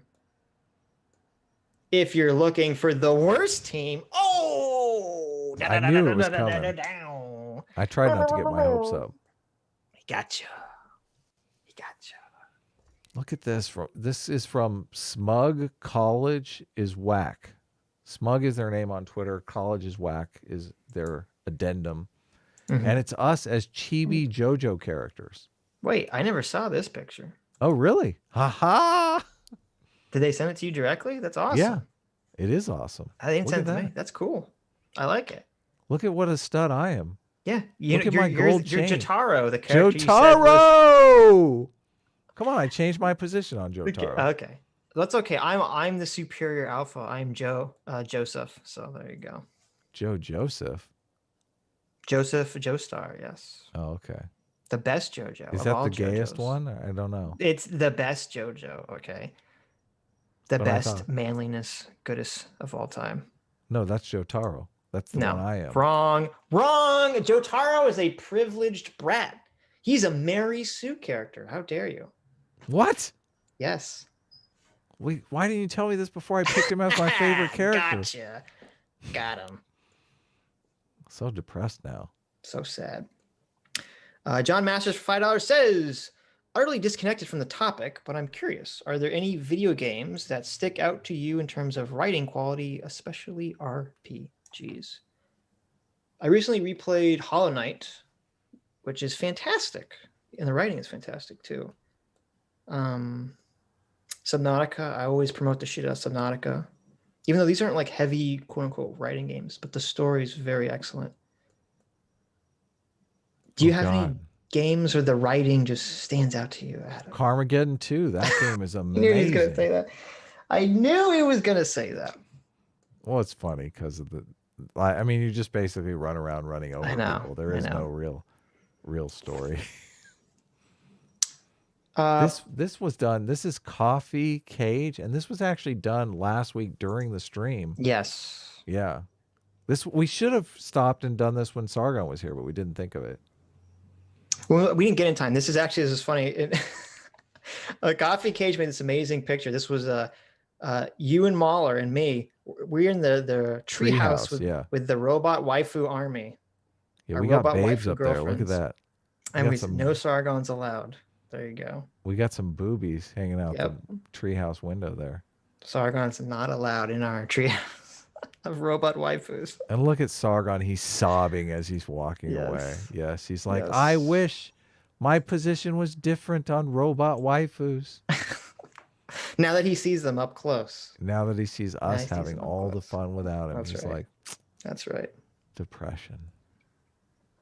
The Unwanted Scrub for $5 says, you slope skull invalids can't tell time. LOL. True. Blame Adam. Okay, blame Adam for that. No, I knew it. I was working on that nude cut. That's I was true. Like, he's working on nudes. You gotta launch so it. It's okay. I still fucked up. I didn't get it done. So that's true. Actually, my morals fucked me over. Derek Drummond for $2 says, "Imagine being lame enough to be on time." There you go. Oh, I like See, that. there you go. See, only the cool kids are cool. You have to be fashionably late, guys. Okay, what you want to be on time like a nerd? Come on, come on. I didn't get these. I don't know what these mean. I couldn't tell if these were insulting us or something. Get what? What are you looking at? Entry granted. Extra visa. Oh, so I think Harker got me Papers, Please. And so I was playing Paper Please, and CT and Harker I was streaming it, and they were streaming it to them. They were watching me, and we were playing it sort of together. Mm-hmm. And so CT made like the little passes for Papers, Please. We have a PSA Sitch and an Adam friended pass. Nice. I like it. So is this good or bad? Well, we're being granted, so it's good. Oh no, but then in the tweet she put that granting us access was wrong because we were bad people. So we were actually terrorists, wanted terrorists. So there you go. Did she just assume our sex on here? She did. She did. Was that my sex? It should say sex assigned at birth, though. Oh my God. Well, she did make you a collection, which is the terrorist. So there you go. Good. I like that part. There you go. Michael Caruza for $2 says joggers. I don't know what that means. Might be. I was posting. Are you wearing your red shorts? Is that what you were hiding from us? You're wearing your red jogging shorts, Adam? I'm not. Show us some thighs. I was posting some text art in the chat. Uh-huh. I was posting some text art in the chat as we were doing this. Why do I want me to stand up? Look, somebody sent me this. What is this? What's going on in this? Animal the Bruce for $4.99 says 9 hours. That's fake news. You were 55 seconds short. Yeah, doesn't that suck? I know. We're just short. Poor Sitch was completely talked out. You can get rid of the citations. You don't need to keep them on screen. But the citations? Yeah. Okay. I'm gonna get rid of them all soon enough. So no, keep the passes. Let's see. Utter Nonsense for $2 says Vaush versus Aiden win. That'd be interesting. I don't know if oh God, I got distracted. Who made this horrifying thing that you just posted? You don't like that? No, I don't like this. That's terrible. It's the worst thing I've ever seen in my life. I was wondering if I could. Who made this? Who sent this to you? I was wondering. It's like a Sitch body pillow. I think. Then they put it. Yeah, with a big dildo on it. Is that it? It's a big strap on. Yeah. I was gonna see if I could like laser you in the, but no. Who sent that to you? I want names. Give me names, damn it. Stanton High. Stanton, you bastard. You motherfucker. Did it work? That's disgusting. Are you triggered? I'm triggered. I think he ordered one. I'm triggered because I'm obviously much bigger in real life. For £2 says, who's more dangerous, Vaush or Destiny? Vaush. I don't think Destiny is dangerous. Destiny is the opposite of dangerous. Yeah. Destiny is like helping. Mm-hmm. Yeah. Some weird guy for $2 says, can DaVinci Resolve help me light my blunt faster? Hell yeah, it can. Yeah, of course, you're never going to finish that editing project, but you know. That's true. Big Mitchie, you're this one. For $2 Aussie bucks says, I forgot Adam's rule. What was it? C. Trouble for $2 says, S-Class finishes last. A-Team into my bloodstream. There you go. There's A-Team. And for another $2, he says, A-Team with the truth beam. There you go. There you go. The Wooster for $5 says, rip Rush Limbaugh. If it wasn't for him, I would have never watched your show. What? Really? I don't think Rush Limbaugh gave us a shout out. I don't know about that. I mean, thanks, Rush. That's interesting. And there's no answer there? Like, that's like a huge hook. There you go. Rush Limbaugh shouted out our show, guys. Apparently. How did Rush Limbaugh give us a shout out? Daniel the Bruce for $4.99 says, Plato identified truth as masculine. Adam is married to the truth. Ispo facto, Adam is gay married. God, I hate you sometimes. Who, me or Danimal? All of you. Everyone. Look, let Danimal live the dream, okay? Danimal just I loves you. can't. He just wants to share his love with you, okay? I Adam? can't hate Danimal. Danimal's one of the smartest guys on this channel. That's true. He sure is. He sure is. What is this call now? Look at you shilling free will here. Listen to Sitch. Oh, I can't shill my stuff. Buy some free will here. Was that David Aragon made the picture? Call now with the 1-900-490 free will. Yeah, Yes, I love it. I know. That's true. He's like, this much free will for sale. Got his arms all stretched out. I didn't say I couldn't shill free will. I said it's bad shilling the comic. Okay. Let's look at this Sitch physique right next to the free will physique. Let's see. Let's see which of these is. Huh. I mean, Oh, this you doesn't think I'm like a 3 foot tall midget? I don't know if this is even like the same character. What you're trying to say, sir? I understand. Okay, look, I understand what he's trying to say. I've heard people are into continuity, and I don't. This is like, I really don't. I know. like your picture, David. Okay, Adam is being critical, but I think it's great. No, I'm thinking I'm the one that fucked up. I'm thinking really. I'm thinking that is yours is a far more accurate picture.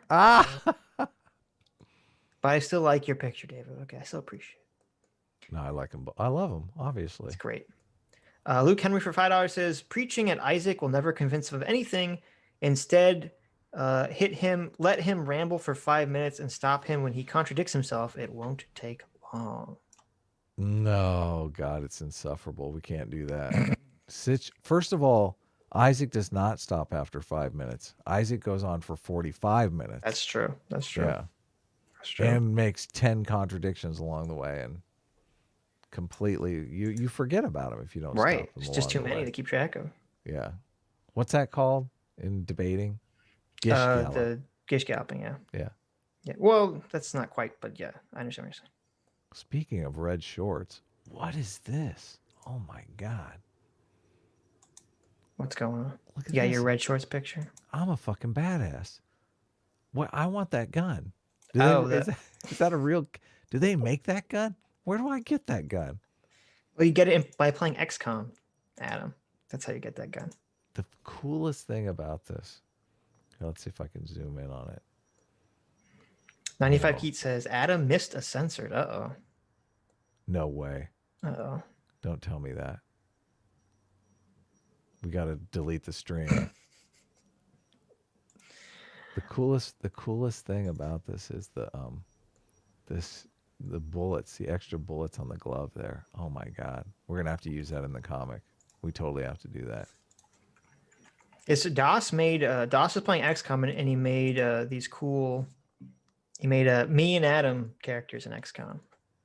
Yeah, I haven't brung the Sitch up yet. The Sitch is badass too. Totally badass. Yes. I was immediate like, we must play this game.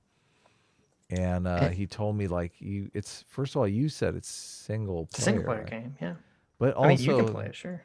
He made these characters so that we're like his NPCs in the game. He commands us around. What the fuck? Hopefully we don't die.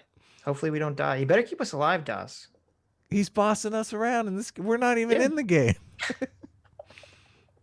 That's horrible. That's okay. Anyone that wants to make Sitch and Adam NPCs in your game. It's actually pretty badass. I accept. That's fine. It's totally badass. Look at them. Look at those shorts. When I think hunting aliens to the death, I think hell yeah. Tight red shorts that grab my balls with every step I take. Hell yeah. What's the opposite of preventing chafing? Well, you know, when you have to run from the aliens, you want to make sure you're in pain, so you run fast. There you go. You're like, holy shit, I can't breathe. Must get away. Yes. Look at Sitch. This is, I guess I'll zoom in on his, I have to do a weird OBS thing to zoom in, so. Yeah, no, it looks cool. Don't hate me, but. I don't hate you. I love you. Did you see this, look at that. Oh my God. You look very cool. Freaking amazing. Did he make that or? They have a And bunch of that's like they have a bunch of pre-selects, and you Okay. like mix and match things. Okay. So he's able to find the closest Sitch and closest Adam. Yeah. No, it's good. I like it. Yeah, it's very cool. Derek Drummond for $5 says, so does Vaush believe that law determines morality? He seemed to be arguing that at some point, yes. As long as something is lawful, it's okay, because if you don't do it, someone else will do it, sure. Which is completely ridiculous, but... Well, especially if you're a socialist. It's very ridiculous. Well, I just think of it in the context of like, you know, if you don't, steal your best friend's girlfriend, someone's gonna do it. So you might as well. Oh, no. It's like, what the fuck? Oh, no. That's like the people who they hire someone to try to seduce their significant other, or the parent does. Like a rich parent hires someone to try to seduce their child's significant other to test them, to see if they're really marrying them for love, right? And you're like, that's kind of fucking crazy. I don't know. It is kind of crazy. Majin for $5 says, Sitch in Biden's inauguration speech, he talked about having a dinner with Xi. Okay. Yeah. Gee. Yeah. You're in bed with the China man. Are we making the argument now? Remember when Trump met with Kim Jong-un and people were saying, how dare he meet with people? Is that the argument we're making now? That's Trump. Oh, I see. Okay. Yeah. Trump is allowed to do that. I understand. I got you. Well, okay. Trump is not guilty of hypocrisy. You understand the difference. When the Democrats, when the Democrats are saying what Trump is doing is wrong, and then they're like, oh yeah, but we're gonna do it too. I see. It's like whatever. I see. You're calling them out for hypocrisy. Is it wrong? Well, calling them out for being bold-faced fucking liars about when Trump was doing it. They were bold-faced. I don't think that's what the claim that Majin was making, but I think it was. Okay. We'll assume charity there, right? For who? Brian K for $5 says, new Adam Curtis documentary can't get you out of my head. If you want to change the world, you have power. If you want to change the world, you have to know how power mutated and how it got into our heads. Huh. Oh, he's caffeinated tweaker in the chat is saying, oh, I feel bad. What was the super chat again? Adam Curtis documentary can't get you out of my head. If you want to change the world, you have to know how power mutated and how it got into our heads. Yeah. Is that a good documentary? Have you seen it? I have not seen it. Maybe we should check it out. Adam Curtis. You should check it out. Is it Adam Curtis? Adam Curtis. Adam Curtis. Right. I don't think I've seen anything by Adam Curtis. I need to read Understanding Poverty, or at least look at it, by Ruby Payne. That's on my list too. So I have a new meme up, which is pretty interesting. Oh, Zara Richards made this. This is what I was talking about. We have Vaush. We got the valid criticism coming in, and he's defending all the bread tubers. I think this is how Vaush actually sees himself. I agree, totally. Because he keeps saying, for all of you. All the leftists hate me. All the bread tubers hate me. And it's like, but look at me. I, like Jesus, am sacrificing myself. I am taking the Destiny criticism. Oh. So good.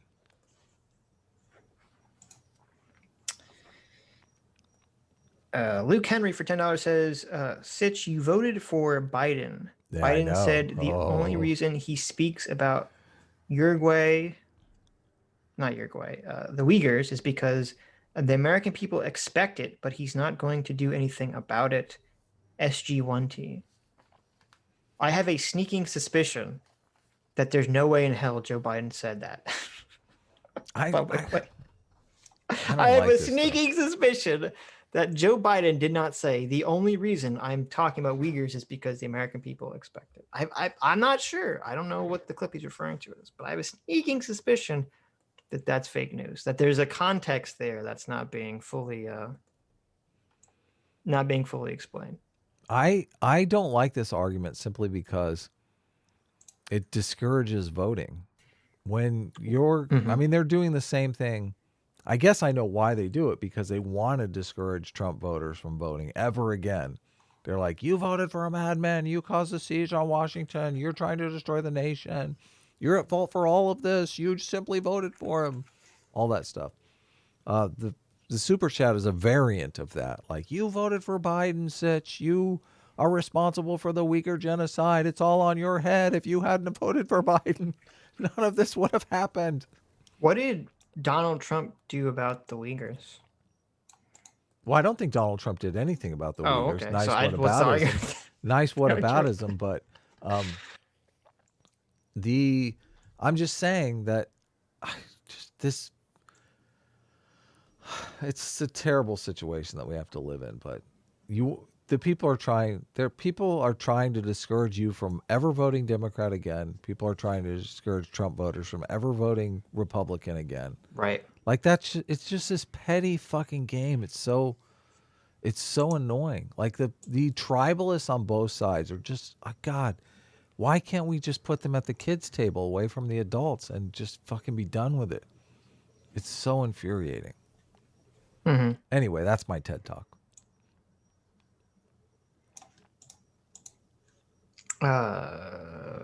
Gentleman Damon for $10 says, I watched another YouTuber do an analysis where Vaush's logic was excused as praxis. Do left tubers realize the same line of thinking excuses all of their opponents' unscrupulous behavior too? No, they do not. They do not know that. Well, they might. Under Vaush's worldview, that doesn't matter. Right. Because he just says, I don't care about, he's not putting any moral weight in the behavior itself. It's all about the consequence of where the behavior leads. Mm-hmm. So that's, to him, that would be an uncompelling argument. Mm-hmm. Mm-hmm. Now, to us, I would say it is a compelling argument because we acknowledge that the ends don't justify the means, that the means become the ends. Mm-hmm. You're not going to kill your way to the peaceful utopia.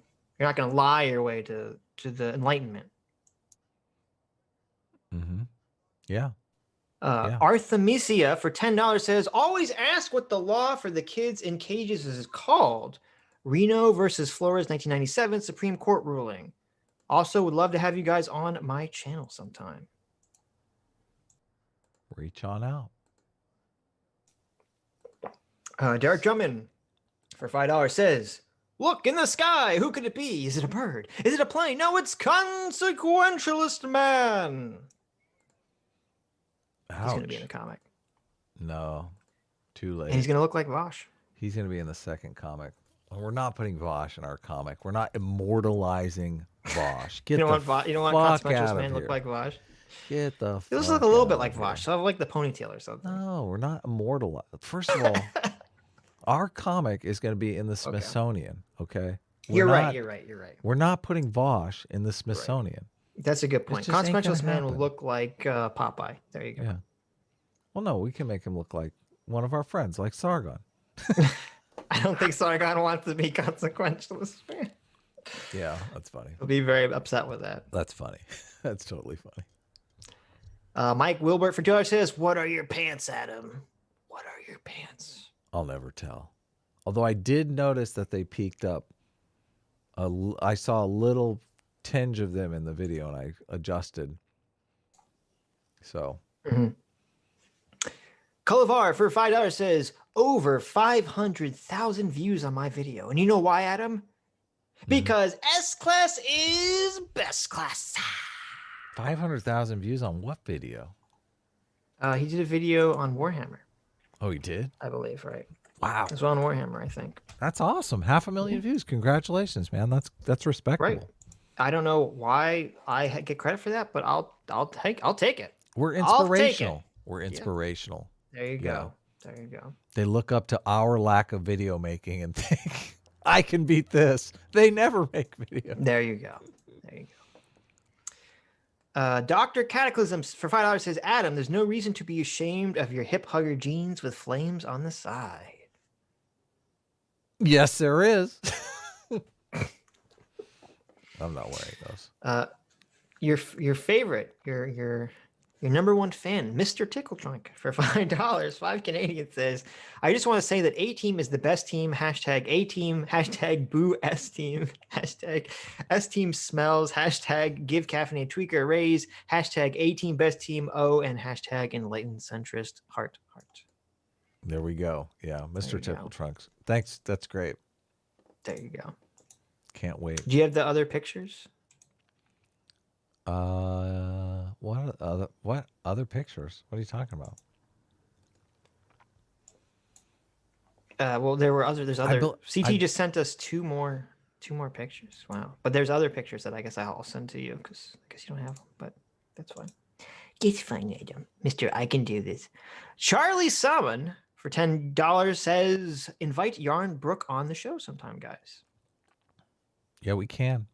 We can do that. We can if you want. I mean, the thing is, Sitch is going to argue with him the whole time. I don't want to argue about Ayn Rand, especially to a guy who's from the Ayn Rand Institute, who knows way more about it than I do. Sitch is going to argue. Well, it depends what we talk about. We're not talking about Ayn fucking Rand. We don't have to talk about daddy issues, the philosophy, right? We can talk about something better than that. I think Yarn Brook is actually older than both of us, so it puts us in a weird position where he's like, runs this respectable nonprofit, and all we want to do is argue with his ideas. Yeah. Mike Wilbert for $5 says, John should have bent the knee right away, beat Cersei quickly, defend the wall, unite the Seven Kingdoms army to fight the army of the dead. Sure. Do it. Let's unite. John should have done lots of things. I think I've totally lost. It's been too long. I've totally lost interest in Game of Thrones, the books. Like, there gets a point. It's like it was 8 years ago since I read the last book. I don't care anymore. You've moved on. It's been too long. I don't care anymore. I've lost interest. We're writing our own books now. Fire's Night for 5 Canadian says, I think it's bad to have, hold on. Oh, I read that one. That's D. I think it's bad to have, hold on. Let me see how many I have. I think having 20 child slaves is bad. Any less is fine, in my honest opinion. Yeah. There you go. See, that's the great thing about the $20 super chat rule. You just see $20 and you know you've already read it. That's right. Well, it wasn't. It was a $5, but it was really good. Okay. So I read it. Gotcha. Mike Wilbert for another $2 says, Adam 2024, ice cream all meals, no bedtime. Yeah, basically. When I talk about kids voting, that's what people are worried about. They're like, they'll have the voting block for no bedtime. Yeah, that's what's going to happen. You can't organize kids. They're not going to be any kind of voting block. Yeah, but they know what's in their interest. They know it's ice cream all the time and no bedtime. I do. I remember like logicking my mom out of no bedtime for a while. It was good. You enlightened centrist your mom out of bedtime. Well, there was a show that I wanted to watch, and I convinced her that the show was educational, even though I don't think it was remotely educational. Nice. Yeah. You know, sometimes you got to manipulate. A bunch of pictures, and CT sent a couple more. So, what's this? Stop throwing meat. Send the bowls back. You arguing with Zofrats? It looks like. Oh. So me and Zofrats were playing Overcooked, and she just kept throwing meat at my side of the restaurant just constantly. I couldn't deal with it. Just covered the screen in meat. You can take that as a metaphor. Yeah, I was gonna say, oh my goodness. Zofrats kept throwing her meat around, guys. She just covered me with her meat. There you go. Yeah.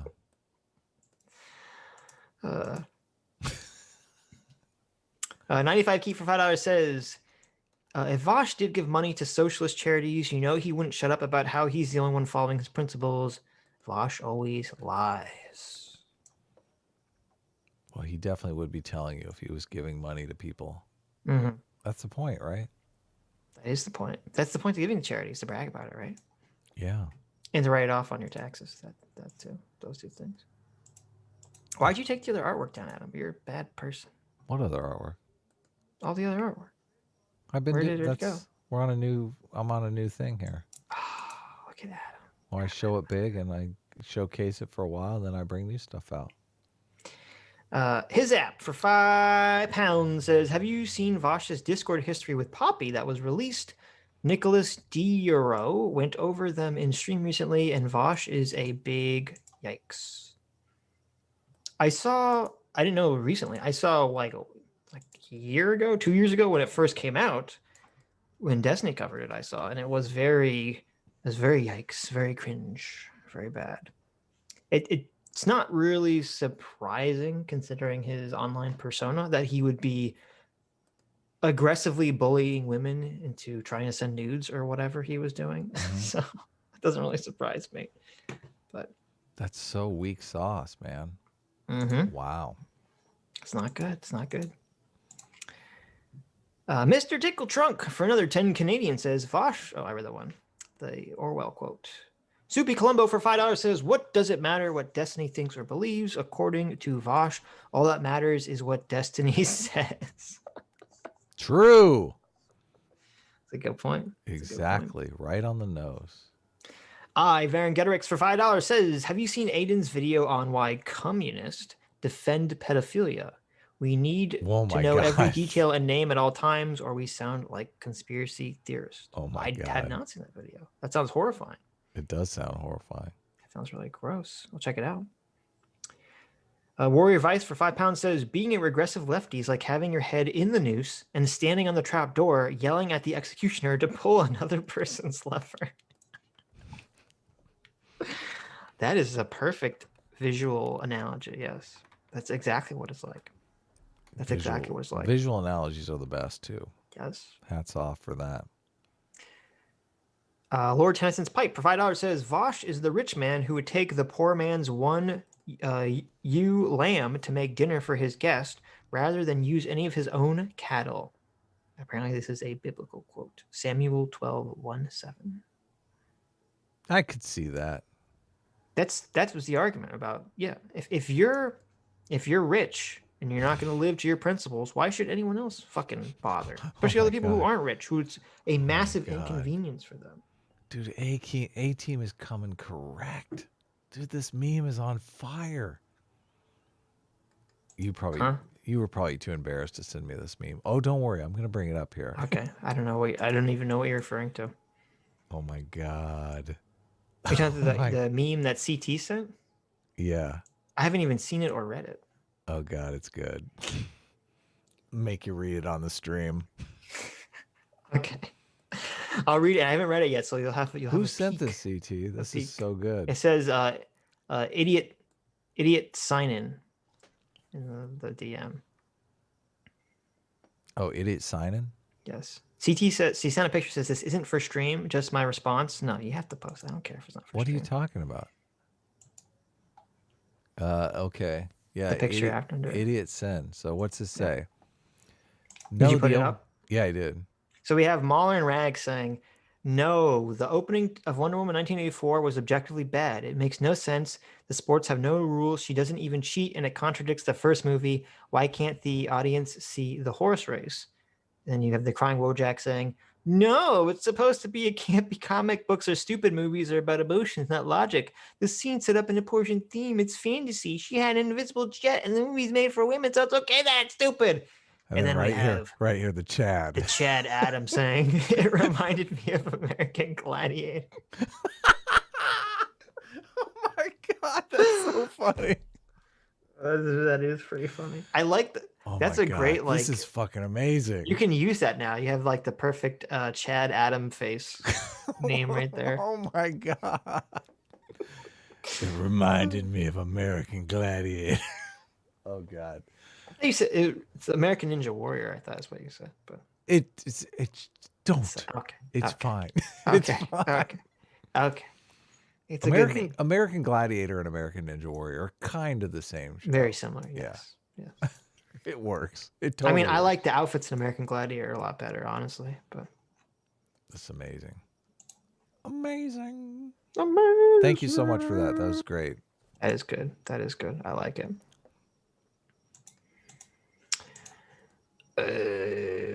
Gullivar for another $10 says, Adam, do you think Gina Carano should get her own Warhammer 40k series as a Sister of Battle? Hell yeah.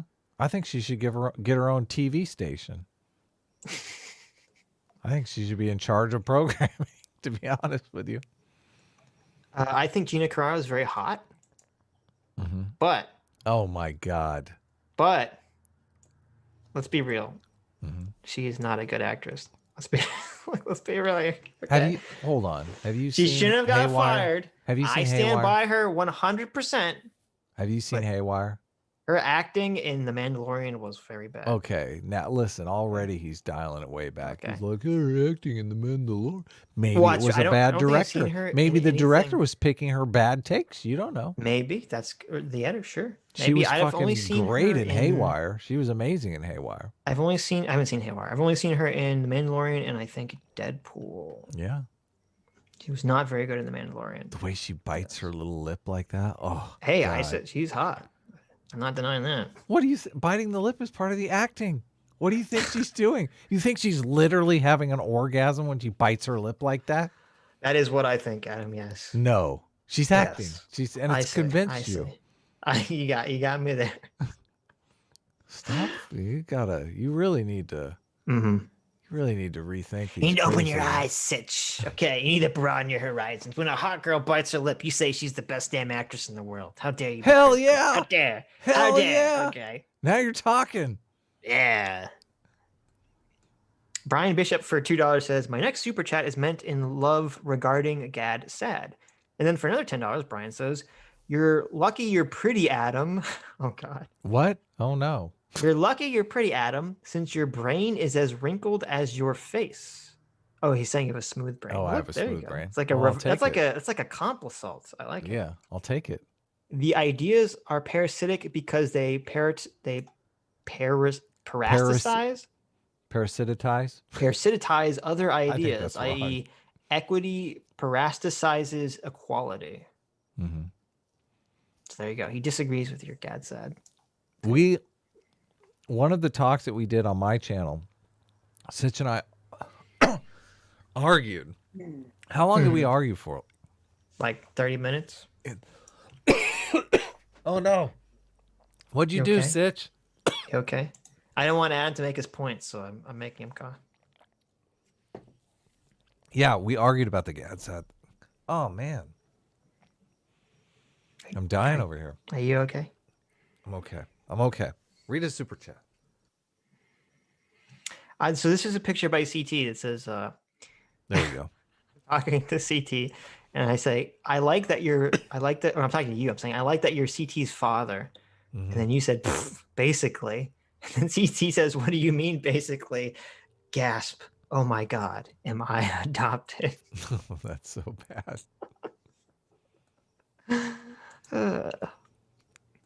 Yonkers OF for $7.99 Aussies says, Destiny destroying Vaush point by point from Kyle to co-ops is the greatest internet series ever created. A team is best team.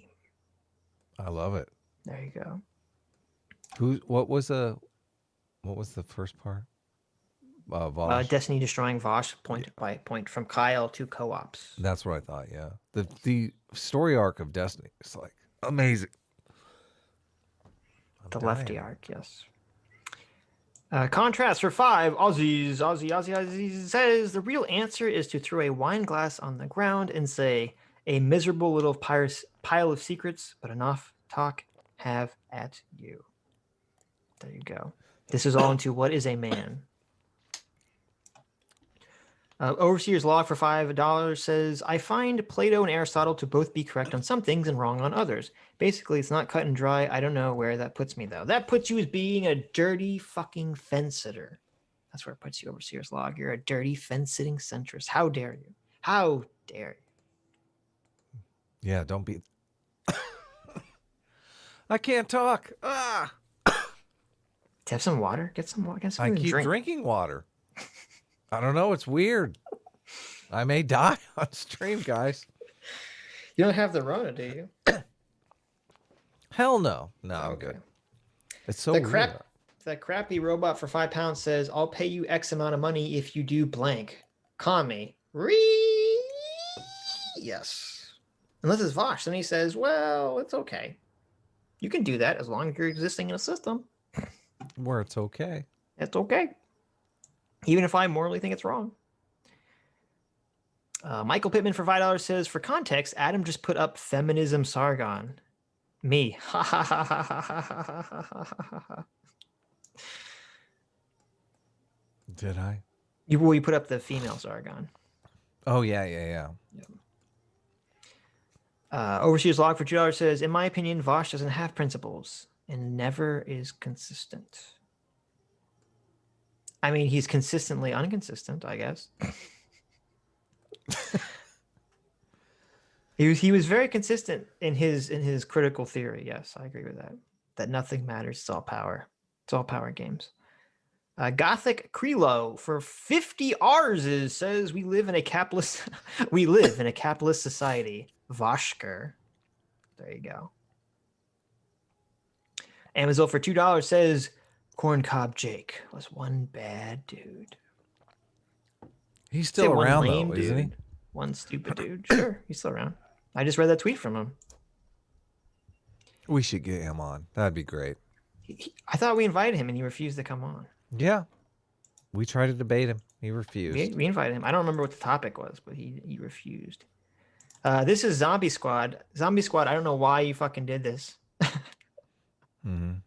Wait, Zombie Squad has female Sitch saying, oh, sweetie, you know S-Class is best class. Oh, yeah, it's in the back. There's this in the back, yes. Oh, honey. So there you go. Thank you, Zombie Squad, for this fucking monstrosity. I love. Where do you get your nails done? Those are some gorgeous nails you got going. There you go. Sargon does them for me. He's very good with the nails, actually. Are you okay? No, I ate a cough drop, and for some reason, it like totally screwed up my throat. Maybe I do have the coof. Oh no. No, you're not allowed to die, especially not on stream. I haven't left the house for like a month, so I doubt I have the coof. Malcolm McKee for 5 Canadian says progressive and I just lost the page. Uh-oh. Wait, where is it? Where are we going here? Is it gone forever? Oh shit. What? Did I just lose all the super chats? Fucking YouTube. How'd you do that?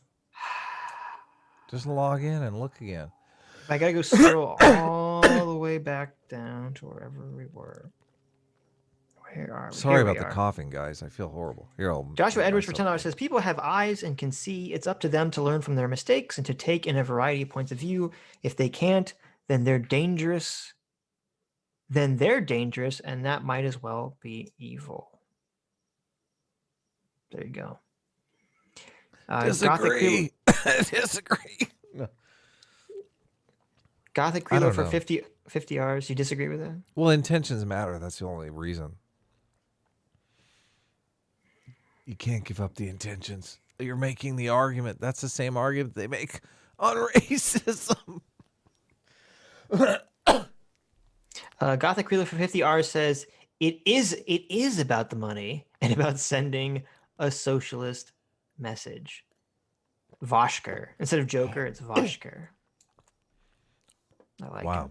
I thought that was a Mandalorian joke. No. Like Biscar? This No, is no, the no. way. This is the way. About the money. I think Gina Carano should post like the most incendiary meme she can find and just tag them with, "It is the way." This is There you the go. way. There you go, Adam. The Joker was consistent in his principles. You wouldn't say that's good, would you? Checkmate. Consistency is bad. Yeah, that is the. I can't believe he even made that argument. That argument is so crazy stupid. It's very bad. Malcolm McKee for 5 Canadian says, progressive and socialist philosophy share common roots in Hegel. Please nag Sargon to finally getting around to doing the review of the ominous parallels. We will nag him. I will nag him on Discord for you. Yeah, I'm not going to nag Sargon. I'll just send him a picture of your super chat as Adam dies. I'm very bad at nagging anyone. Not me. I feel bad. Adam's very good at nagging me. Sorry, guys. I should have never eaten that cough drop. Stop Moss B for $5 says, what did Sargon mean by white knickers? Don't. Nickers. There it is. You should have not read that. I should not have. It's okay. Accidents happen. Yeah, but we talked about that earlier. You were very good about enunciating the knicker part. Yes, I tried to be good. Stop Moss B for $5 says 1,000 viewers and look who shows up. Who showed up? I don't know. Sargon? Sargon was here before, wasn't he? We invited Sargon to come on from yesterday. Yeah. Yeah, yesterday. We did great with views today. I think we got up to like almost 2,000 views. I don't think Sargon would. I really don't think Sargon's like, well, I'm not going to show up on the stream until we get 1,000 views. I really don't think that enters. Yeah, I don't. Not remotely. Yeah, not remotely. And I mean, Sargon jumps on and he gets like 5,000 views immediately. Right. Yeah. Sargon came on our stream when we were very small, a very long time ago. So. Yes. Yeah. Sargon has always been very, very generous about promoting our channels. Yes.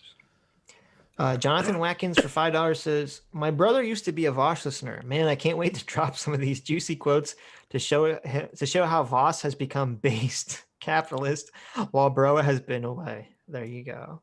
I love it. That's good. That's always fun. When you can get one over on your brother and make fun of Vaush at the same time. It's like the synchronicity of goodness. Having Becklin, not a Sargon fan, for $5 says, Sargon trying to dunk on Vaush here rather than debating him is fucking annoying. Bring facts, not feelings. First of all, I think we were not bringing feelings. We were explaining why factually or logically, I guess, Vaush's positions were stupid or inconsistent or wrong. Yeah. Or just evil, I guess, in some aspects. Is that a and Vaush Sargon fan? has debated Vaush at least twice. Yes. To my knowledge. Once on this channel. Once on this channel. You can channel. check out. Yeah. That was quite the shit show. It's one of our biggest viewed videos. Yep. Joseph for $5 says, Vaush needs to go next level Rasputin. I will commit all the sin, then through forgiveness, I redeem the world. Just in socialist language instead. That's crazy, but a good analogy. Totally a good analogy. Wow, Rasputin actually said that? That's bonkers. Was that a Rasputin quote? That's what they said. Oh my God. That's epic. King Stalin for $5 says, oh yeah, what is a man but a miserable pile of secrets is from Castlevania Symphony of the Night. Dracula says it. Even though it was originally from that French guy mentioned earlier. Who cares about that guy? Stop Moss B for $5. Also, apparently not a Sargon fan, says, is Sargon going to kill another political party? Is he saying we should be buddies with Google so they don't ban us? Gamergate 2 Electric Boogaloo. I don't know what the reference is being buddies with Google there is. SB for $5 says, loyalty isn't the same as morality for the dog. Adam, directed towards you. It is the same by my definition. That's the thing. Loyalty is not the same as morality for the dog. Loyalty is morality. There's a whole moral foundation based on loyalty. Yeah, but they're saying it's different the loyalty. For dogs. Right. It's called the Loyalty Betrayal Foundation. Mm. Yeah. A good dog is one that's loyal because he's a good part of the team. Like there you go. You look for loyalty in a dog, a horse, a cow, like a llama. They don't care if cows are loyal. A cat. Cats have very low loyalty. A lot of cats do. If you find a loyal cat, like, keep it. A bunch of leftist cats roaming around. That's what you're Totally. saying. Most cats are leftist. My cat's Brian a K. libertarian. I don't know if I've told you this story, but my cat is a hardcore anarcho-capitalist. Yeah. He wants everything to be voluntary. If he jumps in my lap and wants love, it's all like, that's cool. But if I pick him up, fuck you. I'm out of here. Brian K. for $5 says, question for Sargon, what do you think about the Socratic dialogue of the Ring of Gyges? Does Sargon agree with Tharmascus? Is justice always self-interested? I'll forward this question along to Sargon. As well as I will forward along. Lord Tennyson's Pipe for $2 says, Sargon, thoughts on Buddhism and the Pali Canon? I feel bad now. Bunch of super chats for Sargon and we missed them.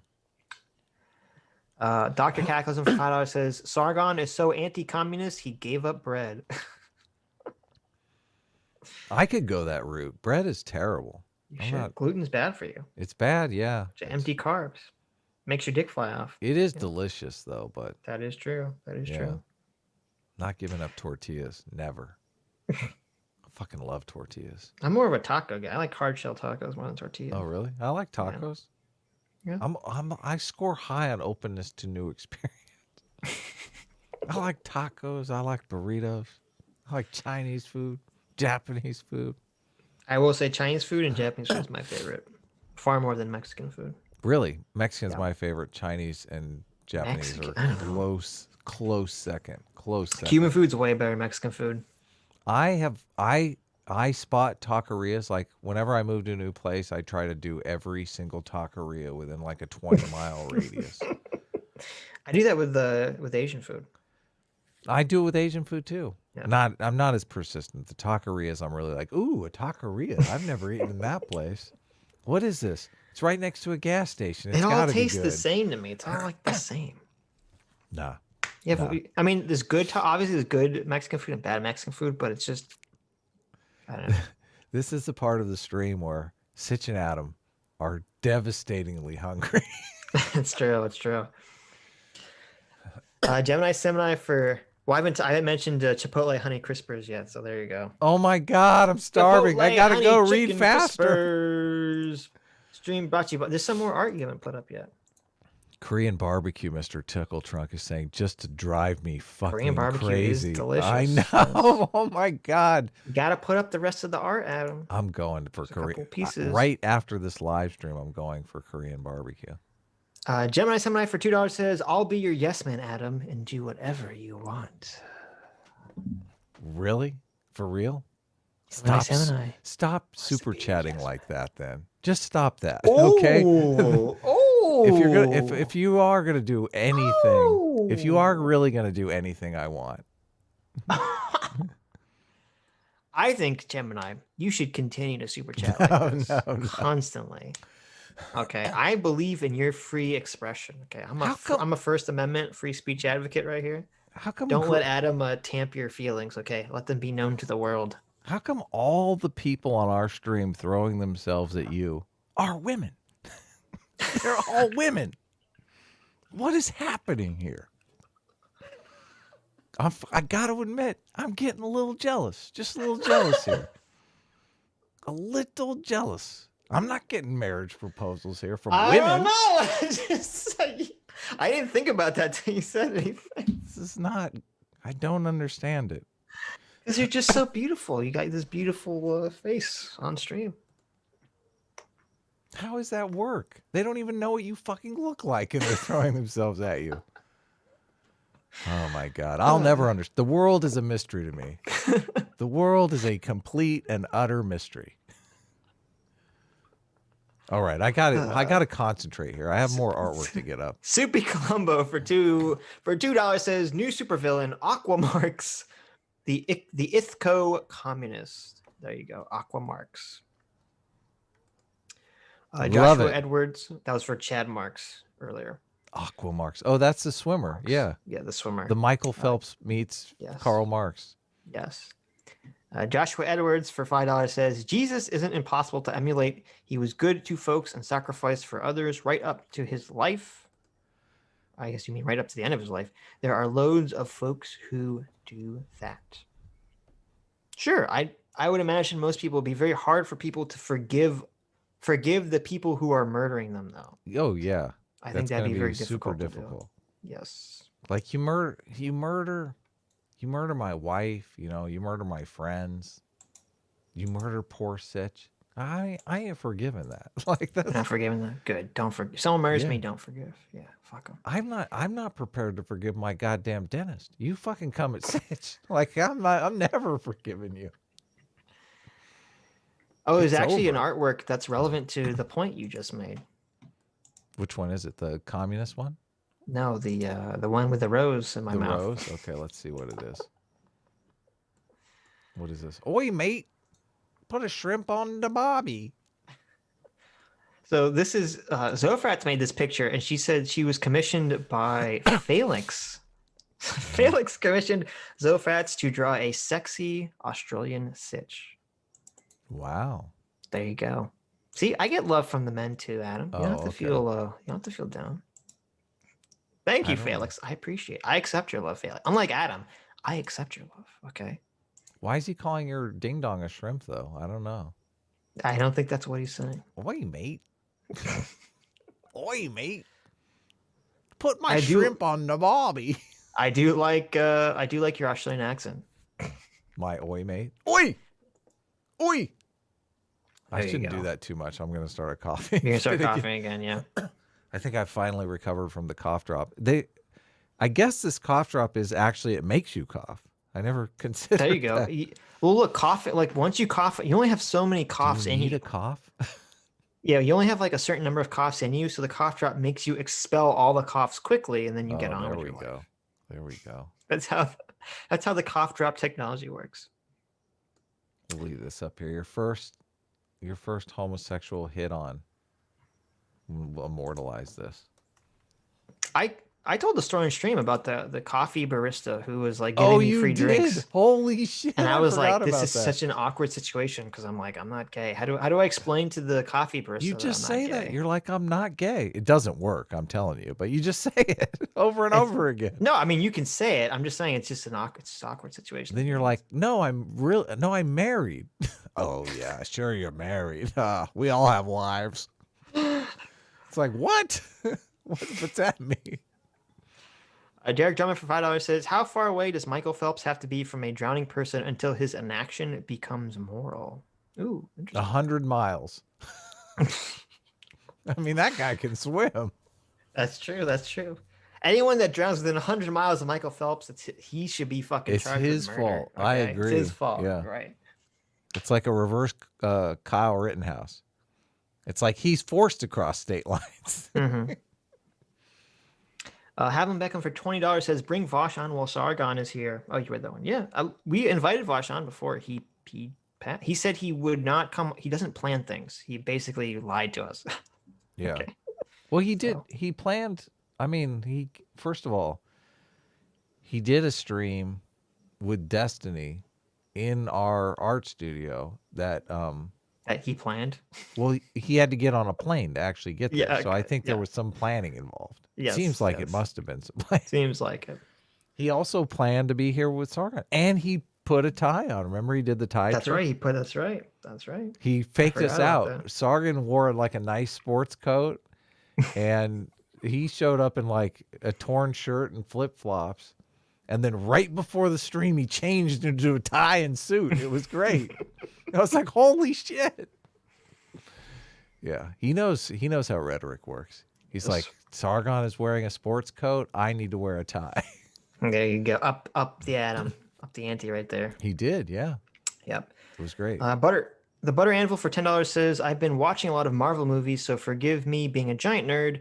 The reason Thanos is so compelling is because he sacrifices everything for his principles. He doesn't quit when it's hard. True. Yes. That's what makes him interesting. Yes. Great comment, because that is, Right. yeah, that's what makes him an excellent villain, that he actually has principles, but they're contrary to our principles. We don't think like what he's doing is good. Yeah. But it makes him interesting that he has principles. Isn't he a utilitarian? I think Thanos is the utilitarian. Well, he's a consequentialist, definitely. Yeah.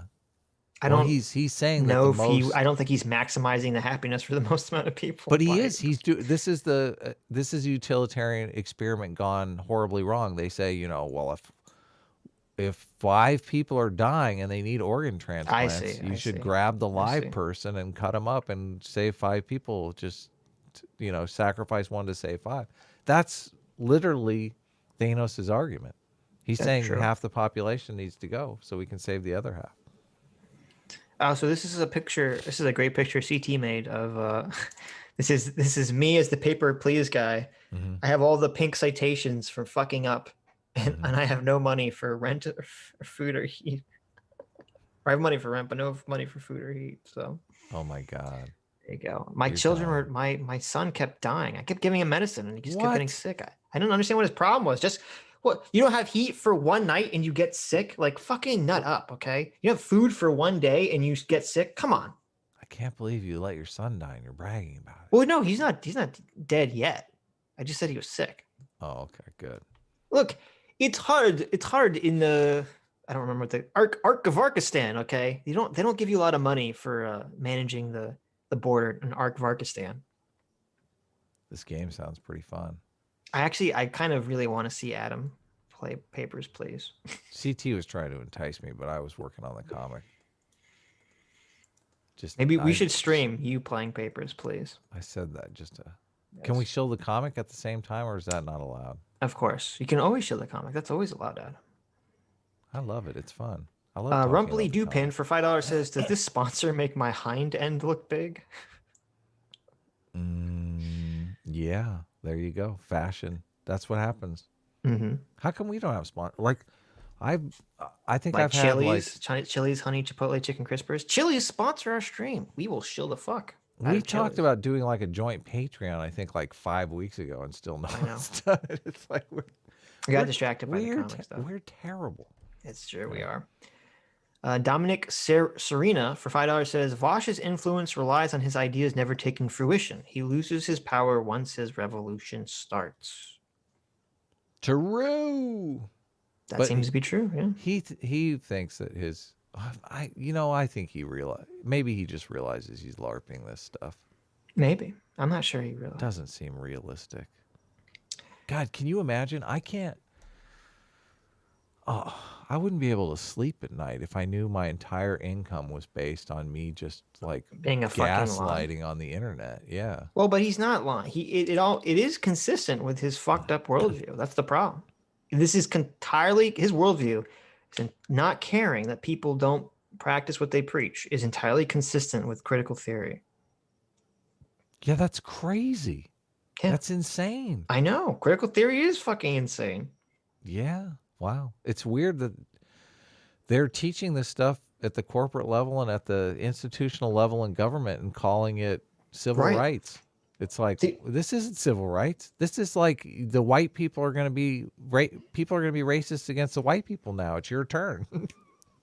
I mean, maybe this should be, instead of making a video on this as just a dunk on Vaush, you should make the video on this and say, look, this is the critical theory that's being taught in schools. Vaush is the perfect avatar for this. He's just explaining what it is. He's living critical race theory. Yeah. Frieza for 5 Canadian says, hey guys, started a new job last week after being laid off due to lack of work during lockdown. Oh, it's good. Great. Thanks for the entertainment. All the best, Heart. Yeah. Well, all the best to you too. Glad you got a new job. Hope the new job goes well. Yeah. Metalworks for $11.90 for $5 says the argument was about scientism. Oh, that's right. The argument was about scientism and Carl arguing about intuitions have just as much merit as scientific proof, if I'm remembering correctly. Ooh, is that the argument? That's a bad argument, Carl. That seems vaguely familiar. Oh no, is it bad? What? Is it a bad argument? Do you? Vaguely familiar. Yeah, the idea that your intuitions have just as much merit as scientific proof, that's a terrible argument. Well, you have to start with your intuition, so. Sure, but that's a different position. Yeah, it is. Right. Got to make that seems vaguely distinction. familiar, yes. That was the argument Sargon made at one time. Yes. We had like a fucking 3-hour conversation, a 3-hour debate about this. So the person that made my super meme, which I will be sharing on Twitter every day for the next month. You mean the yes Yeah. you? Yeah. No, the Chad Adam. The yes the Chad opening, Adam. the opening of Wonder Woman 1984 meme. Oh, yeah. Yeah. Gotta share that with Mahler. You do? The pronunciation of their name is Idiotosin. Idiotosin. So I see. just want to make sure I get that right, since that's like the meme of the century for me. It's pretty awesome. The Unknown Otaku for $5 says, I love it when Destiny debates Vaush. It's a hyper autist versus someone who wants to present themselves as smart and will dishonestly argue everything. Pretty much. I mean, that's a pretty good assessment. I was going to say, that's not wrong. Not Gay Ben for $4.99 says, hey, Sargon, I'm not gay. Can you comment on that? Did they make that just for that? I hope they did. That's hilarious. Grow 489 for £5 says true democratic fascism has never been tried.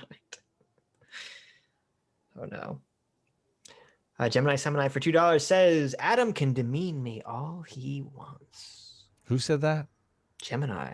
So he lied in that last super chat. Well, this is before he heard your response. Oh, okay. All right. Forgiveness. Yes. Taking the Jesus route here. The Unknown Otaku for $2 says, I won't give up. I still want to debate Adam. Who's that? The Unknown Otaku. Okay. What are we debating? I mean, I'm trying to go more of the dialectic route. I'm not sure the debate is. Why do you smirk whenever I say that? Send Adam a Twitter DM. Just pester him. Why do you Debate me, bitch. Why do you smirk when I say that? Just tweet it out and then tag me, and then I'll retweet and say, "Oh, debate, bitch." Why must you? Well, I don't get it. I don't understand why you're giggling and laughing at me. No reason. Like, you're such a little bitch. I don't get it. What did I do? Because you're funny. You're a funny guy. You're a funny man. All I did was say dialectic, and every time I do, you're like, dialectic. Oh, Because you're funny. I think you're hilarious. Am I using the word incorrectly or something? No, you're using it just correct. Dialectic means we're working together as a team to find truth. Of course. Debate means I want to waste you on the internet so I look good to my commie friends and my Patreon goes up. They're like, oh my God, you totally smoked that conservative fucking blowhard. Jeez, they're idiots. Oh, the Unknown Otaku says he wants to debate you on a UBI. Well, is he pro UBI? I assume he's anti-UBI. Oh, I switched my position on UBI. Everyone's like, yes, you did right with UBI. Now switch your position on 12-year-olds voting. No. There you go. So look. Actually, I take it back. I have changed. Does that mean the Unknown Otaku won the debate? I have changed my position on 12-year-olds voting. I want you guys to know. Yeah. What? Yes, I know. We're breaking news here. What happened? You want to hear the change? I want to hear the change. There should be no voting age. There should be absolutely no voting age. It's ridiculous. No. It's ridiculous that we even have a voting age. Anyone who wants to vote, regardless of age, you're an American citizen, for God's sake. Step up and take your right to vote. There you go. If you can read the card, if your mom can lead you into the booth and point and say which one you want, you can vote. There you go. There you go. So Adam is in favor of 3-year-olds voting? When I brought this position out, and the counter was, but like, aren't you afraid parents are going to tell their kids how to vote? And I'm like, I've been telling my wife how to vote for years now. What the hell? Wow. You don't PSA think station, Adam, we support a woman's right to vote and choose on her own without her husband telling her what to do. What do you mean? She cheats off my fucking ballot. Like, what are you talking about? She doesn't want to read all that shit. She's copying me. Like, of course kids are going to copy. Some kids are going to copy their parents, but I mean, hold on. People want to know who Sitch is voting for because they want to copy Sitch. People copy other people all the time. How's this any different? I see. Why are you laughing? This is the worst argument ever. Well, Sitch? Who in your life asks you who you're voting for and then votes however you're voting? You know they're out there. Yeah, I know people have done that, sure. Okay. I rest my case. What's the difference if it's your own kid? I don't know, chat. What's Tell the me- difference? Tell me, how is that wrong? Adam wins the argument. There you go. 3-year-olds should be allowed to vote. I give up. Exactly. Everyone's in. Mormons are going to have a lot of votes. Mormons are going to have a lot of votes, yes. Stug for the win there. Yeah, I guess so. The Unknown Otaku says, unfair, I wanted to debate you months ago, but you said you were up for it, but then forgot. Well, I guess you won, though. I guess you won. Is there something else? Is there something else we can debate? 12-year-olds vote, or I'm sorry, 3-year-olds voting. I'm sure you could debate on that topic. I mean, we could probably still debate. We could debate on modern monetary theory, which is the thing that made me think UBI is not going to work. I think you should debate on 3-year-olds voting. I did a debate on that. Uh-huh. There's a debate on that on my channel, yeah. Okay. I need to bring this up. There's like a tweet here. There's a Kyle Rittenhouse tweet that is... I don't know if you saw this. Which tweet? Somebody tweeted... Oh, actually, Sashin Maxi Guru? I don't know. Groot? Maybe. I am Groot? Hold on, how do I get my... I need to get the super chat. Oh, so CT said the person's name is pronounced Idiotosin. Yeah, I said that. You said it wrong. I said Idiotosin. You said it stupid. I said I said ID. You said ID. Toe. Anyway. So look at this. This can I do this? Your account has been locked. What happened? We have determined that this account has violated Twitter rules, specifically for violating our rule against glorifying violence. We prohibit content that condones or celebrates acts of violence and could promote imitation of the acts. We also prohibit the glorification of mass murder or genocide when protected categories have been primarily targeted or victims, or primary target or victims, glorifying the perpetration of violence. Listen, you won't even let me read. I know I'm stumbling here. You want me to read it? I can read it for you. No, I'm having fun. I'm reading like shit, and people like it. This is called endearing, Sid, okay? When they see me stumble over my words like a little 4-year-old, they like that, okay? You're like the puppy with like the derp face that keeps falling over. You're like, oh, it's so cute. This is part of the show, okay? People like to beat up on the dyslexic, okay? I get it, okay? I'm semi-retarded, okay? I can say it. I have the R pass because I'm a retard. I admit it. They used to call dyslexia retardation. I don't know. You think you're hurting your 3-year-old's voting argument by calling yourself retarded. They separated it out. Well, the logic is sound. Even a retard could make this argument. So anyway, the tweet that got this horrible lockdown from Twitter was him responding to me. A reasonable opinion. Kyle Rittenhouse did nothing wrong. There you go. Saying Kyle Rittenhouse did nothing wrong is apparently advocating for the glorification of mass murder or genocide or violence. Wow. Yeah, we live in a super crazy fucked world. Up. How fucked up is that? Yeah, you know what they call it when you torch your local supermarket because some other guy got shot resisting arrest? That's called self-defense. Right. That's fucking disgusting. How many people were glorifying the fucking riots? I know. That's exactly what I'm saying. We live in an upside down world now. We do. I'm waiting for Spock to come out with a little like mustache, a little beard mustache. The evil Spock. Yes. Automata for $5 says, in the previous Destiny Vaush debates, Vaush uses aesthetics as a synonym for political optics. I don't think he's using it in an artistic sense here. I mean, that could be true, but that's still optics. That's still bad. That's not. That's obviously very different than Destiny saying, "I'm not doing something for principles." Saying, "Well, I'm not doing something for optics," is pretty fucking terrible. Yeah. Optics is a weird one. It is. Optics are important, but it does. The left immediately thinks that's deception. Except for Vaush. Snake for $5 says, unethical principles are inherently self-contradictory, aka not consistent. I got all the art right, just to make sure. There you go. Sounds like we're closing. Yeah, I think so. I think you got everything. Everything that I saw anyway. Love it.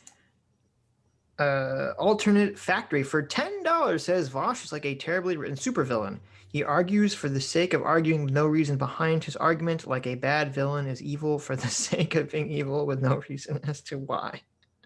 Yeah, exactly. The opposite of Thanos, unfortunately. Well, I disagree. He does have a reason. I think it's just a fucking terrible reason. Yeah. It's the consequentialist reason. It doesn't matter as long as they're pushing the goal of socialism. Well, I would say that it's really not even as much because, like we said in the stream, he doesn't really believe any of that socialist stuff is ever going to happen. It's the I hate conservatives. I want to straw man conservatives on the internet and build a big audience from beating up on people that I don't understand, mischaracterizing people I don't understand, which is to me just repugnant, but whatever. The unknown Otaku for another $2 says, I will at y'all a paragraph on Twitter. Nice. A paragraph? Yeah, tell Adam why he's wrong. Okay, do it. Send me a DM though, so I can have my computer read it to me. Amazon for $5 says, if anyone is getting evil in the back door for Adam, it's Gemini. Heyo. Oh my God. Thank you, Amazon. So true. Thank you. The God of Gravy for $4.99. Oh my God, Amazon. The God of Gravy for £4.99 says, V, stop questioning my Vaush. Stop questioning my consistency. Destiny. Practice what you preach, maybe. Vaush. How dare you? What are you, some kind of grape fanatic? D, whatever, nonce. There you go. Amazon for another $10. Thank you, Amazon. Says, I don't know about a musical, but I think enlightened centrists should take clips from this debate and make it into a rap. The way some of these guys speed talk is insane. Yeah. Yes. I don't know. I agree with Sargon. Someone should make the Vaush saying online leftists suck song. Oh my God, I know. Yep. That would be amazing and probably do some reputation destruction. I think it would. Nah, everyone loves Vaush. Everyone in our chat hates him. A lot of people fucking hate Vaush. A lot of people on the left hate Vaush too. He does a live stream. He gets like 20,000 live viewers. It's crazy. Yeah, a lot of people like him. A lot of people hate him. It's very polarizing. My God. We're doing great if we pull in 2,000. He's pulling in like 10,000, like 10 times that amount. But look, he doesn't have to actually put that money towards anything, socialist in cause. You could do so much good with that. So many people. I could, but that requires effort. It's easier for me to sit on the internet giving out shitty takes, doing very little research while rolling around on a pile of money. You're talking about Vaush now. You're playing Vaush. That is what I'm talking about, yes. Sad. Very sad. Sad. Barona Belinga for $4.99 says, Vaush said should, but isn't that anti-utilitarian thinking? Possible checkmate? I don't know. I'm too stupid to know. Yeah. Stupid and hungry for Korean barbecue. For honey chipotle chicken crispers. Matt Magnum for $5 says, check out Team Obscurus, a channel I'm working on for an abridged project. There you go. Matt Magnum's working on F-Zero Bridge. Check it out on Team Obscurus. That's a good name. I like it. Very Dead Horse for $4.99 says, Adam wrecked. This stream, S-Class is best class. Always gets him going. That S-Class is best class. Adam, you got points for the Dio reference, but you need to abandon your voting stance like you did UBI. Oh, I did. I told you. I already abandoned it. You made it worse. What do you mean? You were in the wrong direction. No, I abandoned it. Yeah, you were in the wrong direction. I thought it should be the law that 12-year-olds could vote. Now I think there should be no voting laws. No voting age, you mean? We can talk later. No voting laws? You can vote kidding. as many times. There's no laws regarding voting. Just it's a free-for-all. You have to be a red-blooded American. There you go. Otherwise, you can't vote. Yeah. Sanity Now for $5 says, socialist content is where the money is. Yeah, you know that being any sort of like ideologue is where the money is. Sure. That's so sad. Like a That's strict completely ideologue. sad. Yeah. That's It's very so sad. sad. Why are people this tells me, well, if my hypothesis is right, that socialists are people that have well-off parents and experience a decline in status when they leave the nest, then that just means there's a whole hell of a lot of fucking rich kids out there that are like, oh my God, life is hard. Sure. Well, and I'm sure some of it is also, I mean, some of it is, I'm sure, people in bad economic situations who think that these socialists have their best economic interests in heart. God, oh my God. My dad used to say something to me all the time and it would drive me insane. What's that? He used to say, who promised you fair? Ooh, Oh, that's a I know. shitty thing to say. Yeah. But I'm telling you, I'm glad he said it. I am glad. Well, it depends. I feel like that's something parents say to their children when they don't have a good explanation for like why they want them to do something. They're like, no, the kid's like, that's not fair. This was And they his say, "Who response. promised Yeah. you fair?" This was Like, his ugh. response whenever I would say, that's not fair. Yeah, exactly. Right. Whoever Yeah, but promised you fair. Yeah, but you know who did promise you fair? Fucking moral foundations baked into human evolution. Make you seek out fairness in your You are your better moral off. system. You are better off going out into life thinking people are not going to treat me fairly. I need. Oh, like, of course, yeah. that's a different issue. I agree with that completely. You're Yes, better prepared definitely. for the world. Yeah. Anti-fragile all the way. Yeah, these poor socialists is Right. like when they said to their parents, that's not fair. Their Well, parents said, "Oh, baby, we'll make it fair. I'll get you. you Let me wipe your little." you need a balance though, because the socialists are the extreme version of the, as you're saying, let Yeah. me baby, let me wipe your The butt. helicopter parents. Yes, helicopter parent. Let me give you the bottle. But Right. this isn't fair. My mommy always wiped my butt when I went poopy. When I went bum bum, my parents always wiped my butt bum. Yes. That's too far in the one direction. But there's too far in the other direction. The nothing's ever fair. Don't expect anything to be ever fair. That direction. That's really bad too, because that breeds the I should never advocate for any change to the system people, which they exist, where they say, oh, life's just unfair. You know, don't ever advocate for any change in the system, which I think is equally as toxic, because that's how you let corrupt systems grow unchecked. Mm-hmm. So you got to find that nice enlightened centrist. You have to fight for fairness, definitely. You do have to fight for fairness. But I think without being a fucking bitch about it, it's complicated. Well, I think the point of saying, no one ever promised you fair is to fucking make you realize that's right. You want fairness, you gotta fucking fight for it. Yeah, there you go. Yeah. That's a good point. No one's gonna hand you fairness. No. Bitch. Fucking get down there in the weeds with me. Let's fight for it. That's right. Mr. Tickle Trunk for 2 Canadian says, are actors that prefer other actors thespians? Lesbians? That's it. That's only if it's in the adult film. There you go. JJ Cheeker for $2 says, Vaush is the serpent from the Garden of Eden. Oh my God.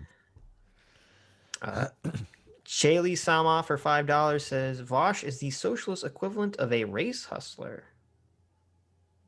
Yeah. I don't like the race hustlers either. Oh God, I hate the race hustlers. Or at least he's shilling. He's shilling for his fellow socialist race hustlers. He's defending them. He's carrying water for them. We should bet some money on the next election, because I'm so confident they're going to nominate an African American. I'm ready to just like throw down. It's Adam's prediction, guys, that 2024 Republicans will nominate a black man. Yeah, or woman. Or woman. Might be Candace Owens. Just to drive, just so the simulation people can drive Sitch insane. There's Candace Owens is too unhinged in a way that doesn't help her to run for president. Because here's but you know this is true. The difference between her and Trump is that Trump is very good at getting people on his side, and when he gets mad, he craps on someone in a very specific way that's kind of funny. Right? Well, yeah, I agree with that part. But Candace Owens just kind of melts down and it becomes insane. What Like was her argument, yelling conversation with Blair White is basically indicative of Oh the yeah, rest of her we brain. covered that. It was hilarious. So she basically just has like a mental breakdown and just has like a verbal diarrhea spam on Twitter. And that's not really presidential behavior. So Yeah, but what is Trump's biggest weakness? that he just says whatever fucking crazy shit pops into his mind without thinking about it. I would say that he's like the chief enemy of the left. He's like a white straight male. They can't attack Candace Owens in the same way that they attack Trump. They'll twist themselves in knots. They can't even insult her. Like she's you're unassailable. missing a step here though. The step is Republicans have to want the person and vote for them in the primary. Yes, and every it's single not Republican. a purely strategic thing that voters choose who they're voting for. I talked to Isaac about this because I said, wouldn't this be evidence that we aren't real, like the way that you've been categorizing Republicans as racist, greedy bigots? Wouldn't this be a huge like evidence that they're not racist, greedy Sure, I'm not bigots? denying. Yeah, that's very possible. Could be very likely, nay, very likely that Republicans will nominate a black man or woman for 2024. I'm not denying that. Yeah. I They're think going you're to. crazy if you think it's going to be Candace Owens. Well, all I'm saying is Not the one. you're saying Candace Owens is not very good at offense. And I'm like, yeah, she doesn't need to be. All she has to do is shut her mouth. They can't attack her.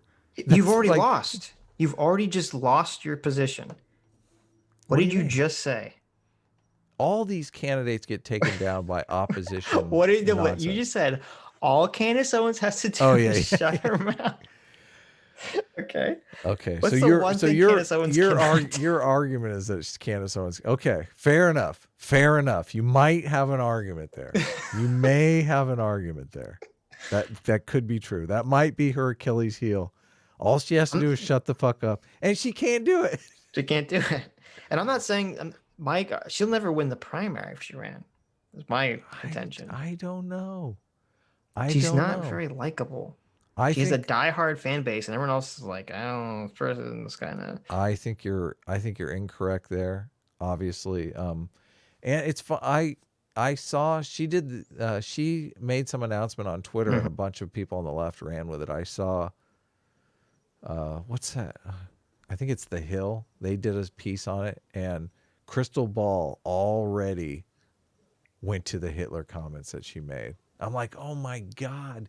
I forgot about the Hitler comments. I totally forgot about those comments. She just threw her name out as I might run for president. And already the left is like, Hitler, she said Hitler. She compared someone to Hitler. Oh my God. No, don't you? We covered that. She made this insane Oh, it was gaffe totally insane. But comment about like Hitler was trying to help the German people. Or I don't remember exactly. it what was she a said. huge gaffe. It was a Right. giant gaffe, but it floors me Well, that people okay, so Candace are Owens going to says, mischaracterize that as not a gaffe. Mischaracterize it as like she's literally championing Hitler here. there's this is what happens. Candace Owens says, I'm running for president.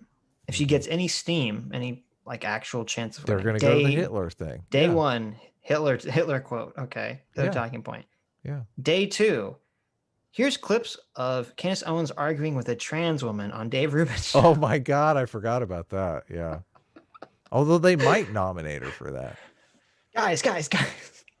That might actually help her nomination. I don't know. I don't think it Dude, will. they dropped a tape of Trump saying grab her by the pussy and he still won. Yeah, but there's a difference between Trump saying grab her by the pussy and seeming like, oh, he's like a cool guy, he's in charge, just locker room talk, right? That's very different than having a fucking meltdown on a debate. She wouldn't characterize it as a meltdown though. She would say, listen, you want someone that's going to fight for Americans. Here's a 2-hour tape of me fighting for my position. Yeah, that's I'm a fighter. that's how she'll spin it. I don't know if that's how people will see it. That's not how it Yeah. comes across when you watch it. They're going to bring out the Hitler comments and she's going to be like, of course they want to attack a strong Okay, look. black female by mischaracterizing my position on Adolf Hitler. She's gonna fucking destroy them, man. Okay, so if you want to make this bet, I'll make this bet. We'll make the bet. Candace Owens. You want to bet on Candace Owens' chances of being the nominee in 2024? Because I'll throw down. Why? Right here. I don't want to. I'm more making a general statement right now. Oh, backing off now. We don't necessarily. Well, first of all, I feel strong in making. I just don't know. I don't know if it's. I don't know which black candidate it's going to be. So I'm comfortable in making, because the strategy is clear. Like, the strategy is crystal clear. The Republicans have been painted as greedy, racist bigots, and supporting Trump as a like a siege commander. I don't know, what are they calling him these days? They're going to want to put that reputation to bed, and the easiest way to put that reputation to bed is to nominate a strong black candidate. And that's why I think that Republicans will vote for a strong black candidate. We'll nominate one.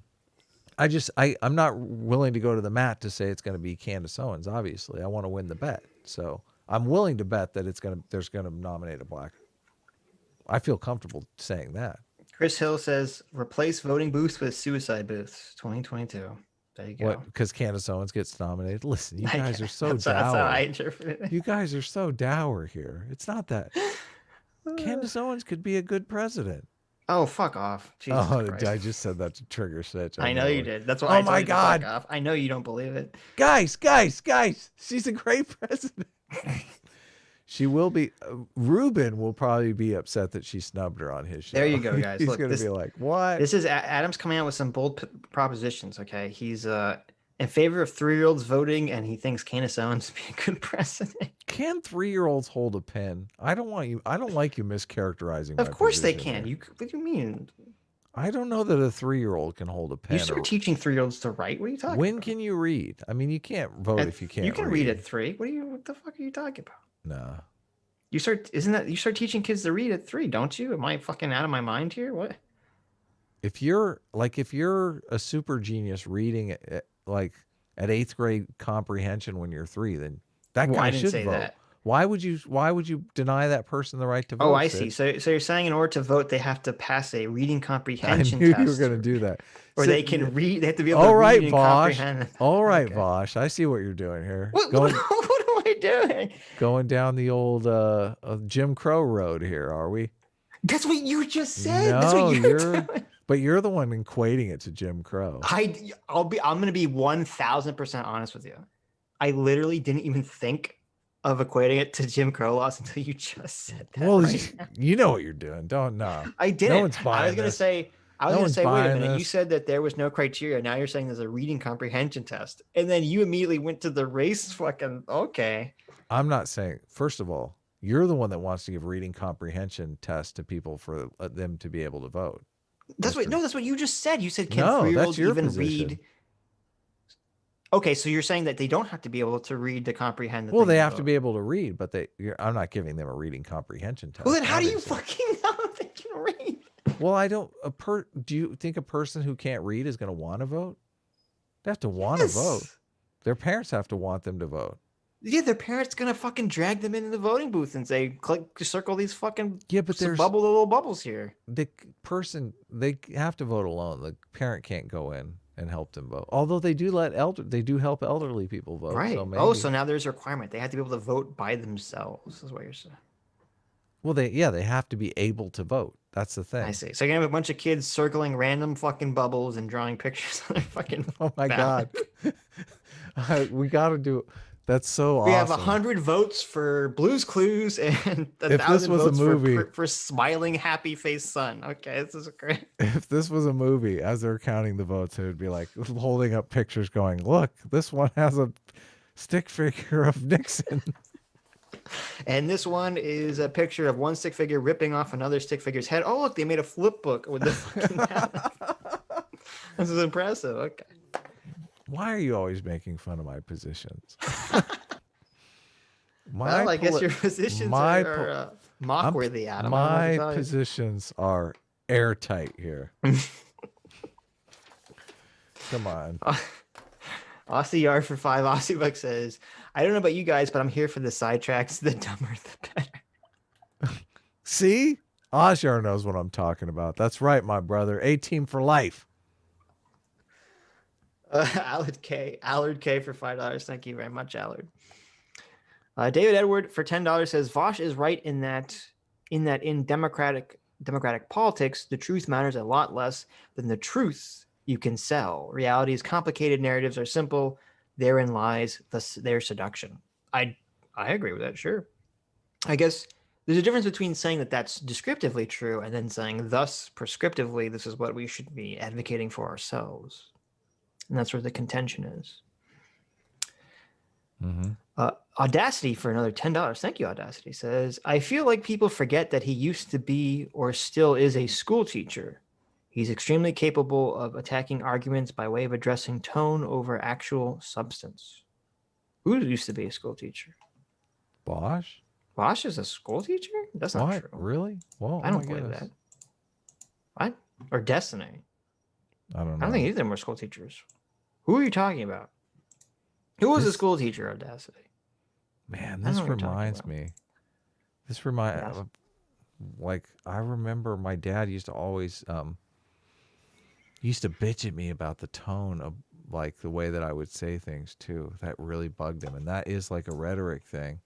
Because I had this thing where, you know, obviously you're a kid. I was a terrible child. Like, let me just tell you guys. I was a nightmare. But you know,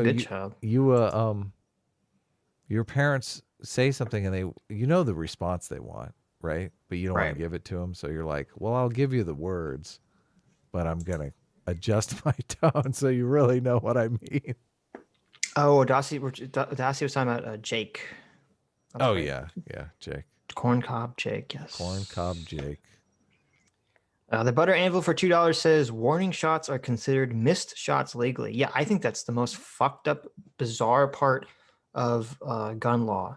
Really? Is that a warning shot? You can get in more trouble. This is insane. This is where we talk about insane fucking laws, okay? Yeah.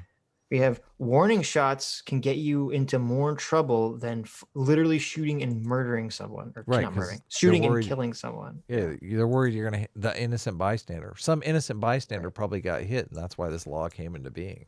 I don't know if that's why, but yeah. But it's pretty ridiculous. Yeah. Yeah, don't shoot a warning shot, obviously.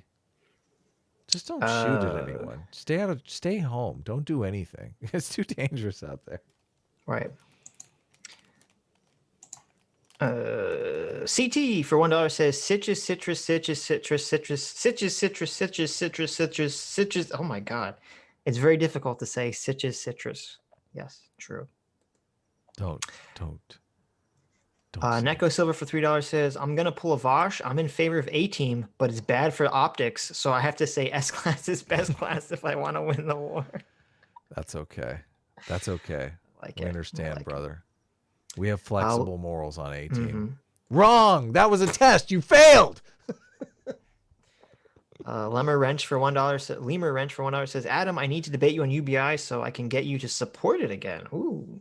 Oh, really? Someone's coming out. They want UBI support. Lemur wants it. We should do like the perfect situation for like nobody wants to see us shill the comic. Just shill the comic. Right. It would be Collins and people arguing with us. They don't mind. Like if we're gonna do a stream where we're gonna let people call in and argue with us, and we're selling the comic, and I mean it's like a fundraiser thing, but way more fun than what's this? It's like PBS or whatever. Oh God, they're boring as hell. Right. The Colin Drive. Colin now. Ethan Van Sciver, Comic Artist Pro Secrets. He has a great channel. You should subscribe to it. He makes videos on what's going on in the comic book industry and pop culture in general. Like he's a Star Wars fan and that kind of stuff. I love his videos, but he's found a way to make QVC actually entertaining. So that is really the right route to go. Like include your audience. Yeah. Awesome. So many people. No, I'm not done yet. So many people. I know Stitch wants me to be done, but So many people in the comic book industry, and this is so, God, it's so bad. They We're just breaking like, records. I'm pretty sure this is our longest stream. yeah, we're definitely breaking records. Yes. They're like, if you don't like my politics, don't buy my book. Fuck you, fuck off. That's like so bad. That's so bad. If you don't like our politics, buy our book to spite us. Yeah, yeah. No, you have to buy our book. It's legally required. That's right. It's required. No, not a requirement. Anyway, continue. I know you. We're both Lord hungry. Gaga for $2 says, Adam, to answer your question from your stream the other day, Vaush doesn't argue in bad faith. He argues in no faith. Also, good luck with Isaac. I think you have a shot at breaking him out of the bubble, but it will be a long, hard road. I completely disagree, and I actually have. Yeah. Do you agree with me or agree with I agree him? that with you that I don't think you're going to break Isaac out of the bubble. Which Isaac doesn't know this, but if Isaac breaks out of the bubble, the thing I've been saying on the show for 2 years now, I actually proved myself incorrect, that people don't change their minds. Right.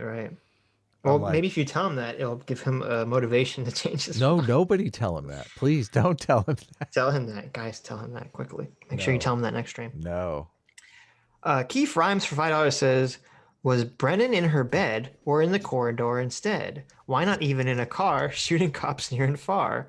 I've decided on the latter since the facts don't really matter. Whatever suits my ends will do. Never mind if it is true. My lie helps the boys in blue. My God, this is so brilliant. Fucking put that shit on Twitter. That's amazing. That's a good one, Keith. There you go. It doesn't matter. As long as you're lying in the right direction, it doesn't matter. Doesn't matter. No, it doesn't matter. Danimal the Factimal for $1 says, just need to clarify. There's a definitive legal distinction between trafficking and smuggling. Trafficking comes into play when there's exploration involved, sexual or otherwise, and smuggling is service provided to illegally enter. That 10,000 is both. Oh, okay. Wow. So maybe you got a little bit of fake news thrust upon you, Adam. So the 10,000 is smuggling and trafficking. They're conflating smuggling and trafficking. Gotcha. Yeah. So the trafficking could literally be like 10 kids, and the rest would be we don't know. Why do they fucking lump shit like that together? When you said that stat, I had a feeling that there was some number shenanigans going on, but I didn't want to call you out. That's when the right is pulling number shenanigans, because they're like, yes, see, look, fucking, they're all evil, fucking right. Yeah. Everyone's pulling number shenanigans. I hate number shenanigans. Oh God. Janos Kuhn for $1 says, Adam, you answered the simulation god's body swap question without a second thought. Nothing was forcing you to shag either Sitch or your wife. Only your desire to reverse the situation. Sitch, never forget, Adam instantly chose to fuck your brains. I feel like this is a misread of the situation. I don't know. That seems pretty accurate to me. I'll never forget. Thank you, Janos. I'll never forget, Adam. I'll never forget. I only agreed to this if there was memory reversal immediately after the act took place. You guys should switch your names to the Adam. Janos for another $1 says you should change your name to the Adam and Sitch Show to better expand your brand in the EFAP style. That way, when you finally make Adam play Subnautica, you can call the stream Ass Gamers. What? Because the Adam and Sitch Show would be ASS. Right. Gotcha. So the Ass Show. Oh my God. Also, have you watched JoJo Part 5 yet, Adam? Don't forget the gay question. No, Adam hasn't watched JoJo Part 5. I was listening to Bleach as I was drawing, and I was like, what's the problem with this show? It's actually pretty, I mean, it's completely melodramatic, but after watching JoJo, Bleach is garbage. Seems like, yeah, that's what you're saying. That's what you're asserting without evidence. Adam's like, he comes to me, I was all happy. He's like, Sitch, I was listening to this anime. I'm like, oh, which one? Bleach. And I was just like, oh, fuck. Well, first of all, you famously have hated on Bleach in my presence before, so I thought, oh well, Sitch is dumb. This has to be good. I was like, "Hey you go, guys." I think she's on fucking Bleach. Neko Silver for $1 says Vaush willingly gave up any sort of argument he could ever have for any position he supposedly holds. I always remember the Sargon Vaush debate and how he is now going against everything he stated in the past. True. Wow. Yeah, good point. Radical Centrist for $1 says, "What's the source for the Danimal 10,000 traffic kids? I don't believe it." I don't know. Have to look it up. Yeah, Danimal's the one that gave you that stat in the first place. I see. This is the beautiful thing, because Isaac right now is debunking that. I sent that stat to Isaac, and Isaac is like, "No, this has to be untrue." Let Isaac debunk it for us. This is what the enlightened centrists do. It's like we let the left do the work for us, and then we let the right do the work for. We just kind of sit here and mediate. Well, that's what you do. Because you're lazy. I don't do that. I do way too much research. I waste my time doing research to argue with fucking idiots on Twitter. Yeah, that's a bad move. Yep, that is bad. I do. I waste my time doing research so I can find reference for my sexy cover. "Quote unquote reference." Yes, Adam's not looking at porn. Different. He's looking for references. It's completely different. Of course, It's a whole different type of research. Your wife comes in. She's like, "What are you looking at?" You're like, "References." True story. That's actually happened.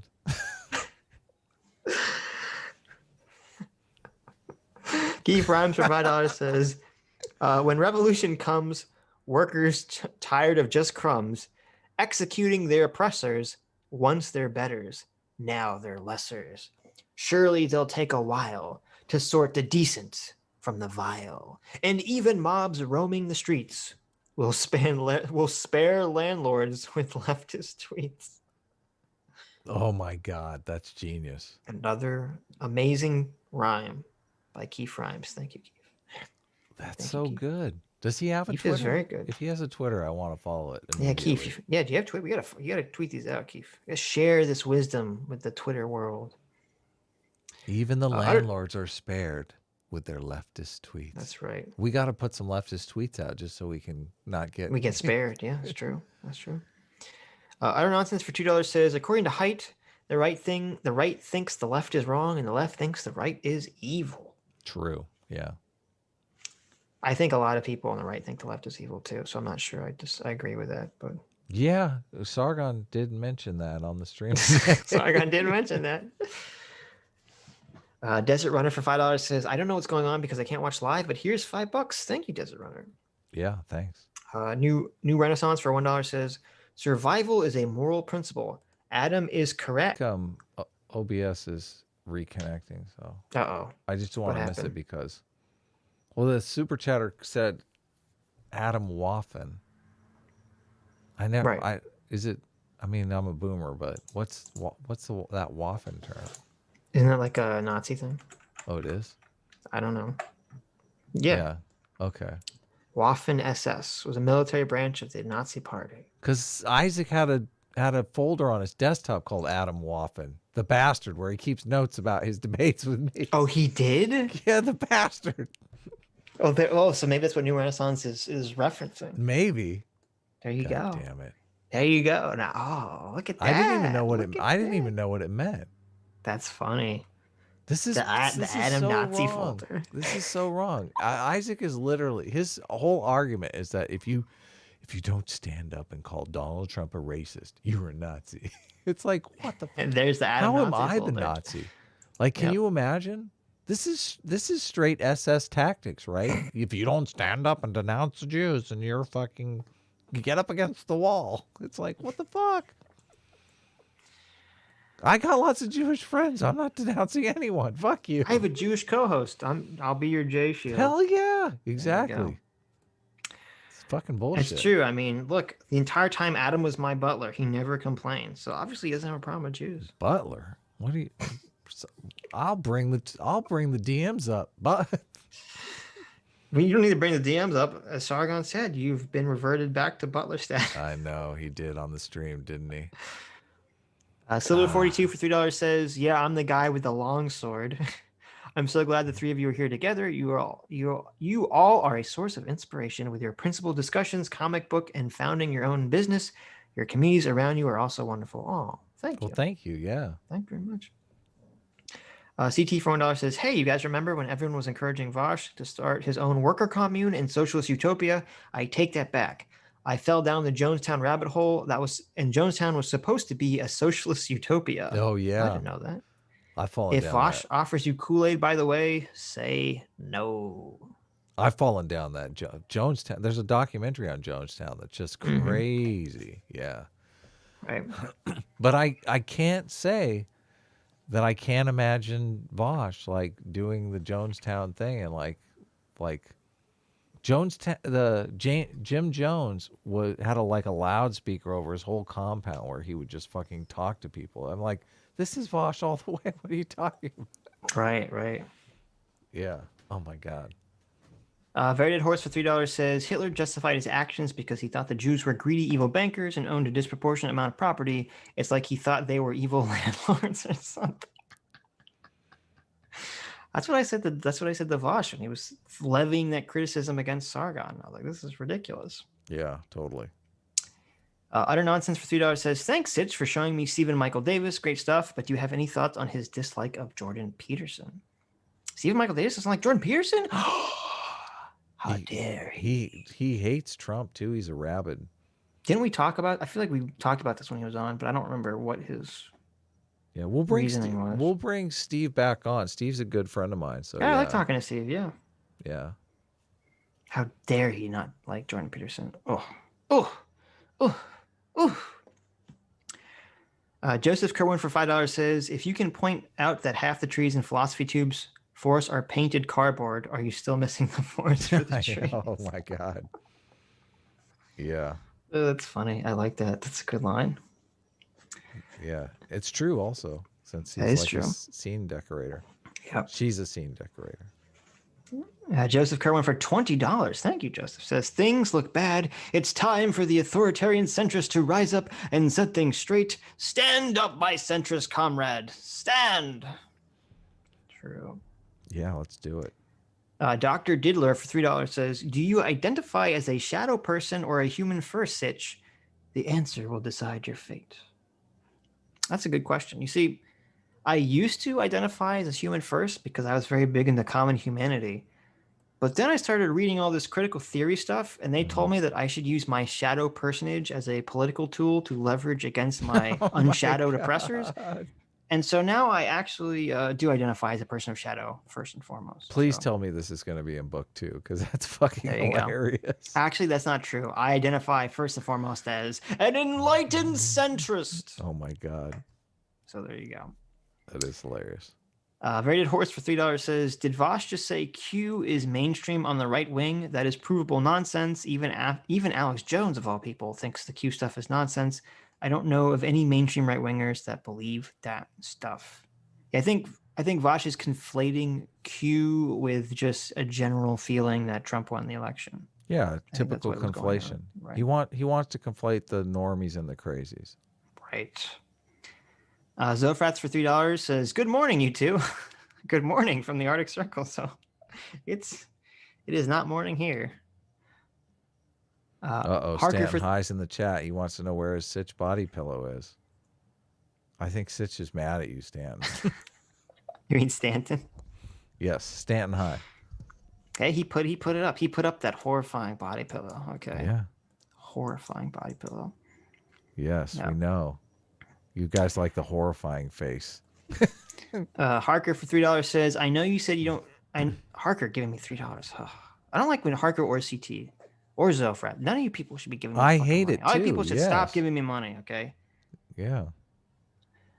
Except for everyone else. You should all keep giving me money. Harker for $3 says, I know you said don't give you money, but I've never been good at following directions. Slowly but surely, I'll pay you back for the pizza, either way with cash or margaritas.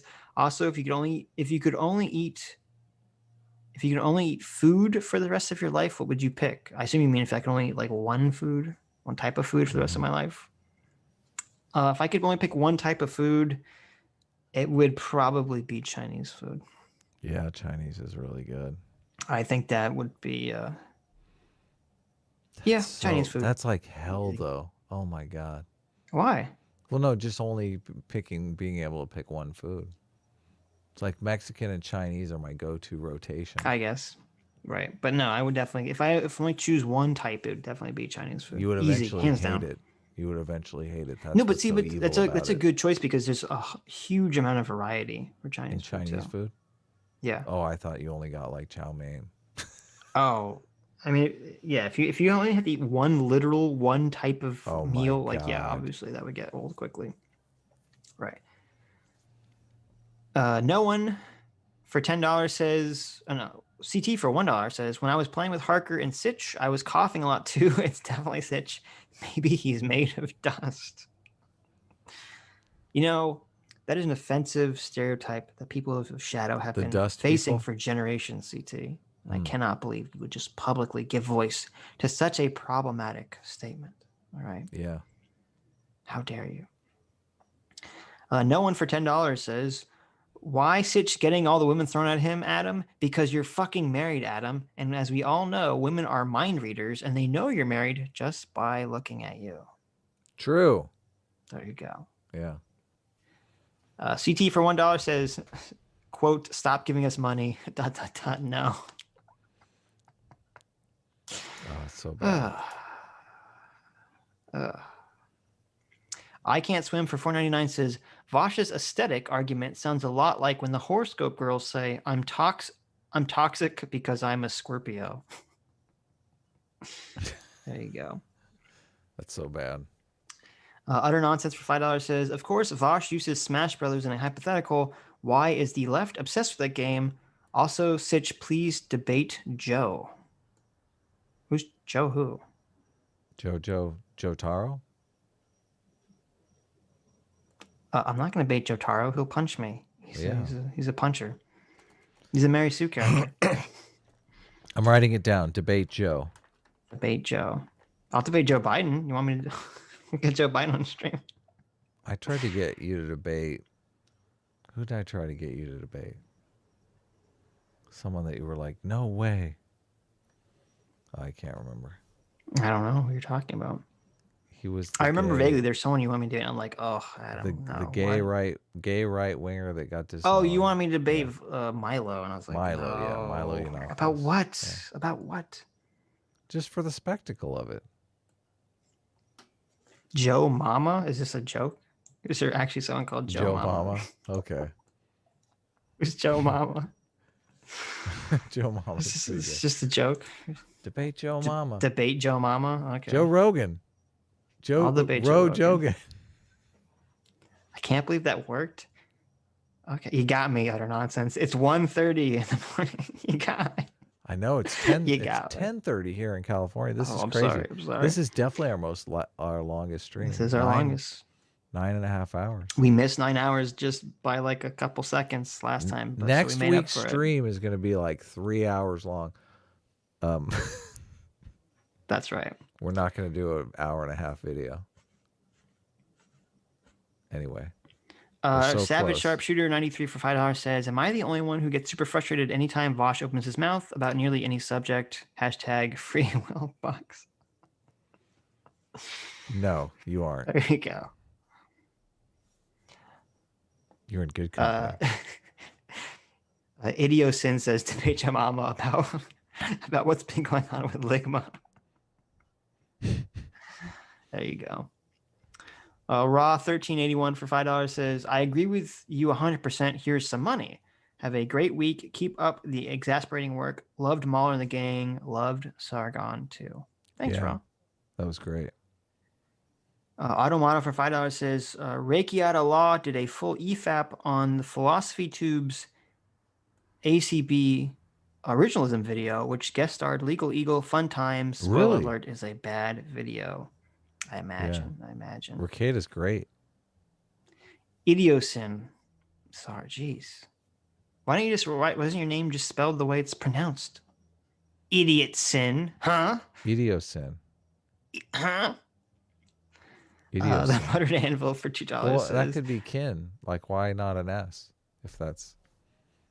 No. Are you saying he's an idiokin? He identifies as an idio. C is sometimes a k sound. K. As in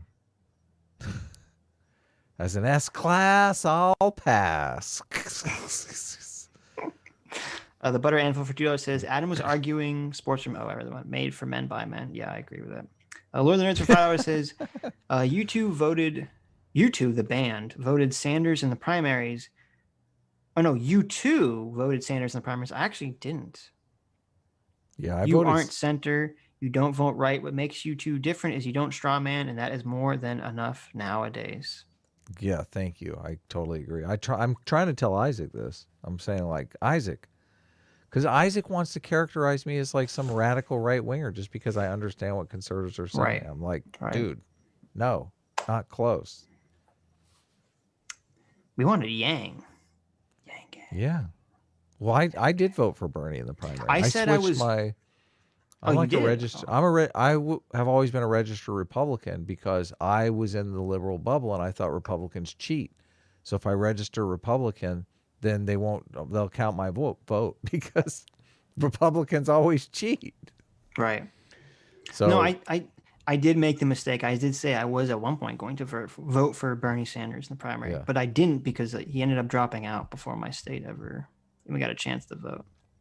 I voted for Bernie in the primary because the little bird landed on his podium and it was so goddamn cute. Like what? Come on. Adam said I have to vote for a Disney princess, right? It's like God. It's like God. No, you don't see something like that and not know who to vote for. That's true. That's true. Sitch. I'm a very Yang. spiritual person. Lord of the Nerds says, has Sitch ever voted right? Of course. I always vote correctly. I voted right. I voted for Arnold Schwarzenegger when he ran for governor in California. There you go. So there you go. Like, come on. You have a chance for the. It's the term. It's the Terminator. It's the Governator. Come on. Come on. Lord of the Nerds remembers. He says, no, Adam, you said you voted for Bernie Sanders because you wanted to see the Trump-Bernie debate. That would actually be pretty nice. Oh yeah. That would be fireworks. That too. But the bird was a big part of it too. Jorgen 669 Canadian says, just caught the end, but here's for the tip jar. Adam, are we still allowing 12-year-olds to vote? Apparently, we've gone deeper, Jorgen. Yeah. Gone deeper. Well, no if one they for- want to vote, they can vote. Yes. No one for another $10. Thank you, no one. Says, Adam, when are we going to play Titanfall 2 in the CM Discord at 3 times speed? What? You can even do that? I guess you can. I'm dying to play Titanfall 2, to be honest with you, but the comic is dominating my Right. life right now. That's true. I feel like we should have been ready to launch with more stuff. So, I think we're going to do a second campaign, obviously, and we'll be better prepared next time. So, but I'm kind of in scramble mode to do the things where I messed up and should have done already. So, Also, no one says, S-Class is best class. Thank you, no one. Hummer Eduardo Rodriguez Medrano for $5. Thank you, Hummer. Grant Thompson for 10 Canadian says, Sitch, the difference is that Biden has taken a $5 million forgivable loan through proxy of his son, Kim Jong-un, as far as we know, had no illicit dealings with Trump. Mm-hmm. Biden had a $5 million loan from Xi? What? oh my goodness. It's so weird. I'm like so dead tired right now, but I know if Right. I just took like a 30-minute break, I'd be ready to go for another 7 hours. Sure. Yeah, there was some, what was it? I don't vaguely remember this. There was some Chinese company that gave Biden's son a $5 million loan or something. Listen to this. Do you remember this? It seems vaguely familiar. Is there Korean barbecue involved in this story? Tell me. I don't think there was.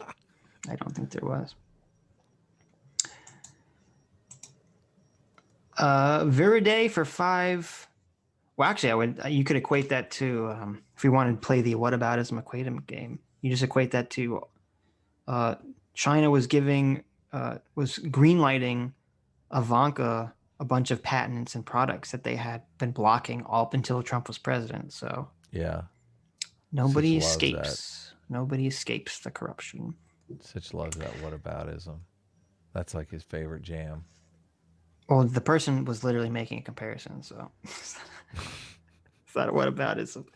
Verde for €5 says, remember, S-Class stands for Socialism class. That's why I'm always A-Team, the ultimate capitalist TV show. S-Class does not stand for Socialist class. How dare you, sir? How dare you?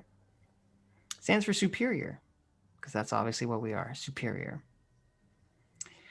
Aaron Villarreal for $5 says, just back the campaign. Looking forward to the book, fellas. Keep up the good work. Boosh.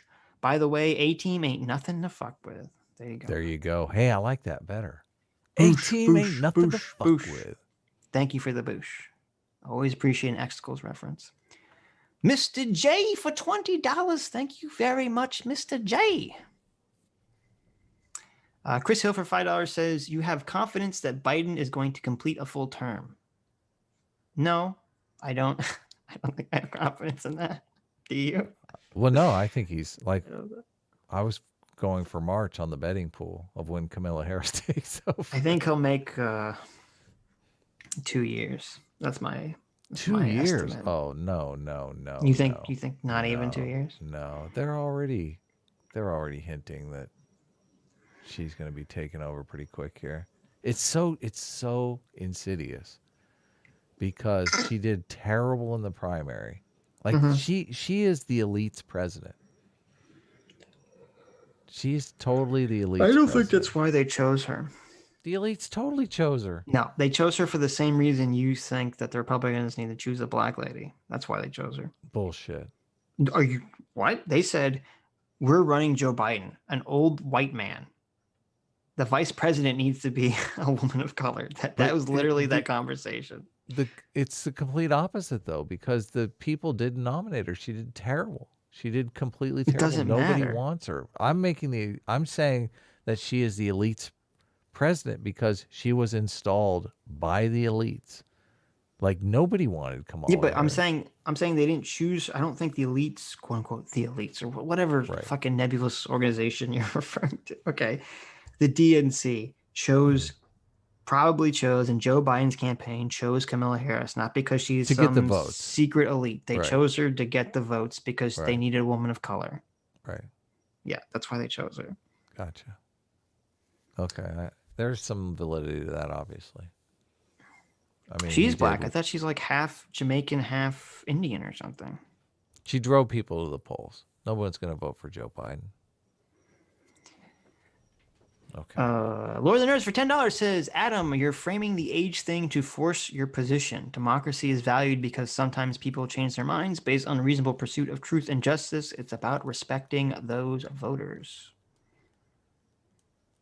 On the age thing? Okay. Yeah. Interesting. He says you're framing the age thing to force your position. To force my position? Mm-hmm. What's my position? No, I'm saying that there are disenfranchised Americans that are not allowed to vote, and I'm pissed about it. Because I'm a man of my principles. Of course.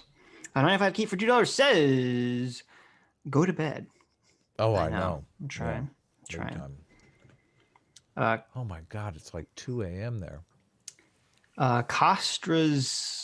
Zenego for 29 for 20 Canadian. Thank you very much, Costra. Says 9 hours. You guys are crazy. Here's some Canadian Tire money for months of intelligent discussion. Keep it up. Thank you, Contra. Yeah, thank you so much. Holy fucking shit, Jesus! How did we miss this? I J-Mac didn't miss for it. I kept waiting. $100 fucking dollars. J-Mac, you are out of your fucking mind. Making it rain. Thank you, Jay. Jay always gives us like so much fucking money. I Jay's know. very generous all the time. Jay is very generous.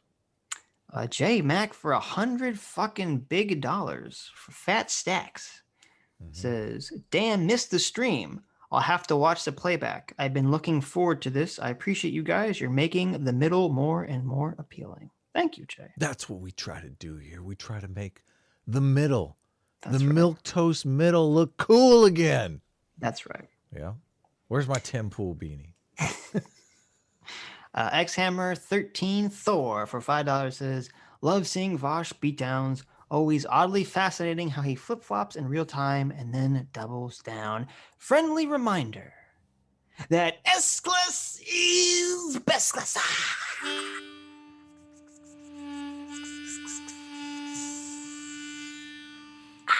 That's the bullshit note right there. That note means bullshit. Bullshit. Green God for £5 says, I'm What? loyal to A-Team, but I had to get that S-Class tier cover art for some reason. Yeah. I'm some with you. reason. I don't know. with you. No one knows. Yeah. I got one hanging next to my bed. Oh, well, the stream is like, are we done? Anyways, Oh my God. I'm exhausted. thank you all for coming. Thank you all for your where's the harmonica? I like to hear it in the background when I'm doing my thank you. Well, wait. there it is. We got, if you want to go straight to outro, we still have to do a refresh on the page. I think we might. Someone in the chat said they were a new backer. Do a so refresh on the page then. Let's hit check. us up, Ed. You don't like it when I do the refresh. Hit us up. No, I'm doing the little drum This roll. is like the gambling thing right here. Although it's only for us because everyone at home already knows what the That's right. refresh is because they're doing it. On their own. Here it is. Reload. 493 backers. That is 3 new backers right here. $28,445. That's so generous of you. We are so very excited to make this comic for you. We're so excited. Sitch and I are fighting on our days off just to make sure that it is the best fucking That's comic true. ever. That's true. Ever made. Ever made. Yeah, we will make sure. We will keep all. We will make this something memorable. So go ahead. CT says, make the cover live, Adam. Yeah, remember. The cover live. Oh, I did. Oh, God, I'm exhausted. I need to eat something first, and then I'll do it. Okay. I promise. Anyways. I promise. Thank you all for coming. Thank you all for your very generous donations. Thank you for supporting our Indiegogo campaign. Thank you, Sargon, for coming on with us. And thank you for the journey. Coming and joining us through the journey. This epic journey that has been the tale of Vaush. Hope you all have a wonderful week. See you next Sunday. Bye-bye!